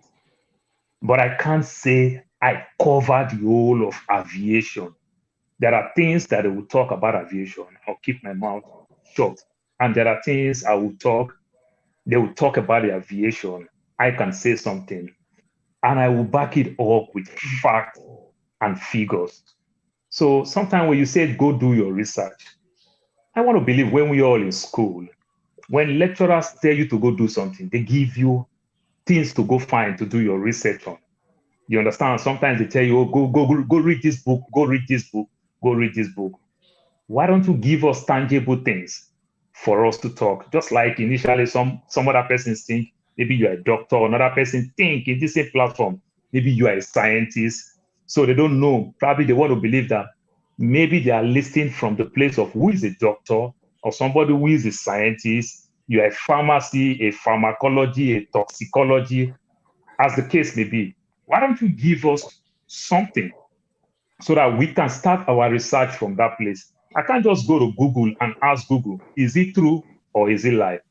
For example, I took the 3 jab and I'm okay and it worked for me. I had COVID several times. I feel the pain 1 or 2 days and I'm okay.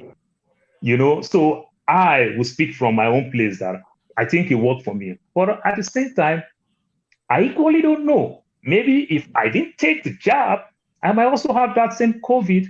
Maybe 2-3 days, I'll still get my feet together. I still don't know.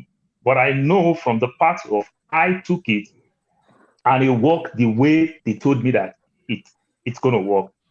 So why don't you help us and give us things? Then when you talk about the Agbo, I am a Lagos boy. I was born, raised in Lagos. The Yoruba people are very vast when it comes to this Agbo thing. And I take a lot of Agbo like crazy.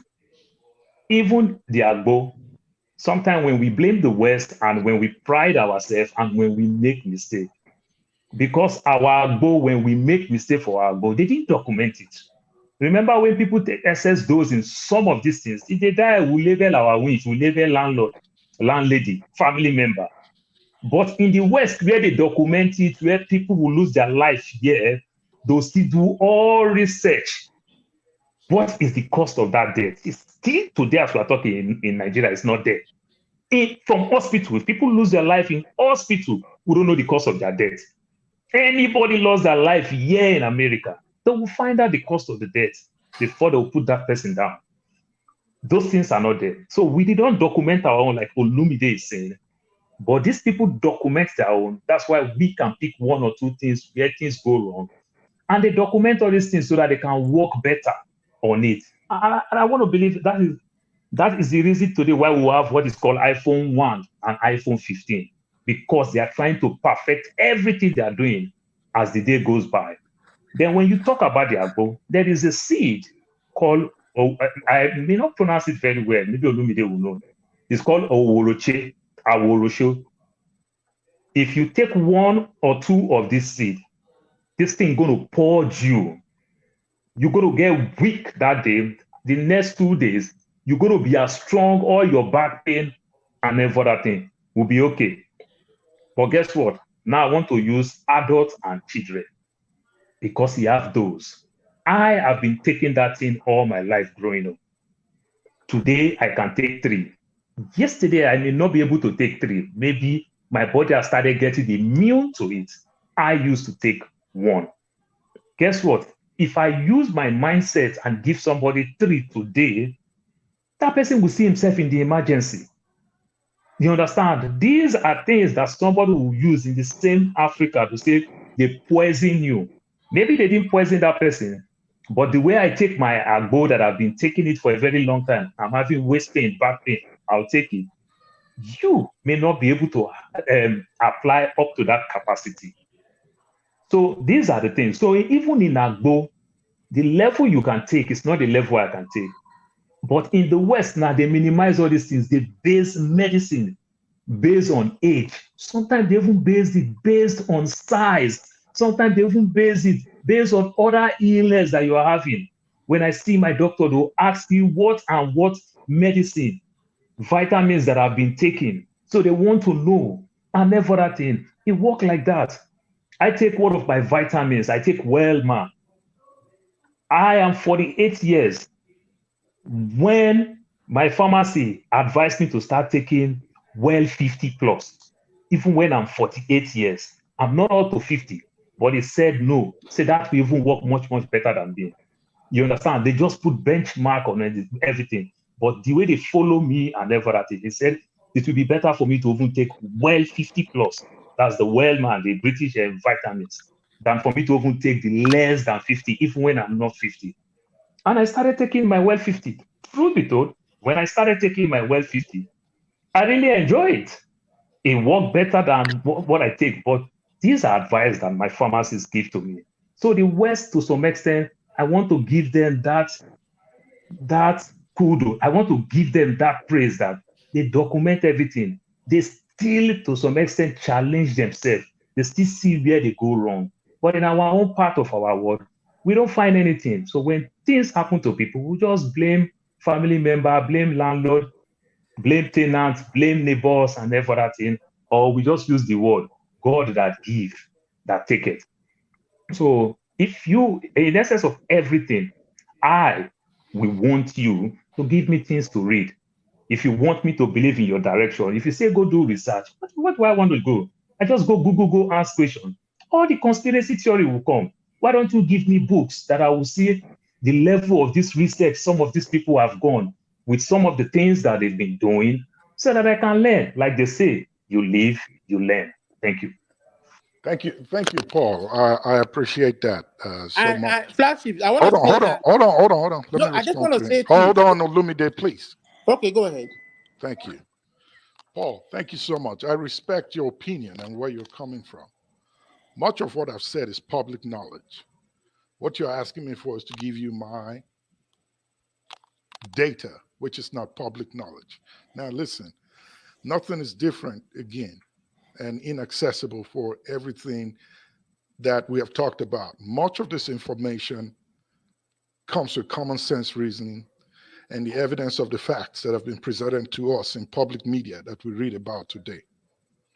Unfortunately, I cannot share with you what I have, but I've spoken carefully within the limits that I'm allowed on what I know that I'm sharing with you.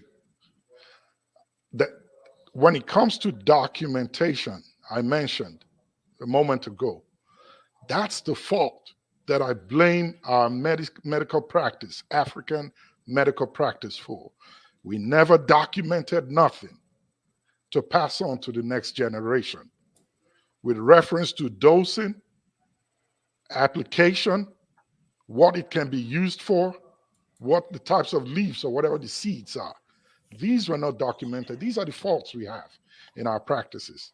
And I did say that if we had all this information made available, maybe we would not be so much dependent on the Western medicine. And yes, I'm not discrediting what science has done with reference to Western medicine. They've done a fine, great job as regards to how these medicines are to be administered and for what indications they need to be administered to or for. But when we get to that part where we can either recollect or maybe start now to begin the process of documentation from all these herbs that we're using, it will help the future for tomorrow. Yes, that's where the modern day science beats us, but we have it. My point precisely is African medicine has less side effects than the Western medicine will do. Paul, you live here in the US as I do, and I could tell from your accent, you are from where I'm from. Listen, over here, you watch TV and you would see these commercials, and I'll end with this. You see these commercials that come on. If you or your family member has ever taken this medication or used this device, call this number. It's a law firm that is going after a pharmaceutical for adverse events or serious adverse events that have been noticed or seen within the community for either a drug or a medical device that has been cleared and approved for use by the population. These are what I'm talking about. When you get a medicine that says it cures diabetes, but it may give you something that would lead to Crohn's disease, hypertension, so on and so forth, and maybe even death. That's what I'm talking about. That if you take our medicine, and if we know how our dosing are, like you said, 1 seed, 2 seed, 3 seed as you age, it doesn't give that kind of side effect that will cause what these Western medicines have given us. But how do you know that for a fact, though? How do you know that for a fact? Know what?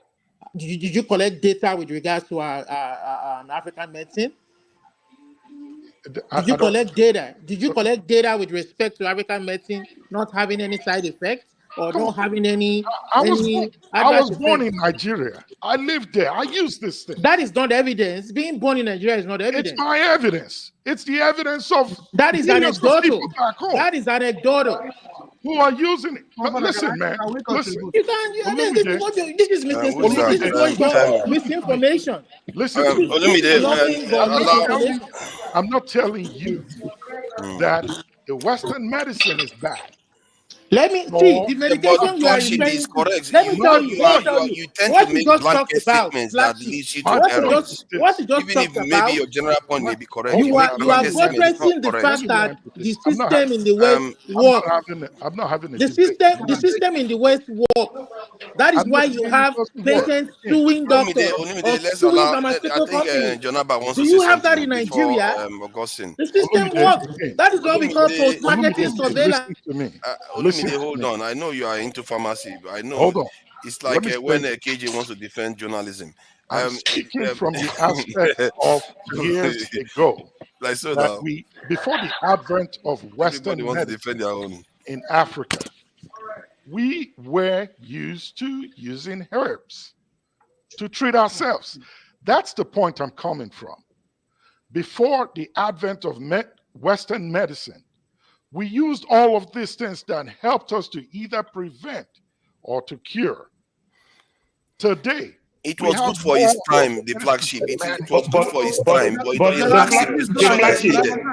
allow Jonaba to say something, please. The flagship, let me ask you one question, then I leave you. So, Now you talk about the Western medicine.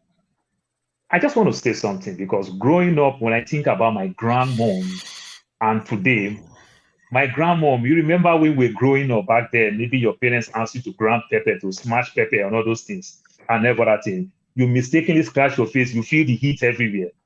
These days, it's not like that. That is when they get the real 100% organic.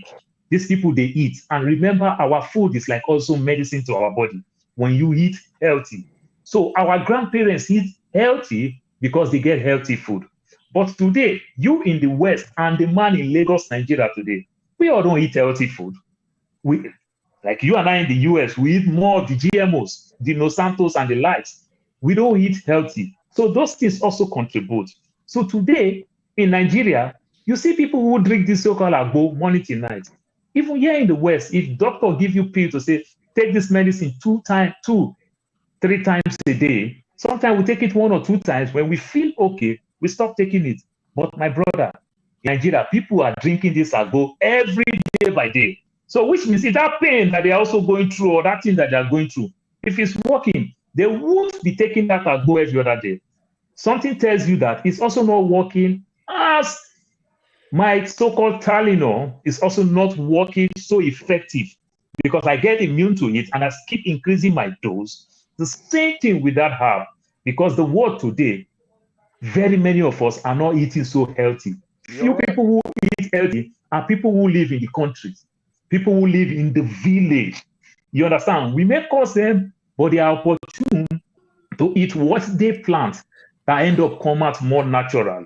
So that keeps them. Let me tell you guys their food, not their let me medicine, tell you guys a that keeps secret. them for so long. Let me The tell you guys a medicine is secret. in the Let me food. tell you guys a Paul, secret. Let me tell you guys the a secret. medicine is in the food. Let me tell you guys a secret about the pharma industry. There's no doubt that in the pharma Okay, thank you. I really industry. enjoyed this conversation. Maybe we'll continue for it. Thank you. I really need to go, but I like this conversation. Paul, wait. See, let me Thank you. tell you a secret about the pharma industry. See, there's no doubt that the pharma industry, there's a lot of money to be made. There are some who seek profits, you understand? And there's also true that some companies are doing good research to finding cures and improving the healthcare of humanity. But they have a system that regulates itself, where people are held to account. Let me give you an example. In the West, see, when I came here over 10 years ago, I didn't know that they had a very bad drug dependence epidemic. The number one country with drug epidemic in the world is America. Do you know the number two? America is 300 million people. Number two is Canada with over 30 million, close to 40 million population. Number two in the world. Can you imagine? UK is number 3. The company that perpetrated this act was Purdue Pharma.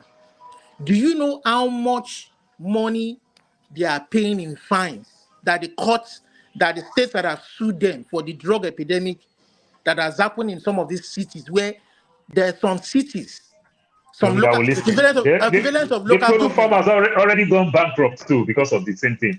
The CEOs Yeah. that cashed out, that were paid large billions of dollar bonuses. Today they are telling them you are not running away with that money, you have to pay. They are suing them to come and pay. Because they were marketing these opioid drugs. Stay a while and address some of these issues. Just let's allow John Aban to go on. Sure. Stay a while. So I'm just saying the system has a way to regulate some of this, to call into account some of these people who are greedy. So don't just think that the system works there. You understand? So please let's That's be not what very I'm careful saying. when By we the make way, statements. that's not what I'm saying. I already talked about regulation, way past. If you care to listen, go back and listen to it. So that's not the point. Thank you. Janaba, please go ahead. I'll still buy your medicine from your pharmacy, so you will not stop your customer to buy your medication or the medication. So it's not. And I know I was saying it that is from my own side of it. I agree that we have a problem with the dosage and the follow up and the documentation But I also believe that Flagship have a deep knowledge of what he's saying, but to me, it's from political side of it that I see him. And I think he's going to vote for Donald Trump. So it's okay. So that is your choice. But the other issue, I love Republicans as I do Democrats. And you have the choice to do that, and I respect that. I do not. Father, can you take this out of my face for now? Yeah, I want to share about this link about the kidney disease, why you should not take Agbo. So these are things Father, that are being found in Nigeria. This is the problem. Propaganda by the big Oh pharma. my God! Oh my God! I think I'm about done with this Propaganda. They are warning people about stuff. You're saying propaganda. You're not going to show the one that says that if you take this medicine, you can. It's a propaganda sponsored by the big pharma. Father, you know, I have kept quiet for a while. We can't do this now. I've been quiet for a while. Can I just give my 2 cents? Let me finish now. Can I give my 2 cents now? Exactly. So, please let Jonathan finish. So, and I'm not going to take a break too, except we go tonight where the reader will come. So, in all of that, I respect your deep knowledge. We disagree on things and we agree on all of this. But as a senior citizen, after this, you said long ago you want to go, just go and take your evening and come back later. Don't let anybody drive you crazy. We're going to have a political talk on the Republican and Democrat. And whatever we see on the other side after the election, we're going to talk about it. But in all of that, have a good night. Thank you, Jaraban. So, Father, thank you. Father, yeah, go ahead. Sorry. Okay, thank you. Sorry. I just want to say this thing and I'll leave. I was driving home when the guy that was invited, who happens to be in medical field, left. And Ezero said, since the guy have left, Flagship, who is in medical line, will get some of our questions. And that was why I came in. And for me, this platform is not where we just come and share our views and go away. I feel that this is also where we educate millions of people. And this is where we put facts out. So when he started talking, and I started listening to him, and I am well read that when people begin to tell me, go and read, when I have them before me, and you're pushing me to go and read, there is an agenda you want to push. Whenever we're talking about flight, we also always allow Paul to come in. When religious issues come here, you give me time to address it. And he sat on authority on a chair of being a medical personnel. He asserted that authority. So it was my own goofing to associate him to being a medical doctor. And I am also aware that there are so many levels of medical care. So for me to take his knowledge and accept it as knowledge, because if he has said anything, it should be a knowledge. Then if I am reading, I am adding to what he has taught me. I would want to know his background. He doesn't necessarily would not tell me his name. Olubide is here with his real name. If I want to research, I can go on his site and check what he's doing. I can write him and say, I want this knowledge. But he is here with a coded name. So I can't even quote him. I can't even research on him. This is why I brought up these issues here. I think your point is valid to a point because he doesn't have to share his name. Hold on, the Flagship. Let me say this. You don't need. Let me just say my piece. Let me say my piece. You don't need the Flagship. Please let me say my piece. You've said something that I've not even said anything since then. You don't need to know somebody's certificate. So sometimes question some of their assertions when he strays into areas that betrays common sense. No matter who is speaking. Don't make that mistake of conceding to people just because they quote their certificate. You are mistaken. If somebody starts making assertions that are generalized, like saying medicine is geared not to for curative reasons, but for these financial purposes, that is clearly false. It's not true. because you should be able to question that. That is not true. It's not evidently true, because we have people that cure this headache and cure all kinds of different things that are out there till today. So you can question somebody. If a doctor tells you that is true, you should be able to say that is not true. If a mechanic tells you that because I fix cars, all cars are designed not to work, you know cars work, you should be able to question that mechanic and say you are wrong. You see what I mean? So you there are certain things you concede to the experts, but some areas when they stray out of it, that's what I was questioning. That he cannot be making that kind of statement. Can I now say my piece because I want to go and sleep? 1 second. I was going to address Augustine. Mr. Augustine, listen. The knowledge I share is not to raise any propaganda or conspiracy. It's your choice. You don't have to take it. I'm not saying take it. I'm just sharing with you. You can question my background and what I do, where I come from. It's not important. The only thing that I ask is go and do some more research. I still read. I still find facts. When I hear from even the best in the industry, I still go back and read. You don't have to believe me. So please don't take it that I'm sitting as an authority here. I'm not. I'm sharing with you the piece that I know of the bulk. You don't have to take it. Okay, but I hope that you, in your research, that will give you all the time put to it educate into us. perspective, and maybe it will help you and help somebody down the road. That's all I'm saying. Okay, let me give you bread to eat. So can I make my peace and go? I want to go and sleep, please. Yeah, For go me, ahead. What? Who wanted to say something? Oh, yeah, go ahead. Go It's ahead. like zero, yeah. For me, over the years here in Sweden, we've learned a lot about the medical profession, the medical field here. Even it has gone to the limit of a lot of people being scared of going to the quote unquote the hospitals. There's an organization that's called I can't remember their name now. They found out there's a lot of shit going on in the hospitals, that a lot of the percentage of people who end up passing away from the hospitals are blacks. So that kind of placed an asterisk or kind of question mark that a lot of people got scared. But what Flagship has been saying, it kind of is in tandem with a lot of what I thought about the medical field.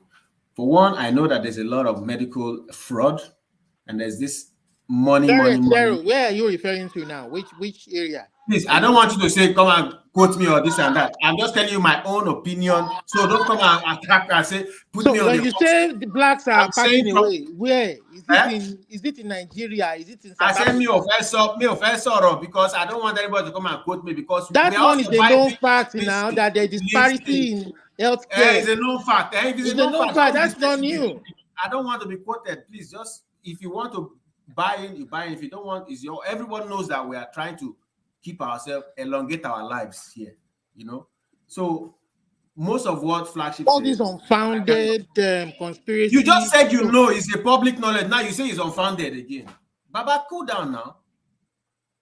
But I'm talking about your fears. No, bro, you gotta shut up. He's trying to say something now. Please That's let a him bad talk. nation. It's a That's a bad nation. I thank you guys relax now. I thank you guys for that is a bad nation. Thank you for coming in, Exero. Thank you for your questions. Relax now. Oh my God, Olumide, stop it.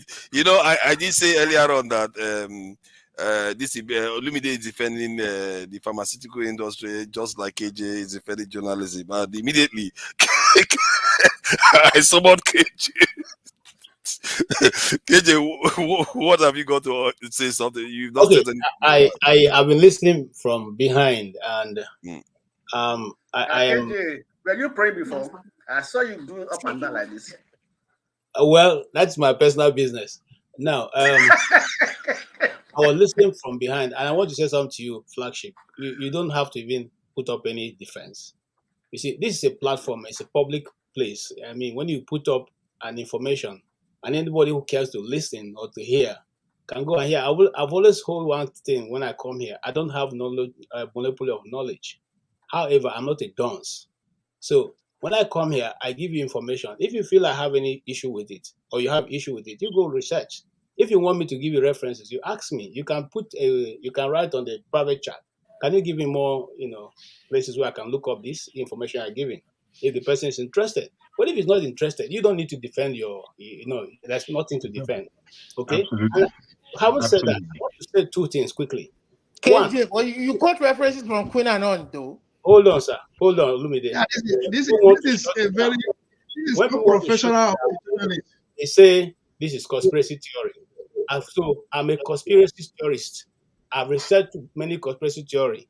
Most of them have come to pass, and many more will come to pass in this our lifetime.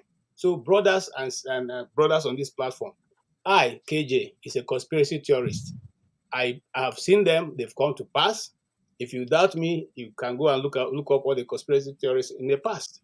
Okay, can you give us an example of a conspiracy theory?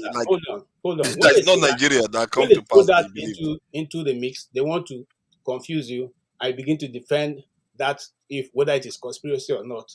Time will tell. Time is, time is an umbrella. It unveils everything.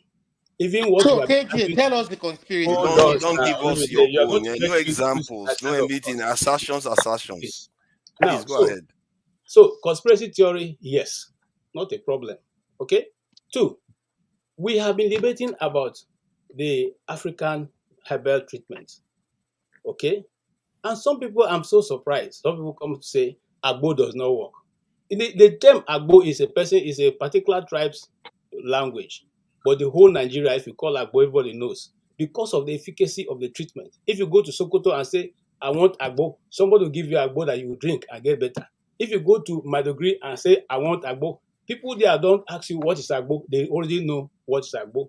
If it wasn't that effective, will it be that way? If you go to Kano, you will see dogoyaro trees. People pluck to treat malaria. If it wasn't effective, will it be there? No. If you are telling us, and then you see, look, let me quickly put this in.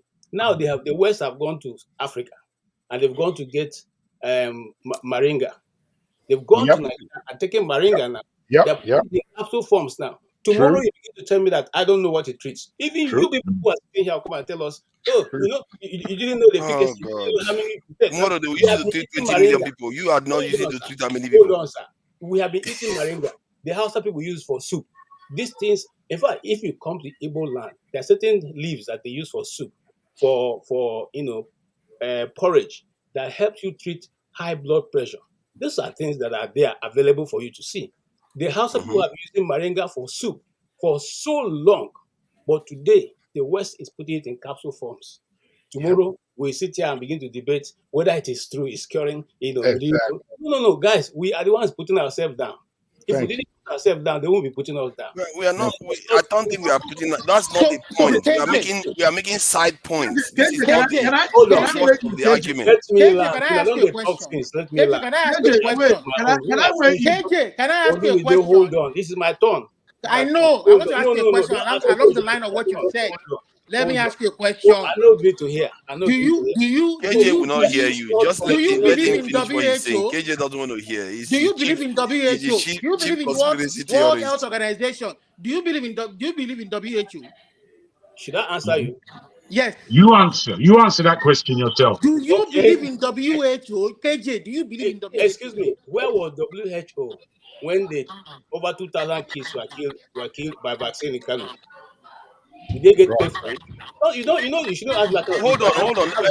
I would like to know about that one actually. That was WHO. What incident? When those children were crippled with polio this thing in Kano. You're asking me if I believe what WHO. So you don't believe in WHO? You don't believe in WHO? Do you, Olumide, do you believe in the WHO? I do believe in WHO, yes. And that's your problem now. You see why I don't want to listen to That's your problem. It's definitely KJ, me, I believe in God. Nobody I don't believe in WHO. Is denigrating traditional or herbal medicine. Listen, nobody's denigrating it. What we are saying is that if you want to show the whole world that traditional medicine works. You want to show the guy in Norway, you want to show the guy in Sweden, you want to show the guy in Antarctica, you want to show the guy in that it works. It's not a profession. It's not a profession. Can't you take it up? It's your profession. Take it up and do something. And start complaining. You people complain too much. Listen. Take it up, do something, and start complaining. Talk now. Stop making noise. Why are you talking? You're not telling me to complain. Calm down. I'm not complaining. Calm down. You are the one complaining. You see, if you have allowed me to you are the one saying. You are the one saying that the whole world is not accepting you. Give me the platform. Let me talk. But what I'm saying is that if you want the world Olumide, don't worry. We'll have the chance. You have the chance to reply to him. Let him finish. Okay. Please. My last point here is this: the pharmaceutical industry is a business entity. It's not a charity organization. It's not doing it for charity. The hospitals are business organizations. If you set up a hospital, you expect to make profit at the end of the day. So is YouTube. If you set up Pfizer makes a profit at the end of the day. In fact, let me go ahead to tell you that the pharmaceutical industry is one of the biggest industries that makes more money over $16 billion. More than that in a year. So what we're saying is we're making these people are set up to do charity work. They are not set up to do charity work. They are smiling to the bank. That's so true. Whether you like it or not, it is called repeated business. You buy today, you treat you small, tomorrow you go back and buy again. At the end of the day, you keep coming because you are a customer. You are not. Let me hold on. Let me just ask him simple questions. So, because they have a profit motive, does that mean they don't cure anything? If you have a headache, they cure your headache 1 minute. Does that mean you're not going to catch a headache again? That is still something that provides them profit. So it doesn't mean they don't make any thing to cure anybody. So let us not look at it as if they're doing you and I a favor. That's where I'm going. I'm not saying it's a question of. No, it's a symbiotic. It's a win-win. They are offering value to you. Everything on earth is a win-win. If you are going to Lagos and you take a taxi from Abuja to take you to Lagos, you pay him. Exactly, but is it fair? Okay, KJ, let me ask you this then. Is it fair now to say that they don't make any medicine to cure anybody? No, I'm asking you a straight question now. Is it fair that the flagship went on to say that they don't make medicine to cure anybody? He didn't say that. That's what he said. He's here now. No. That's so unfair. Hold on. See, he's here. If I'm making a wrong assertion, you can correct me right now. No, well, I'm just going to back it. Don't misquote me. I never said that. Please. No, say, bro, it's unfair to you. What he said then. Hold on. Let me wait. Forefathers. You can't speak for him. He's here. No, I'm not going to speak for him. I'm going to speak for those who are listening. No, you're not speaking for them. Let you are not the person speaking right now. You can't jump in like that. I'm not forefather, forgive me. But I'm not looking just to jump in. I'm sorry. Let's finish one point first. He's here. No, you're being very unfair. No. Again, I'm not being you're unfair. being very because we have to let KJ finish, and Olumide and the Blackstone have not said anything for a while. We have to move on. You made an assertion that I'm misquoting him. So let him correct himself, please. 15 seconds. Correct what Forefathers, don't misquote me. Not to my 15 seconds. face. Correct what you said, please. All right. I don't take it lightly. I stand by every word that I say. Okay. So don't misquote me to my face. Please correct it. If you're not going to correct knowledge it, that I shared just with assume you that it's true. is that medicine is practiced in 3 ways. That's what he said. Okay, that's what I heard. All right? Medicine is practiced in 3 then ways. what did you say? What are the 3 ways? Go back and rewind the tape. What are the 3 ways, please? Thank you. What are the 3 ways? Ask anyone who is listening. He's not answering. Can you stop? He is not answering. No, but you can ask anyone who was listening. You were listening. That's the thing. Oh my God. What are the 3 ways? Let him tell you what the 3 ways are. If I'm wrong. You told us already. All I'm trying to say here is that this camp methodology. We are tired of that. I'm asking if I was wrong, he would have spelled out the 3 ways just now. He didn't, because he knew. He said that one of the statements he made was that they are not making it for curative reasons. He used those terms that they are not doing it to cure people. Am I wrong? Yes, No. you are very wrong. Again. Why are you? All this gaslighting people, honestly. All So, this You is see, so, people so, are gaslighting. so, not people are forefathers, just let me being just facetious. make I my can point. bring the And I video don't and think play it's it for Sorry, against you forefathers. see it. So let me just That's make my what I point was quickly. against. Let I me just said. make my point quickly, forefathers. KJ, I just wanted to kind of educate us a little bit that see, nobody is against. I'm not against my African medicine or Yoruba medicine or call it whatever. The Chinese have their own herbal medicine. The Chinese herbal medicine in Japan, in Asia, in India, they have their own. At least what we are saying is that it is the safety of the people. Even in the US or the Western world that we're talking about, the UK, Europe, they approve natural medicine, they approve multivitamins or whatever. But when you want to market them, so what they've done is they have this industry where they regulate this thing. And what they do is that the number one, before you even come out to come and say you want somebody to take this thing, it has to be safe for human consumption in whatever dose that you claim that ingredient contains. It has to be safe. So if you want to market your herbal products for as a you want to market your natural African medicine as a herbal product, you understand? They have a little bit less relaxing regulation. All they want you to do is the FDA, which even NAFDAC copies, is that it has to be safe in the consumption. When you say they should take 5 meals once a day, 3 times, it has to be safe and not cause any harm. Now, and then you can't claim that this thing can cure this or cure that or cure this. They don't want you making that spurious claim. You understand?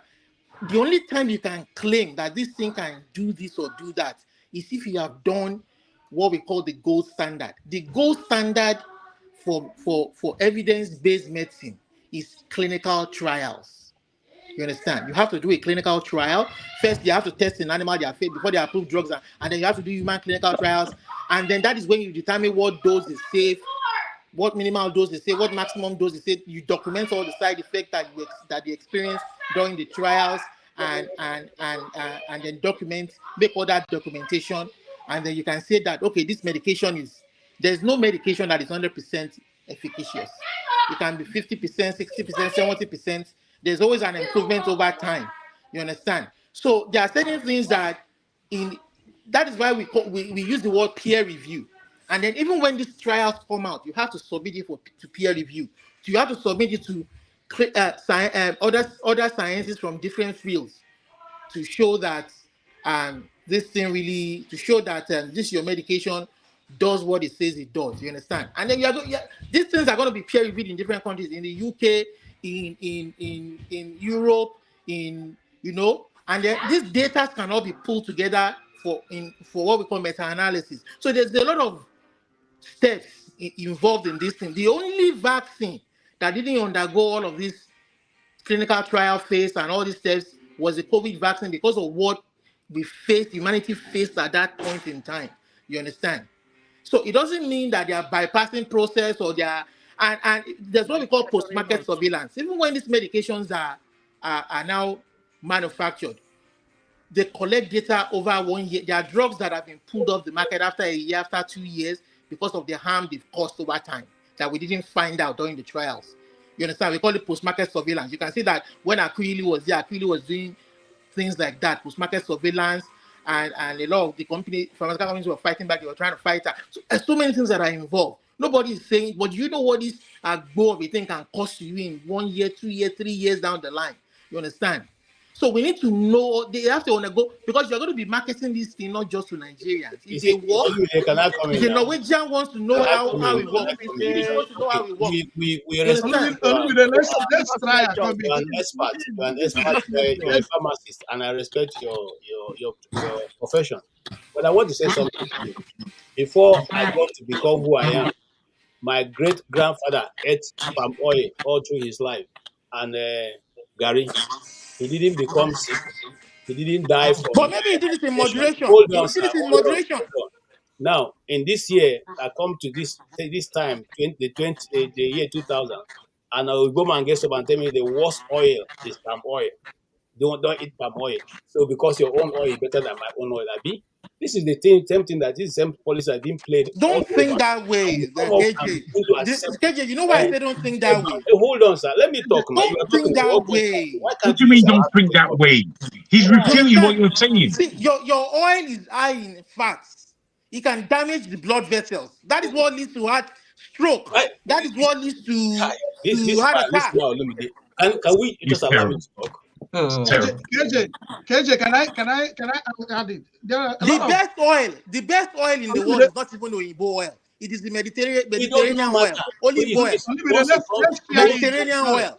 Oh, We are speaking from KJ, ignorance. I don't Don't get think power. that that way. oil doesn't cause cardiovascular diseases anymore. Sorry, KJ, let me come in. Thank you for your way in, but there are a lot of contradictions in the submissions you're making here. One of the contradictions here is this. You said now they are taking our medicine. When they transfer it here, we now begin to praise it. So what in that statement, you mean that what they are giving us is to an extent real. The only thing is just that we are now basing on the fact that they are the ones giving it to us. So what you're saying that the medication works, is that a position you're taking? Can I be able to talk?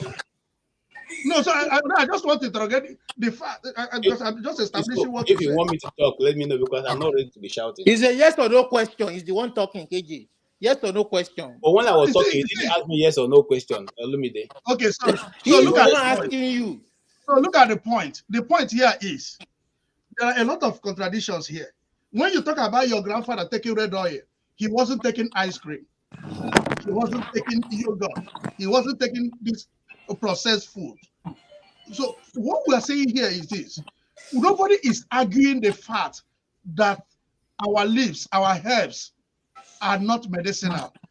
Till today, pharmaceutical still base everything on extraction of these herbals.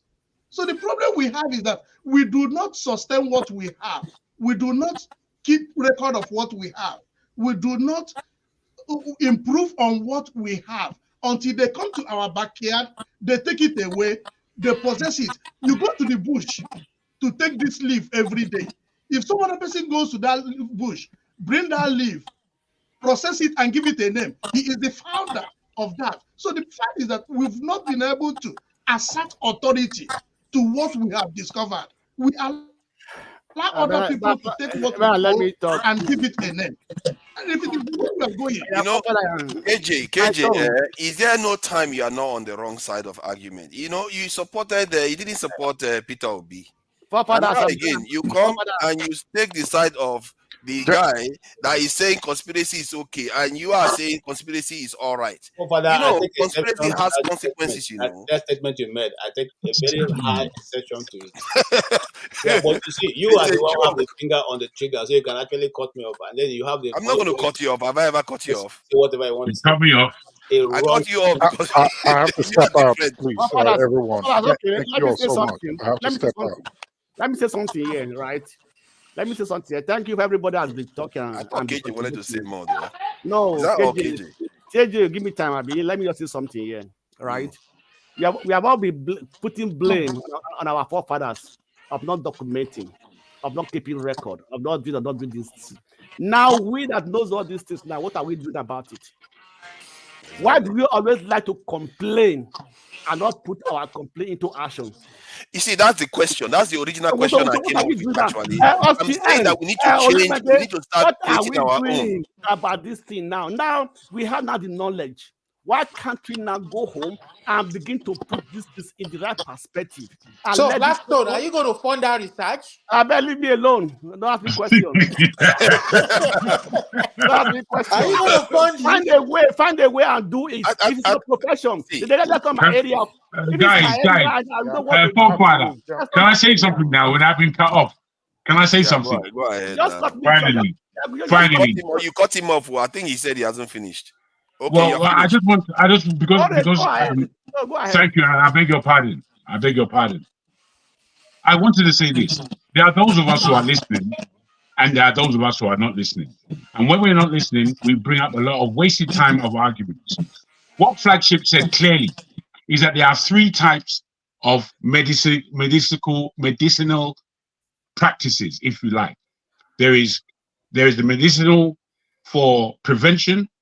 There is medicinal for stability or ongoing care, and then there's medicinal for cure. Now, in these three, I think that is the standard. That's what has to be taken on board.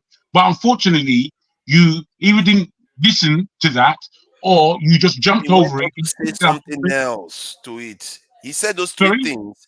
He said those three things, but he said the practices No, that they practice in the West is for maintaining and no, you prevention, that see. they are not doing But curative ones. if we don't just want to argue, we should go to the point that is standard. And that is what he said, and it is standard. I didn't hear necessarily what you're saying that he said. I didn't necessarily hear that. But I did hear Okay, him you didn't hear about that. those three Fine. facts. That's the That's first what I thing. was. You see, that's why I was Secondly, challenging him. I didn't challenge him for what you just said. What you just said, I agree with it. The reason why I challenged him was because he went on and added that part.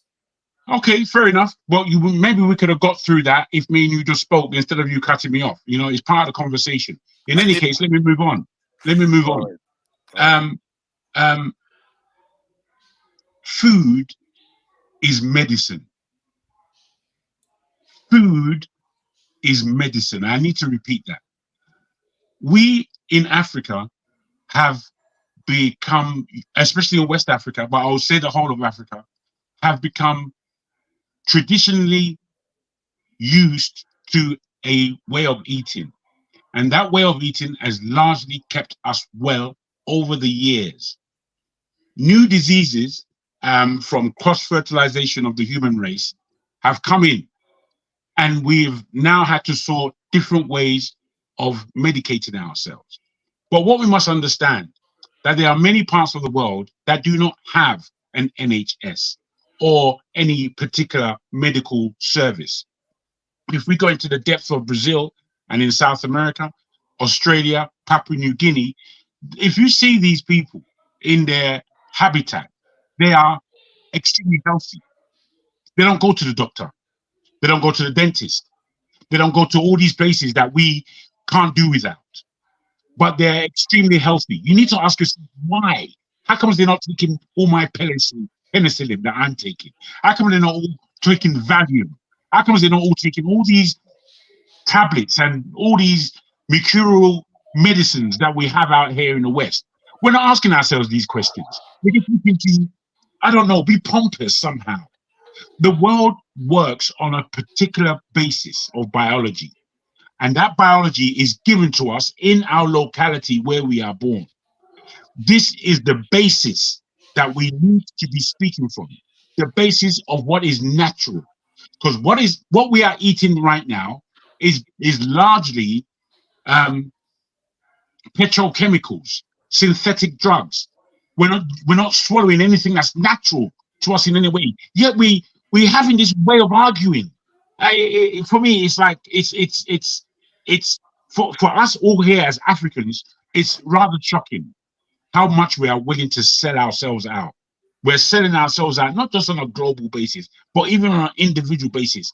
We will sell our ass to anybody, and I find it a great shame. I need to say it. Cheers. Well, Captain, Thank you, we're Jagon. not Thank you, denying the Jagon, fact for that saying that. On that majority of note, these drugs I'm stepping out, are guys. chemicals. Thank That's you why so we have much. this But the black regulation sheep, he didn't in place. confirm that what We're I not said denying was that fact. accurate about what you said. What did you Because say? I said that you went on to assert that that the curative part of the medication, they are not practicing it because it's not here, it's not making money for them, and that is what I challenged. Okay, let me correct you Are you a and lawyer? also Are you educate you a cross-examining little him? bit. Please, I'll take 2 minutes in this one, no more than. I did say that there are three ways that medicine is practiced today. Preventative medicine, management, and curative. Then I went further to say, and listen, the majority of the medicine that is practiced today is management, period.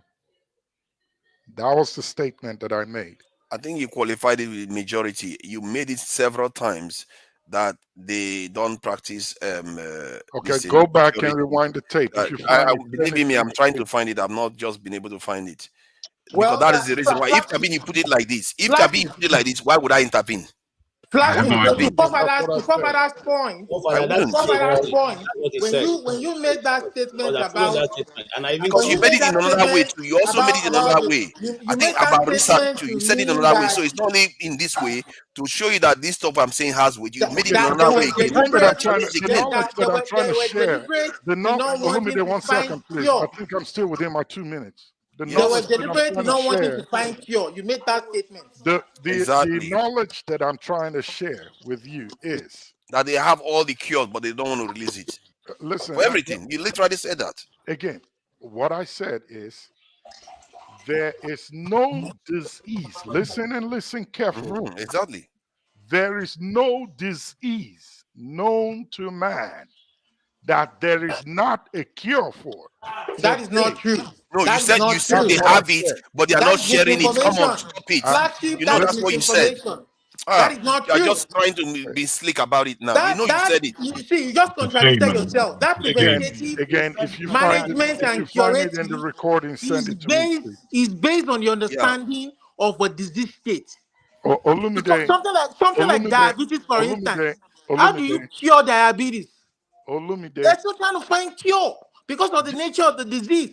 Olumide, again, listen. If you don't know, just ask, or perhaps go. It's not fair for you to be saying No, that. we've already asked for actually evidence. made the You statement. don't have any evidence. I don't like All people you that have are is being conspiracy theory. See, the I don't flagship, have any evidence. I respect your opinions and everything, but what you are doing here is not I'm right. telling you because you have to be straight with We people. have There is antibiotics, and defend it. antifungals, Don't start being antivirals wishy-washy that about they it. manufacture every day that cures diseases. Don't come and tell us that they are deliberately don't want to put out cures there. That what you call orphan drugs. There It is is no true that disease the pharma known industry, to I don't mankind. remember him saying that. There's I don't remember him. You're putting words in his mouth again. Okay, let's clarify something that he's saying again. He says there is no disease that doesn't have a cure. But are you trying to, because that is a theoretical statement that can be said to be true.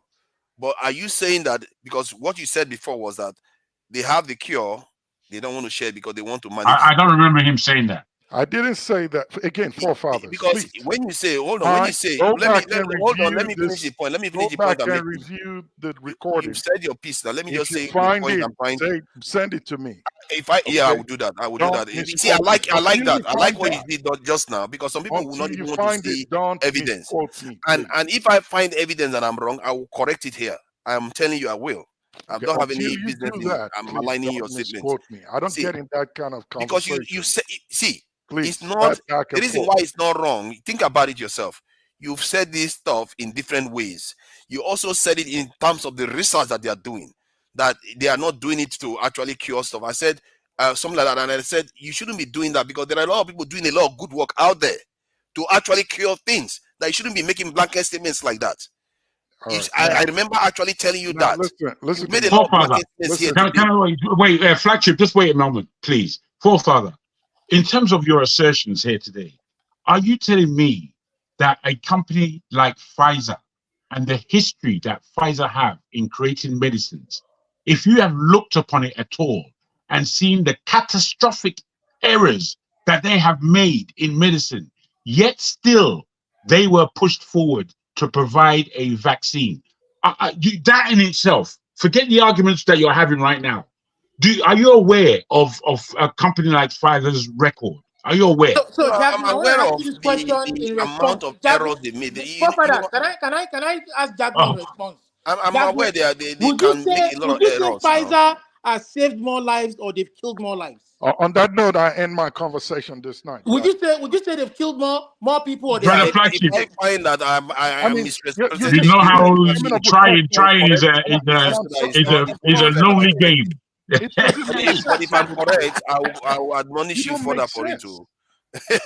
If I find that I'm lying, you will correct it. Are totally outside the scope of the conversation. And I'm directing it to you, Olumide. You come up with what is the question? What is the question? It really doesn't make sense. About if what? Pfizer has saved lives or not. That's not what we're talking about. Even with the COVID vaccine, you know how many lives they saved? Do you mind people were dropping that in the US alone? Olumide, You do all you're asking me to do, Olumide, You know what? Olumide, Me to get all you're asking me to say do what is to forget I'm not the supposed to. data. All you're asking me to do is to forget the failings. All you're asking me to do is just to allow them to do what they want. That. I'm not saying That's what you're saying, my friend. I'm not saying mistakes didn't happen. I'm not saying people didn't die. But do you know how many people have died that we don't have statistics I'm trying to get in you to Nigeria? understand the reason why they make Do you know how many people have died in that country that we don't have But statistics bruh, for? what are you talking about, you muppet? You're talking about nothing. You don't have, at least they have data. Hold on now, Lumide now. Let's not make it to a brawl. See, okay, Jagun. You see, the reason why I think sometimes, like Pfizer now, when they make mistakes, governments can sometimes say excuse them because they look at cost benefit analysis and they look at the greater good that is being done by Pfizer. Because and this company too, not only that too, they also have a lot of power. Well, there you go. There you've landed. You've landed on the right word. They have a lot of power. Yes. Because the mistakes that they have made, bro. You shouldn't If it's any other pharmaceutical company in the world, sorry, I just want to add that the what you land on in the terms of saying the word power is exactly right. And for this, we have to understand that any other company in the pharmaceutical industry who was coming from a African world, if you like, or any other world, they would not have that power. They would have been struck off for the level of error. They will not let you have that power. See, the point I'm making is that power has limits. If they were making poison that was just killing people left and right, you will find out that their power will certainly have limits. If you look at it, let me finish my point now so that people understand what I'm saying. I do want you to finish your point, but from my own understanding, I just want you to understand the errors that I've read about are catastrophic. What They're happens catastrophic. Yes, but they're not easy. Millions of lives. As an idea, that is what these people look out for. If they were busy killing people every day, they will not have the power that they have. Power comes from somewhere. Hold on. From traditional medicine, take it to the big companies. They will do the research. They will market it. They will make you rich. They will help you market it. Do the research. Let me just finish this point. I think where Jagun is coming from, I do understand the dangers of or the power that these people wield. Sometimes it's corrupt power, but the reason why they wield those power is not just because they have power. Their power has limits. If they were making medicine that were just killing people left and right on the street, you find out that the power will disappear very quickly because people will go after the government and go after the state for killing so many people. The point is that their power has limits because they actually they have the power because they actually they actually offer some value. If they were not treating people, having people live longer in society, they will be called upon. What are you delivering for people?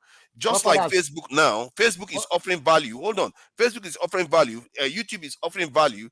WhatsApp is offering value. That's why the government allows them to get away with a lot of things that they get away with too. If they find out that, okay, these organizations are causing a lot of problems for the society, their power will disappear overnight. Forefathers, don't compare IT companies with informatical companies. There's what I may call systematically destroying of life. Do you know about the dusting powder? Yeah. Do you know for how many years that powder was being used on babies? For people who are using it. Is it bad? Okay, now you are asking. Okay, go and read it. Is so it bad? Go and read. No, go and read it. Justin Why are you telling me to go and read now? Okay, I'm asking you, the expert. So it's one of the things that costs some cancer, something like that. Cancer. Yeah, dusty powder was bad. Oh my God. Yes, it was bad. Go and read it. That's awful. It has been withdrawn. Wow. So let me tell you something. These medications, right? They are not just made to kill person instantly. Or I won't say their intention was that used to kill some people. It did have a right? function. That is accountability now. They have regulations. Only me. Let me finish. So who tell you say you're Agbo if I drink them, you know go affect me down the line. Only me. Agbo is safe. With this enlightenment, when we get to this, your pikin said, give them the Agbo, you don't go drink them. if Yoruba man be a Yoruba nation, now product, yeah. And that they drink them, not consign me. Other than Yoruba nation With product. this modern day and age, I want it to be safe. Come, okay. Let me ask you one question. Okay. No, and don't make spurious claims. Don't tell me you can cure. Olumide, hold on now. One at a time. One at a You can cure time. erection. You can cure heart disease. One at a time, Olumide. Jesus Christ. Let me ask one question. Dusting powder. Hold on. Before you go on, what is this thing about dusting powder? I don't see any information about dusting powder being bad. No, the Blackstone. Are you doing one of these things again? There's a court case in the US. Eh? No, there was actually a court case in the you want US. to find it on the internet. There's some patients filed against Johnson & Johnson. Where do you want me to find it now? Where am I supposed to check online? It's on news. No. It's in the US. They won a big, huge amount of money. For dusting powder. I wish I can find it. I can't find it. Because they were marketing it for applying it to around the groin, cervical, the vaginal area, and they right from birth when you were young. So these women, they came together, they filed a suit in the US. That's and they won interesting. $100. You see, what you are saying now is slightly different from what the Blackstone said, which is similar but not the same. It's like you are saying that because of the way it was used, that is what they consider problematic. No. The company was sued because they marketed it to be safe. Yeah, the way it was marketed, to be used around for the indication, to be used around that area. That area, okay. Yeah, you see what I mean? Because they are selling it, they are still selling it everywhere. But in the US, they are claiming that their product didn't cause the cancer. But they went to court and the court deemed it that it was the use of the product that caused their cancer and the other risk. Like they still sell it in the US. They won millions of dollars in. They are still selling it, but I think they filed an appeal. So they filed an appeal. They didn't want to settle because maybe they're not going to use it in children's groin area anymore. Because the money that money will make them go bankrupt if they pay that money. Of course. So they have to appeal. If they knew about it, they should go bankrupt. You can't go and poison people and get away with it. Okay, who hasn't said anything? Natural product too. Talc. It's talc. If you that's why I'm a bit surprised. It's talc and the kind of that natural product will cause that long term. But what we're talking about. You know that something is something like how will I put it? It's not just it has some effect or there's some heat, something like that, like a hot metal, something like that on that product. Dusting powder. It's talc. It's natural. The natural product talc. That's what they claimed caused that thing. That's a natural product there. So who knows what anything can cause? That's what called post-marketing surveillance. That's how we have post-marketing. Even after years I'm not yet to receive. Man, I'm really confused though. They are suing. They are suing these people left and right. Look at this one again. Sometimes people they are making me feel sorry for medical companies now. Look at this one now. This one is not even dusting powder. They say they have to pay. They have to pay $18 million dollars. What is going on with powders? Powder is a poison now. Why are they suing them left and right for using powder anymore? And you see, this is the thing about medicine sometimes that people don't understand. They too have accountability. They do get to pay a lot of price for mistakes that they make sometimes. They don't always get away with it. After how many years? That's true. That's true. They do make a lot of money before they get called upon to this. Okay, look at cigarette too. The cigarette is like that. I think what governments do is that they do cost-benefit analysis. It's like roads. You have roads, kill people, actually does kill people regularly, and they know it's going to kill people. They still allow cars to run riot. Road do not kill people. For father, please. Okay, cars kill people. Okay, which one kills people? The driver kill people. Okay, okay, the cars kill people. So, but point is that they still allow people to go and drive, and knowing that is going to happen. That's what they are doing. That's why there are rules and regulations. Yeah, but the calculation they do is cost-benefit analysis. Are you going to shut all the cars down? The benefit of owning a car, of doing all these things, outweighs the risk. Because if you remove cars, there will be more deaths actually. You see what I mean? If you do your calculation, you take cars out, the benefit they offer to the economy will result in more deaths if you take the car away. And that is the kind of calculations governments make when they approve like drugs, and or they're a little bit lenient to some of these pharmaceutical companies, because the calculation is, if you take this away, the side effects, is it going to cost more lives or save more lives? Forefathers, let me So tell something. that is what I think people should be Forefathers, considering. anything that comes to business, powerful companies, there are politics involved in it. Of course. We are just talking from the surface. There's politics, there's corruption, there's everything involved. Let me tell you something. American election, American political parties, the major sponsors are the pharmaceutical companies. They are very powerful. They are the major sponsors of American political parties. The Democrats, mostly the Democrats. So that you should know. So these companies are very powerful. Those companies, they have access to some of the most dangerous viruses in the world. They have some access to some of the most genetically or engineered viruses or pathogens in the world. Their research labs are extremely. They are the ones responsible for creating biological weapons that are very, very deadly. So these are very powerful, just like nuclear power companies. They may even be more powerful than them. Nuclear weapons, everybody sees it when you release it. These guys, when they release one virus now, the entire world could be in peril just by the virus they have control over. So they are very, very powerful, and this is why governments have to listen to them. If you want to make a decision in America, they have to be on the table there for decision making in that country because of the power that they wield. It's just that simple. Yeah,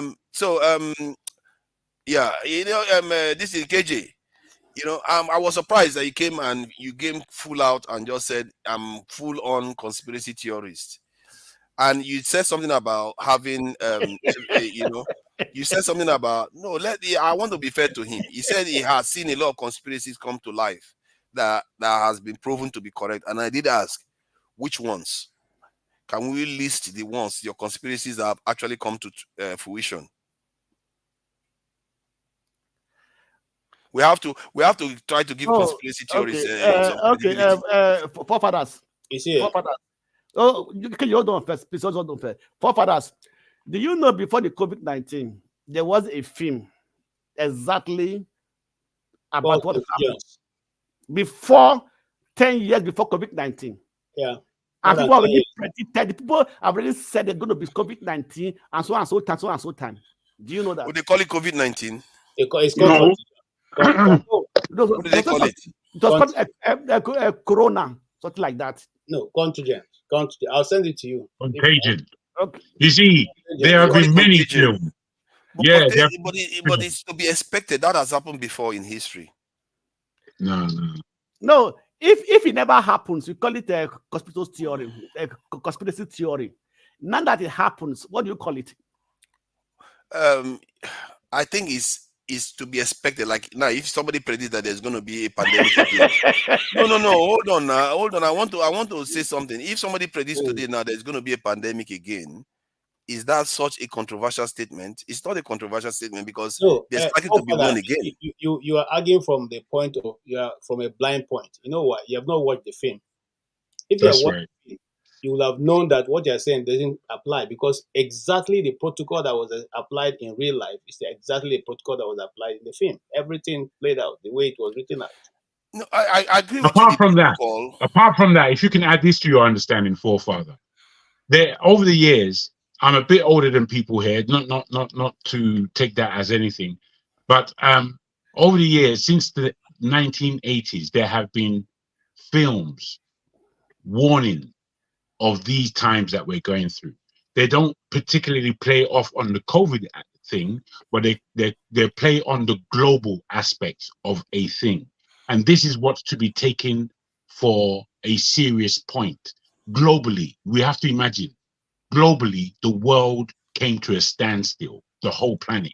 Now, if that's not creepy for you, then if that's just acceptable that this is what the world is doing, then I think that you might have a problem with what do they call it, sensitivity as to what's going on in the world. It could just be what is expected based on what society is doing. Like sometimes But society will imagine shut down. what I'm saying is that they're telling you that it's going to happen, or they're telling you Because they know that it will happen. Like I know it's going to they're happen in putting the it in future your again. mind. Are they God? Who are they? No, but They if know I that. tell you that it's going to happen again in the future, I don't have to be God to know it's going to happen again. No, see, forefather, you, like I said, you are arguing from the point of a blind spot, because the terms that were used, the preparation that were made, everything that was made was the same way it has been projected. That's just talking about one, not as many as others.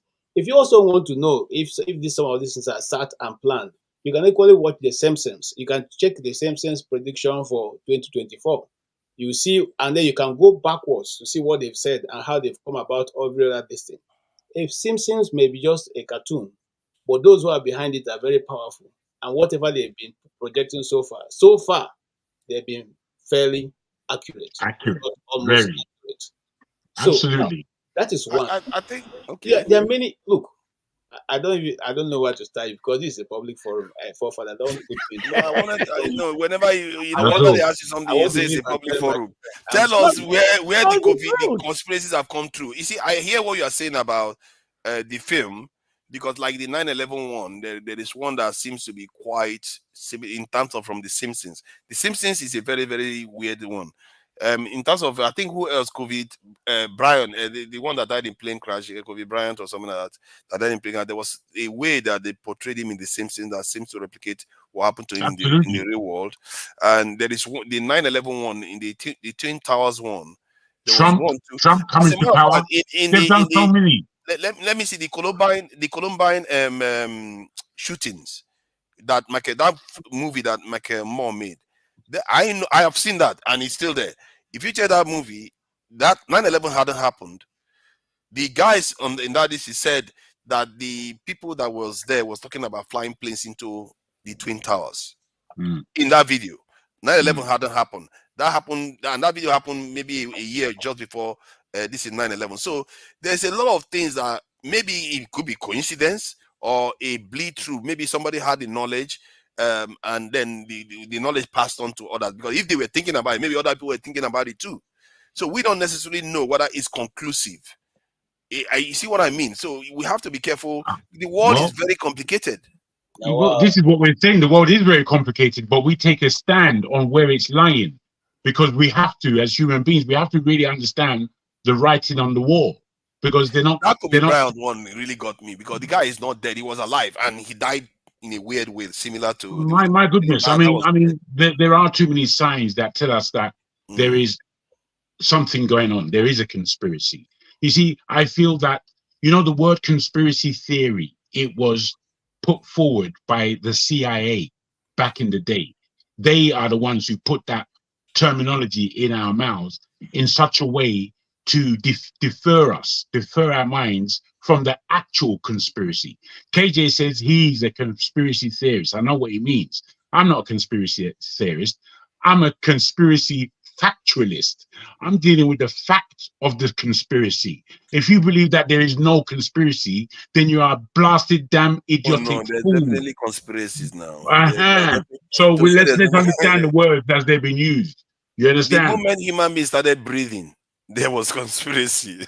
No, okay, people always have conspiracy. There's always a conspiracy out there. Let me ask you a question. Let me ask you one question first. Do you believe that there are some powerful organizations that sit down every year to determine what the world is going to be, what they are going to do? Do you believe that there are some powerful organizations, people from all over the powerful people from all over the world, they come together to decide what they want to do, what to be in every year? Yeah. So where does those things, where they come from? Nobody knows them. They come together, they put their plans on the table, and they begin to work it out. They make their own plans for their own people. It doesn't necessarily because they are powerful. People. I say for the world. What? Not for the world. They don't make their plans for China and India and the other countries. Those ones determine their own fate. Come on, who be their people? The World Economic Forum. Who be their people? their own Western this in the hemisphere that they are So deciding what is African leaders doing there then? I don't think they invite African No. leaders for the highest level ones. Those ones are house boys. So like they are not even worthy of serving drinks. So they are not even invited. Why would they? They are not in the league now. They are not in that league. Why would they invite African leaders? They've not made themselves worthy. That's the problem. So it's just one of those things anyway. I really appreciate the conversation because we still haven't gotten to the crux of the matter about our own scientific method that we could come up with. Okay, I speak the truth. Well, fathers, the body lies in the hands of the African people, and all these people in diaspora are coming to make noise here and there. I don't know what they are even talking about, because if you think that you can do something, why don't you go in there and do it? We are just condemning what we have. We complain about it. No, it's like when most Nigerians, Africans leave African shore to diaspora, it's like they are just being brainwashed. You understand me? Let me finish. Thinking about our own scientific method. Let me finish first. Now, let me finish. You cannot believe that Dangote, as rich as he is, he has no foreign passport. He has no house. He said he has no house in another country except Nigeria. That's Dangote, as rich as he is. Yeah. You understand me? So if you look that we that are, let me say, average people, when we leave Nigeria for diaspora, our country become a shithole. Like nobody will come here, shithole, and it's carrying the Yoruba nation on his head.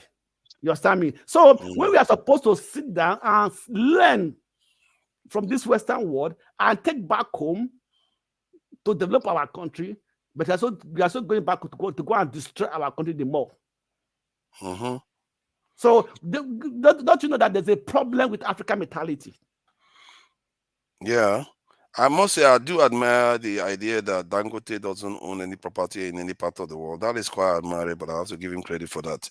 And he also actually offers value. This is one of the reasons why, for me, when people offer value, you have to give them a little bit of credit, because it's not easy to make anything. Try to make anything in this world, you find out how hard it is. And he is doing something. The others, they just steal money left and right. It's not like he doesn't steal. All big companies get away with murder. That's true. But if they are offering value, go after the ones that are not offering value first before you go after the ones that are actually offering something. I would like to suggest. But our own scientific method, though, because if we don't think about something, how are you going to come up with it? We have to start thinking about our own scientific method because we need certain things that is going to allow us to leapfrog where we are right now. Because if we keep thinking that we can chase these people from behind the scenes and catch up with them, we may succeed, but maybe there are other ways we can also do it so that we can try to catch up faster. Because I remember with the conversation myself and I speak the truth hard the other day when we were talking about democracy, when I talked about a more advanced democratic system. Because we have to start thinking outside the box. We can't always think about, okay, this is the only thing that is out there. Maybe there are ways to do these scientific processes that is more advanced, that is faster at delivering solutions that we could explore.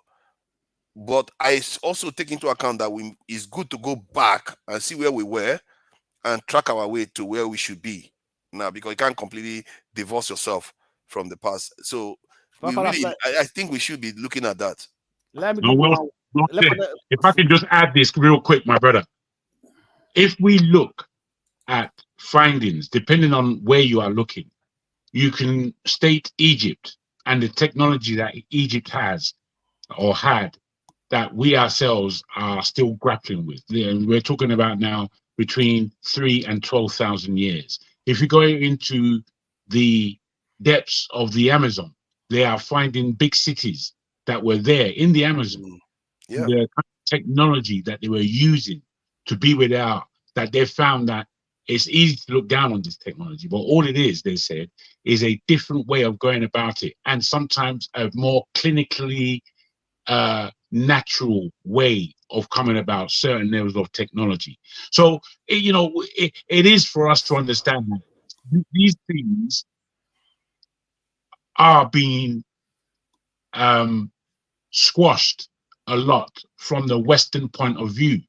And we as Africans have to look beyond what the West is giving us or showing us and look at other civilizations that have amounted to certain structures in history, because this gives us an idea and an ideal as to different ways to the same point, or as you say, to even a greater point. So, it's not for us to scrub our minds and say, oh, the African this and look down upon ourselves the whole time. Yes, we know that there are odd practices that we have that basically lead to nothing. Yes, we know that there are terrible traditions that we have that don't put us in a glad light. However, we also know of these traditions that make us proud. We also know of medicines that we have come up with ourselves that work. We do have to build upon it and know that it can be built upon, as opposed to really doubting ourselves the whole time, because we do a lot of that.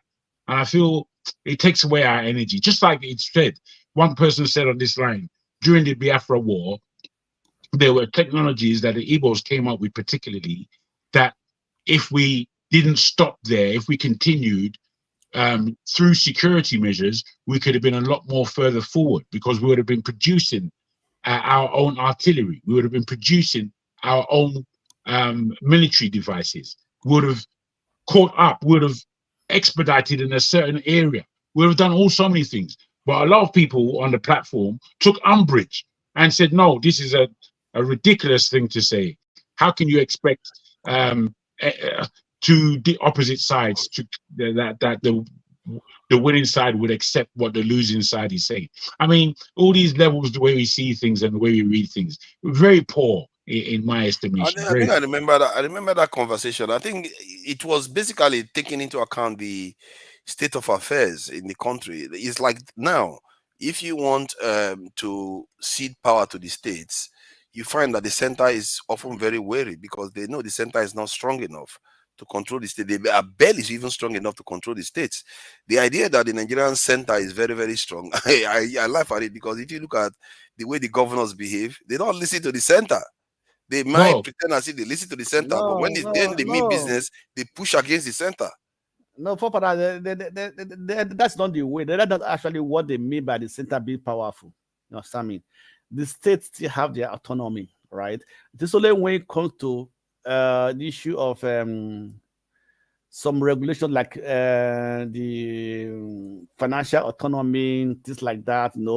That is why when they say the federal is very powerful. So, like, when it comes to the financing of the state or remittance and so on and so forth, right? Every money that's collected in Nigeria goes to the federal, right? Even the VAT collected from your state goes to the federal, so on and so forth, right? And the federal now redistributes this money back to the state.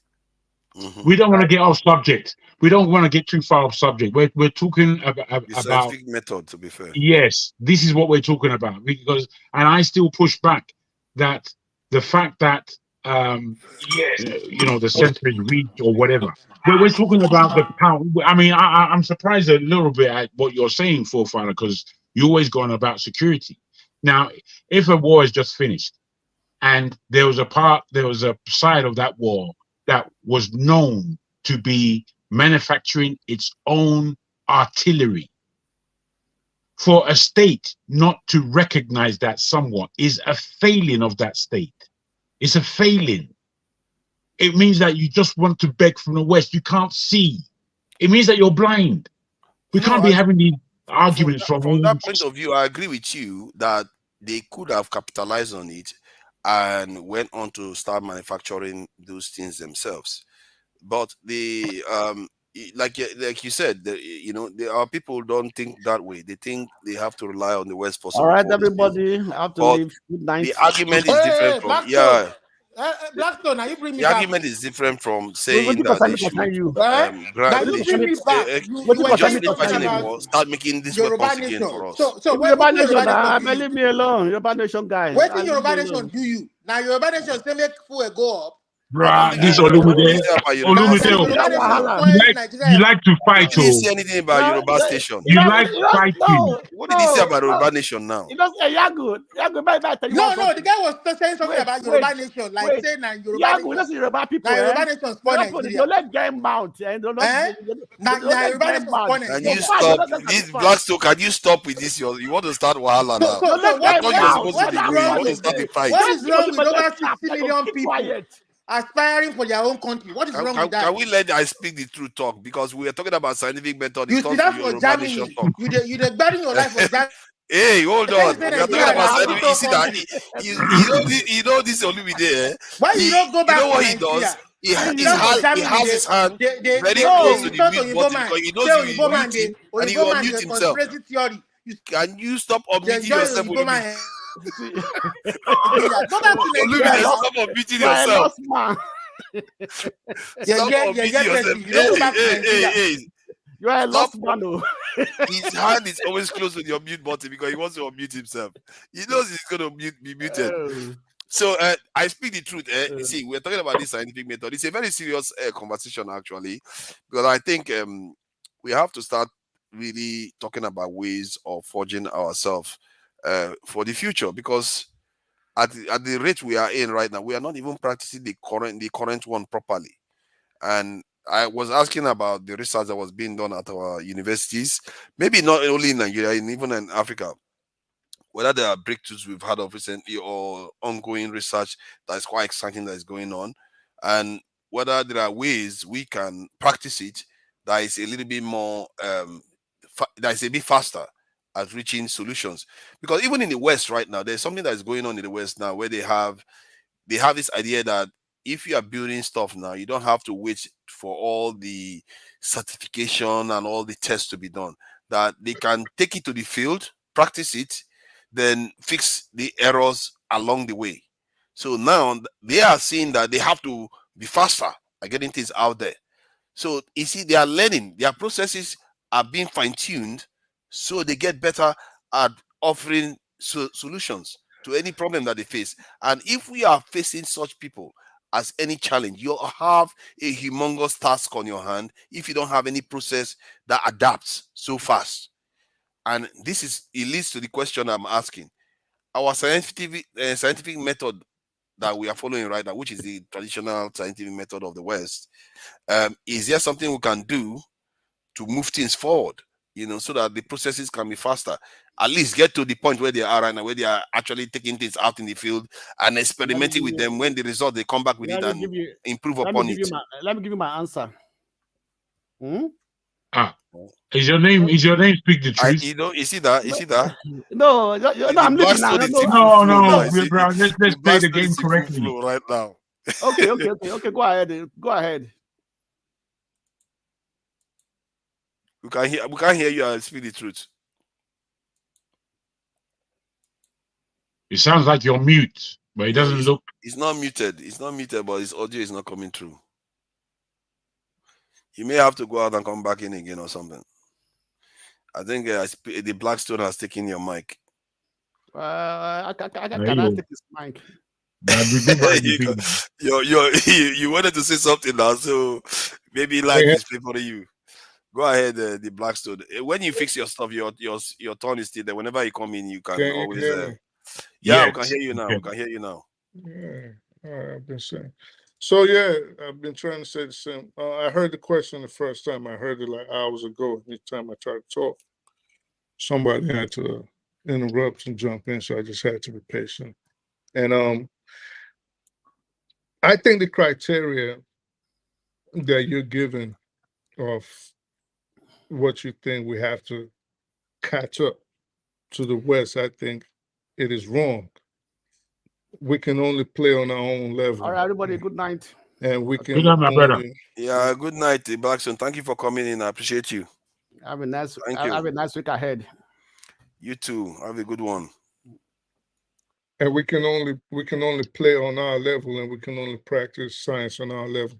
I wish our flagship was still here, because he said something. I think it was Olumide that said something that he replied to. Okay. And I think one of the things he said was about the problem our ancestors had was the fact that they never passed it down, and The knowledge it down, wasn't yeah. documented. It was documented. It has always been documented.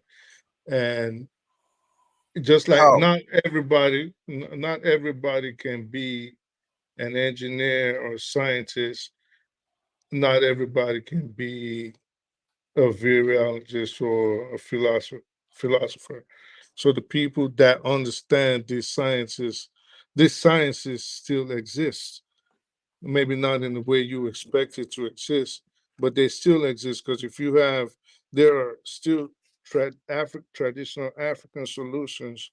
In fact, there are even other solutions, religious, definitely not Christianity, no, but there are other solutions for certain problems that you can have. So science, like I said, science is very vast.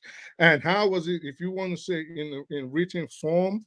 Well, we had libraries, for example, where most of Africa, the most enlightened, the most educated people back in the day used to take all their researches and their developments to the library in Alexandria in Egypt that got burnt. So Yes. yeah, we had that. So to say, and most of what Africa used to write, and back then again, I'll take it back to Egypt, were in hieroglyphics. So just because we cannot just translate that language or bring it into the English language does not mean they weren't documented. They were documented, maybe not in a language that we understand today. Yeah, Just like if but the something, Nigerian empires and the kingdoms were not linked to the Egyptian ones, well, so they themselves didn't document theirs. they all technically were. So what Africa used to do back then, as far from the little we can glean and from what we glimpse of the past, was they would take the all everything they discovered, all the discovery, and everything was articulated, put up, and kept in the central library, which was in Egypt, in Are you Alexandria. serious that Oh most of yeah, the practices definitely. in, No. Is including that? sub-Saharan So I was Africa? going to ask so you. I was going to actually ask you, forefather, whether or not that is acceptable to you. That Egypt so was a pinnacle of the understanding, the science of the African continent, and there are connections. Do you accept that, or do you What refute that? I'm not refuting that Egypt was the pinnacle of knowledge, by and large, of the African continent. The question is whether the African continent, the knowledge they have of the African continent, was linked, and it was vice versa, whereby the kingdoms in Nigeria were getting the knowledge from Egypt to apply some of that knowledge that they've gathered all over Africa. I'm not so sure about that because there's no direct evidence of direct link. okay, so Can I put this to there you? was Can nothing I in front. quickly put this down? So sorry, my brother. Speak the truth. Can I put this to you that the Yoruba language, amongst many other West African languages particularly, but other African languages as a whole, the Yoruba language is closest in the world to, and when I say in the world, in comparison to Europe or the Middle East, to the original Hebrew and to the original Kemet language. Commission language is how they call it. Kemet being Egypt, being The Mizrahi. Semitic language has no relationship with the Yoruba language. I don't Not know. Semitic. I said Kemet. Kemet. Okay, the Egyptian language. From what Correct. I gather, the Egyptian language is supposed to be Afro-Asiatic, so I don't know. That what I'm saying. There are too many Yoruba words that are either exactly the same or just one word difference, one letter difference in Ah. terms of yes.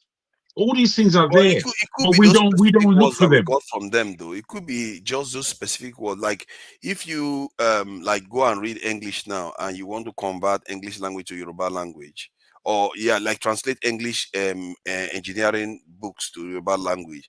There are certain things you don't want to replace the word because it's just going to be. You have to invent a lot of Yoruba words for it. So you just take the English language and slap it into the Yeah, but the Yoruba translation. Yoruba as a language is very old, and it didn't begin in what we now call Nigeria. It's a very Yeah, old but it language. doesn't have the word transistor in it. So if you want to The word which, translate transistor, it doesn't have a yeah, transistor, a resistor, or a battery in it. So if yeah, you but want we to can make those translate the words. We can language, make those. We can still make those words up. We can yeah, still make but that by and large, if you're the one transistor. doing the transition, if you're the one Transistor. doing it, yes. Transistor as a word is again manufactured. It's made. It was what they No, made I that they know. described it. But what I'm saying is that I feel like if you're about to translate the language now from, like, you get an engineering book, you want to translate it from the Oyibo man's language to Yoruba language, some of those words will remain the same from the Oyibo man's translation, because you will have to invent so many new words in Yoruba I don't think to that's a do that. bad thing, and I think there are Then Yoruba. it'll be difficult to teach people if you do No, that. no, no. In Ibadan, where they have the center of the Yoruba language as part of their educational system, that's where it grows from. They can speak Yoruba without speaking a word of English in modern terms. In modern terms. That's interesting if it's possible. So it's just a case of putting the word there, and but making it Yoruba so we understand it from. If it's now pronounced, the person who's never heard of this before, who speaks Yoruba, would know what they're talking about because it's been explained in such a way. You understand? But the point remains, though, that the reason why they were making that point earlier on was that when we are in Nigeria, we didn't see any documentation of anything. You see that there was no documentation of the medical practices and all the rest of it.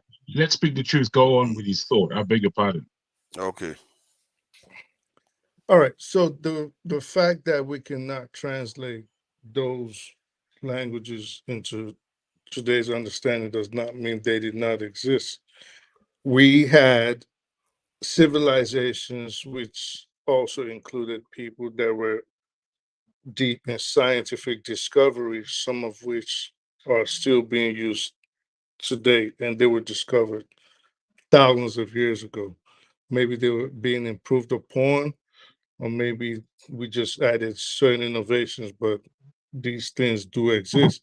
So us saying, well, they weren't documented, I don't think that's true. We still have traditional practitioners, people we will, for all intents and purposes, call babalawo or all the spiritualists today in the traditional African sense. They were passed down, maybe not in terms of like the vastness how supposedly it was before, where they would have schools or initiates to study these things, but they do exist. But we're also thinking everything starts and ends with Western medicine.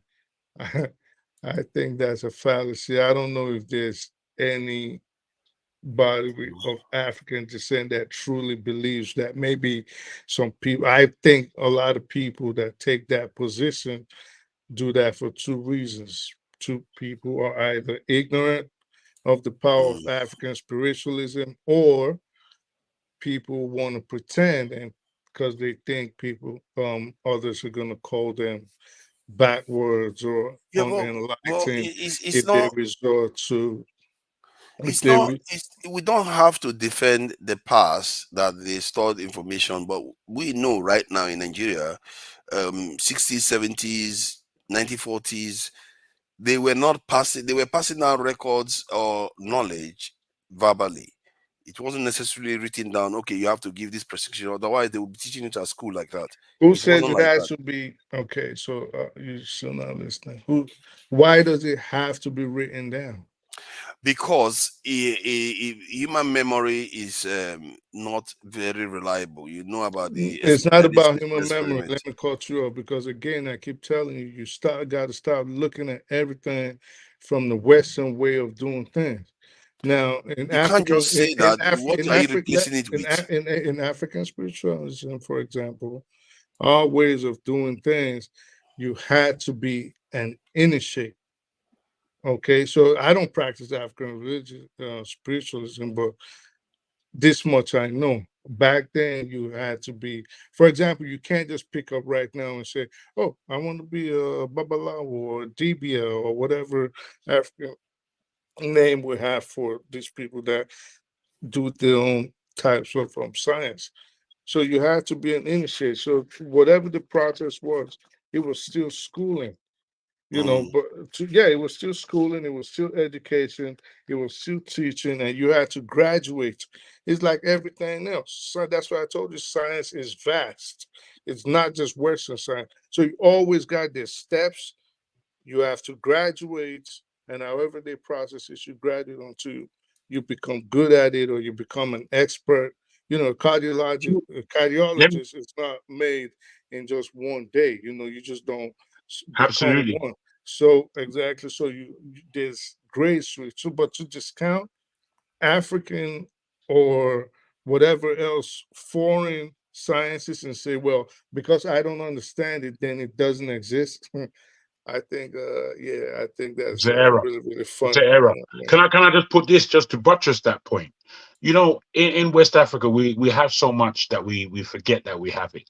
During slavery, when they were carting people off to the Americas, do you know that from Senegal, particularly from other nations as well, but Senegal in particular, they were great horsemen.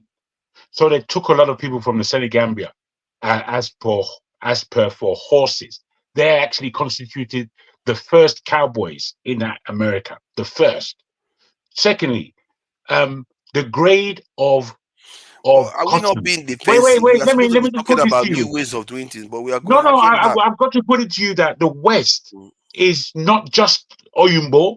They have taken already the medicines, the methods, the practices of other people into what we call the West.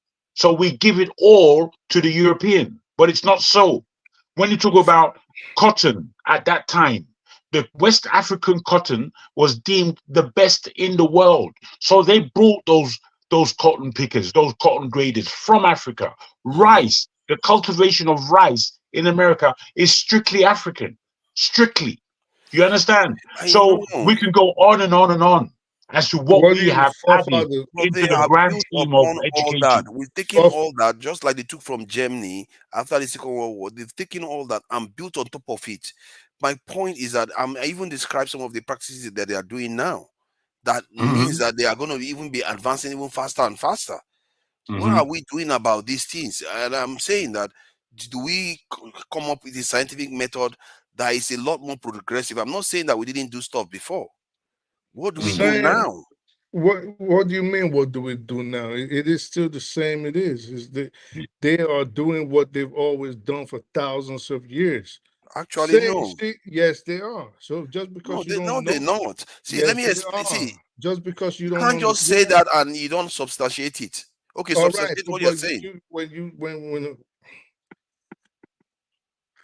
just because you don't understand something does not make it wrong. I would hope you would imbibe that That's true. practice in your life. You have to know just because if you tell someone, for example, and I keep going back to the West African way of traditionalism or spiritualism, there's certain things you cannot ask them to explain. They wouldn't even have time to talk to you. They'll probably just laugh. Like, just because you don't understand, you telling me, oh, prove this to me. And they're looking at you like, just come get the cure. You want the cure, come get the cure. You need help, come get your help. And keep it moving. But don't ask me. That is what has gotten us here. No, it's not what has gotten us here. It's like, I think at a point where people, let me tell you something I always say about Nigerians. If it's not in a book, a Nigerian does not believe it. Not necessarily true. 100% true, because you're doing it right now. So if it's I'm not not doing in the it right book, now. I'm saying, what are we going to do to surpass what they've done? surpass what who has done? what the Western people have done. And I said earlier when I started my submission, you cannot, there's levels to this. You cannot use their own way of doing things to create our That own is way of exactly doing what things. I'm asking for. We need to leapfrog. What is the solution? Instead You're of not saying that leapfrogging defending the past, anything. instead of talking about the future. No, there's no past and there's no future. What you're doing is saying, What? you're still trying to say in the end, I want to see Western medicine. And I'm telling you, they don't have to be the same. The bottom No, line, I'm both not of saying them, they wait, want to see. let me finish. So they both of them can actually work together. The main thing is if, for example, you have an illness or you have a medical problem, the main thing is if you find a cure. That's the bottom line. They could actually work together. You can, like in Indonesia, for example, or Malaysia, for example, or even say Saudi Arabia, if you cannot find a cure, for example, with Western medicine, they have alternative medicines, one of which is called ruqya. So they have these things. It doesn't have to be necessarily the Western way of doing things. There are other Okay. ways of doing things, Yeah, but is that way more effective? which again, let me finish. They have other ways of doing things which you, as someone that probably is used to getting solutions in the Western way, might not understand, but they know they're going to get a cure. So if it works, it's not about it being more effective. Is it effective? So if you have a Actually, good, it's about, is it more effective? well, God, it's you not haven't about to be more listening to what I'm effective. saying. It is about it being effective. So my point is, if this side is not effective, this side could be effective, or if brought together, they See, both could be. if you use a horse to travel from London to Birmingham, it's effective. But a car is more effective. That's what I'm describing here. Just because it's effective is not a reason to say we should embrace that method. I'm saying, what is better? What should we do to help us do better? Should we just, okay, we can go with their method and actually look to implement it well?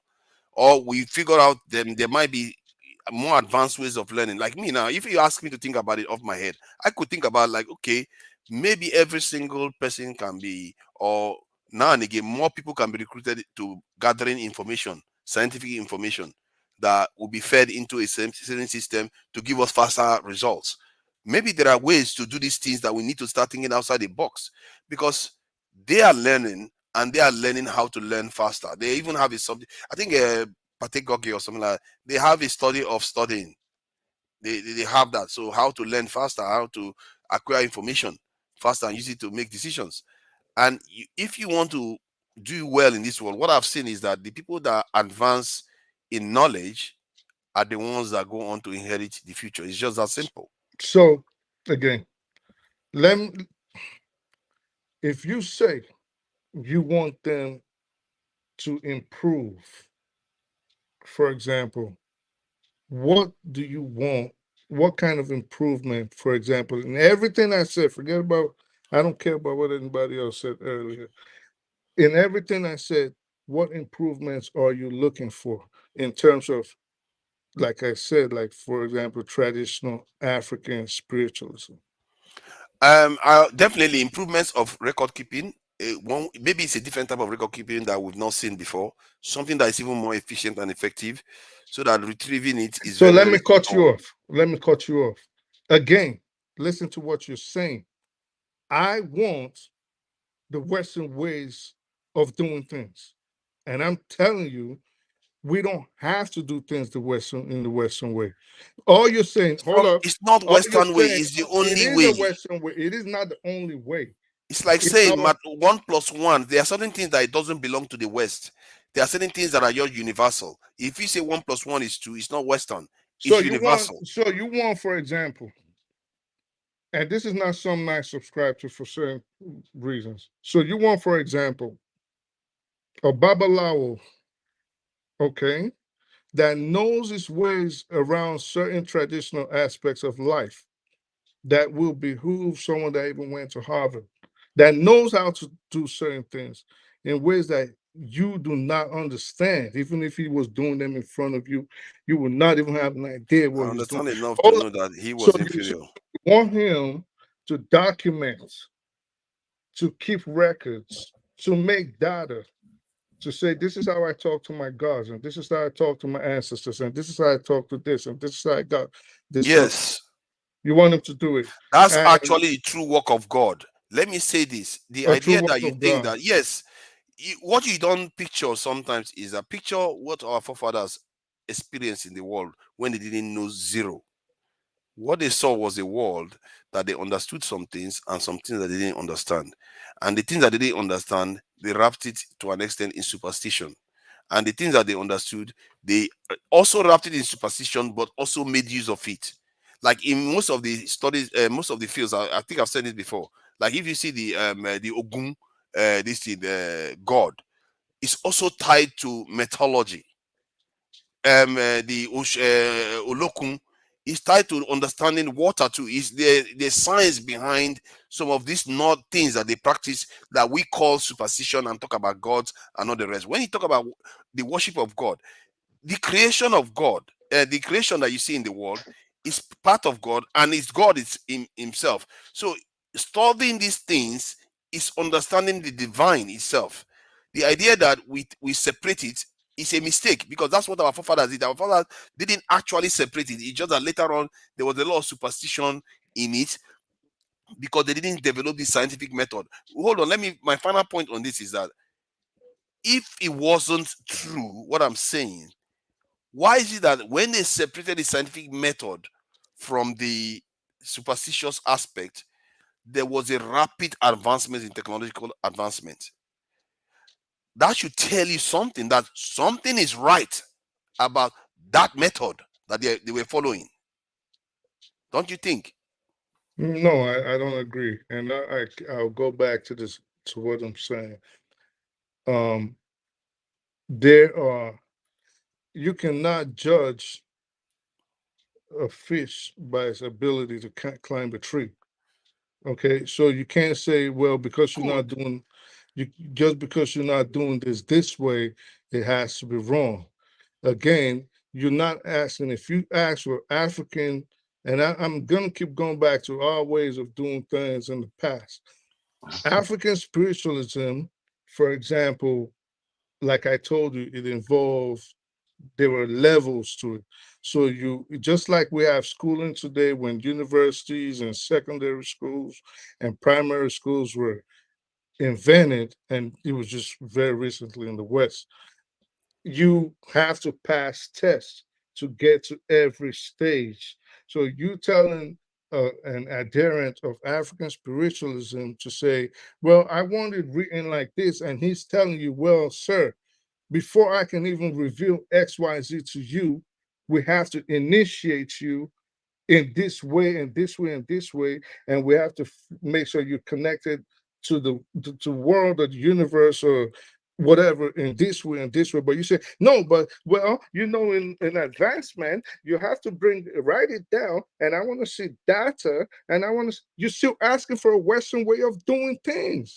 No. That is my See, point. your problem is that you're contaminating actual scientific processes, a way of understanding the very creation of God himself or himself. I don't know how to describe God.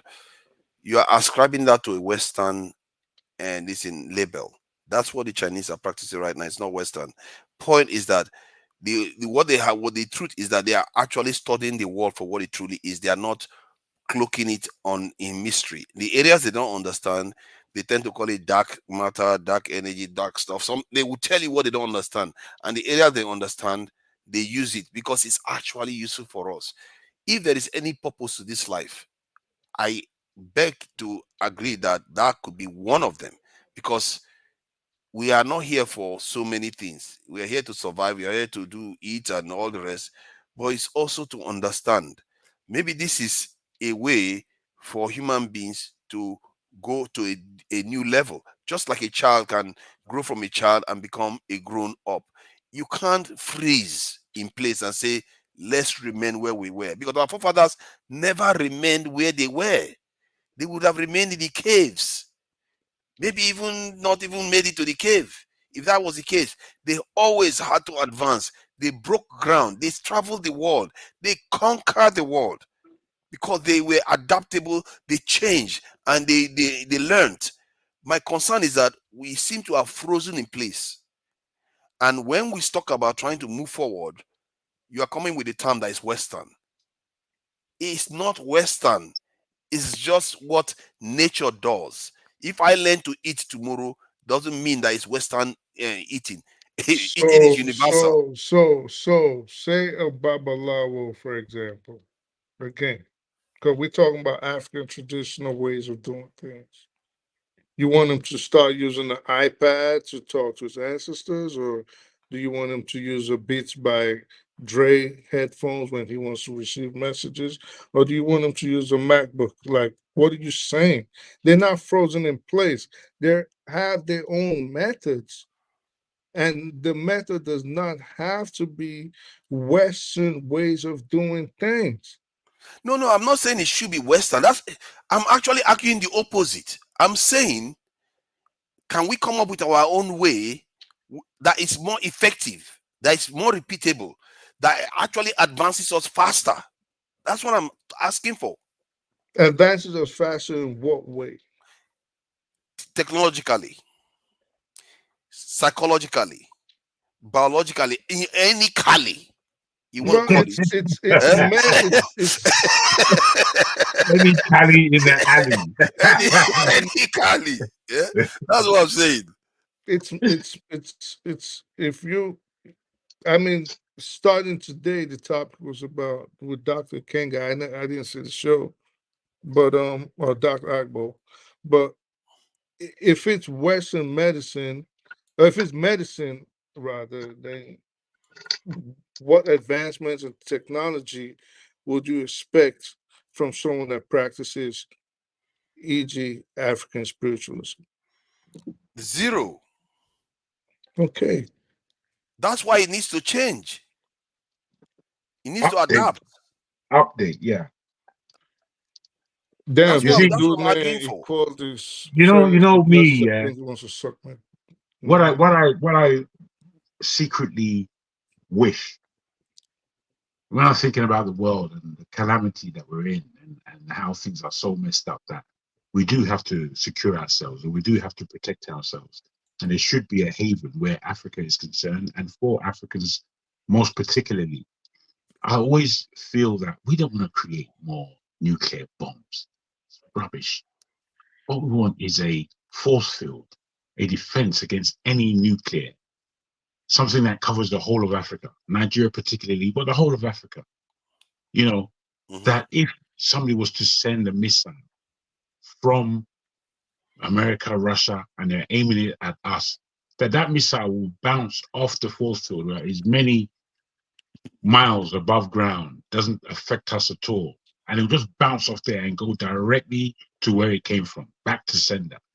That is the technology I wanted Africans to come with, to satisfy some level of serious defense, security measures for the nation. That's me. It's called African spiritualism, not African physicality. This Meaning guy. what? Meaning what? What does that mean? Meaning they deal more with the spiritual aspects of life. They deal more. There's nothing. They deal You know, more with unseen. No. So When you talk about spirituality, my brother, for me that know a bit about this spiritual world, when you're dealing with spirituality, that is normally the beginnings. That is a part of the body of the human being that we don't exercise. So anything that was the Babalawo was dealing with in the spirit world, he was to manifest in the physical world. That was the whole idea. that's not how it works. With all due respect, That's how it works. that is That's not how how it works, homeboy. So, That's how it works. so if that was how it works, why haven't they developed something like you said to bounce back the nuclear weapons and the bombs? Because No, it's not why I have it. I'm saying I'm wishing forward. That's an inane question, if I dare say. Yeah. What I'm trying to get to is that there are, when you're dealing with this, just as they say, so above, so below. That's a connectivity, meaning what they do in heaven that we don't see, we're going to do on earth for us to see. That is the transformation of what is spiritual. That's just the law. There's no arguing that. You can argue if you want, but there's no arguing that. You know what I mean? You can spin yourself round and round in a corner. If so, just like the computer. If when I began using the computer back in the day, I thought if this computer doesn't make sense to me in the real world, then it's fucking useless. It's useless. It has to make sense in the real world. You understand?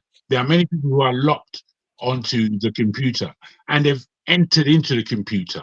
So their reality has become somewhat computerized.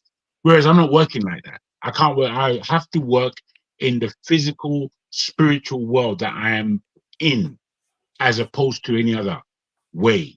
It's a way of focusing one's life and understanding in If you what look at motion. if you look at the comment section, do you see why Africa is Jagan? Oh, okay. If you look at the comment section, do you see why Africa has a problem with developing? And this was actually a note I took down because I actually wrote. I said, when people, that was why I wish this dude was still here. What's his name? Flagship. Yeah, thank you, Flagship.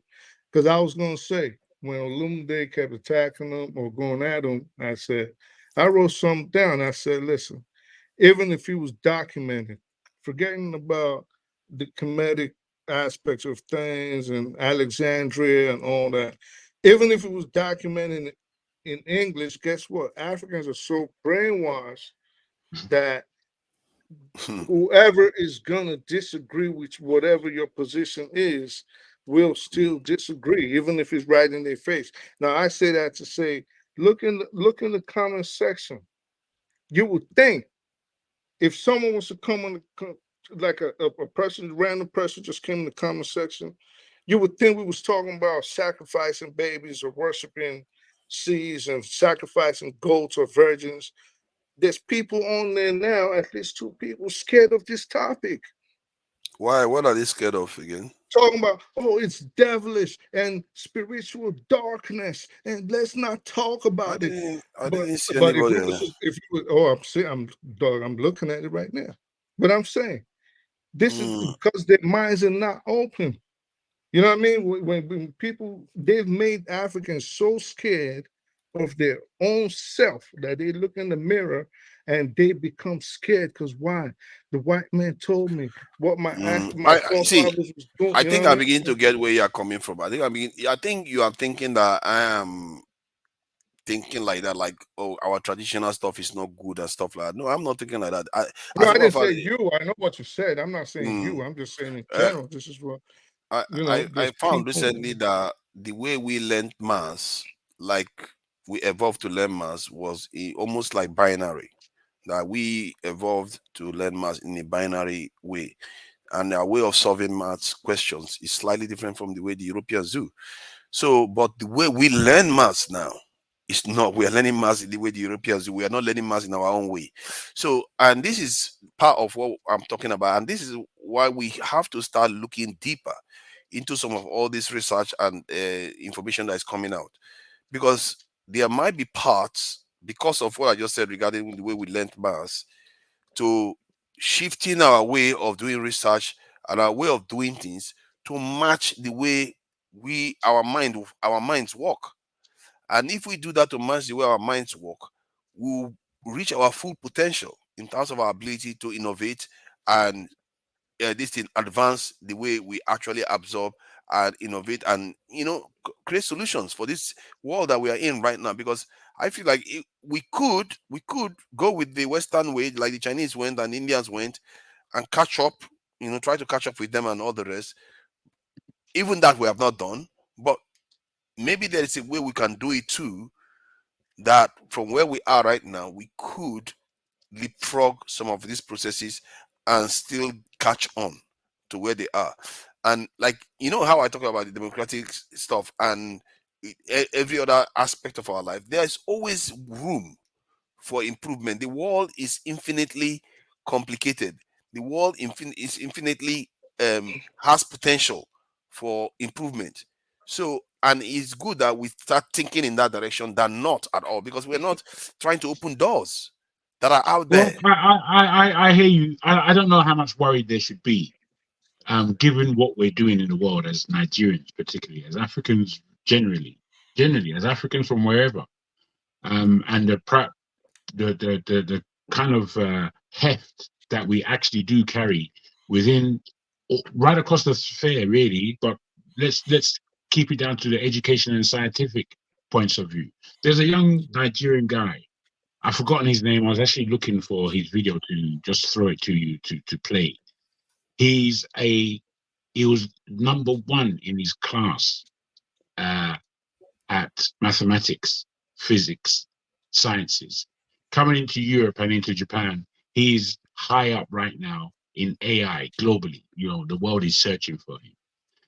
We have these individuals out there, a lot of them, in all spaces of science. You know, I remember I was quite good at maths when I was young, and that's because I think I used to take extra lessons that my mother was forcing me to do. So by the time I came into class, I was ahead of the class. But there was this guy that came from Nigeria. He was doing maths completely differently from everybody, and he was so far ahead of us because of what you underline in terms of the way we used to learn maths back in the day. It was quite different from the way we were brought up using maths in the West, and he was just fast with maths. He actually finished a double first in applied maths at Cambridge. This particular guy.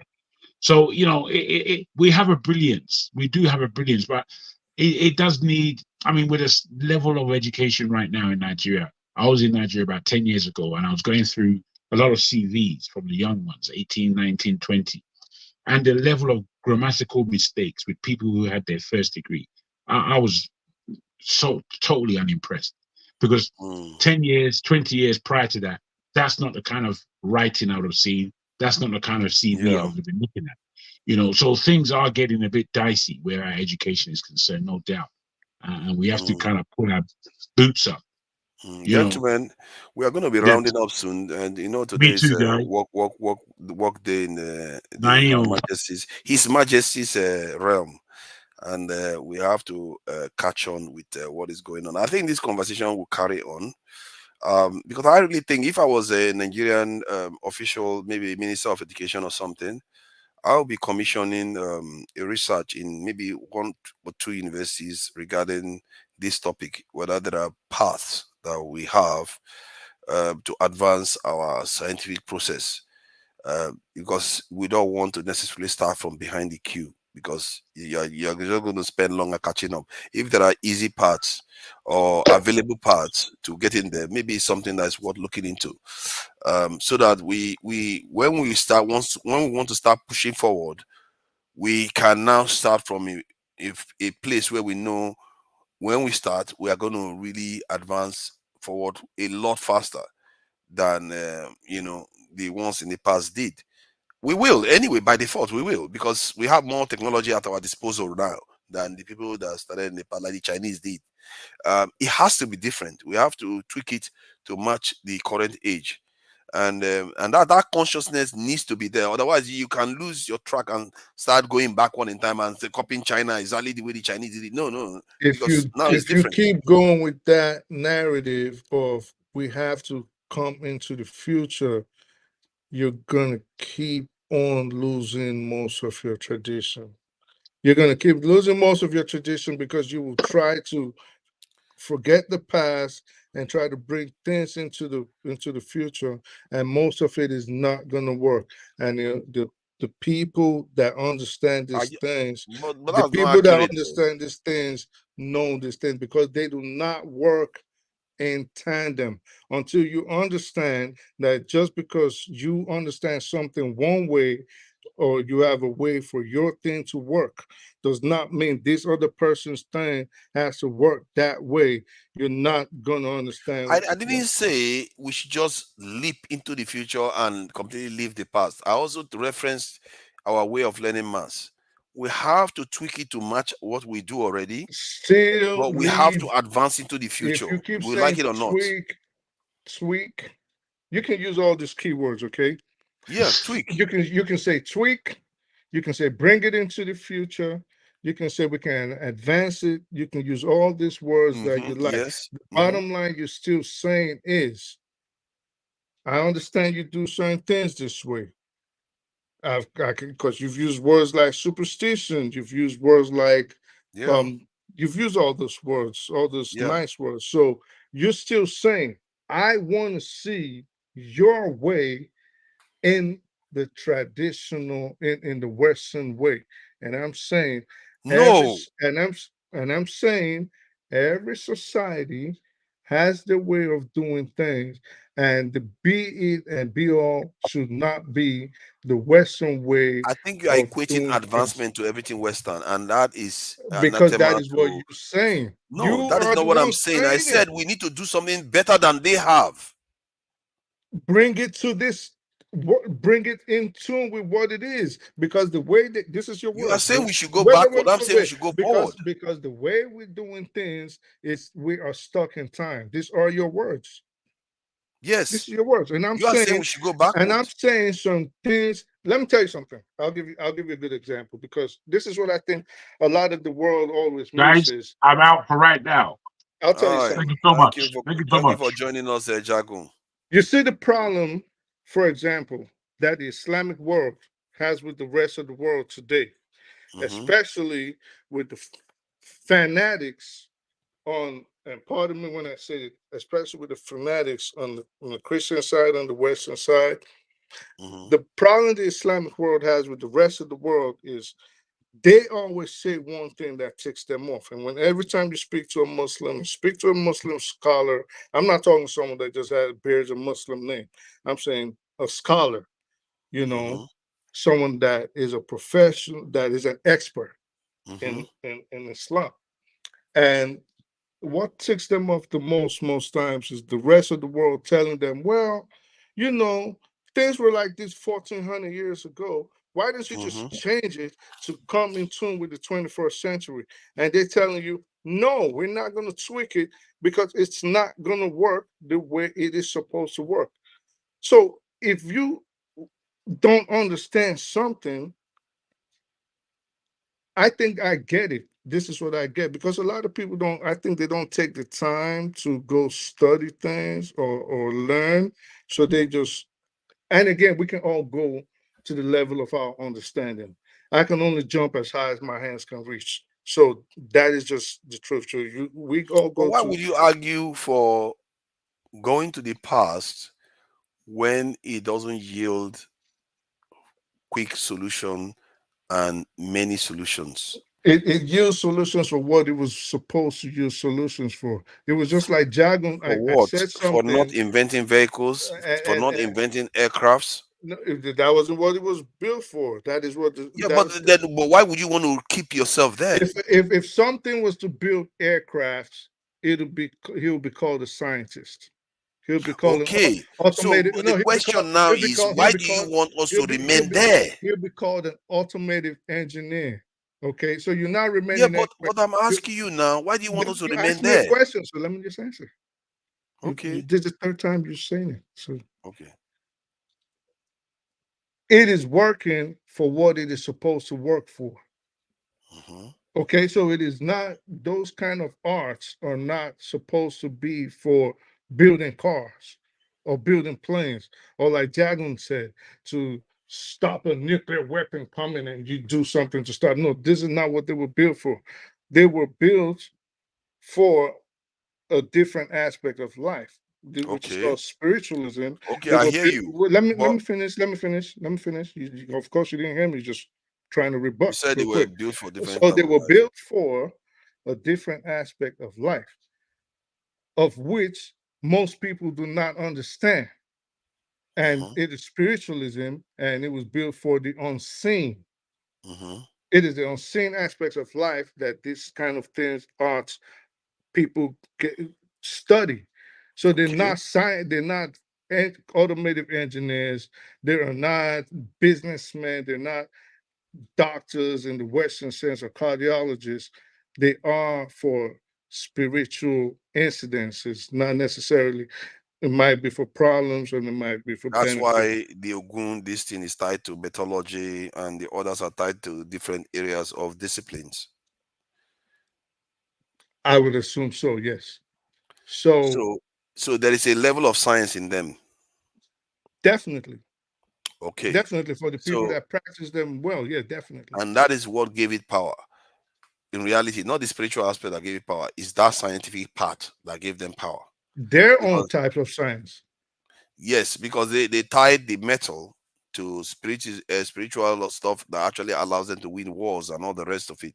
So if you are saying that, okay, those things were built for that purpose, the purpose they were built for, the world has moved on to a point whereby if you leave it at that purpose, the world will come and determine its destiny. What do Like you it has mean done before. move on? What do you keep going? Okay, let me explain it now. Let me explain it. Like, if you say it was designed for spiritual and that limited scientific purpose, which is metallurgy and all the rest, it's not designed for nanoscience. It's not designed for brain surgery. Oh my Hold God. on, let me finish my point now so that you can answer. It's not going to take long.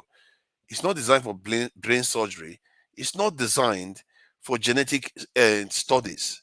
So where does that fit in this modern world? That's what I want you to put it. How does it fit in? You want to keep it like that, and you want us to rely on that, or you want us to keep practicing that but still go on to practice Western methods? You know, I would implore you to imbibe something, okay? And this is what I always ask, notably Nigerians. I always beg them. I always say, yes, everybody's way of processing information is different, but I always imbibe something. I always ask people to imbibe something.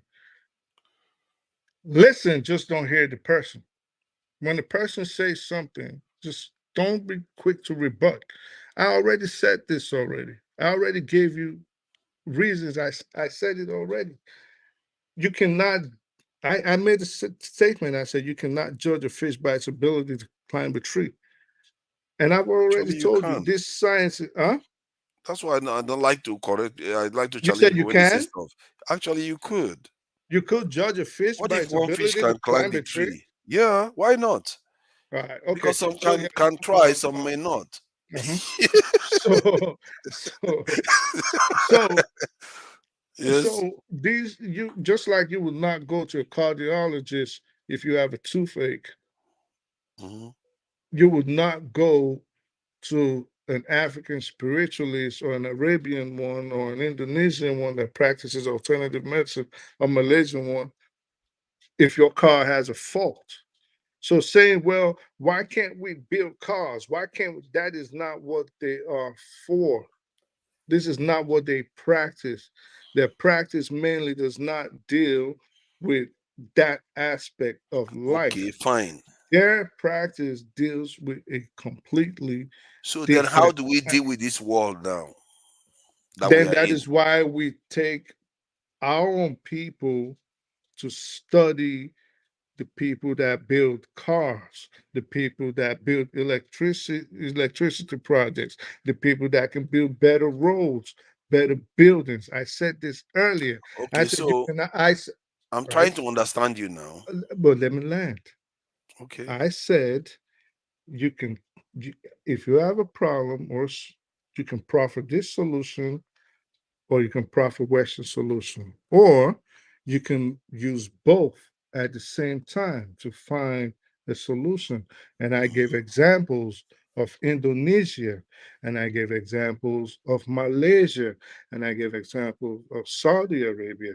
I said this earlier, and I said when they have, for example, medical incidences, be it mental or other aspects, physical problems, they imbibe their own spiritual ways of getting a solution, which they call rukia, or they go with the Western medicine, or they take both of them and try to use both of them. I've been said this. So just to be clear, you are saying we leave the past practices where they were.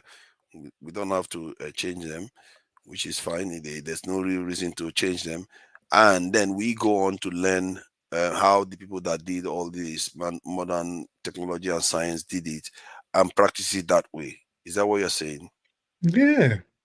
So you don't Okay. necessarily, if you understand that these are different sciences, you can't just say, Okay. well, why I hear people criticize, why haven't we used all this to build roads? Why haven't we used this to do this? Because that is not what they for. Okay, fine. Maybe You want there to might be learn how common to, ground between us then. Okay, yeah. if that is the case, can we then, with this scientific method that we are going to learn from the rest of the world, can we advance on it in terms of the process of learning so that we can kind of have our own scientific method that works faster for us? But then that is on the individual. So if you are an engineer, it's on the individual, it's on the society, it's on the government. But you cannot expect, like you cannot expect a preacher, excuse me, you cannot expect a preacher to start building roads for you or be, build cars. You know what I mean? You Hmm. really can't do that. So, you God know, no, God no. Well done, well done. We'll soon be rounding up anyway. I think by 10:30 we should round up. So, but you see, we are meeting minds here now. I think we are beginning to have common grounds because he says leave the Babalawo where they are. We need to move on to learn other things. But I disagree with you on the point where you say it's individual based. You can have a systematic approach that yields greater this in outcome because you scale it up in terms of a more efficient way of reaching solutions, modern solutions, uh, faster. Because if you can reach it faster, what that would mean is that you'll be advancing faster than the other groups. Like I said earlier on, the East right now, China, Japan, South Korea, Taiwan, their level of development, their advancement, they are advancing actually faster than the West. It's more recently the West is beginning to try to push through because they've discovered that, oh my God, where were we? We are asleep, and these people are just going and staying away. As we speak, they are advancing faster. This is why if you go to Japan today or South Korea or even China, the digitalization of their economy is crazy. Some of the stuff you can do with electronic stuff is more advanced than what you can do in the West. and why is that? Because they embrace technology in a different way from the West. They saw it from a slightly different because the West, what they had when they became superpowers, they had their own ways, the Victorian system and all their francophone and their systems. So when they became advanced, they are building it on top of that. But these ones, they were literally on the ground. The Chinese were on the ground, the Japanese were on the ground, and all of them were. So when they wanted to build up now, they had the option to reshape it in the way they see fit. So they did it. The Japanese did it in a dual way, where they had their tradition and still maintained and went for a very, very advanced technological approach. While the Chinese went from they didn't even embrace their tradition, they fought against their tradition, and then went for technological approach just to develop themselves. Today, they are advancing a lot. The amount of concrete they are using to build, they say it's more a year. It's more than what America used to build in the last 10 years. So So they you are think, advancing so rapidly because of it. I was going to ask you something. So did the Chinese blame the acupuncturists for the lack of for the advancement and the development? Oh, like the Japanese you said now. Oh, it's because we stopped our past traditions. That is why we developed rapidly. Um, they can't say that. Actually, the Chinese had. I told you before. They had what they call the four olds that they went against. They went against all their ancient traditions. They But went that's not against it to true. develop. That They is not did. true. That is not true. You cannot What is tell me not true? now. You cannot tell me now. It is not true. For example, acupuncture still exists. So you cannot tell me now that the No, I'm Chinese, not. you cannot tell me now that the Chinese, Acupuncture is not you spiritual cannot stuff. tell It's me not now that the tradition. It's just Chinese, it is Chinese though. it's a So you medical cannot tell procedure. me now, yeah. So it is Chinese, but it's Chinese tradition. So you cannot tell me that the Chinese and the Japanese totally abandoned their Oh no no no no tradition. no! I didn't say But that's anything what you about keep totally. repeating. Hold on, I didn't say that. What I said was the Japanese actually kept their Shintoist and all No, their you said traditions. abandoned. No, hold on. They didn't abandon it. I actually said it for the Japanese. I'm talking about. I'm going You to go to the said the Chinese. Japanese. Let me finish Japan. If I say the Chinese one, Japanese one like that, then I'm mistaken. I Okay. apologize. But what I'm saying is that the Japanese clearly they married the old with the new. But the Chinese, when they came along with the second revolution, the second revolution was to get rid of the four olds. They call it the four olds: old tradition, old ways, and whatever they call it. They wanted to tackle all the old stuff. They were going after intellectuals, destroying. They were destroying things, destroying buildings, old buildings. They wanted to destroy. They wanted to destroy this thing. What they call that city, the Forbidden City. It took a lot to stop them from doing that. They want to destroy everything. So it shows you their approach. They were not just talking about it, they were doing it. Can you imagine going I after think your babalawos and everything? you keep conflating events. So not saying that incident did not happen, Okay. but it was not because they wanted to abandon their own traditional beliefs just in preference for Western ways of doing. No, not for Western, It for communist ways. exactly. So it was a means of control by the Communist Party of their people. And how do we control our people? But they did it. That's the point. How do we control our people? We have to take away the things that control their mind, and we have to reinvent. So it wasn't And it like, oh worked. well, and it wasn't because you keep conflating. It worked in their favor. That's my You point. keep saying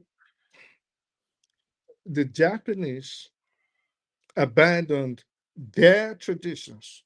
Japanese didn't abandon. Okay, this is what you said, and you corrected yourself. You said that's not Yes, what you I corrected meant. myself, and So I'm saying it again. now you're saying the Chinese abandoned. Now you're going to the Chinese again. Yes, the Oh, they Chinese. did the Yes, four olds. You always bring up the four the four olds. olds. Yes. Okay, but that was not why. It was more political than anything else. It wasn't because of What is political again if it's not something that the people wanted to do? It was a means of control by the communist group. So it's just like you want to. Even if it's a means of control, the point is that the communist group are Chinese. They did it because they felt that this stuff is holding them back. What is your problem with that? I'm telling you that I'm saying this people did this stuff, and you're arguing that they did it, but it's the communist people did it for political reasons. What is it? I didn't qualify it for the reason why they did it. I'm telling you that they did it. You did qualify because you said because it was for advancement, technological yes, advancement. they did it for advancement. They did it for advancement. Why would they go after their traditions? The traditions is not holding them back. They did it so that they wanted to advance their society in a communist way, and they succeeded in doing it. That is the point I'm making. Did they not succeed? Is it not the China that you see today that has brought more people from poverty to a higher standard of living in history? That's higher than standard of living in a very, very short period of time compared to the West. This regime has proven themselves to be the best regime in terms of the living standard of their people, the continuous progress that they've experienced in history, in the recent history anyway, in the last 100 years or so. So this goes back again. Mm-hmm. So this goes back to what you're saying, because when I say it now, you say, no, that's not what I'm saying. So this goes back to abandon your old ways of doing things in favor of the Western way of doing things. You keep calling it Western. It's not Western. There are only a certain way of doing things. There are certain things that are more fundamental than Western. Like if you say, how do I put it? Discovery of this thing, a star in the sky. If you discover a star in the sky, is that Western or is it Eastern or is it just a discovery? It depends who discovered the star, who invented the ways of discovering astronomy, who started it. They didn't start it. No. You asked me. So who started astronomy? So if whoever started on astronomy is their way of doing things. Then I think you are missing the idea behind this in discoveries. Discoveries, you can attach it to Western ways if you follow their if there are other ways to do the same thing and you choose to follow their way. That is Western way of doing things. The areas that can be changed to your own way and you choose to follow their way, that is Western way. But if you follow a method that is universal, that is why a Chinese person can write a paper and a Western person can understand it, that is universal. That is not Western way. That is a scientific way because the method is the method. If you have a method of, I'm trying to find good example. If you have I don't know, man. I'm running out of ideas. If you have a method of extracting, let's say, a seed from a plant, you have a way of extracting seed from a plant. Clearly, there can be many methods of doing it, isn't it? And that method of extracting the seed from a plant, this person, the Western people do it the Western way, and the Chinese did the Chinese way. But in the end, they all have the seed to show you that they extracted from the plant. You cannot say because the Western person extracted the plant first that the Chinese is copying them. You see what I mean? It's different. They had different solutions to the same problem, but the problem is the same, and they arrived at the same answer. So some things are inherently universal. It's not. Whoa, It whoa, doesn't whoa. belong to one person. So the bottom line is finding a solution, regardless of what method is used. Yes. Okay, so how then can you try to criticize our own way of doing things? No, you actually consider that your own way of doing it is not built for these solutions. No. We're not talking Consider. about no, I didn't consider that. I considered about building cars.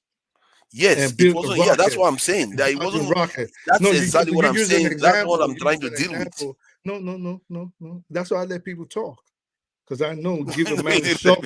You give a man a shovel, eventually he'll dig a big enough hole to I didn't put dig any himself in. hole. You are the one So that just okay, waffling. so if a Chinese man, if a white man was the first to figure out a way to pull out a nut from something, and a Chinese man used that same method. No, a different method. Oh, well, a different method to achieve the same result of pulling out Yes. a nut. So what if the African used his own method of pulling out that nut too? Then they've arrived at this and the same solution in different ways. So what's different from everything I've been saying? What you've said is that the traditional method that we have is not designed to solve this problem. So, No, you said you see, no. cars. It's your turn to be quiet, please. You considered that our traditional ways is not designed for this method. You went on to say we should learn how they make the cars and all those things. So, when it comes down to making these cars, the method that we are going to use to get this solution, this seed out of the plant, that's what I'm arguing for. I'm arguing for this method to be more advanced so that by the time they extract one seed each, we've got 1.5 or 2. You get where I'm coming from? No, I don't. Okay, let me Because if you again. did my bottom line is you can, like I keep saying, you cannot ask something that is not built for something. It's like someone saying, well, forefathers, you're a good moderator, you this, but a whale looking at you like he's not a good moderator. If he stays underwater for 2 minutes, he's gonna drown, he's gonna die. He's not a good moderator. Look at him. He can't even hold his breath 20 feet underwater. That's what you're saying. So what I'm saying is if this science How do you not understand what I just said? I thought I made a great point. No, you didn't. Because we're saying, no, you Oh my didn't. God. No, you didn't. What we're saying is if we agree that there are different sciences and there's different specialties, and everybody, depending on that science, for example, if a person has, let me see, miscarriages, if a person has a proclivity to always have miscarriages, okay, and they say, well, there's a Western way of doing this. You do this operation on the lady, and you do that operation on the lady, and we can do this and do that, and then she'll be cured, right? And then you find someone else in the African ways of doing things and says, well, we can actually do this and rob this herbs or whatever, or drink this or drink that, and you can get cured and you can not have miscarriages anymore. Those two things are comparable. But Yes. saying, well, the Westerners make cars, why don't our African spiritualists make cars? I think they're not I'm not built for saying that. our That's African what I'm spiritually. saying. I just said our, and you see, you are making a mistake.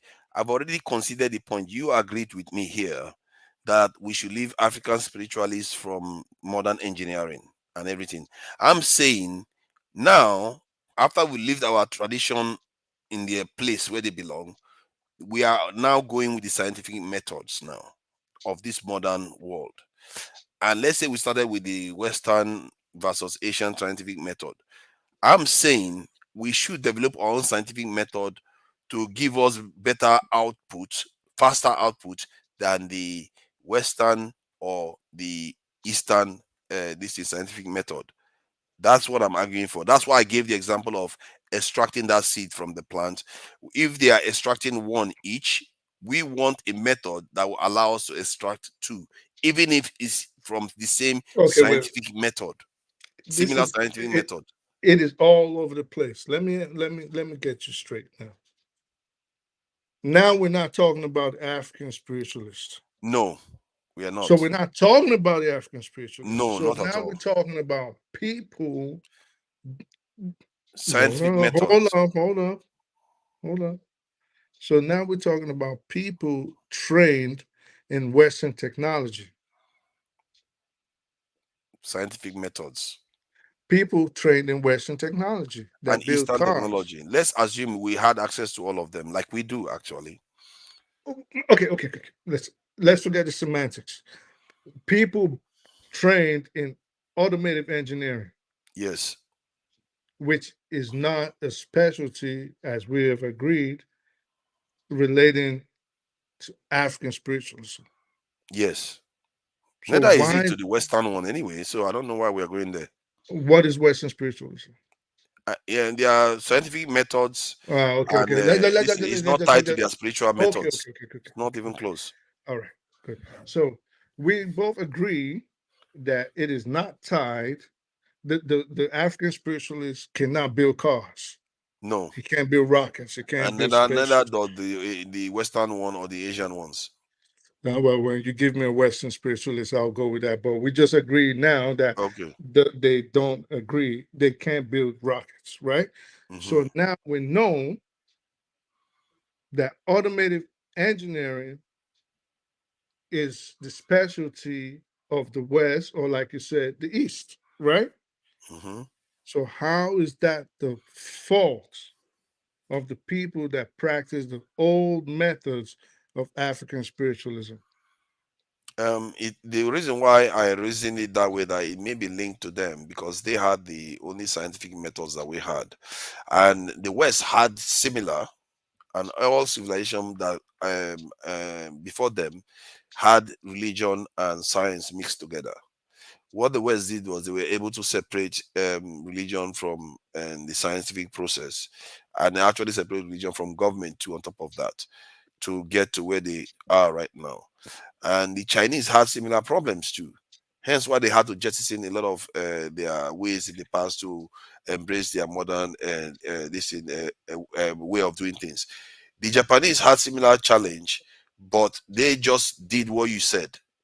They set their traditional ways aside and they embraced the Western scientific method and ran with it from there. So the reason why I called out the traditional method that we had in Africa was because they didn't separate it. The Europeans did. And you can argue that the Japanese didn't separate. Can you argue that the Japanese didn't? Because when they encountered the Europeans, immediately they started making guns at a large scale. And the Chinese To an extent too, they separated theirs too, even if it's tied to their spiritualism, but they separated theirs by and large too. It's just that the West separated theirs in a more methodical way, repeatable, and in short, the empirical method that they developed was a kind of invention that they created that has lasted the test of time. So that is why I called out our past. We didn't do that. We kept it the same. And from your argument today, we should keep it there and just box it there the way the So Japanese did see, and move when on. I say something and then you're gonna say, whoa, whoa, whoa, that's not what I'm saying. So basically, you're still saying the same thing. Abandon the African way of doing things in favor of the whites' way of doing things, even if More advanced way of doing things, not the white way of doing even things. if the African way of doing certain things is beneficial. And I No, gave you, actually. well, I gave you an example, for example, of a woman, because when you said the nut issue, I said, haha, good. So he's not talking about cars and rockets no more. Let's go with something else. So I gave you an example of something both sides claim to cure, which, for example, let me go again. Erectile dysfunction, fibroids. Okay, so both sides have different methods of curing it. But you keep taking it back to, well, they are stuck in one place.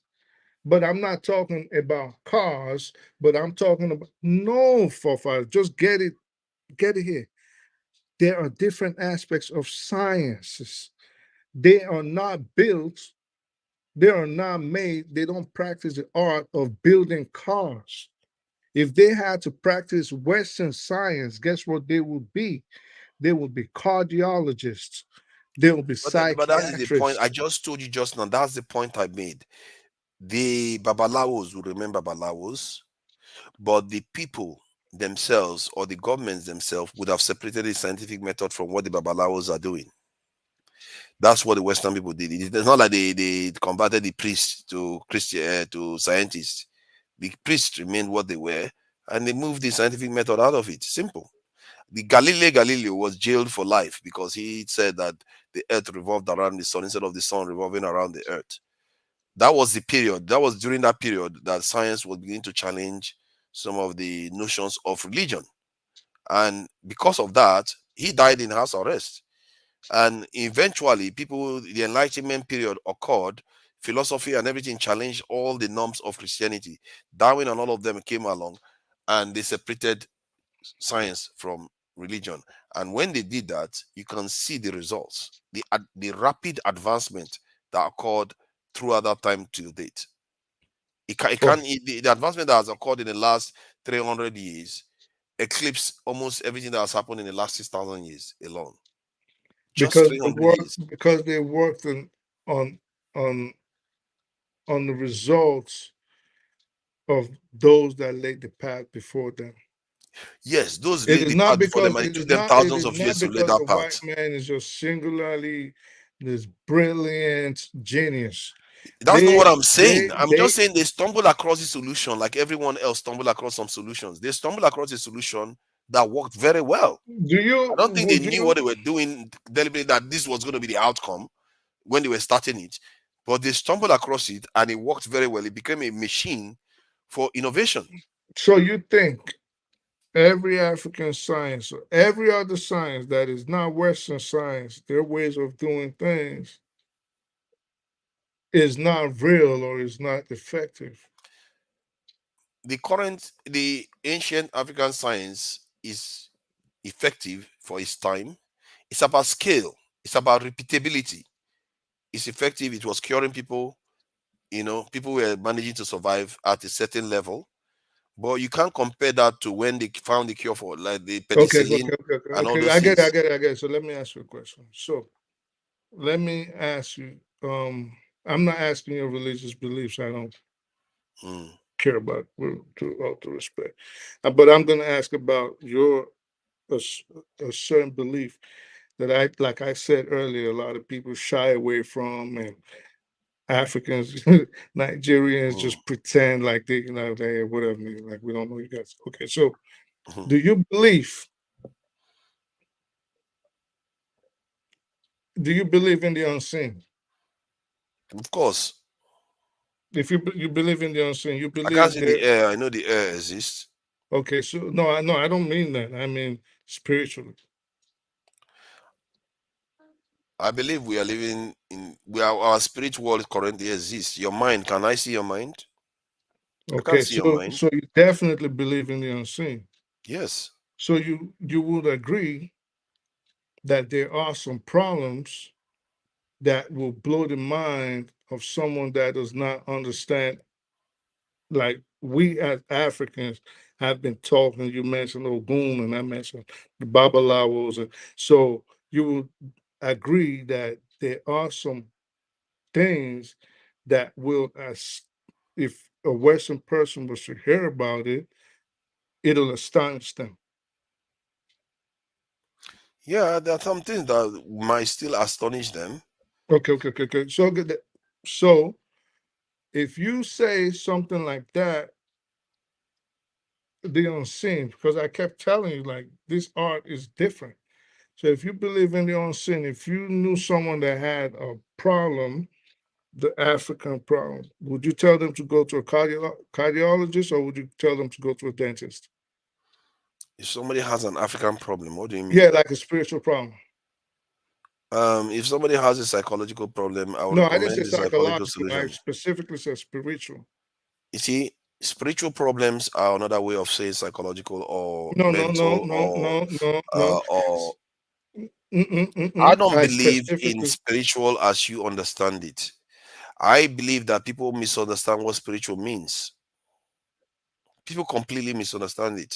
They think it's some kind of ethereal stuff that is just out there floating and a totally different reality. Okay. It's So I get false. it. So again, meaning we could That that what meaning that what we perceive. meaning.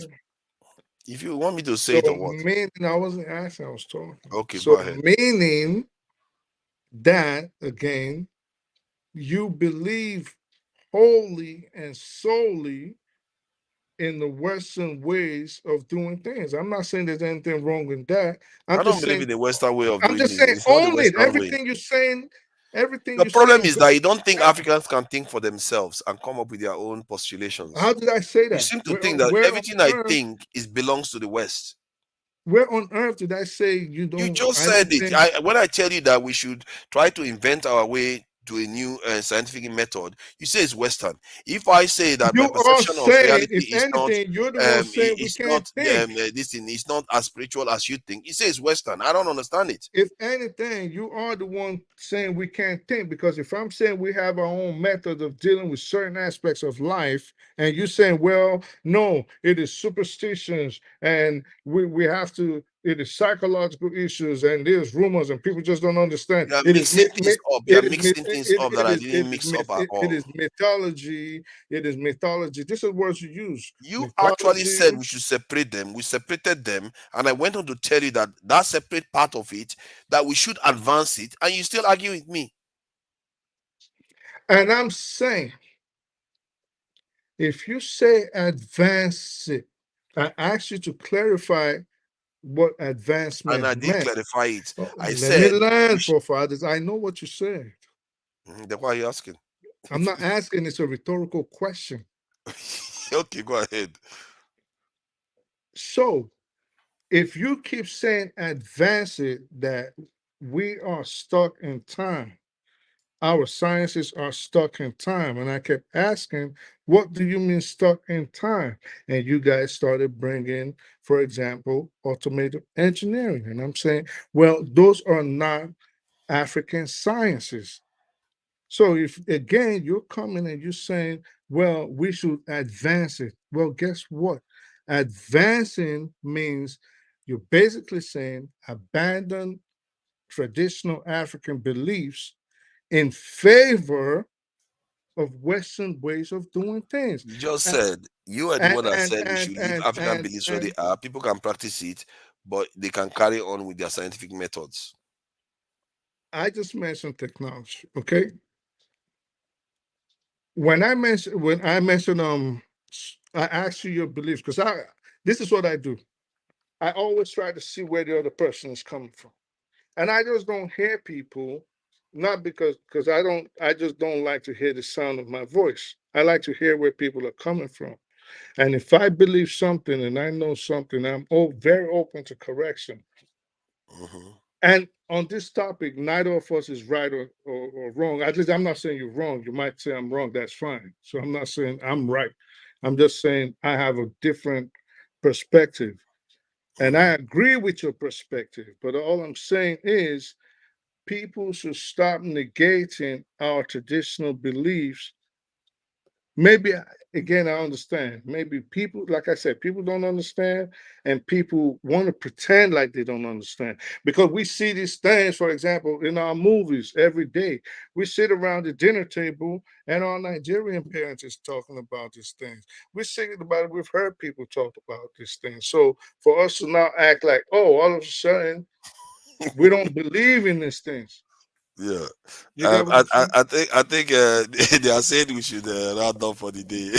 I don't Yeah, care. I do enjoy our conversations actually, and but on this one, I really think this is a topic I would like to come back to. I will try to note it down because I think um, it's very very relevant. I did play a video yesterday. I don't know whether you saw it.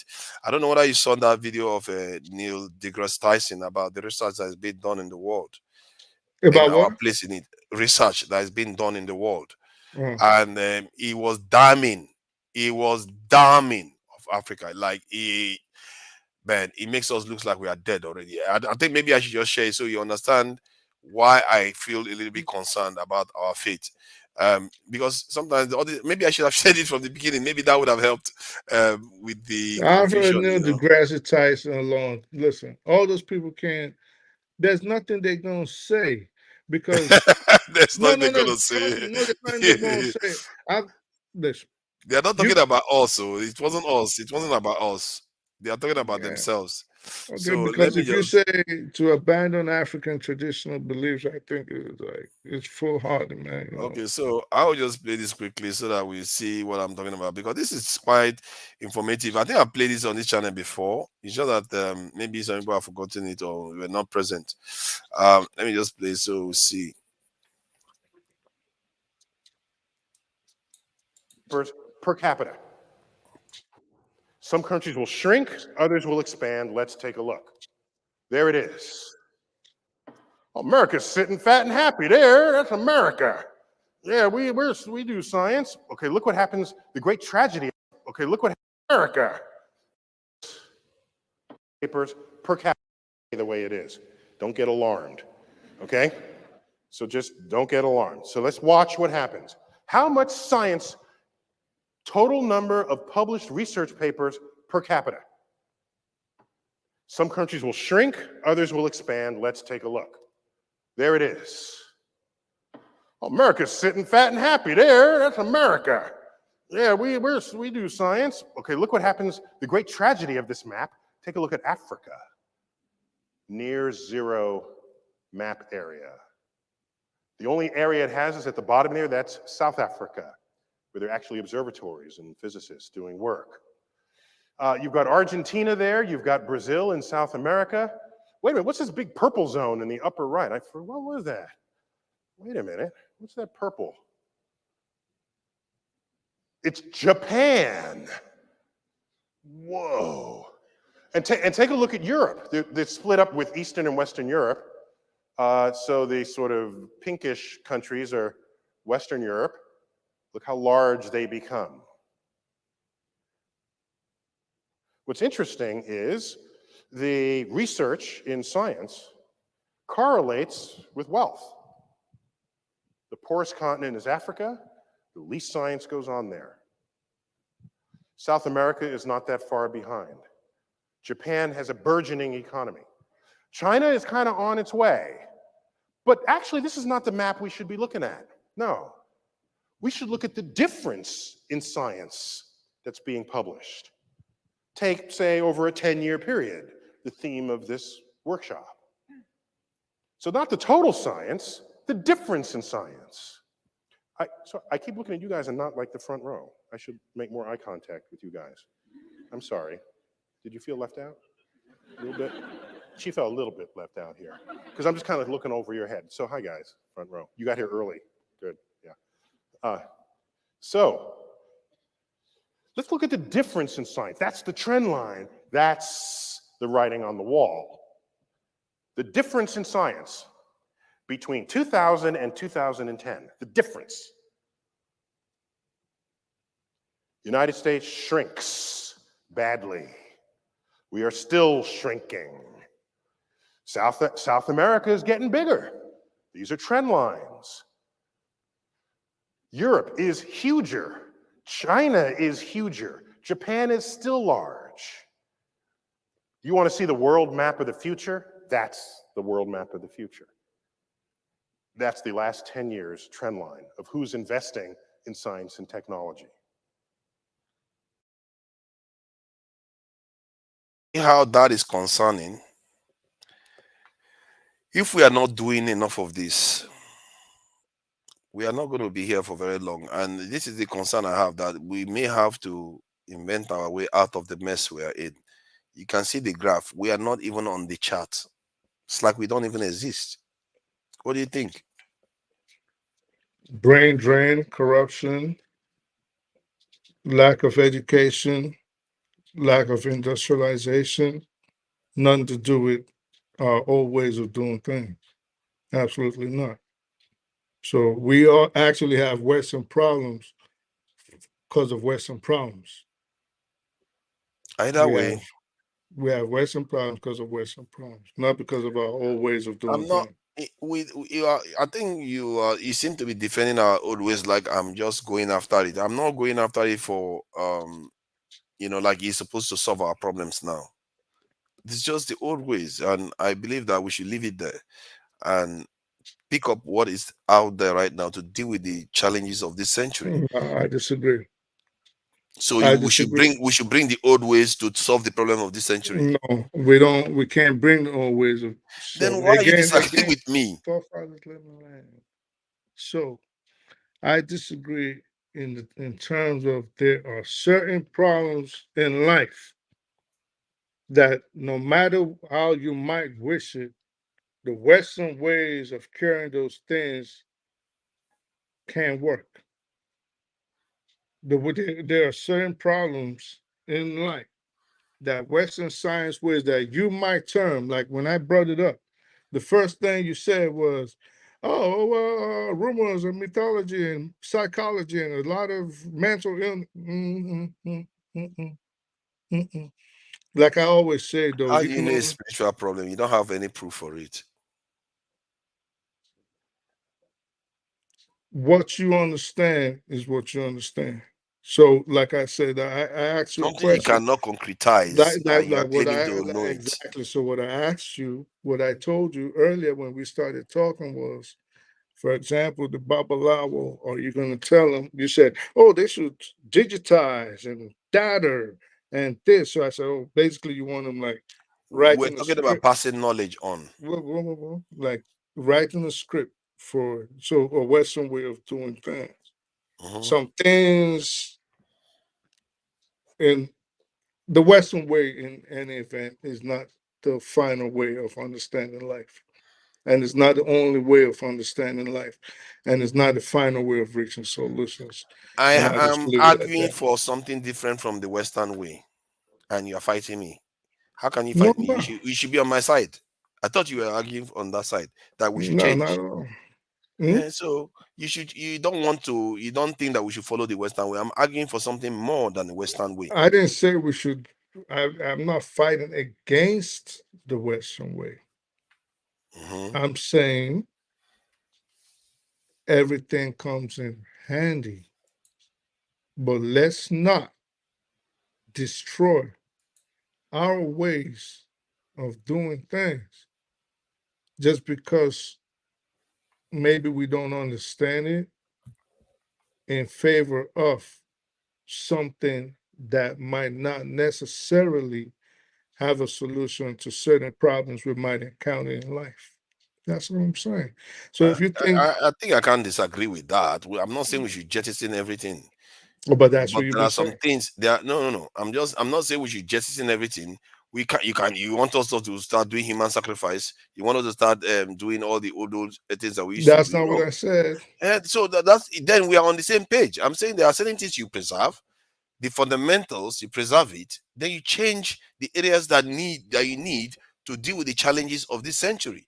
Maybe you don't have to change. You may just have to keep that one for that practice and go and do something new. Point is that we need to face the challenge of these centuries, and my argument is that we need new techniques, And new again, I'm ways asking to do that. you, and I'm asking you, how is African spiritualism, for example, the reason why Africa is not developed?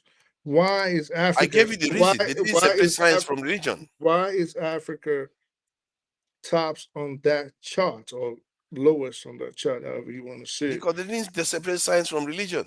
You really think the Yeah. reason, the sole reason why that chart that Mr. Not the Tyson, sole reason. Come on. but that was what But you it's a just said. it's a big one. If they didn't separate science from religion, you're not going to It doesn't advance even scientifically. count. It doesn't. Our traditional ways of doing things will not even appear if we were to start listing the problems why Africa is tops on that list. You have Our traditional ways will not appear at all. you have Okay. maladministration, you have misgovernance, you have corruption, you have lack of education, you have brain drain, you have lack of industrialization, but you put African spiritualism on the top. Who says it's at the top? I never said it was at the All top. right, so I just listed 6. Where would you place it? If I'm to grade it as the reason for our downfall, I would say it's somewhere around third or so. It Before should be what at and least what? third. Before what and what? Tribalism did play a role. Um, Divisions, tribalism. The Are power you of the even Europeans sure you helped too. understand the problems Africa is facing? Of course, I do. To an If you extent, anyway. I'm not saying I understand it 100%. I'm saying if you're asking me my opinion, I'm telling you that tribalism was one of them because we didn't band together enough to be able to forestall some of the things that happened to us, and there's a cultural aspect that I feel like we don't value life as much as we should have. That part is there too, and then there's also our religion. Our religion. Let me give you one example that our religion even made a big difference. That's an example that they give. I don't know how true it was, but it's an account from the Congo, where Che Guevara of Cuba, Che Guevara. yes, he went to Congo and they were struggling against the Western people, the people that the Western people support. And one of the problem was that because the Africans were having taken on charms, traditional charms to protect them against gunfire. So when they go into the field and there's an ambush going on, and one of them gets shot and he dies, the others will freak out and take off. That is an account of where traditional beliefs has an effect on our ability to deal with challenges. Something that a Roman military will know that, okay, yeah, this one dies, okay, I'll march on, I'll maintain the phalanx. But we didn't do that because one man dies, they freak out and run away. So, what do you think? That's an example that I read about. But that's a bad example. That's just an example of lack of discipline in the military and lack of organization and reliance on superstitious Charms. ways of doing things. And So, you asked me, I gave you the example. so I'm not espousing that kind of spiritualism. I never mentioned that. Even when Jagun mentioned nuclear weapons and coming down and we can block them, I did not espouse that.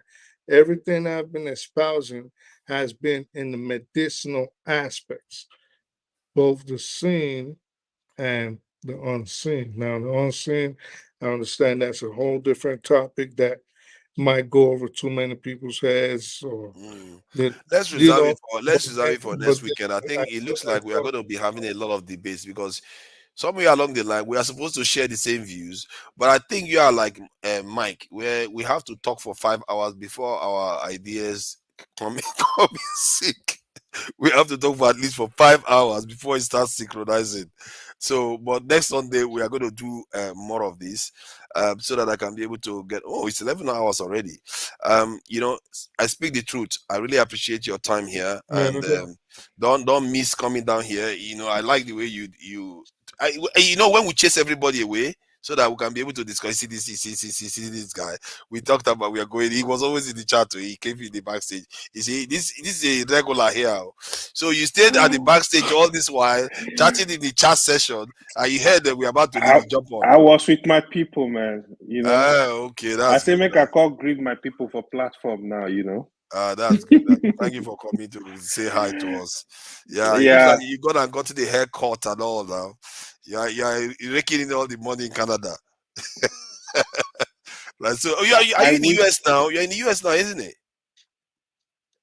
You say gotta you're in put the me in US now. trouble one day. You gotta put me in trouble one day. I'm sorry, I don't want to put you in trouble. I'm in Nigeria. Oh my. No wonder you look fresh. Oh my God. Oh my God. No wonder he looks fresh. He's in Nigeria. No, I should have known, because when we go to Nigeria, our skins No, change. that's not correct. That's not correct. Are you in Nigeria? No. I'm in this space. This guy's in Nigeria. I conclude now, because the way your skin is, it looks like you're actually in Nigeria. Paul, you are driving. I get you. What's happening? Why you are driving? Follow where you dey go. I just want to find small trouble as you talk about this guy that make I come in. Check over, huh? Yeah. Yeah, yeah. I think I think he went to Congo too. Now I don't think it's only Angola he went to. Was he only Angola? Either way, the story was the same anyway. Che Guevara, what he experienced when he went there, because of some of the traditional beliefs that people had. Some of the guys were running away. When one person got killed, it felt like the charms is not going to work anymore. They took off from the battlefield, and that's not the only problem they had. They had other problems too, but that was one of the accounts that was given. This offer that like traditional beliefs. And you really like them. I think he thinks, to be sympathetic to him, is that he doesn't think that we should jettison our old ways necessarily. We can modify it, but we shouldn't jettison it, and I do sympathize with some of that. But my argument was that with the modern world that we are in, and the new scientific method that is being used, that is there ways we can advance it so that it will allow us to also advance even faster. Because you can see that even in the West, they are also advancing their own scientific methods. They have changed the requirements to do a lot of certification and all that kind of long processes to get products out there. Now they want to be doing it. I think they have the name for it. I've forgotten what it's called. They have a name for it, where you have the stuff go into the market, you get feedback from it, you advance, you refine it, you put it back, you refine it, you put it back. It just keeps circulating in the market, and there is a new form of process they are using, and that is a way of sharpening their scientific methods in a way.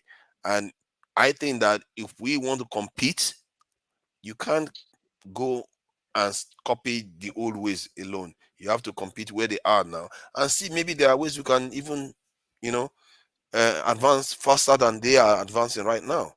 So I don't know if you have anything to add to that. AY. Oh, me? You just assume that nobody's talking to you. Why? No, I thought it's Paul actually. No, Paul, I can't see Paul's face now. He's right. No. You came before me now, AY. Say you Malgana, maybe say I disrespect Malgana, they will come pursue me for work. No, I fight what is this guy's name today? Our pharmacist today. So I don't want to do what he does. So you go ahead. I was just listening today, man. Even since yesterday, I would listen and go. One thing I really wanted to comment on, yeah, Fafada, what you said is true. You can't, if you are gonna go back in time, you have to see what is going on today, and you can't just go back and you gotta be living in Stone Age. So basically, you have to see what is going on today and kind of incorporate everything. That's the way the world functions, right? You can learn from history, then you beautify the process and whatever you want to do. Basically, that's how the world functions. I know you guys were having a lot of argument, man. I did had. Don't mind I speak the truth. He's very, very stubborn. He argues No, with me no. for no justifiable I reason. speak. Even when I'm agreeing with him, he's agreeing with me anyway. No, I speak the truth. It's not insult. He doesn't insult No, anybody. he's not He insulting. stand with us.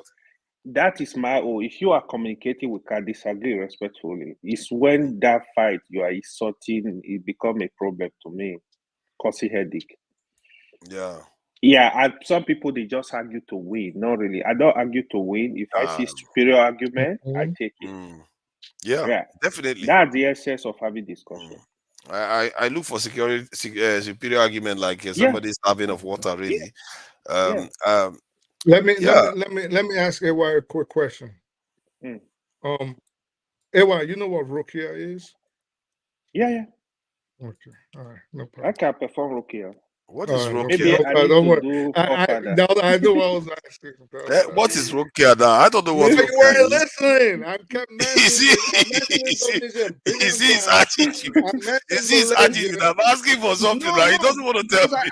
That's what I say. Like, if it was me, if someone kept mentioning the same thing over and over and over and saying, using countries as examples, I didn't mention one country. I mentioned like 6 countries. So if someone kept doing that, I'll say, whoa, what's he talking about? I'll say, well, what was that thing you said? But no, you never asked. And I'm just like, oh my God, this guy. I didn't know what you were saying, baby. I said, look, let me ask AY, because I know AY. What is Rukia then? It's just alternative medicines, alternative science, Islamic alternative science. That's what it is. So Islamic alternative science. But it is deep. It is deep. It'll blow your mind when you see it in action. Yeah. Okay, I would like to know a bit more about that because it's a form of. You see, that's quite enriching actually. If there was a kind of different scientific method out there. Yeah, it's more spiritual rather than science. It's more spiritual, okay. Yeah, but it's it's spiritual. a part of science. It's a different kind of science. This guy, you know, the definition of science is not that thing. Probably doesn't fit. It's vast. That's what I keep saying. The definition is very vast. Is ROK RUKYAH. Further go search. I will find. Yes, now because I think it's quite fascinating. Actually, yeah, it's good. It's a very interesting stuff. AH. RUQYAH. Oh. You might see different spelling. So it might be QYA or QYAH. Yeah, Rukia. Yeah, I see it now. I definitely will. Yeah, what is Rukia? You're asking. I definitely want to find out more about it. Profile. Listen, it's not something you can learn in one day. You probably have. I tell you this. Don't come back next week and pretend you know what you're talking about. You're gonna. You will start with me. Don't start with me. All I need is to go through the Wikipedia page. I'll be like, I'm the expert now. Don't try me. You can put in 6 years.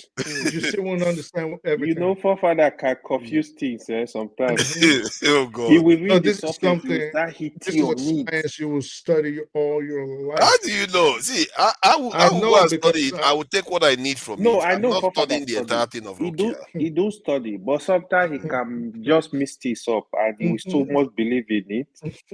No, I hold on to what I believe in until you knock it off. You have to justifiably destroy it. Then I'll move on to your belief. And the thing is, Father, now that you talk about you're going to check maybe Wikipedia and everything. Sometimes people push their cause so much So when you go online, you don't know that you are seeing all your research from one fact base. And that may just look like what you are thinking is right, but the fact may be coming from one place. It's just like what the flagship tried to do today. And I tried to like tell him that, why don't you give me some of your facts? Give me books. You understand? Like I can tell you books that you can read. You understand? To get some things and every other thing. And the same way, maybe some other person will give me the alternative of that same book. You understand? That can help balance my narrative very well and the likes. But when you don't give me no nothing, sometimes you just want me to go check on Google, Wiki, and every other thing. Sometimes we may also be wrong because people can push all those things out there a lot. So by the time you look, the 1, 2, 3, 4, 5, 6, what is popping up may just be from one side narrative. And that may just look like it's real, but it may not be 100% real. You know, sometimes this thing comes. I could remember some years back, I went to my village and I went to see my king. So when I talked to the king was mad because the king had issues with my father for many years. And the king said, God, he said, men never die. He said, exactly, I talk like my dad. And he told me, he said he agreed with everything that my father said that he disagreed. He said he has come to agree. But he said if he, as the king, tried to do what my father was telling him, that I'm talking now, he said the chief would do everything possible to take him out of that throne. Because it will look like it's a cause. You understand? Because so many things of our culture that will say, oh, it's secret, it's only few people who see these things. And this thing, there is nothing special that they make it secret. Exactly. You understand? So I try to make the king understand. I say a white man will come to this bush that you said is evil forest. My great grandparents did not go to that bush. My great grandparents, my grandfather, my parents did not go. One white man will enter this bush and come outside, nothing happened. But the whole of us that own this bush, this so-called forest, we've never been there because you condition us evil forest. And there's nothing special there. You just need few when the people white in man this village enter and come so out, now relevant. everybody It's will only see few the people white that man is enter there. special. Because we went and did this now. When the So white that's man why went when in they there, say goes white in man there and have comes out. more power than us. You see? Yeah. I Yeah. hope you're Then listening. we just Oh, accept speak that the the white truth. man is more stronger than us. Yeah. I think I like that point that you made about when people die in Nigeria, they just always attribute it to superstitious reasons. The neighbor or village people did something when the person probably took one of these Agbo concoction and got it wrong. And you know, so a lot of things go wrong in that country, and they associate. I've been in a village somewhere. They are every time nobody ever dies of natural cause. Nobody died for free in Nigeria. There's always somebody that caused their death. You know, they Oh, will but I will blame tell the you wife. something that happened in America last week. I was watching the breakfast show. Thank God you watch the breakfast show too, because I know that you talk about Chalaman Uganda.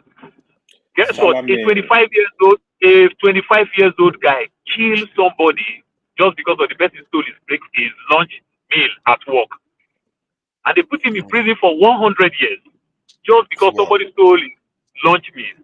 But do you know the first time in my life that I consume weed? Growing up, my friend just put it in my food to eat, and they were laughing. I slept all day. I didn't wake up, and they were laughing, but they don't know the implication of what they just did. You understand? And this is the same way, like I talk about that seed. Out of joke, play, I may just go put 3 or 4 of that seed in somebody's food just to laugh. That person can purge and die of it. Yeah. You understand?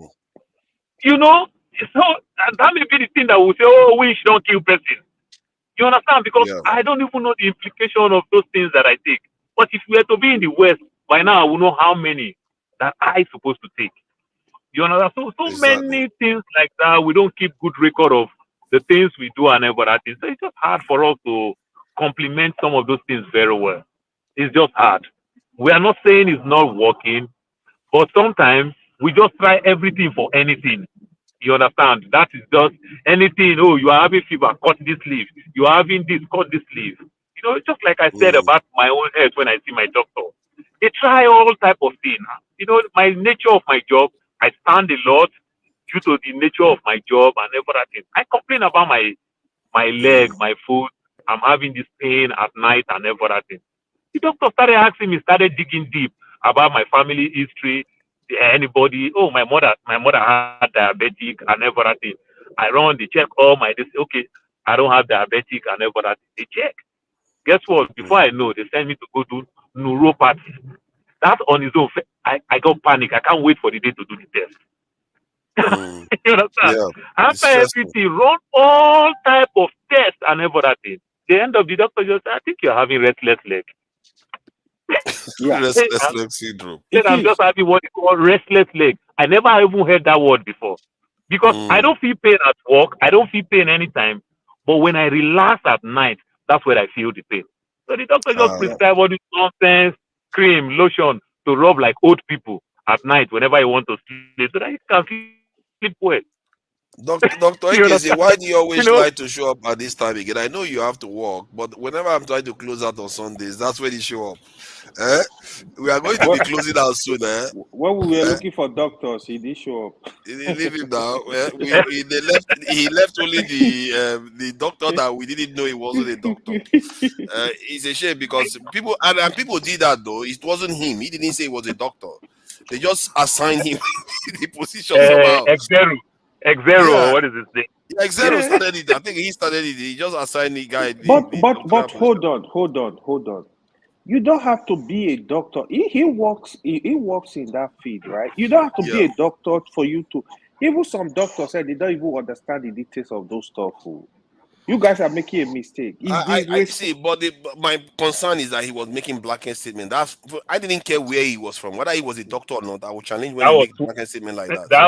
That was Father, didn't you see the Nigerian Cameroon doctor during COVID time? The Cameroon woman at school, University of Calabar, that come out with all our own stories and the like. So sometimes people say all these things. You know, people just say all these things for all the care. Yeah. But we must be very, very careful. You have to be. So, doctor, can you say what you have to say? Because we are rounding up. We can't be here for long. I think we have 5 minutes or so to clear out. But thank you for joining us. You came late. This is going to 11 hours, 30 minutes. Wow. Yeah. Thank you, everybody. I want to apologize for always coming late. It's because of the time differences, So where I'm staying currently, like the time differences is kind of like now is around 9 a.m. where I'm staying. So the time differences really affects like my time of coming on the show. You're in Australia? Yeah. So I don't really know what is the topic today. The topic was that is it a good idea that we look for a more effective and advanced scientific method so that we can be able to catch up with development in other parts of the world, given that we lag behind in a lot of technological advancements. And the reason why I raised that point was because when I saw a video from Neil deGrasse Tyson, he was showing the research that is being done all over the world, and Africa as a map. They showed a map. Africa was nowhere. It's like we don't do research at all. And he was saying that picture you are looking at there is the future of the world, because if you are not advancing technologically, you're not going to be of any factor in the world. And so the question is now, given that we are in a very, very dire strait because we barely show up on the map, if we are to go into technology and we try to catch up, we could make a lot of progress, but would it not be also prudent for us to look for ways to advance faster, develop a scientific method? Because the Europeans developed a scientific method which they are honing as time went on. So can we not do something similar, and so that we can advance faster? That was the topic. Okay. Thank you very much. My take is understanding how technology and information works. It's something that takes time, and it's something that takes a lot of resources. So looking back to like when you read your history and the advancement of industrialization and all that. So all these countries you're talking about, when you talk about the Western world, the the Europeans, the Americans, and the Asians. They've started this research like thousands of years before Africa. And again, if you look at what is happening right now, these people, they are spending much of their resources on advancement in technology and science, not just technology, even also in science. So they are spending a lot of their resources there. But when you tailor it back down to Africa, you understand that we Africans, we are more engrossed in still having this superstitious belief, having these beliefs that most of the things in the sphere of Africa can be solved either through diabolic means or through traditional means. And those things, for me, they are not real. They are not factual. They are not. They don't have any evidence to prove their effectiveness. So the Western world, for years, they've always tailored towards science and technology. So they pump in their resources in all these things, and it has been helping. In terms of security, in terms of advancement, even in terms of giving them that ability, the power for them to believe in themselves that they are the rulers of the world. But we Africans, we tailor our own more in terms of technology. We don't even have that ideology of thinking towards science. We don't even have that ideology of thinking towards technology. So that, in a way, is what is affecting Africa, and that is what will continue to affect Africa, except we come down and change this mindset of having to remove our mindset from these traditional and diabolic beliefs and tilt our mindset towards technology and science. It will go in a long way. It's not like the brains are not there. It's not like the resources for which to achieve these things are not there. It boils down to the mindset of those that are in leadership, So they have to start changing their mindset. They have to start putting their resources. Instead of going to Dubai to buy a house of 200, 300 billions of naira or worth of millions of dollars, if they should invest those things in Nigeria, let me tell you, okay, let's take for instance, even in the aviation sector, you find out we don't even have any company that is being engrossed in terms of producing drones and other security architecture that we need even in Nigeria as of today, which is 2024. So these things are things that, okay, like the advancement in science.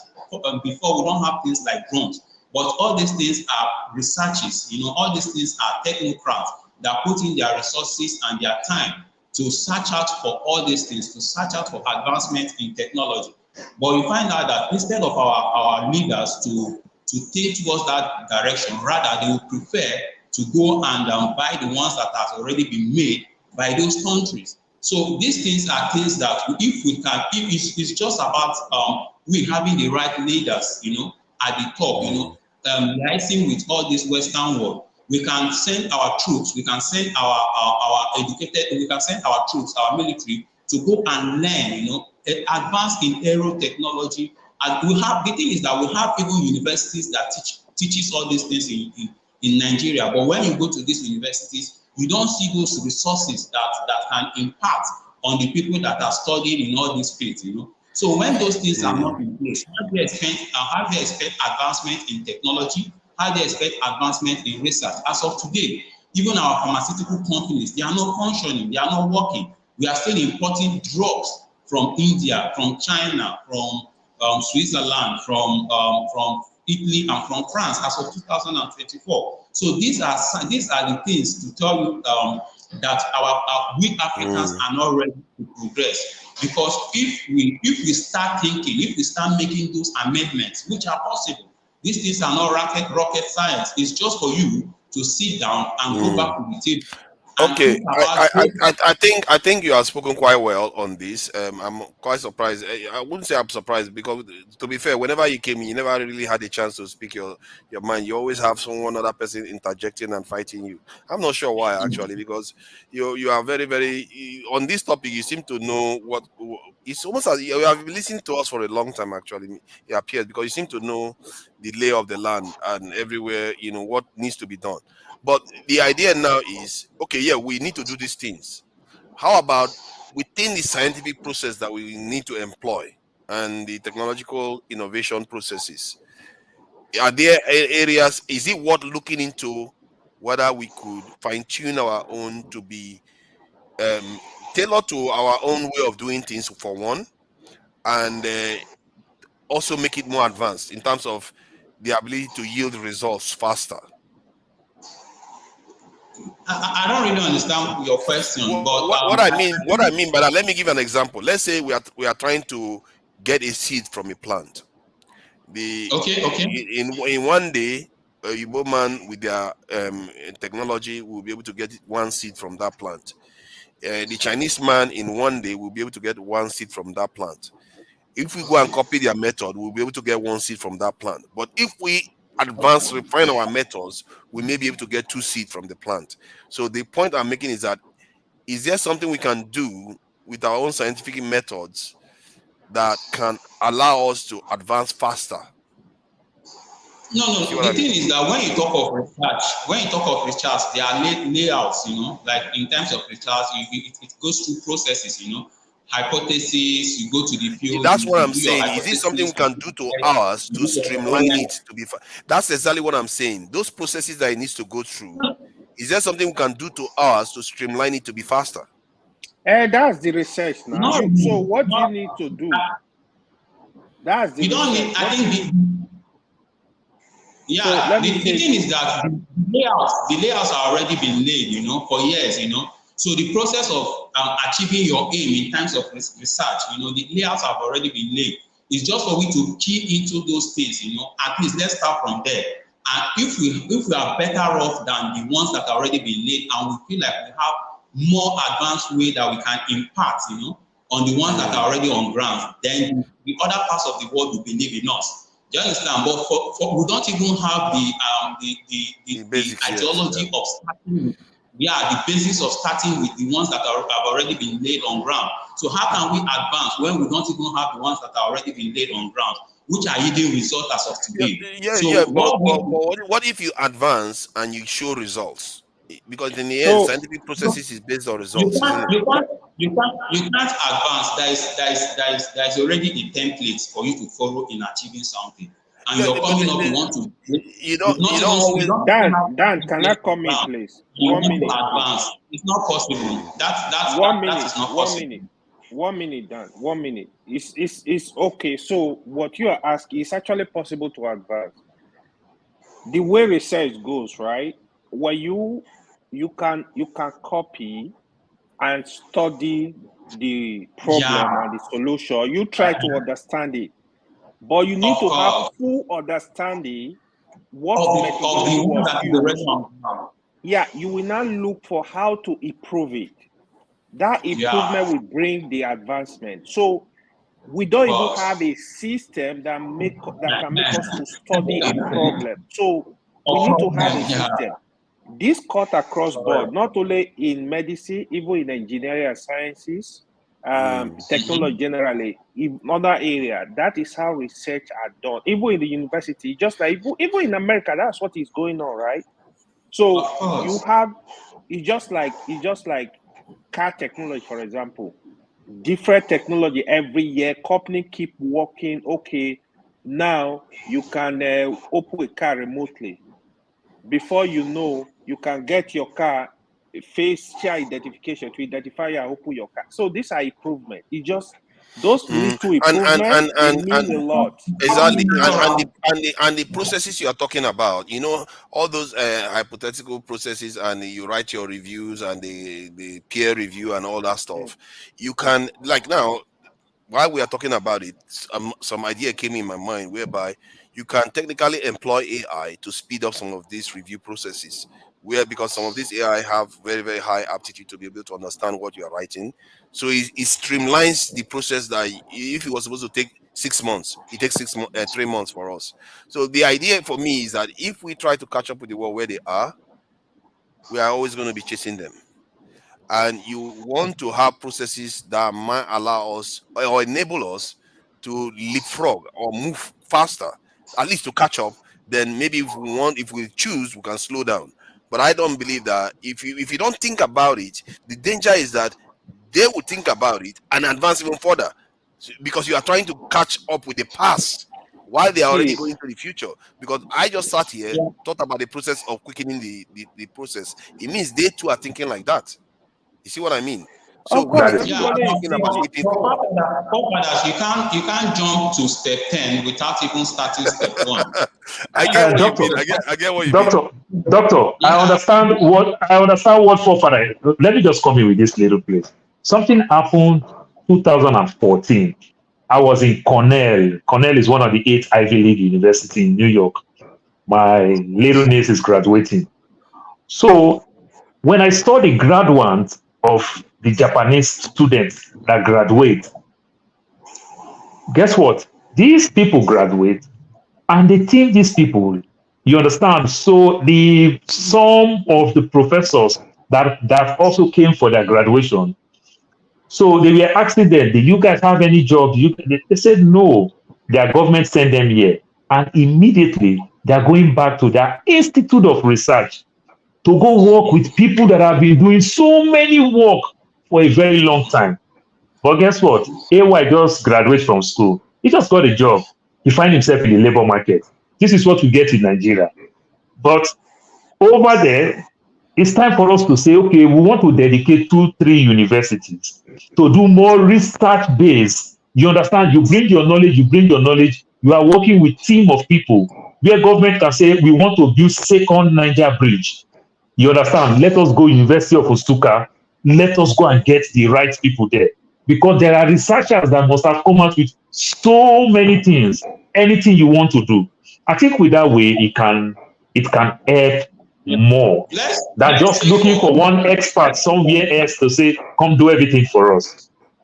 Yeah, let's take for instance, let's start with the one that at least we have on ground, Like Nigeria is known for producing oils, like we have crude oils and all that, and we have this institution in Forum or whatever that is more of a petroleum something.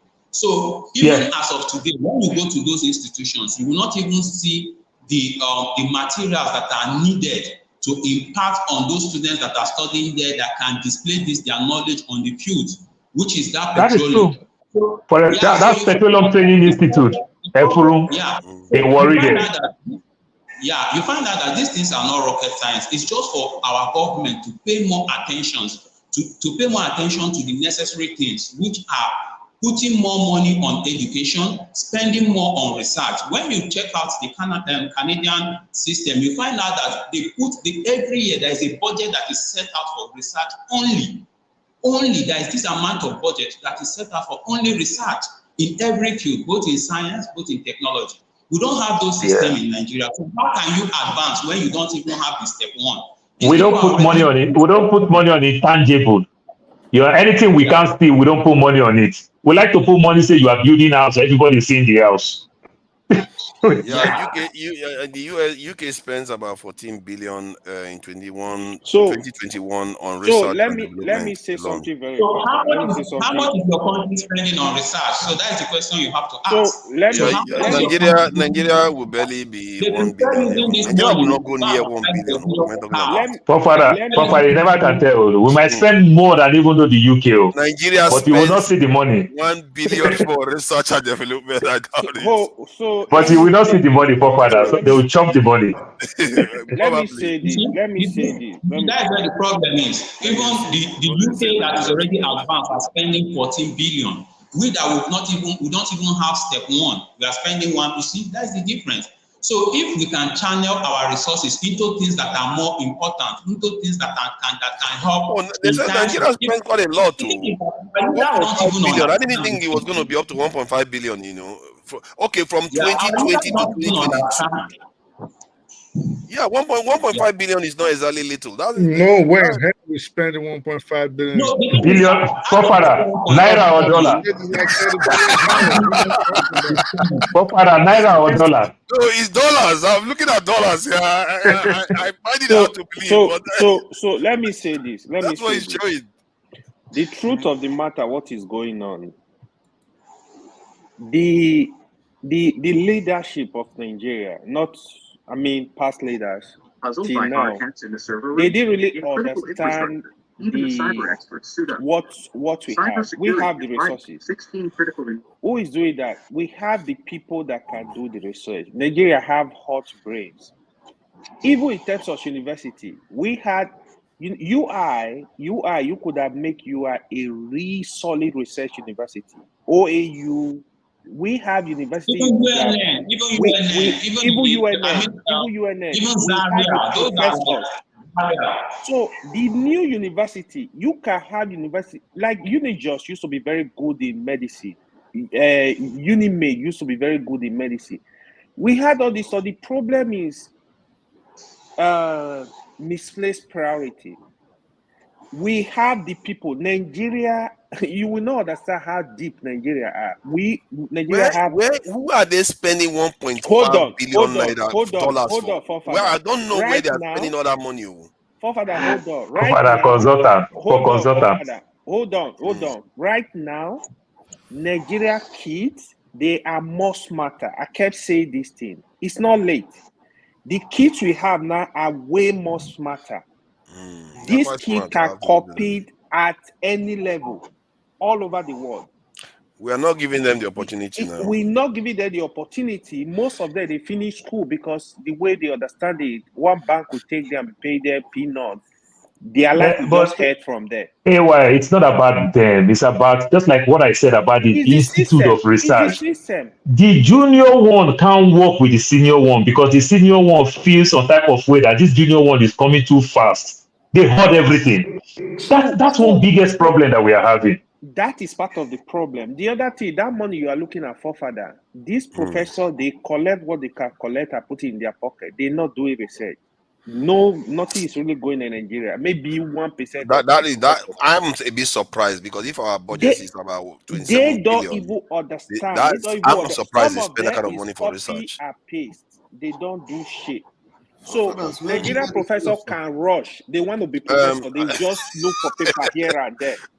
Yeah. You see when you are coming to the West, you want to get all the scholarship. Just look for university for research base.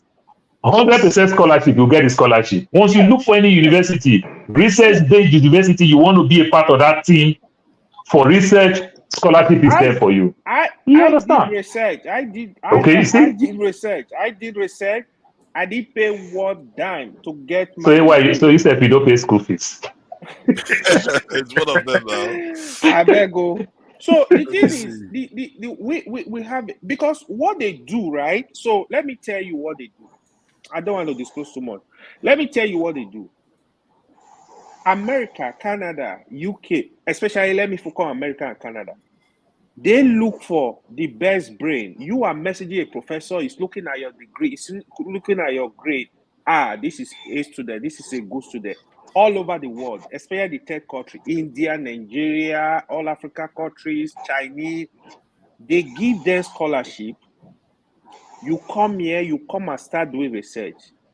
Iranian, what all they need is, let me say, 1% of that population to have a breakthrough. They make all their money. That's it. They need 1% to make a breakthrough. They don't need all of you to make a breakthrough. Just 1% breakthrough. Yes. They progress. They make their money. And they do that next year. They do that coming year. They get the best brain. It's brain drain. So if Nigeria has set up for that, even when you are using African countries, look for people from all over Africa countries, their best, bring them to Nigeria to come do research, to come work for you. Ghana, they are trying that aspect now. Ghana, they are giving people scholarship to go do research in Ghana. They try. I'm telling you, my friend just finished. My concern is that this research amount that they claim they are spending for research may be going to like scholarships and other things instead of the actual research. Yeah, Nigeria, 1.5 billion is a lot of money for Nigeria by Nigerian budget standard. Which scholarship for Nigeria? This one has come. I didn't tell you, said Baba forget. I know what he has. Forefather, who did they give scam? Forefather, they interview first-class students in Unilag. They interview a first-class student in University of Ibadan. They ask them, how much school fees did you pay? They pay school fees. You can never hear that thing in the West. That you're a first-class student, you are paying school fees. You already have scholarship. Except your father is Dangote. That is, if you are so rich, that's why you pay. You understand? So, Other than that, how do you want to pay? Forefather, let me clear this out. PhD is like work. If I want to quit my job, say I want to go do a PhD, I will have negotiation with my professor. Say, hey, this is how much you're going to pay me. If you are not paying, I'm not working with you. It's like work. In Nigeria, PhD students, now there they pay school fees. They go even give money to professor. It's messed up. Yeah. It's messed up. You are not supposed to pay for your PhD. If you pay for your PhD, you just want to brag. You are not supposed to pay for your PhD. Yeah. Do you know what's PhD? PhD, you have a lot to do. Not be money when you want to pay school fee, you they take off. So it's messed up. Yeah, That's it's true. messed up. Steph, I've seen you in the chat as always. You chose to come in when you heard that I wanted to close, and no, let me first of all commend forefathers today. He really tried. Thank you for the commendation. You're surprising me this year. Forefather, so forefather, this your background that changed. It really changes you. This is the second time. I just thought I should change it. Dropping my heart for forefathers. Thank you. Yes, I watched what through today. He really impressed me a lot. Okay, so Steph, you mean because of the flagship that everybody like him because of his voice? That his conspiracy theory today make you like forefather? Flagship switched body with forefathers today. That's a good one. That's a good one. Oh my God, this type of compliment. I don't. Hold on now. Yesterday I was watching. At this rate, you are busy. Yesterday I was watching the show where Chim wanted to end the show. I was shocked. Then I was telling him, like, you see them, all of them were there. This is how I said, nah, they're gonna work what for father they do. You see there, sometimes. And that was actually. I heard that in, I have Dr. Rudolph's number, because I heard him today before he ended the show where he was talking. I don't know the changes he want to make, but I hope he doesn't want to ruin his show. Yeah. You know? I told them, I was like, you see, it's not them, everything that you do democracy with. It's just like doing democracy in church. You can't do democracy inside church. The kind of image my forefather brings to the program. Except if you see another person that gives that kind of dedication. I said these people when they nobody's shout. Perfect, but I always say I give it to forefathers. I said these people when they shout. Forefather. We can be doing tag teaming. You know, somebody can hold for a while. So I join, and we can tag team. I think that's what they want to do anyway. More people are gonna join. Forefather, what happened that you didn't join the show yesterday like that? I was shocked for the first time. 5 hours something on a Saturday show. He go run things. I was taken away. You were working on your background. My London. this background has been there all this while. Was in the other room. The background has been exactly. I thought I should change it up a little bit. Forefather, you change the background. The background is also to match with your shirts. It's really tough. Yes. I instinctively, because when I got on, I thought this shirt is different and it doesn't seem like it is good for the golden background. So, and I knew I had this image. I said, let me try again this year. Yeah. What did I do? I was so disciplined. I was just asking the guy the question that I normally ask. No, it wasn't the way you usually ask. Yeah. Okay. You were not mad. You were not arguing, but you asked the right questions. You make it hard for him. Questions only based on what he's saying. Yeah. Yes. You know. That was cool, he did not intentionally want to introduce something to complicate the whole situation the way he used to do. I think I felt like he was generalizing too much. The point I left when he said you're going to search a video, were you able to see that video? Because you're actually 100% correct in what you're saying. Yeah, no, I tried to find the video. I couldn't find the video, and I told him. No, I heard it. I was watching. I'm in the popular stand watching. I saw everything. I even went on to say that because he said it in two different ways. He talked about even through the research area. He emphasized it. Yeah, he kept saying it. I was like, no, you can't be generalizing. And it's like what triggered me was that's how people generalize in Nigeria. Like everybody in Nigeria is corrupt. But there are people doing good work there. It's not fair to be generalizing all of them. You are making it look like their life don't matter. It's not fair. And that's what he was doing. I was like, no, you can't do that. No. And X0 was like, oh, because he's the doctor. So just because he's the doctor, it doesn't mean he's correct. No, there are certain things the doctor can be wrong on. Right. And what I speak that truth said, I don't want to dwell so much on the conspiracy of what happened some time ago in the world, but it will be, I mean, I feel hurt when I see anybody that really pushed that conspiracy to the level of denying an event that I witnessed with my own eyes. You understand? Especially in my own city of Chicago. I witnessed, oh my God. Who will write those things off? The hospitals were literally, people that have critical illnesses were turned away from the hospital because there was no space. People were kept even in the basement of hospitals. People were dying. Imagine. Somebody tell you nobody died.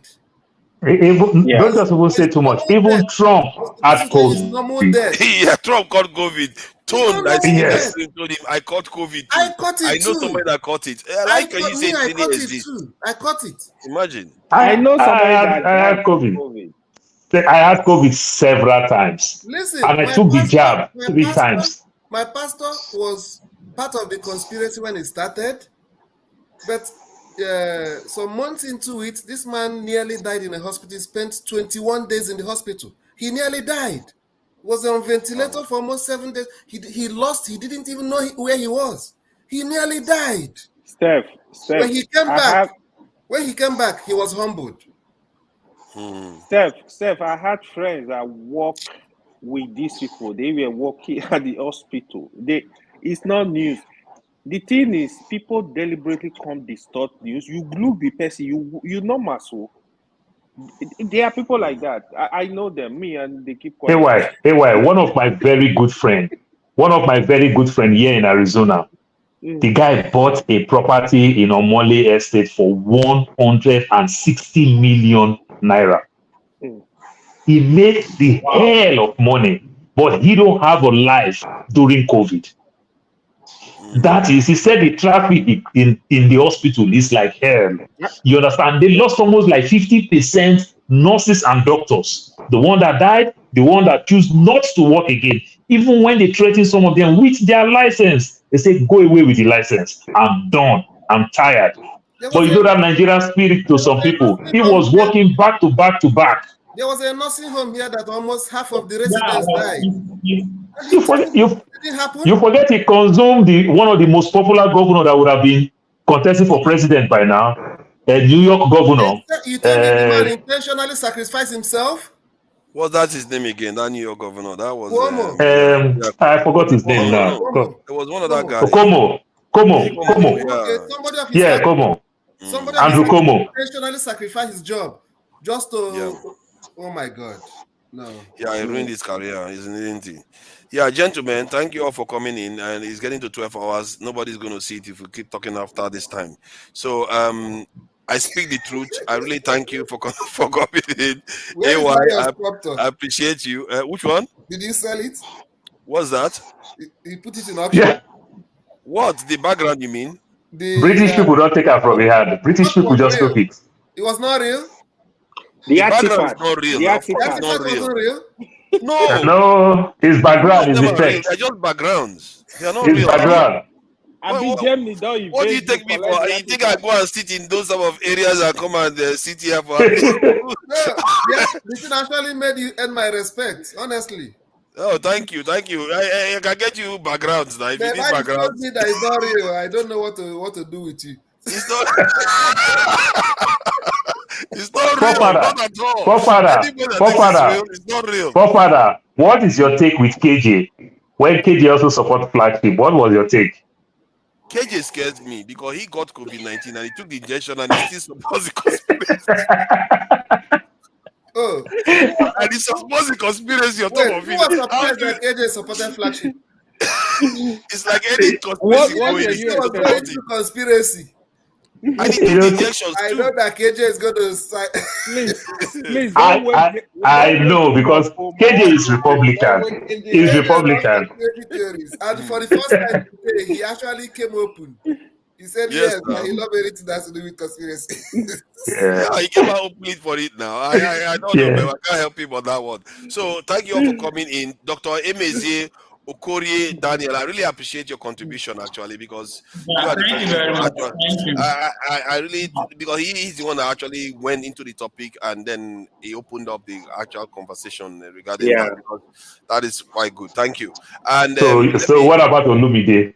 Paul, Olumide was very good. He said Olumide he's defending his career. He knows he's into pharmacy. He can't. Yeah. I like the way he was very. Yes, It's funny very how well. people are Olumide tough did when it well comes to today. their Oh my profession. It's God, like he when did somebody well. I talks about respected him. marine or aviation, Paul will come here and completely lay Uh, them down. He will not you, let it go. you, you see that I get mad at Olumide, but I agree with you 100%. So Olumide, apology not accepted, but go Yeah, ahead. that was classic, man. That was classic Paul there. It's like apology not accepted, but carry on.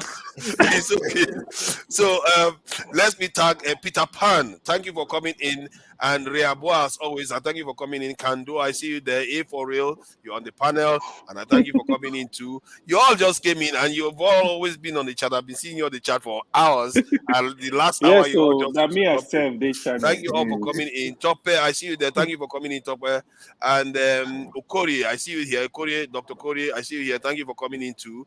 And Aizon, I see you there. Thank you for coming in. Black Experience, I see you. Henry Johnson, is it the Henry that normally comes on the panel and badger people too? Henry, thank you for coming in. If it's you, come in, because I like that guy. I do enjoy the way he harass people sometimes. Actually, he does like just challenge people for no reason. Equity, fairness, and justice. Thank you for coming in. And Kando, I see you there again. Let me see if I can find you. Oga, I see you there. Tima Jack, Damian A, I see you there. Who else is there? What other name did I forget even? I have to go up because it's been a while. These people have been here. Boom Boom Ray, I see you there. Boom Boom Ray, are you Muslim? Because I was surprised. There was something about Islam. He really jumped on it today. Boom Boom Ray, I see you there. Eddie A, thank you for coming in, Eddie A. I see you there. Lighthouse, I see you. Lighthouse says that his son is the one that likes me. He doesn't necessarily like me himself. That is just his son. Lighthouse not my person. Yeah. Sansnom, I see you there, Sansnom. Thank you for coming in. Soji Adamo, which is alias Jagon. Thank you for coming in. I see you on the chat there. Lighthouse again, Tope, and I think let me go to the Fatai Onoitube. Thank you for coming in, Fatai. Adama, thank you for coming in. Wachuku